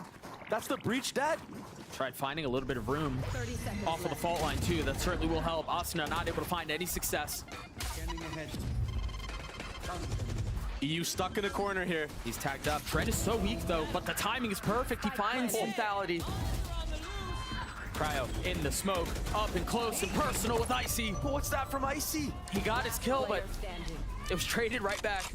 Bang, a 1v2. Trent 8 HP. Smokes traded. The swing out, spam not connecting. Plenty of time to play this through. No utility to his name though. Oh, nice shots from Trent. 3 on the round for him as we're tied at 2 apiece. I got scared for a second when Icy jumped the gun. Before that, Thrash was actually able to make a connection onto that CT area. I thought for a second it was going to go south, but great trades. That kill from Trent was so big. Yeah, he had 10 HP or 8 HP. He had a huge round. And he's been quiet all series long, by the way. He's been struggling. I mean, in the intermission between maps, we had the pleasure of seeing the chat. Boostio had some not so kind words to say to him as well. This is not a kind start for G2. Or from G2, excuse me. The fault line, but it doesn't connect. Valen does, though. Now Bang playing up close and personal in the smoke. in their faces. Now taking a step back. Cryo's taking so much space mid. And Boostio's doing a bit of the same A. They're so aggressive. They're so active on this defensive side. Oh, Boostio is about to be overwhelmed. And bit off a bit too much. More than he could chew, but now Cryo looking to strike where he could not. Thinks it through, takes a step back. This 2v4 here is winnable. Icy's so deep in spawn here. Cryo's the one who has to stay alive. He's the one with ult. If they want a shot at this, the thrash will be important. Stop. Oh, Bang only finding one. Now Cryo on the hunt. Spike is planted. He's gonna have to deal with not just that, but the 3 members that wait. A shot onto the first. And the bullets drew a picture around him. A nice change of pace from G2 there in that round. The insta-stun B main with satchels to punish anybody that was up close. Denying that space, denying that smoke to get value. It's a very good adaptation from Valen. And again, this is space that they've been getting for free at the beginning of every round. That smoke that you mentioned, they just disrespected, decide to play ahead of it. And it nets them a success, it nets them around.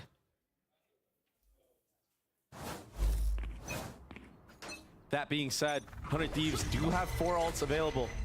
Coming up on a 5th. Another early B main take here for G2.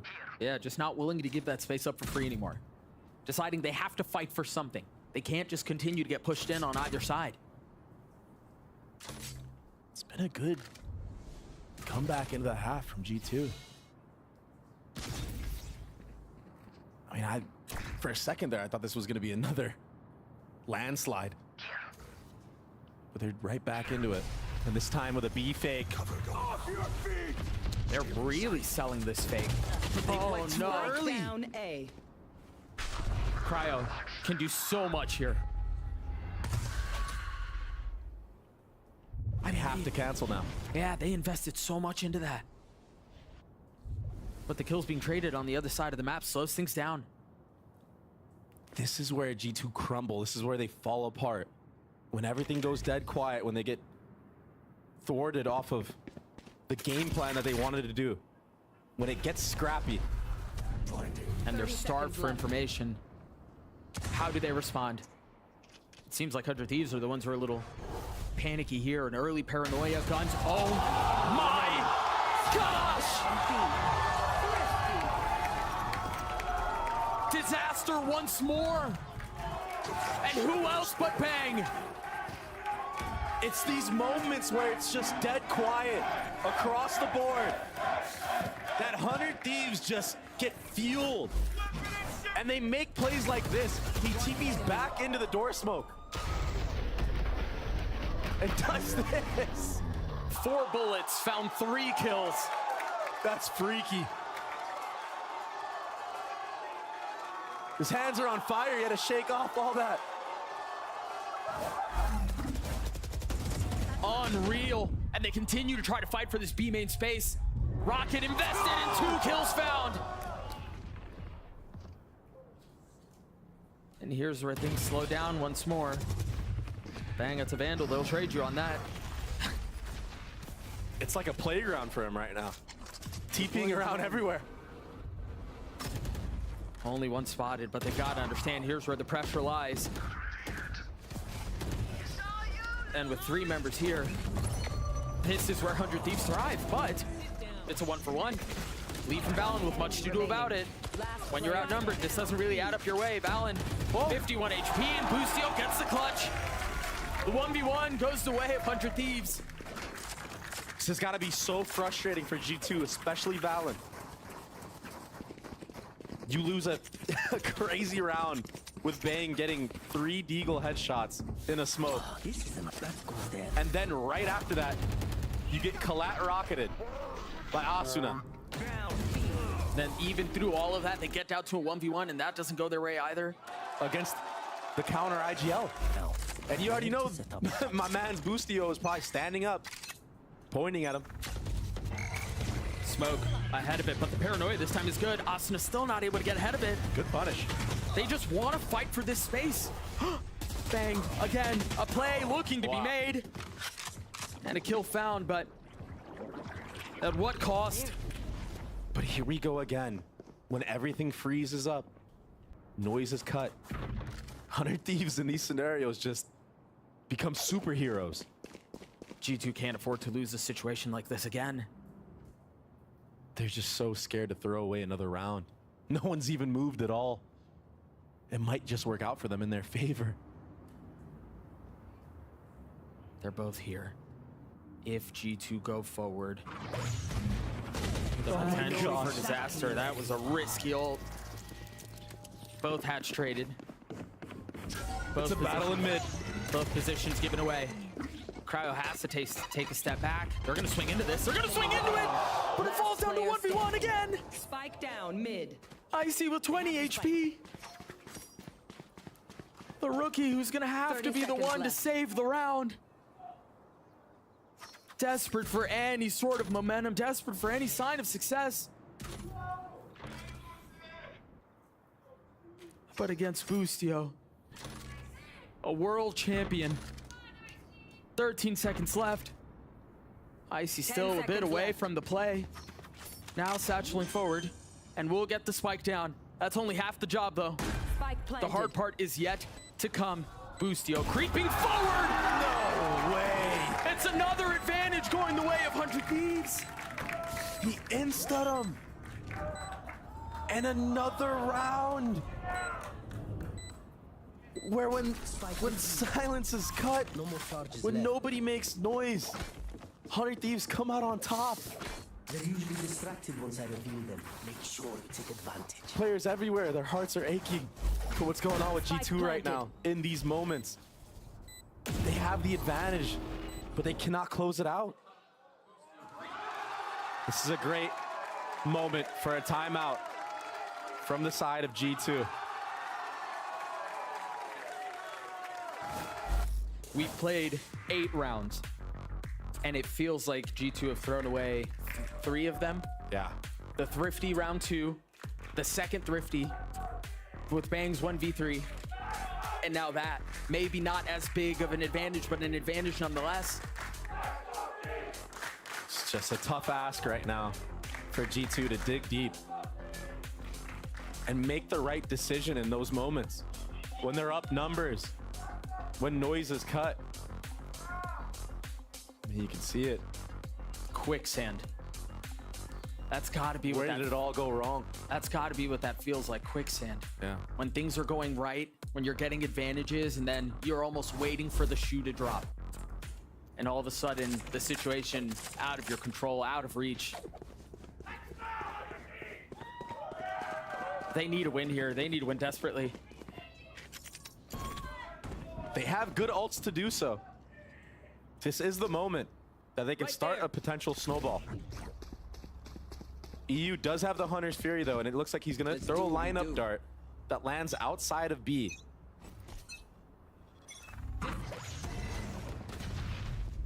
Fast A default on the side of G2, switching things up. No need for EU to jump the gun on that Hunter's Fury after that A util. So he will have it for the actual commit here. G2 have found a timing. They've found some space mid. 100 Thieves normally have someone watching it, but they found the window, and they're gonna punish. Valen, the man who looked defeated. He's rising from the dead. A 2v5, and this one feels out of reach. This one feels impossible. And they've got to deal with the ults. They've got to deal with the numbers disadvantage. They've got to deal with the fact that the spike is down. And honestly, for as chaotic as things have been, but as much as they've gone the way of the 100 Thieves, they've won 3 rounds in a row, but they've got to save these weapons. Nice round, nice timing in mid, just like you said. It was massive. And again, they've had somebody watching mid every round. But there was just a, 2-second window that they were able to strike into, and they hit it. They hit it perfectly. It's all because of that A pressure too. It was so convincing to 100 Thieves that that was going to be a full A hit. And it makes sense, right? You've stolen how many rounds away from G2?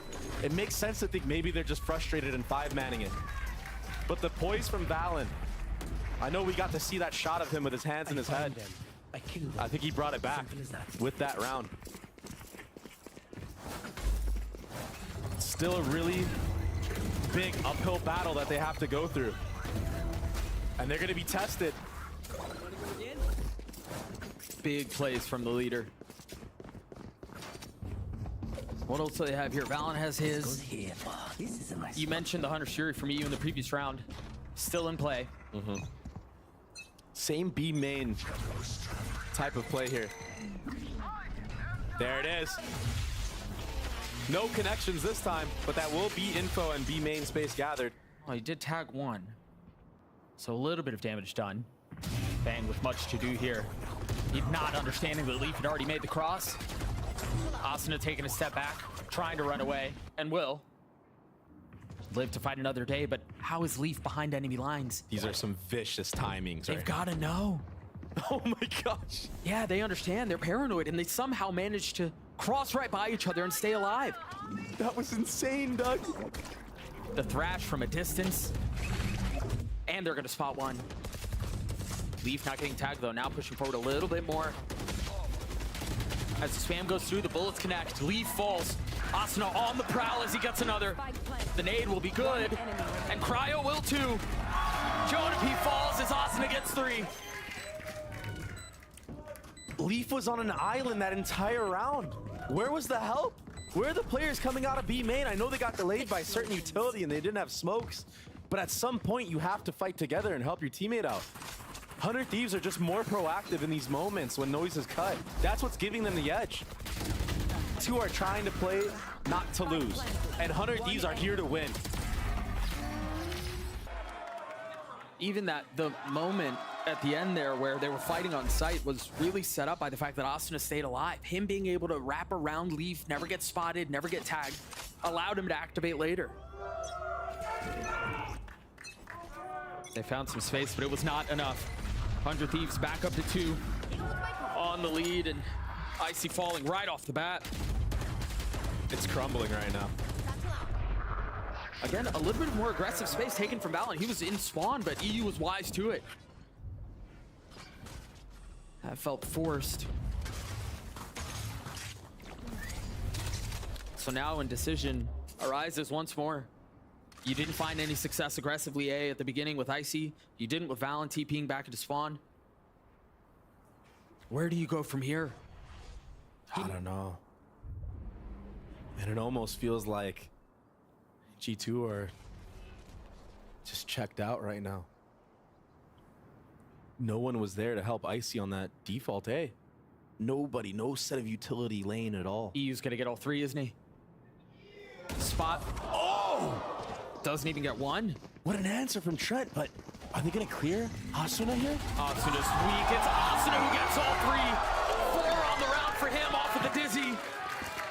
And 100 Thieves get to 7. Last round in the half. That was such a sick timing from Cryo to set up Asuna. And that puts him on another rocket going into the last round of the half. Can I get a drop? Thanks. 100 Thieves ever closer to putting this thing away in a sweep. G2 have looked good. They've looked incredible. But it seems like they're falling short in the 11th hour. And again, what's at stake? First seed, you get to pick a team that you want to play in Shanghai. Hang on here, we can't think about that. It's so good! And the rocket! It's so decisive, it's so destructive!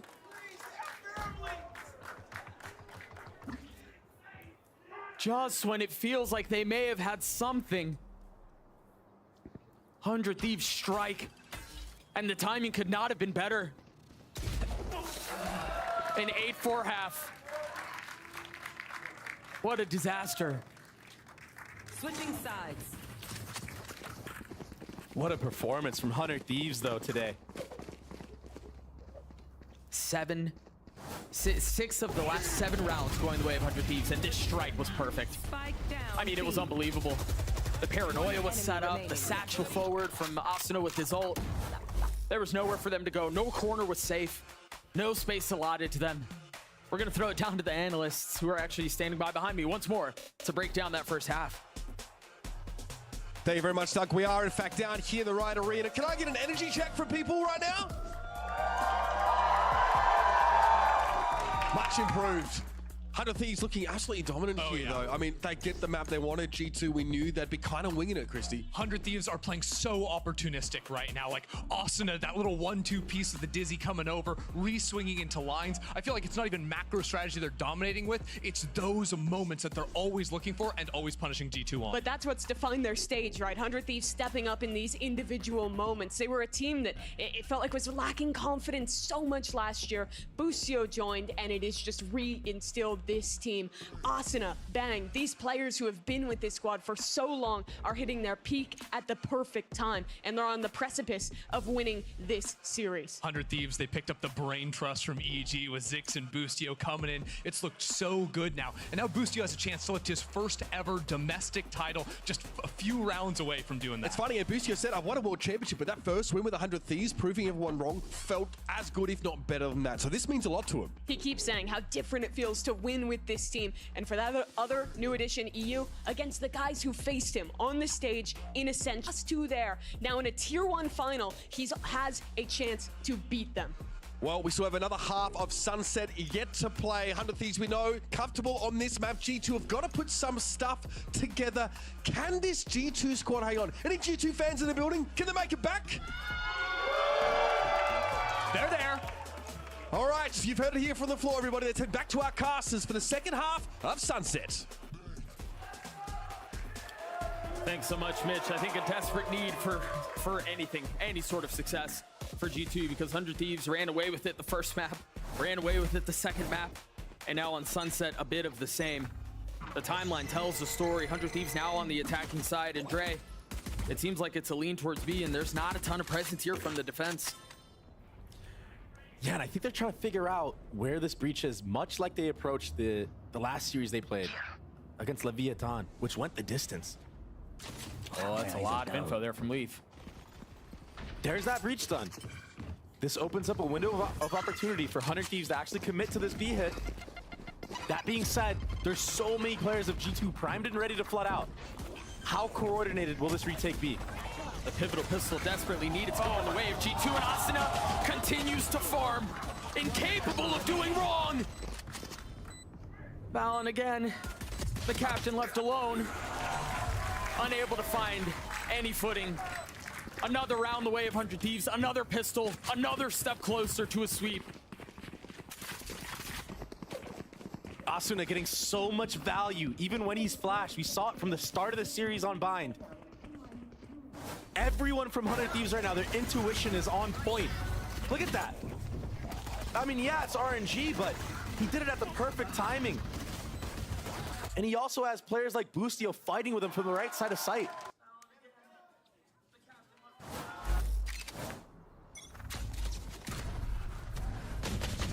No real purchase on the side of the defense. Valen already tagged up. The round had just started. Nothing but a sliver of health now, as Asuna tries to get a little stylish with it. Full steam ahead is 100 Thieves, running it down B once more. Barring some miracle, it really feels like G2 are on their last leg here. No timing is going the way of G2 right now. I mean, not a single one. All signs lead for 100 Thieves taking this. And already, the Thrash is online. The half just started. He doesn't even need these kills. One enemy remaining. I mean, it was sloppy. They dropped a couple of weapons, but right here. You're right. Cryo having his ult online already kind of makes up for the weapons they may have lost. It's insane.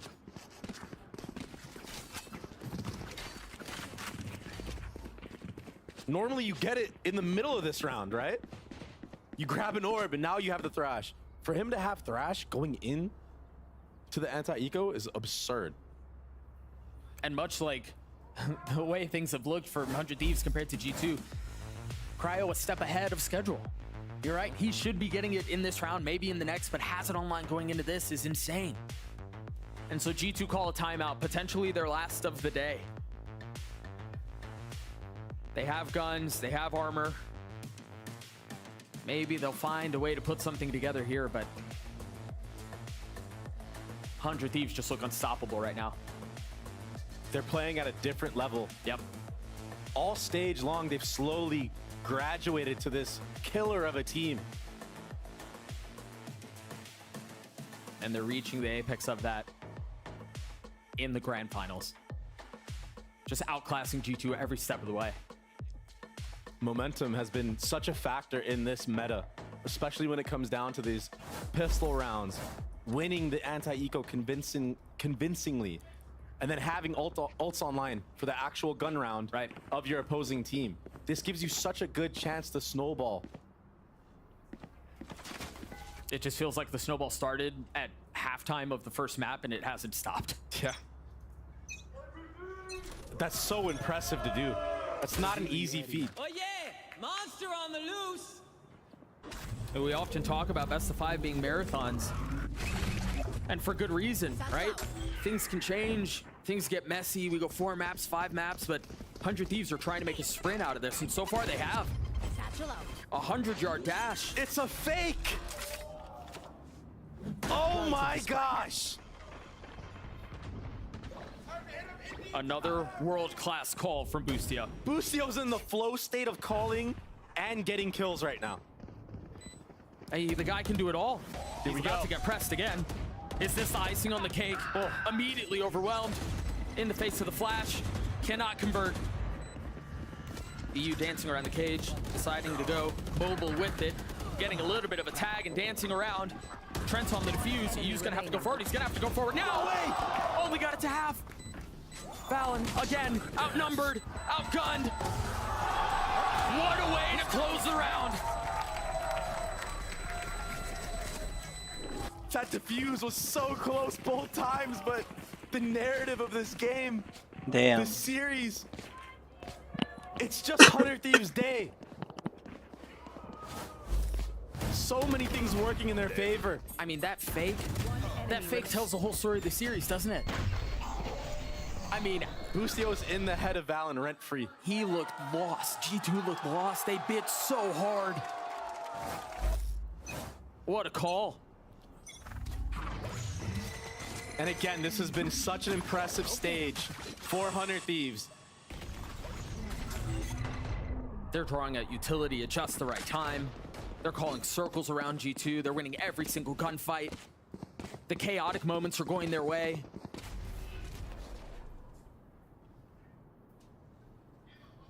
This will be a retake from the likes of G2. How well coordinated can they be in this moment? And as I say that, Boostio decimates Leaf.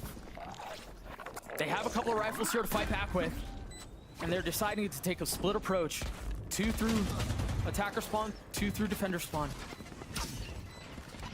Intending to divide the attention of 100 Thieves, but they have so many numbers on this, they're happy to do it. And once again, every single kill goes their way, but Icy strikes at just the right time to keep it competitive, to avoid another blowout. Can they convert? Numbers the way of 100 Thieves as Trent dances around. It's gotten to 2s, but it's not enough. And of course, it's Boostio. Who else? He's so good. You did good. Match point. Match point, series point, stage point.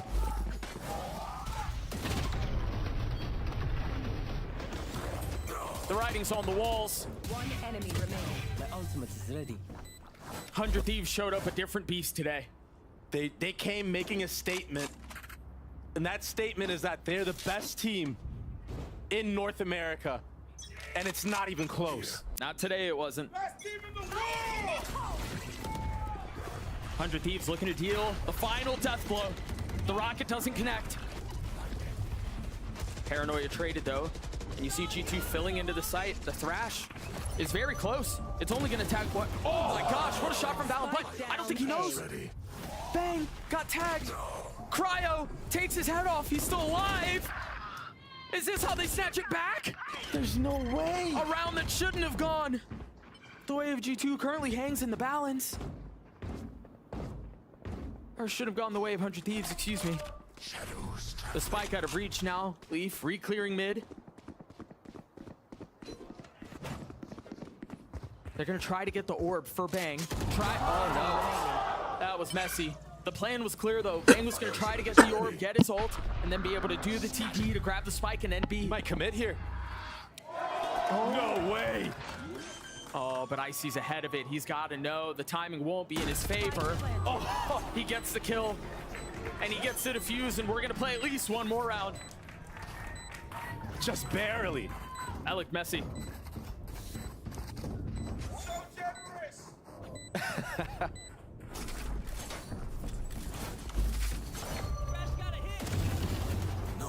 Got a little scary there. Amongst all the scrap at the end in this altercation. It was ugly. It was ugly. Smiles across the board from G2. That's a good sign, though. You've got to give it to him. They're continuing to shoot back. Vaughn continues to frag. Icy still impressive, but...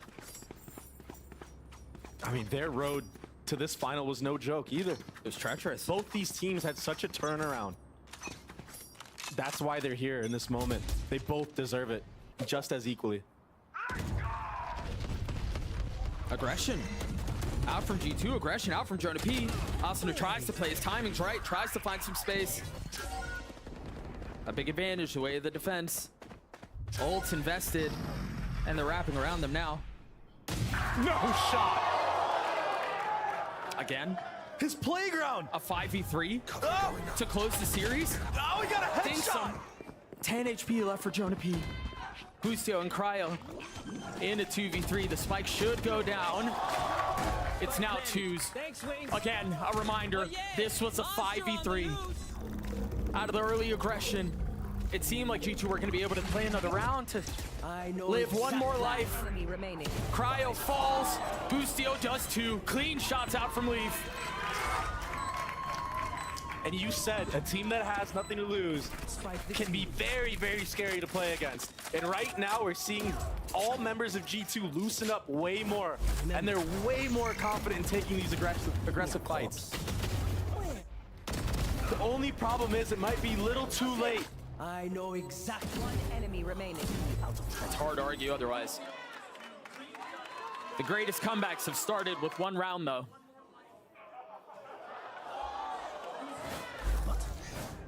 Leaf turning up. That goes down. Another 3-2 default from the side of 100 Thieves. Do you see the setup here?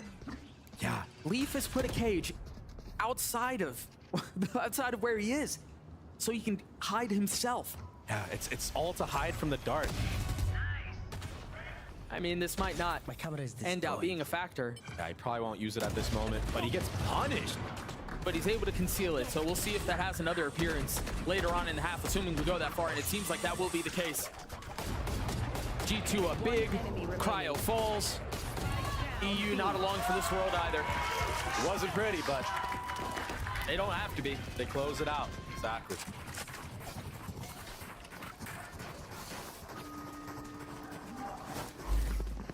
Momentum starting to swing the other way. Oh, what a shot from Trent. That second kill. Enemy. Spike down B. And just as we start talking about momentum starting to swing, you can tell Zix is wise to it as well. Decides to call a timeout. Just one round away from closing this thing out.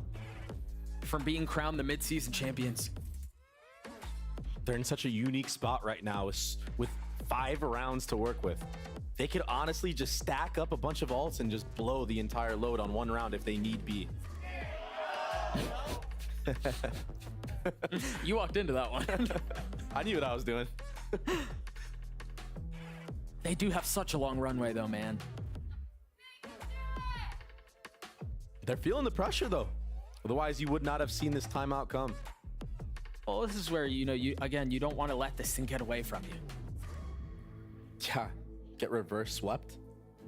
That would be the true heartbreaker. I mean, it's one thing to lose 3-0 in a BO5. It's another thing to lose 3-2 after you are up like this. We're far way away from that though. But I think the objective for G2 is just a round at a time. That's how they've gotten to this point. That's how they've started this little mini comeback, and we'll see what comes of it. But yeah, And you got to keep taking the risks. It's winning you the rounds. If you get punished, oh well. If tournament life on the line. Another aggressive play. From being, those were the risks that you were looking for. Those are the risks that you were calling to see. We get to see the setup now. No, Leaf is playing in a different spot, but he's still going to find success. Still getting the kill onto Asuna. Oh, playing his life perfectly. G2 holding the line here. Everyone crumbling.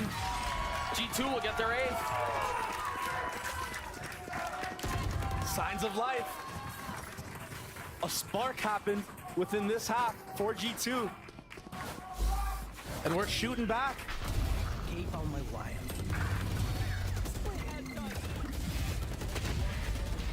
It was pretty. Trent has been stepping it up huge these last few rounds. Yeah. He's been pretty quiet all series long.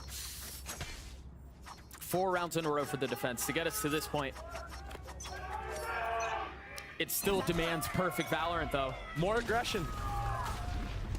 A paranoia, a fault line, satchels out. 100 Thieves. He walks through this smoke. 100 Thieves with Stingers and a Sheriff, and Icy falls.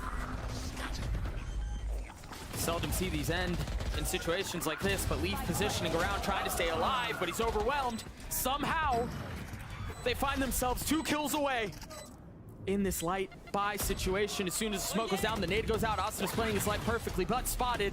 The paranoia is great. The kills come through. Balance left alone. He's got to play hero, and he cannot. For his first strike to their first title of the partner. Damn, you going to 5 games What a run from with fucking and the teams insane that they tech took out balls to and get shit. here as well. It was crazy. Meanwhile, NA going 3-0. And yeah, it was a very convincing 3-0. But you gotta put No your tech hats off for G2 no tech as well. balls. Super smooth. They went through a Not war even 3 yesterday. hours, like. And it was anything but today. I mean, 100 Thieves just look so dominant. They look so decisive. Again, the macro was perfect. Boosty called circles around G2. The chaos went their way. Those chaotic moments that are coin tosses often 50-50s. All of them went the way of 100 Thieves today. Bang, still a freak. That smoke play, you literally read my mind. That smoke play was obnoxious. And that wasn't the only one he had. No, he had multiple ones of those today. He was TPing around like a maniac. 100 Thieves will board flights towards Shanghai as the #1 seed in Americas. Surely this deserves business class, Nate Shot. Surely. Your team's back. They're back, baby. #1 seed for Americas going into Shanghai. They get to pick their opponent. And I cannot wait to see who they choose. Again, a championship, something that's eluded this team, this organization for so long. First strike, and now revisiting it once more. We're gonna throw it down to Smix at the stage for the Verizon post-match interview. Riot Games Arena, give it up for your mid-season playoffs champions. It is 100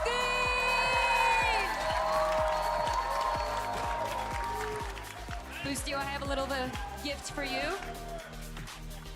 And absolutely congratulations. I mean, Man, you're no this stranger fucking trophy to becoming a is like- champion. You are a former world champion yourself, but you step into this team. It's a new team, obviously, and you step in as an in-game leader. And now, just a few months into it, you are now a champion of Stage 2. What does this mean for you? I mean, you know, I kind of felt like a fraud, or could have felt like a fraud if I came here and played bad. So, you know, coming to all new players and all of them are so incredible, and winning is insane to me because all my teammates lost, and you know, feels good to be honest. Yeah. It feels good to win, to be honest. Well, I know that your teammates love you very, very much, as we heard from EU. Congratulations again. And now I get to speak with our head coach, Coach Zix. Zix, you have been coaching for 10 years. 4 years ago, you joined 100 Thieves for another game, League of Legends. But now, in September of last year, you become head coach of Valorant. 8 months later, you are now the mid-season playoffs winners. What does this moment mean? I mean, it's incredible. I mean, especially with so many fans here, it's just amazing. It's like I can hear them through the comms. You know, we were getting a little close there at the end, but you guys were making sure the support was there, so it feels amazing. 100 Thieves fans always go hard. Congratulations, Zix. Amazing, and we'll look forward to seeing you in Shanghai. And now, Bang. Bang, you joined 100 Thieves 2 years ago. There's no question, it's been a journey. The last time we saw you in the grand finals was the last chance qualifier all the way back in 2022. It's been a grind to get here, but how much more special is it to not only lift this trophy, not only do it with your team at 100 Thieves, but do so playing out of your mind? It means everything to me, honestly. I appreciate all the fans that came by for the matches. I appreciate all of you. I couldn't have done it without you guys. Thank you. And now, Cryo.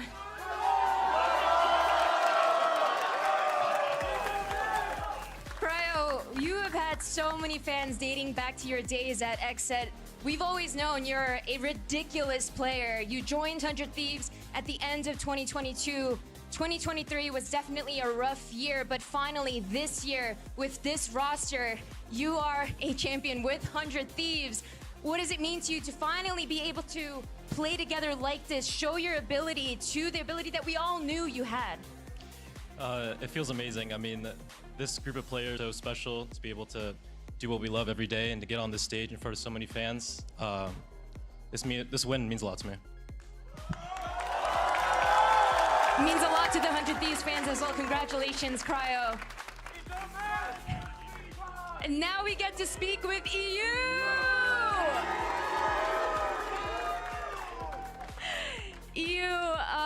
You know, last year we got to see you in the grand finals, and it was actually going up against these guys right here.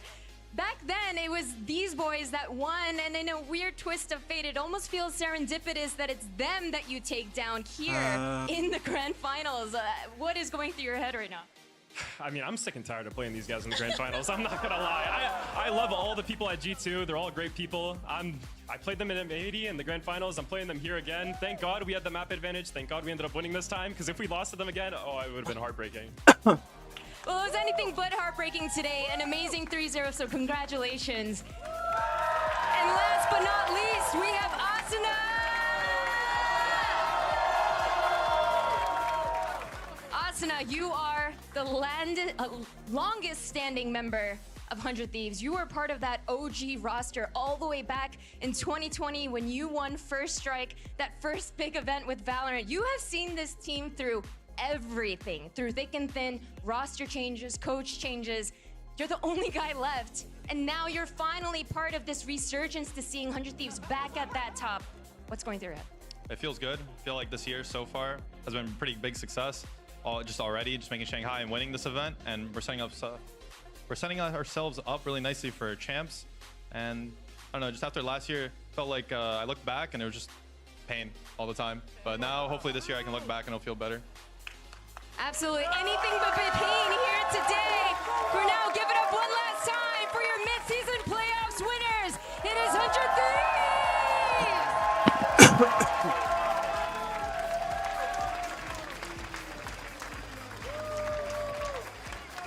Do we need? And now we are going to head over to the desk for our Master Shanghai draw show. Welcome to Masters Shanghai. The stakes sky high, the competition fiercer than ever. We are talking top-tier teams from around the globe, clashing in a battle of strategy, skill, and sheer willpower. Remember, these aren't just any teams. These are the best of the best from Stage 1. The top 3 finishers from each league, proving themselves in a grueling journey to earn their spot at the second global event of the year. And let's not forget, Master Shanghai isn't just a battle for glory. It's a crucial step towards the ultimate goal, becoming the 2024 Valorant World Champion. Let's break down the tournament format. we've got 2 stages of competition, the Swiss stage and the playoffs. In the arena of Masters Shanghai, not all teams face the same starting line. The elite few, the victors of each league stage 1, are awarded for their exceptional performances with a coveted bye, propelling them directly into the playoff stage. The remaining contenders must prove their mettle in the intense and unforgiving Swiss stage. Before the tournament, 8 teams will be drawn into the first 4 Swiss matches.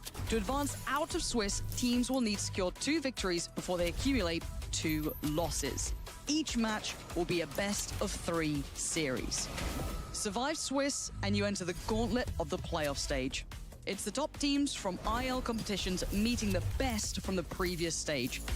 Double elimination all the way through the grand final. So here we are, Masters Shanghai, where dreams are made, legends are born, and the path to valor and glory is paved. Remember, the teams are here not just to win, but to earn those crucial championship points. Every match win here is a step closer to the grand finale at Champions. Get ready for mind-blowing plays, unexpected upsets, and a tournament that will be etched into VCT history.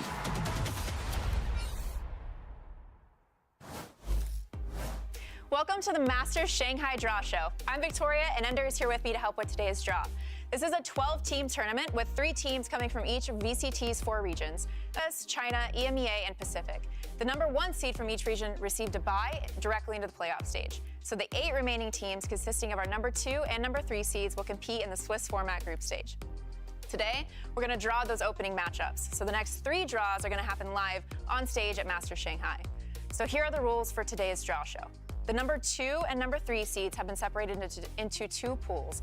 The number 2 seeds will be drawn first and will play teams from the pool containing the number 3 seeds. No regional matchups are allowed, so if a redraw is needed in one of the first 2 matches, the ball will be returned for the next draw until it's one of the last 2. All right. Let's do it. Are we good? All right. So let's jump into the first team for the first match. We are going to have Team Heretics. All right. Slotting in first here. All right. So the second team is going to be, we're going to have FPX. And then the third one, we're going to have G2. There we go. And the last one, we're going to have Gen G. All right. So checks out. Yeah, makes sense. So let's move into their opponents. So the opponent drawn for Team Heretics is gonna be... So it can't be food. We will do DRG. All right. Which is the Chinese team. And then the opponent for FPX is gonna be... We will have Foot. Okay. So 2 EU China matchup. And so Right. 2 NA opponent for Pacific G2 matchup. is gonna be T1. And then the last Two but not Americas, least, the Pacific. opponent for Gen Gen G G Lev is we gonna will be a have banger though. Leviathan. All right. Awesome. Well, Masters Shanghai kicks off on May 23rd, and good luck to all of our competitors. We'll see you there. Damn. Thank you very much, Victoria and Ender. So We for now you, have it's Swiss like State finalists. Fnatic, Joining us here Heretics, on the post-game and disc, of course, Com and Foot. Valen coming in For after that. NA, It's it's been a long like- couple of days for you, man. Great to have you here. And that Yeah, I G2 Lev. long journey for me in this playoff bracket, but I'm glad, even though we didn't win the And grand finals, I'm glad to be I going to guess Shanghai. Pepper X even in might the be little behind intro, one. like, it looked insane, so I'm excited. You were very excited with that result. Yeah, though. Pepper X is you kind of hyped to first take on a seed team like for T1. Pacific. Yeah, even and before the EDG draw, I was is like, I want first seed T1. for China. You get to play your boy. Yeah, we get to play against Saya. I haven't seen him in a long time, so it's going to be a Interesting. special moment for us. I know he wants to beat us So just as bad, so for it'll be an Pacific, exciting I match. guess mouthing it's something. Pepper I X, don't know what it was, though. G2, Gen G and I was saying SKT we T1. only play bangers, and I or think T1. us and Genji is. And then I would for say China in the is first CDG, stage, I is FPX, a and banger of a matchup. I'm not gonna lie. DRG. Absolutely. So we've got Team Heretics DRG. versus DRG. We've got FPX versus Foot. DRG, G2 versus DRG. T1 and Gen G versus Leviathan. That is a fantastic way to kick off our group stages. Yeah, I feel like all those games should be pretty close affairs. Honestly, just getting to see you guys play versus your former teammate from the guard, Saya, is going to be an exciting storyline there. And this Swiss stage is definitely going to be grueling, right? It's redrawn every time. You two could end up playing against each other again if Right, it that got into second that second or round, third round. So it's going to be a really cool format. It was already great at Masters Madrid. Yeah, I mean, I think you walked up here like anyone but Lev. I was like, it's okay, you can't play each other God. straight away. But yeah, you guys have had probably a gutful of each other over the last couple of days, obviously, on the battlefield here. But hey, I mean, look, I just want to zoom out a little bit and look at the strength of our region, because we've had you guys up there, 100 Thieves, all with some insane series. You guys have stepped up incredibly. You guys looked, fantastic. 100 Thieves also, to contrast their start to stage one. How do you kind of feel about Americas as a region?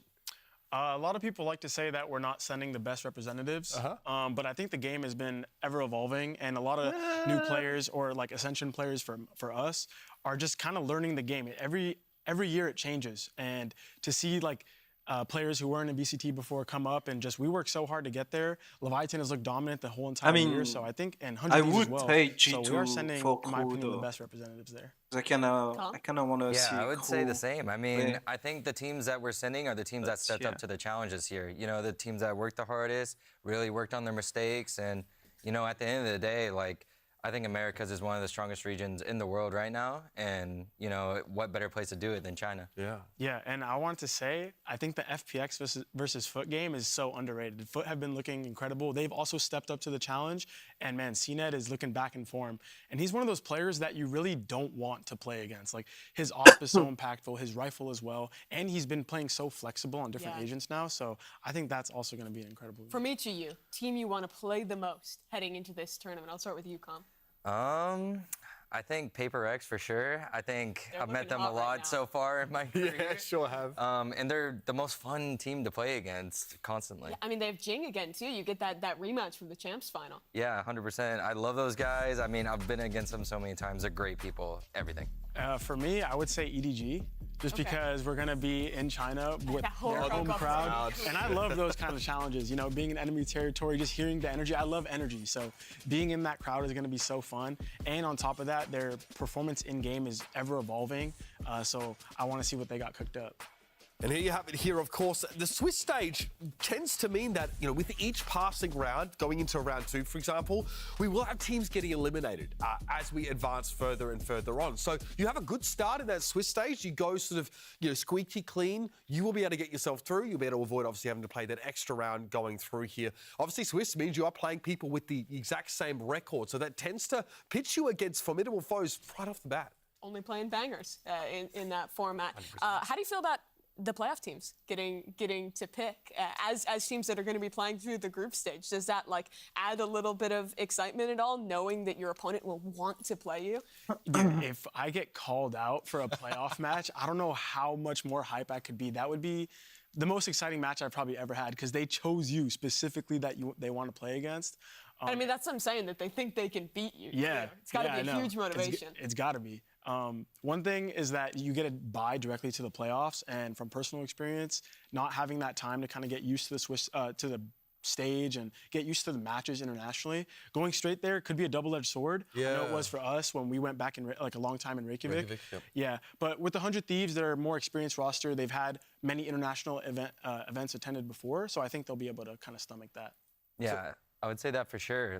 I mean, the first round buys, as you said, are double-edged sword. And every time I've seen a team do progressively well in a tournament, it's usually because they came from the hardest road and they're the most battle-tested. Like the lower bracket, you'd say, with the map advantage against you. But map advantage. I mean, it's tough. That is brutal, right? I mean, I've got to say, to quickly hop on that, you guys managed to put some stuff together really well. Even saw a breach comp on, on Sunset. Yeah. You guys kind of threw it together. Did you spend any time on that, overnight? Was there just any opportunity for that, or just no?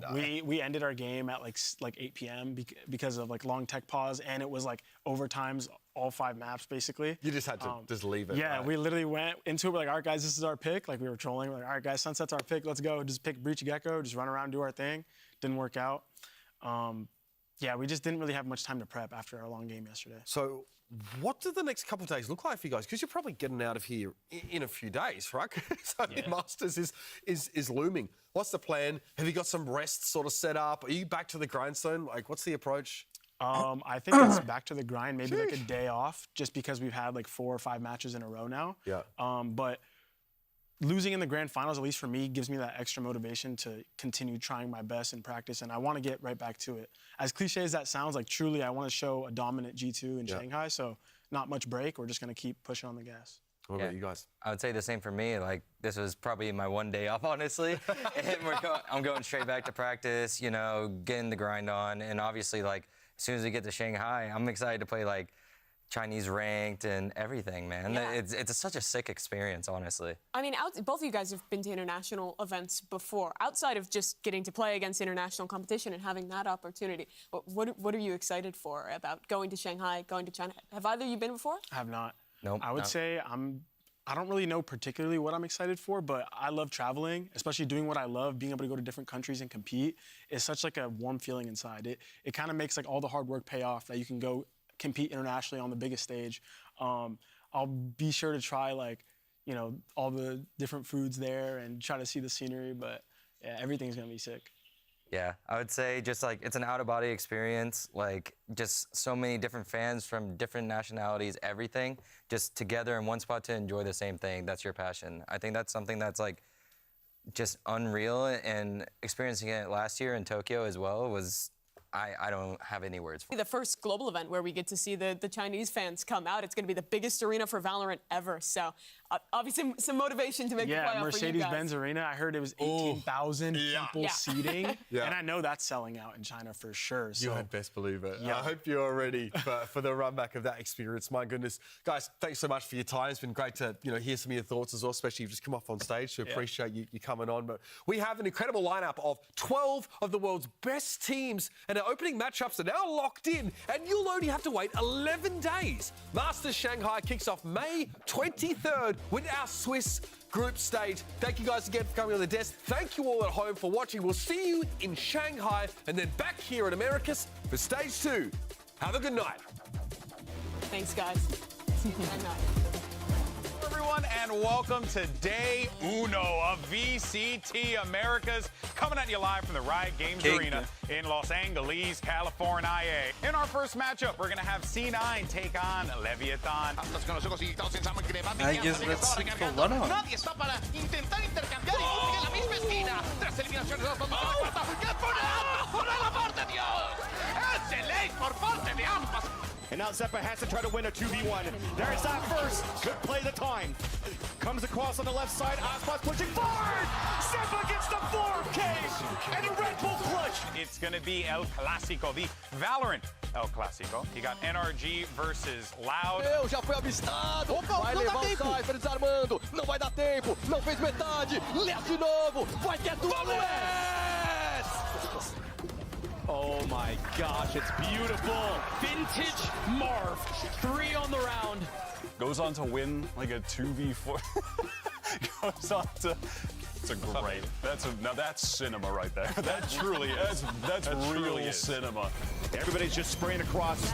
Still being quite annoying with these doors. Nature finally gets the pick. A second one. Nature on their feet. And he gets the ace. Both of them pinned towards the back of the side. There's that first swing. Second shot coming through. John Cutie and laying down the wall. John Cutie stays around for seconds. A 3 elementos de Sentinel se lleva el número 27, 28 en camino. Aspas, 47 and 19. 7 first bloods on the game. Esta puede doler. Ay, ay, ay, ay, ay, la furia del cazador sobre la derecha. ¡Qué lindo lo de Cap con 3 eliminaciones! Sort of recover themselves, and maybe it's with Twitch. What is he doing? This is a team that has been the same for so long and is now, after only playing a few matches, making a big change. To disengage as a wave fading through. Lockdown needs to be broken, and I see G2 proving that they can hang with some of these top teams. They'll never let me tell you the truth, but I swear to you, I swear, believe me. Acaba acertando um tiro ao acaso ali pra cima do Les. Vem o Zadak, bom trabalho. Sobre essa mentira contra dois agora, boa bala! Olha o Sadak jogando! Sadak de novo! So obviously, a convincing win against Sentinels and... Hey, bro, hey! Get out! I'm sorry. Versus 2. In the post plant. Time is short, but it might be Arkham playing with his... Oh my goodness! My guy's oh, he's doing the jumping jacks. He's doing the jump rope, whatever. Look at me. Do I look like I work out, maybe? Aún se queda un punto de vida Quick. Termina consiguiendo una baja importantísima. Shai también en contra. El intercambio son 2 en contra de 2. Y Shai que pone. Y la tercera también, por supuesto. Artezinho 4 kills. Vai buscar o Ace. Put your hands in the box and guess what's in the box. Yes. Oh, it's smooth. I mean, you got it. And a lot of space and a lot of time to play this out. They can slow this down, but not wanting to. And Oxy tees off.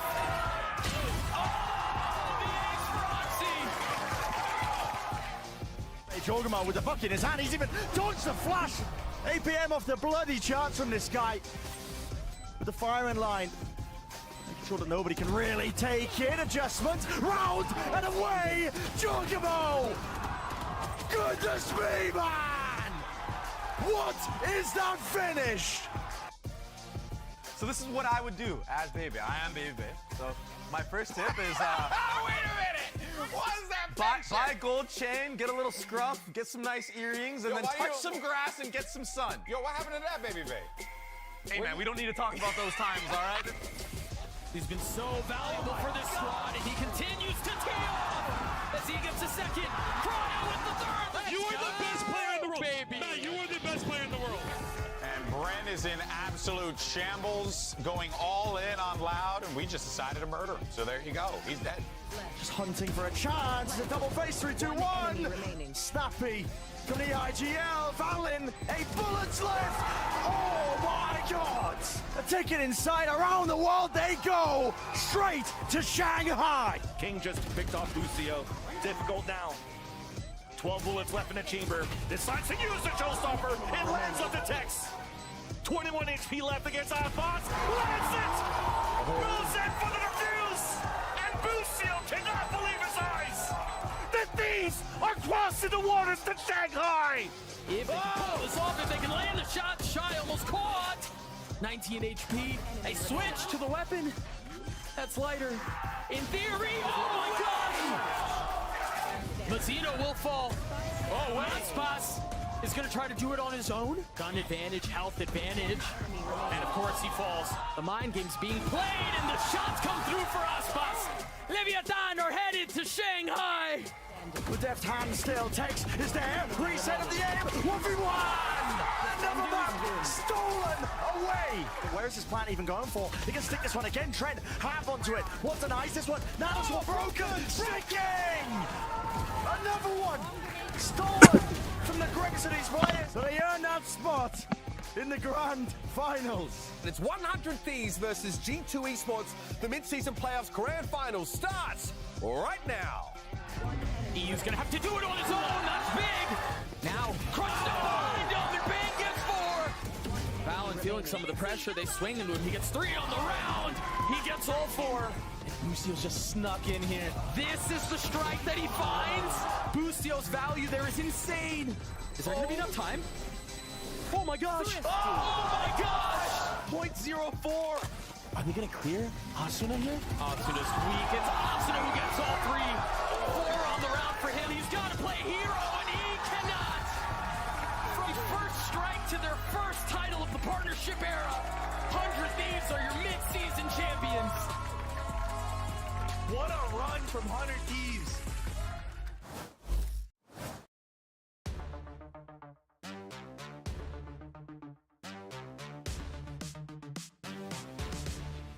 Step into the ring.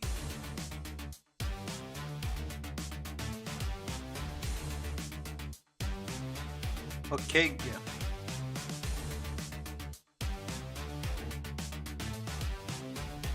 All the people behind. Step into the ring.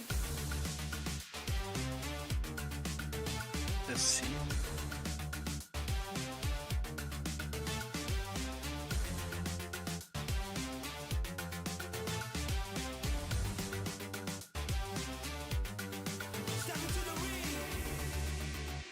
Yeah. This kinda gives me like Harlem Shake vibes.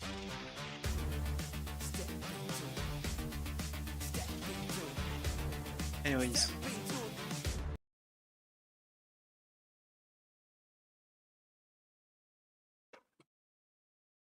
That's it for today's games.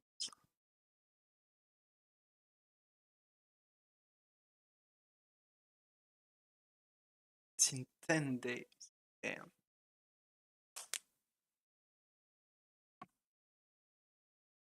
We are the third. Oh, we are the 12th. Or the 13th. And where you at? Yeah, 11 days. For Master Shanghai.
I actually don't want to play that game. Fucking Phoenix Viper Deadlock on Ascent. I'm gonna dodge that.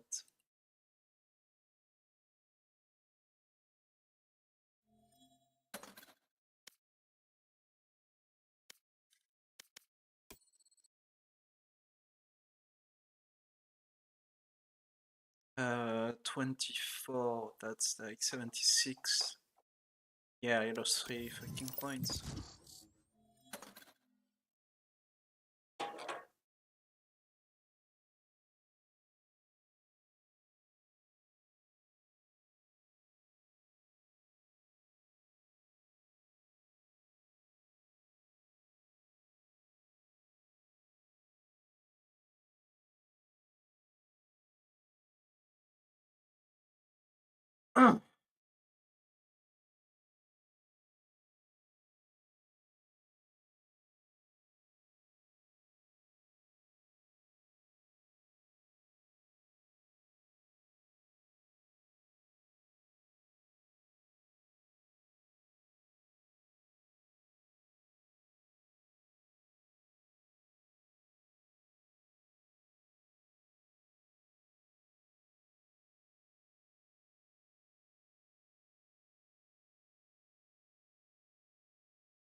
Nothing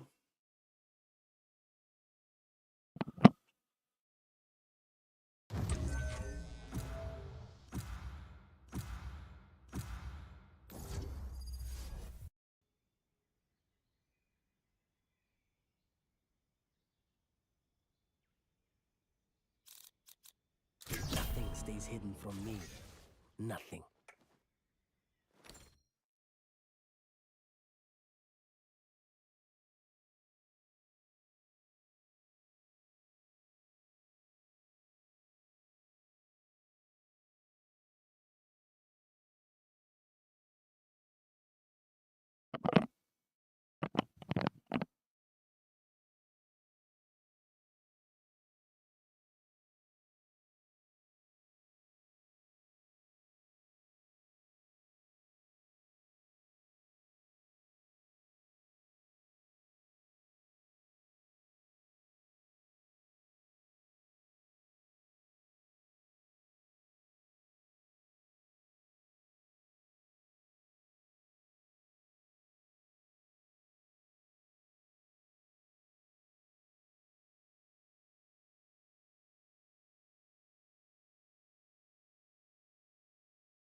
And of course, I pick Cypher. We have a fucking Killjoy. Bot 101.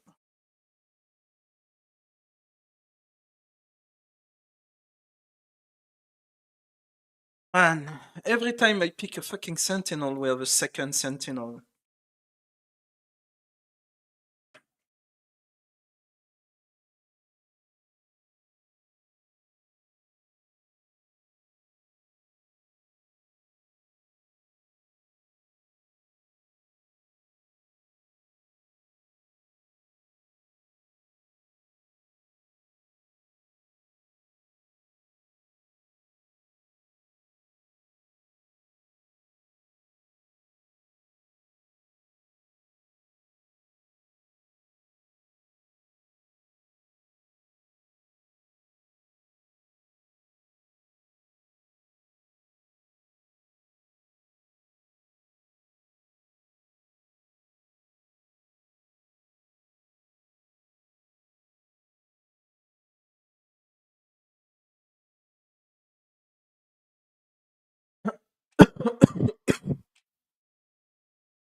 Here. Hello.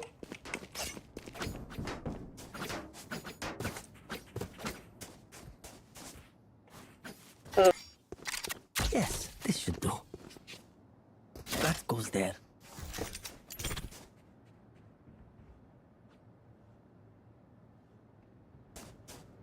Turret out.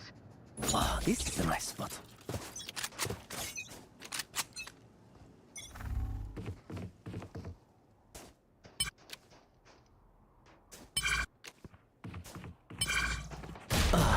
Yeah, of course, man. One A. Enemy spotted B. Found them. Placing swarm grenade.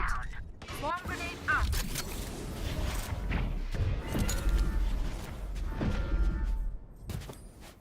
They're there. Don't go. Just stay. Okay, 3. Nice. 96. What a nice Oh. play. Phoenix is low. He may heal himself. Shadows traveling.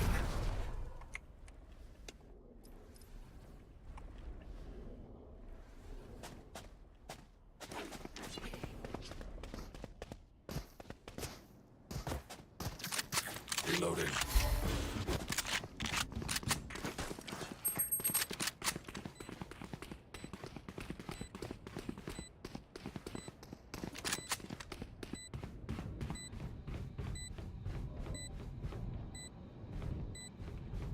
Shadows traveling.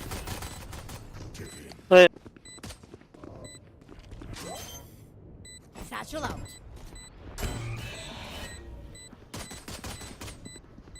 This fight is diffused. Climb. Oh.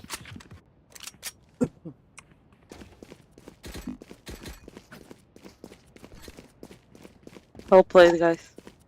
Yay! Yippee! This goes here.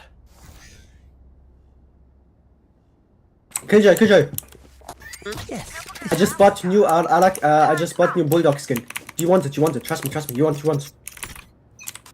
That goes there. Yeah.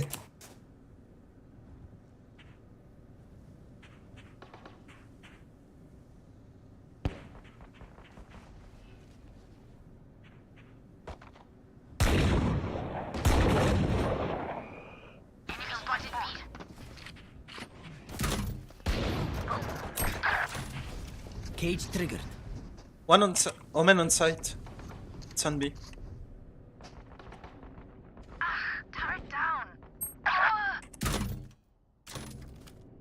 Two are here still. Chamber and Phoenix. They may have my bulldog now. The cool bulldog. Oh my fucking god! Heal up, squad. Push that fucking smoke like. Blinded. You have a Spectre, Omen.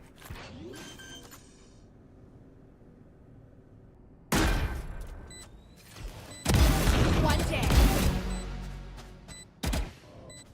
Cover going out.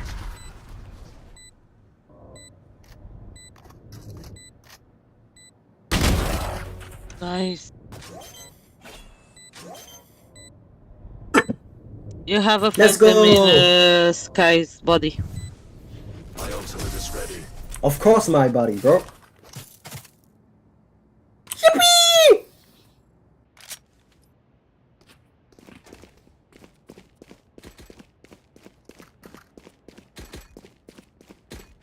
I need this. I'm saving. This goes here. Ah, this is a nice spot.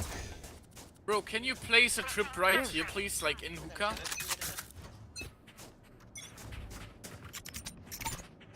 Turrets destroyed. Here. Joke's over. It's A. Fall back, KJ. Fall back. Come on. Shadows. I have one at least. Nice. Fall back. Don't go. Wait for team.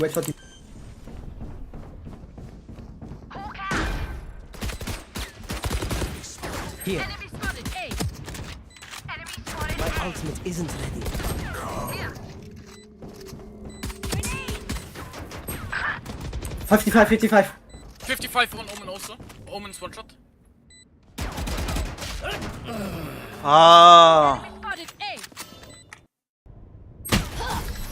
Sorry. It's okay. KJ, you France, are you? No, I'm Portuguese. Portuguese? Oh. Wait. Wait, I know something. Wait. Yes, this should do.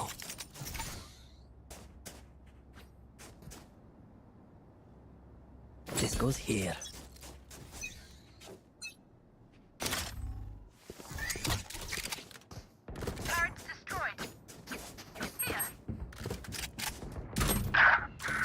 blind. Sorry. Alarm bot down. Kill their omen.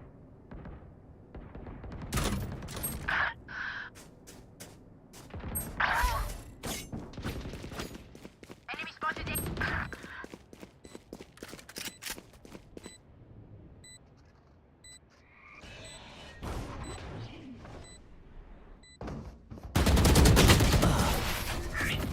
Sure, man.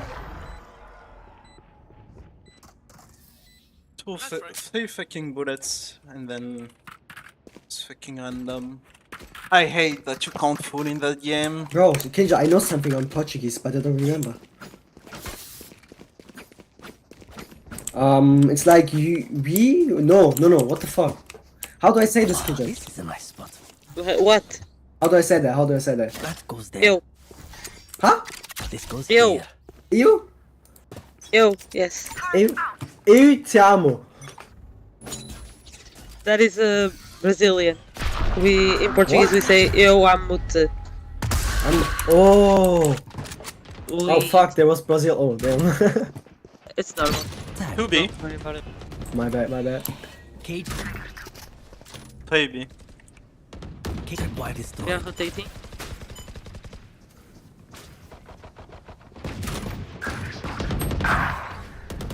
He's already.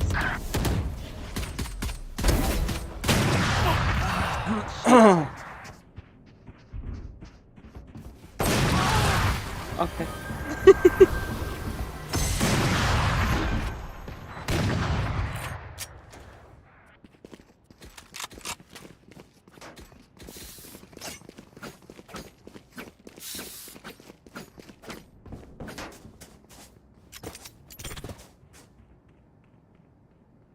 Yes, this should do.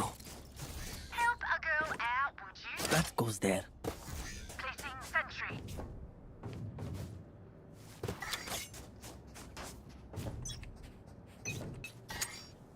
You want to play? Let's play. It's A.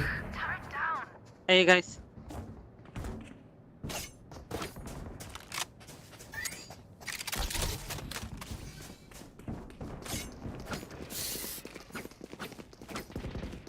Why do we have nobody playing lamp?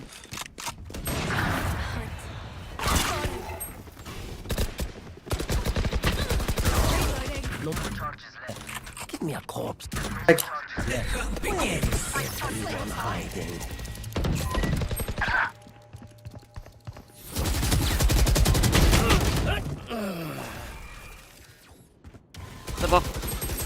Lamps. What the fuck is that Omen doing? Like, what is he looking at?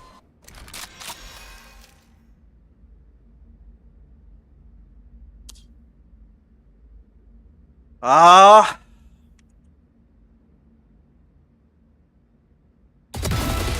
Nice.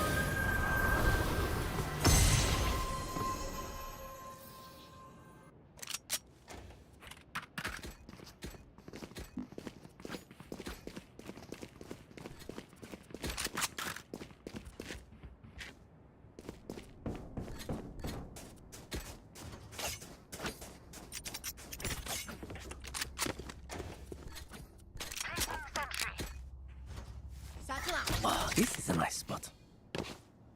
This goes here. Reloading.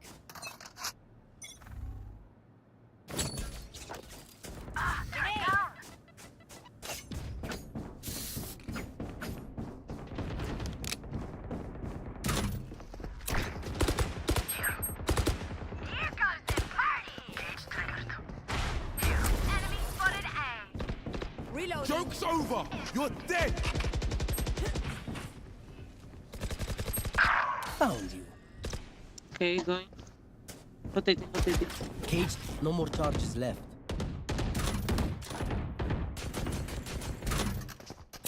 Got you. My camera is destroyed.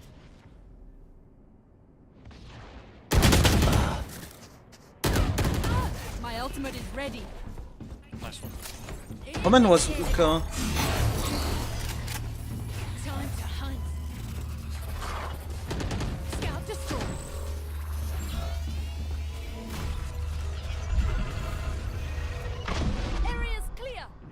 They're going A. Swarm grenade out. Look at your fucking lines, like. Oh my fucking god, dude.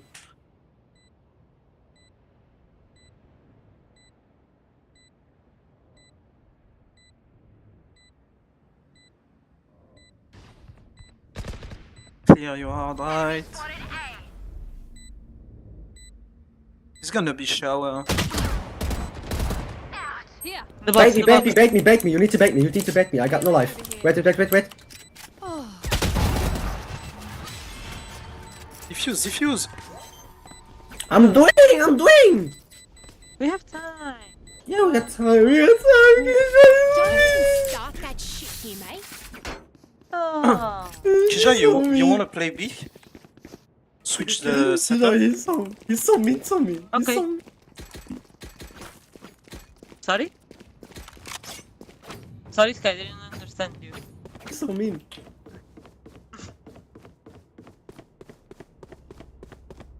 Stop. Tell him to stop. This is a nice spot. Stop. That goes there. This goes here.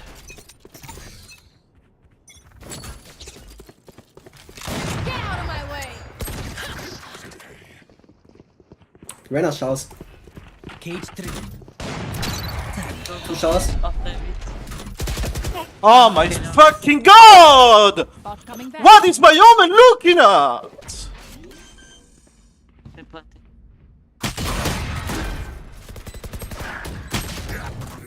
Whoa! That omen plays fucking nest and does nothing with an AWP, like.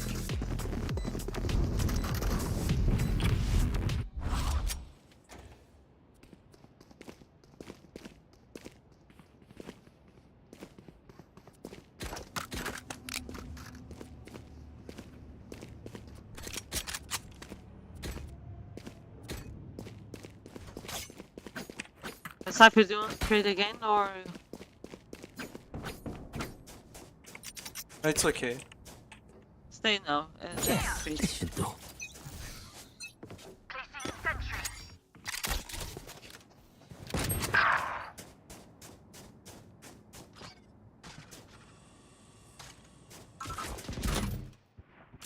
My ultimate isn't ready.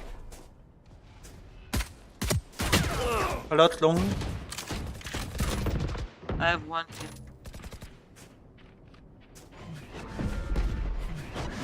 Reloading. Watch hookah. One hookah at least. Kill their own.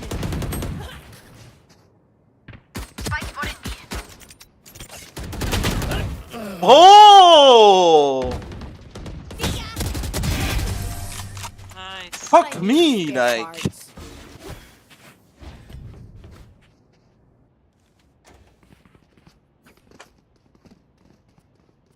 I have a ghost if anyone wants.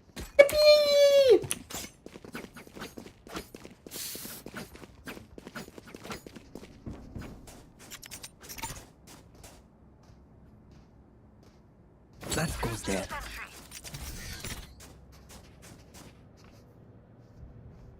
Wow, this is a nice spot. This goes here.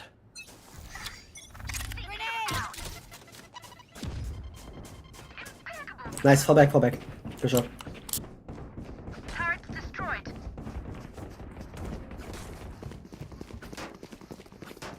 Shadows traveling. Can't be? They smoked here. But I don't think they entered yet, at least.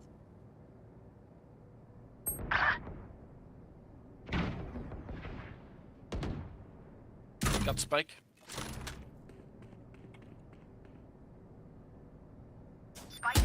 Two on 2K. Cage triggered. They got spike. One down. Where is everyone? Got one. My ultimate is ready. Jet 117 Jet. She's on site. Sorry, raise! I'm so sorry! Low, It's okay, low, low. 66 on Phoenix. It's okay. Just get around and everything's Play together, play together. Cover going out.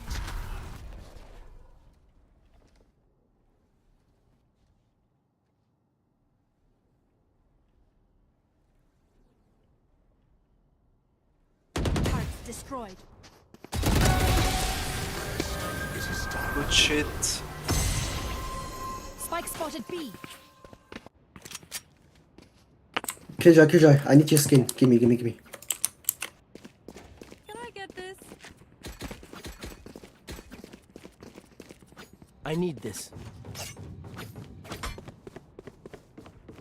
Killjoy, can you buy Cypher? Nice. Thanks. That goes there. What? I don't even know that guy, bro. What the fuck? Yeah. He's The fuck you on, man? Yeah, we on the Discord right now. It's okay. We are now. What the fuck is he? Yeah. Cage triggered.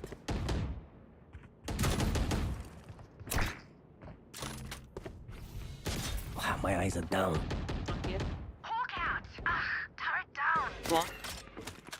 Showers. Smokes heaven. At least 2 showers. Here. He didn't pass 3. through yet. 3. It's showers. TTP. Yeah, showers. All showers. 4 at least. 3, 4. I don't know. Cage triggered. I'm going to.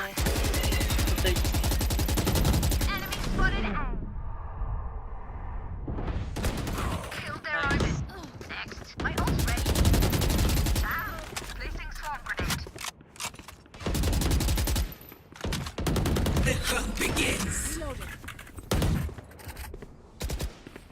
Placing swarm grenade. Swarm grenade. Nice. We played.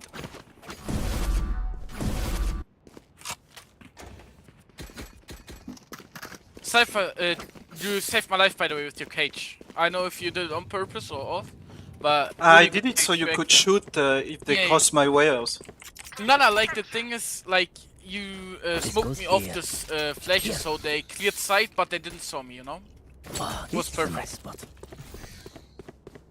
Yes, this should do. That goes there. Time to hunt.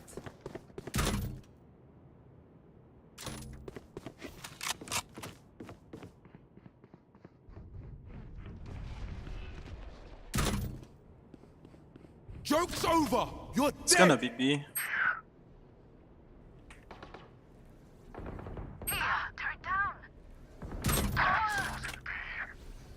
The chamber is also there. My turret hit him too.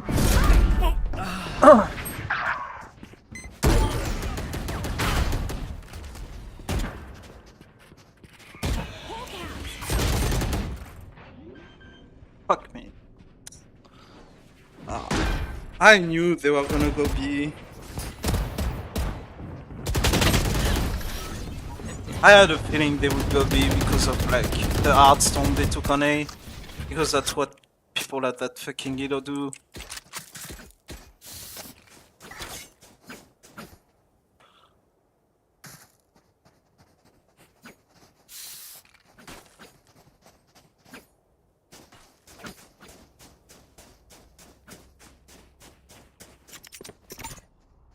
This goes here.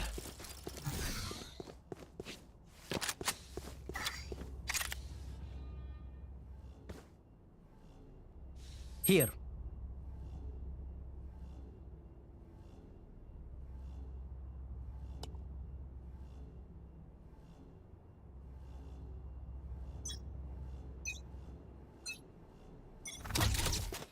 Go. He is. I am. Yes.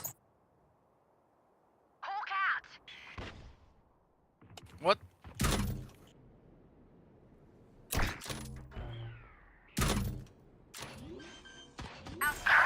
Huh? Our spike carrier is killed. He's hookah. That's 2 hookah. Phoenix are hookah. He's two.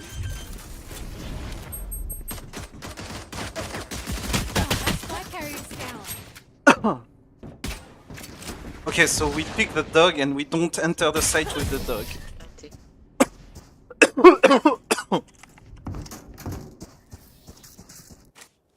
We also don't look at the minimap to see where the fucking Cypher is and to wait for him to have a timing. We also only push long. For no fucking reason.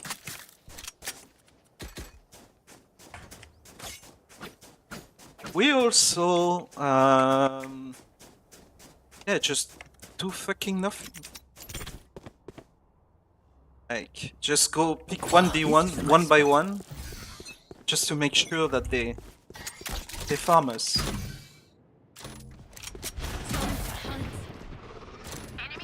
Yeah, let's dog now. Let's dog now. Now that nobody's watching, let's dog now.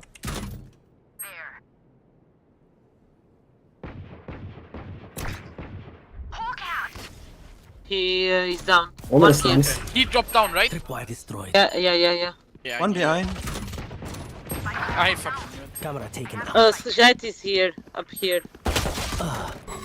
It's pushing the Oh, lens. of course it's the Reina that can heal.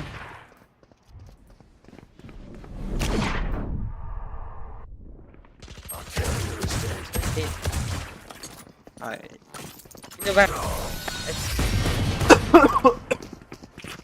And we have people who can't die.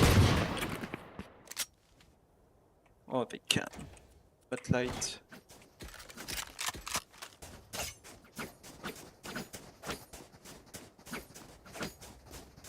Huh? Yeah. That goes there.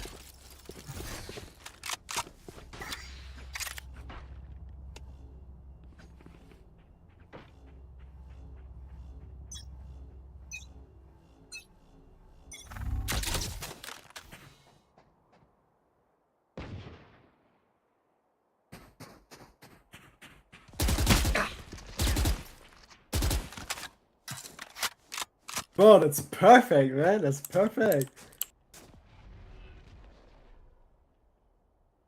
Here.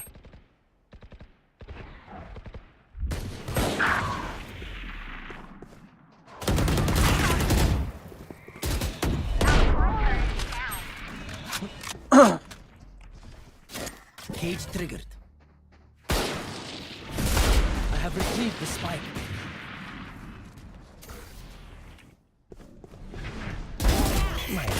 Oh, sorry.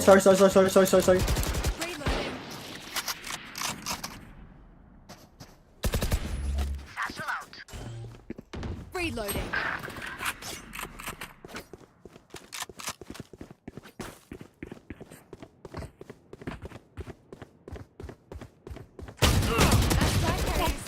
I got the spike. Whoa!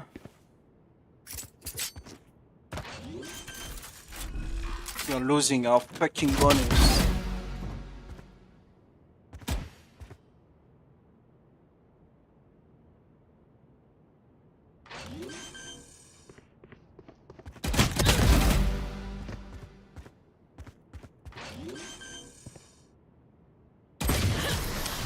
Anti.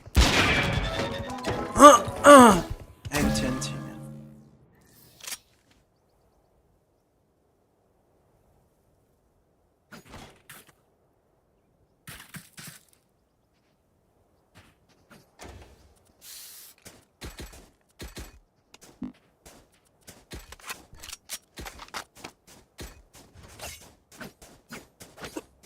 Here.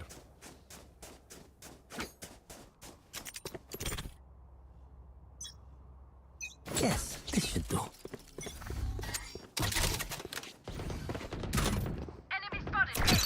Camera taken out. Reina pushed here.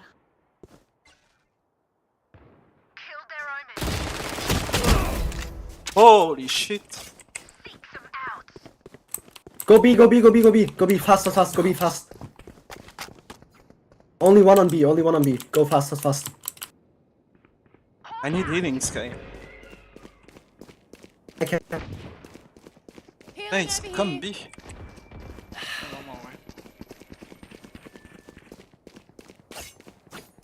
What you just said, Killjoy? You can TP. Killjoy, TP. Let's go. Yeah.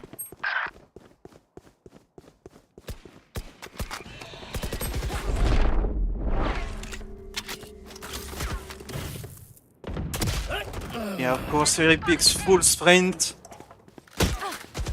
He picks full sprint. I fucking can't, man. Like, people just fucking running around, hitting all their shots. Okay. Like, I guess. I just fucking can't, man. Just fucking look. As soon as I move, like, can't hit fucking shit, but they can hit all their shots.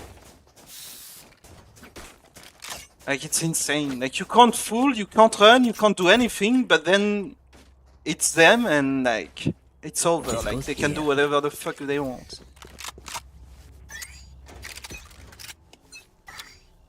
You want to play? Let's play. Yeah, of course. He peeks, he knows where I'm pushed. And my fucking killjoy is looking behind on my fucking trip, like. Reloading.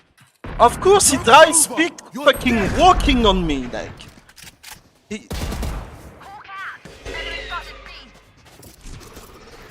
And they have someone behind us. Like. Headshot. Reloading.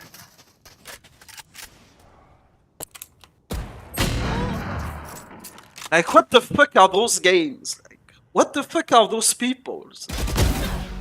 You don't play for like a month and a half, and you come back in fucking Silver Halo, and everybody just fucking runs at you and headshots you instantly, like. Like, what the fuck are those games?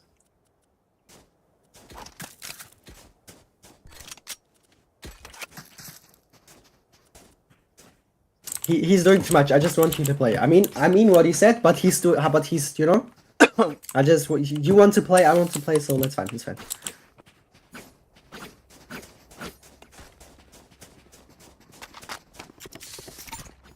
Wow, this is a nice spot. Yeah. I got final exams too. Don't worry. One is close.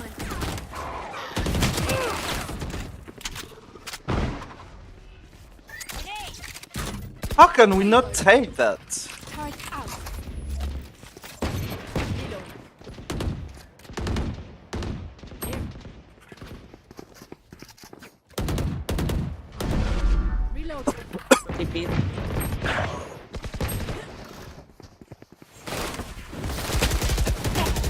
Of course.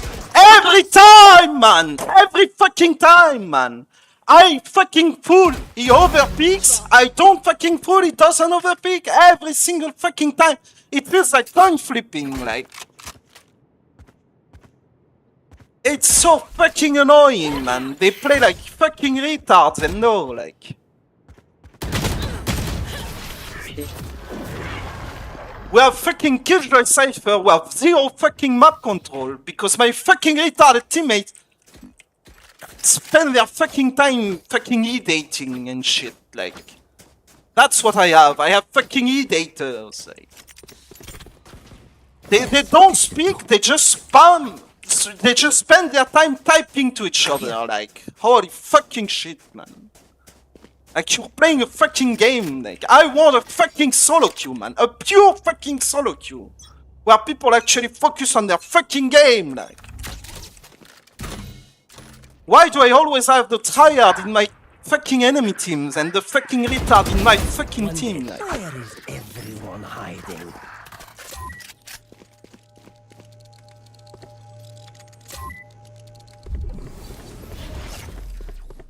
Sky TP. Yeah, now he's gonna tip you alone. Oh, TP! Quickly!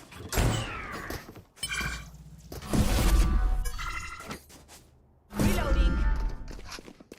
Spike planted. Grenade.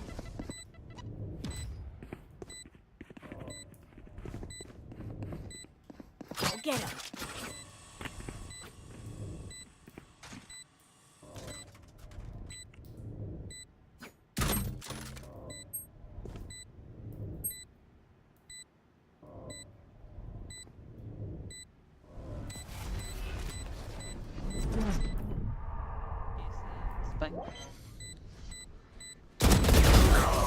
Okay, they're dead. Take what's useful. Reloading.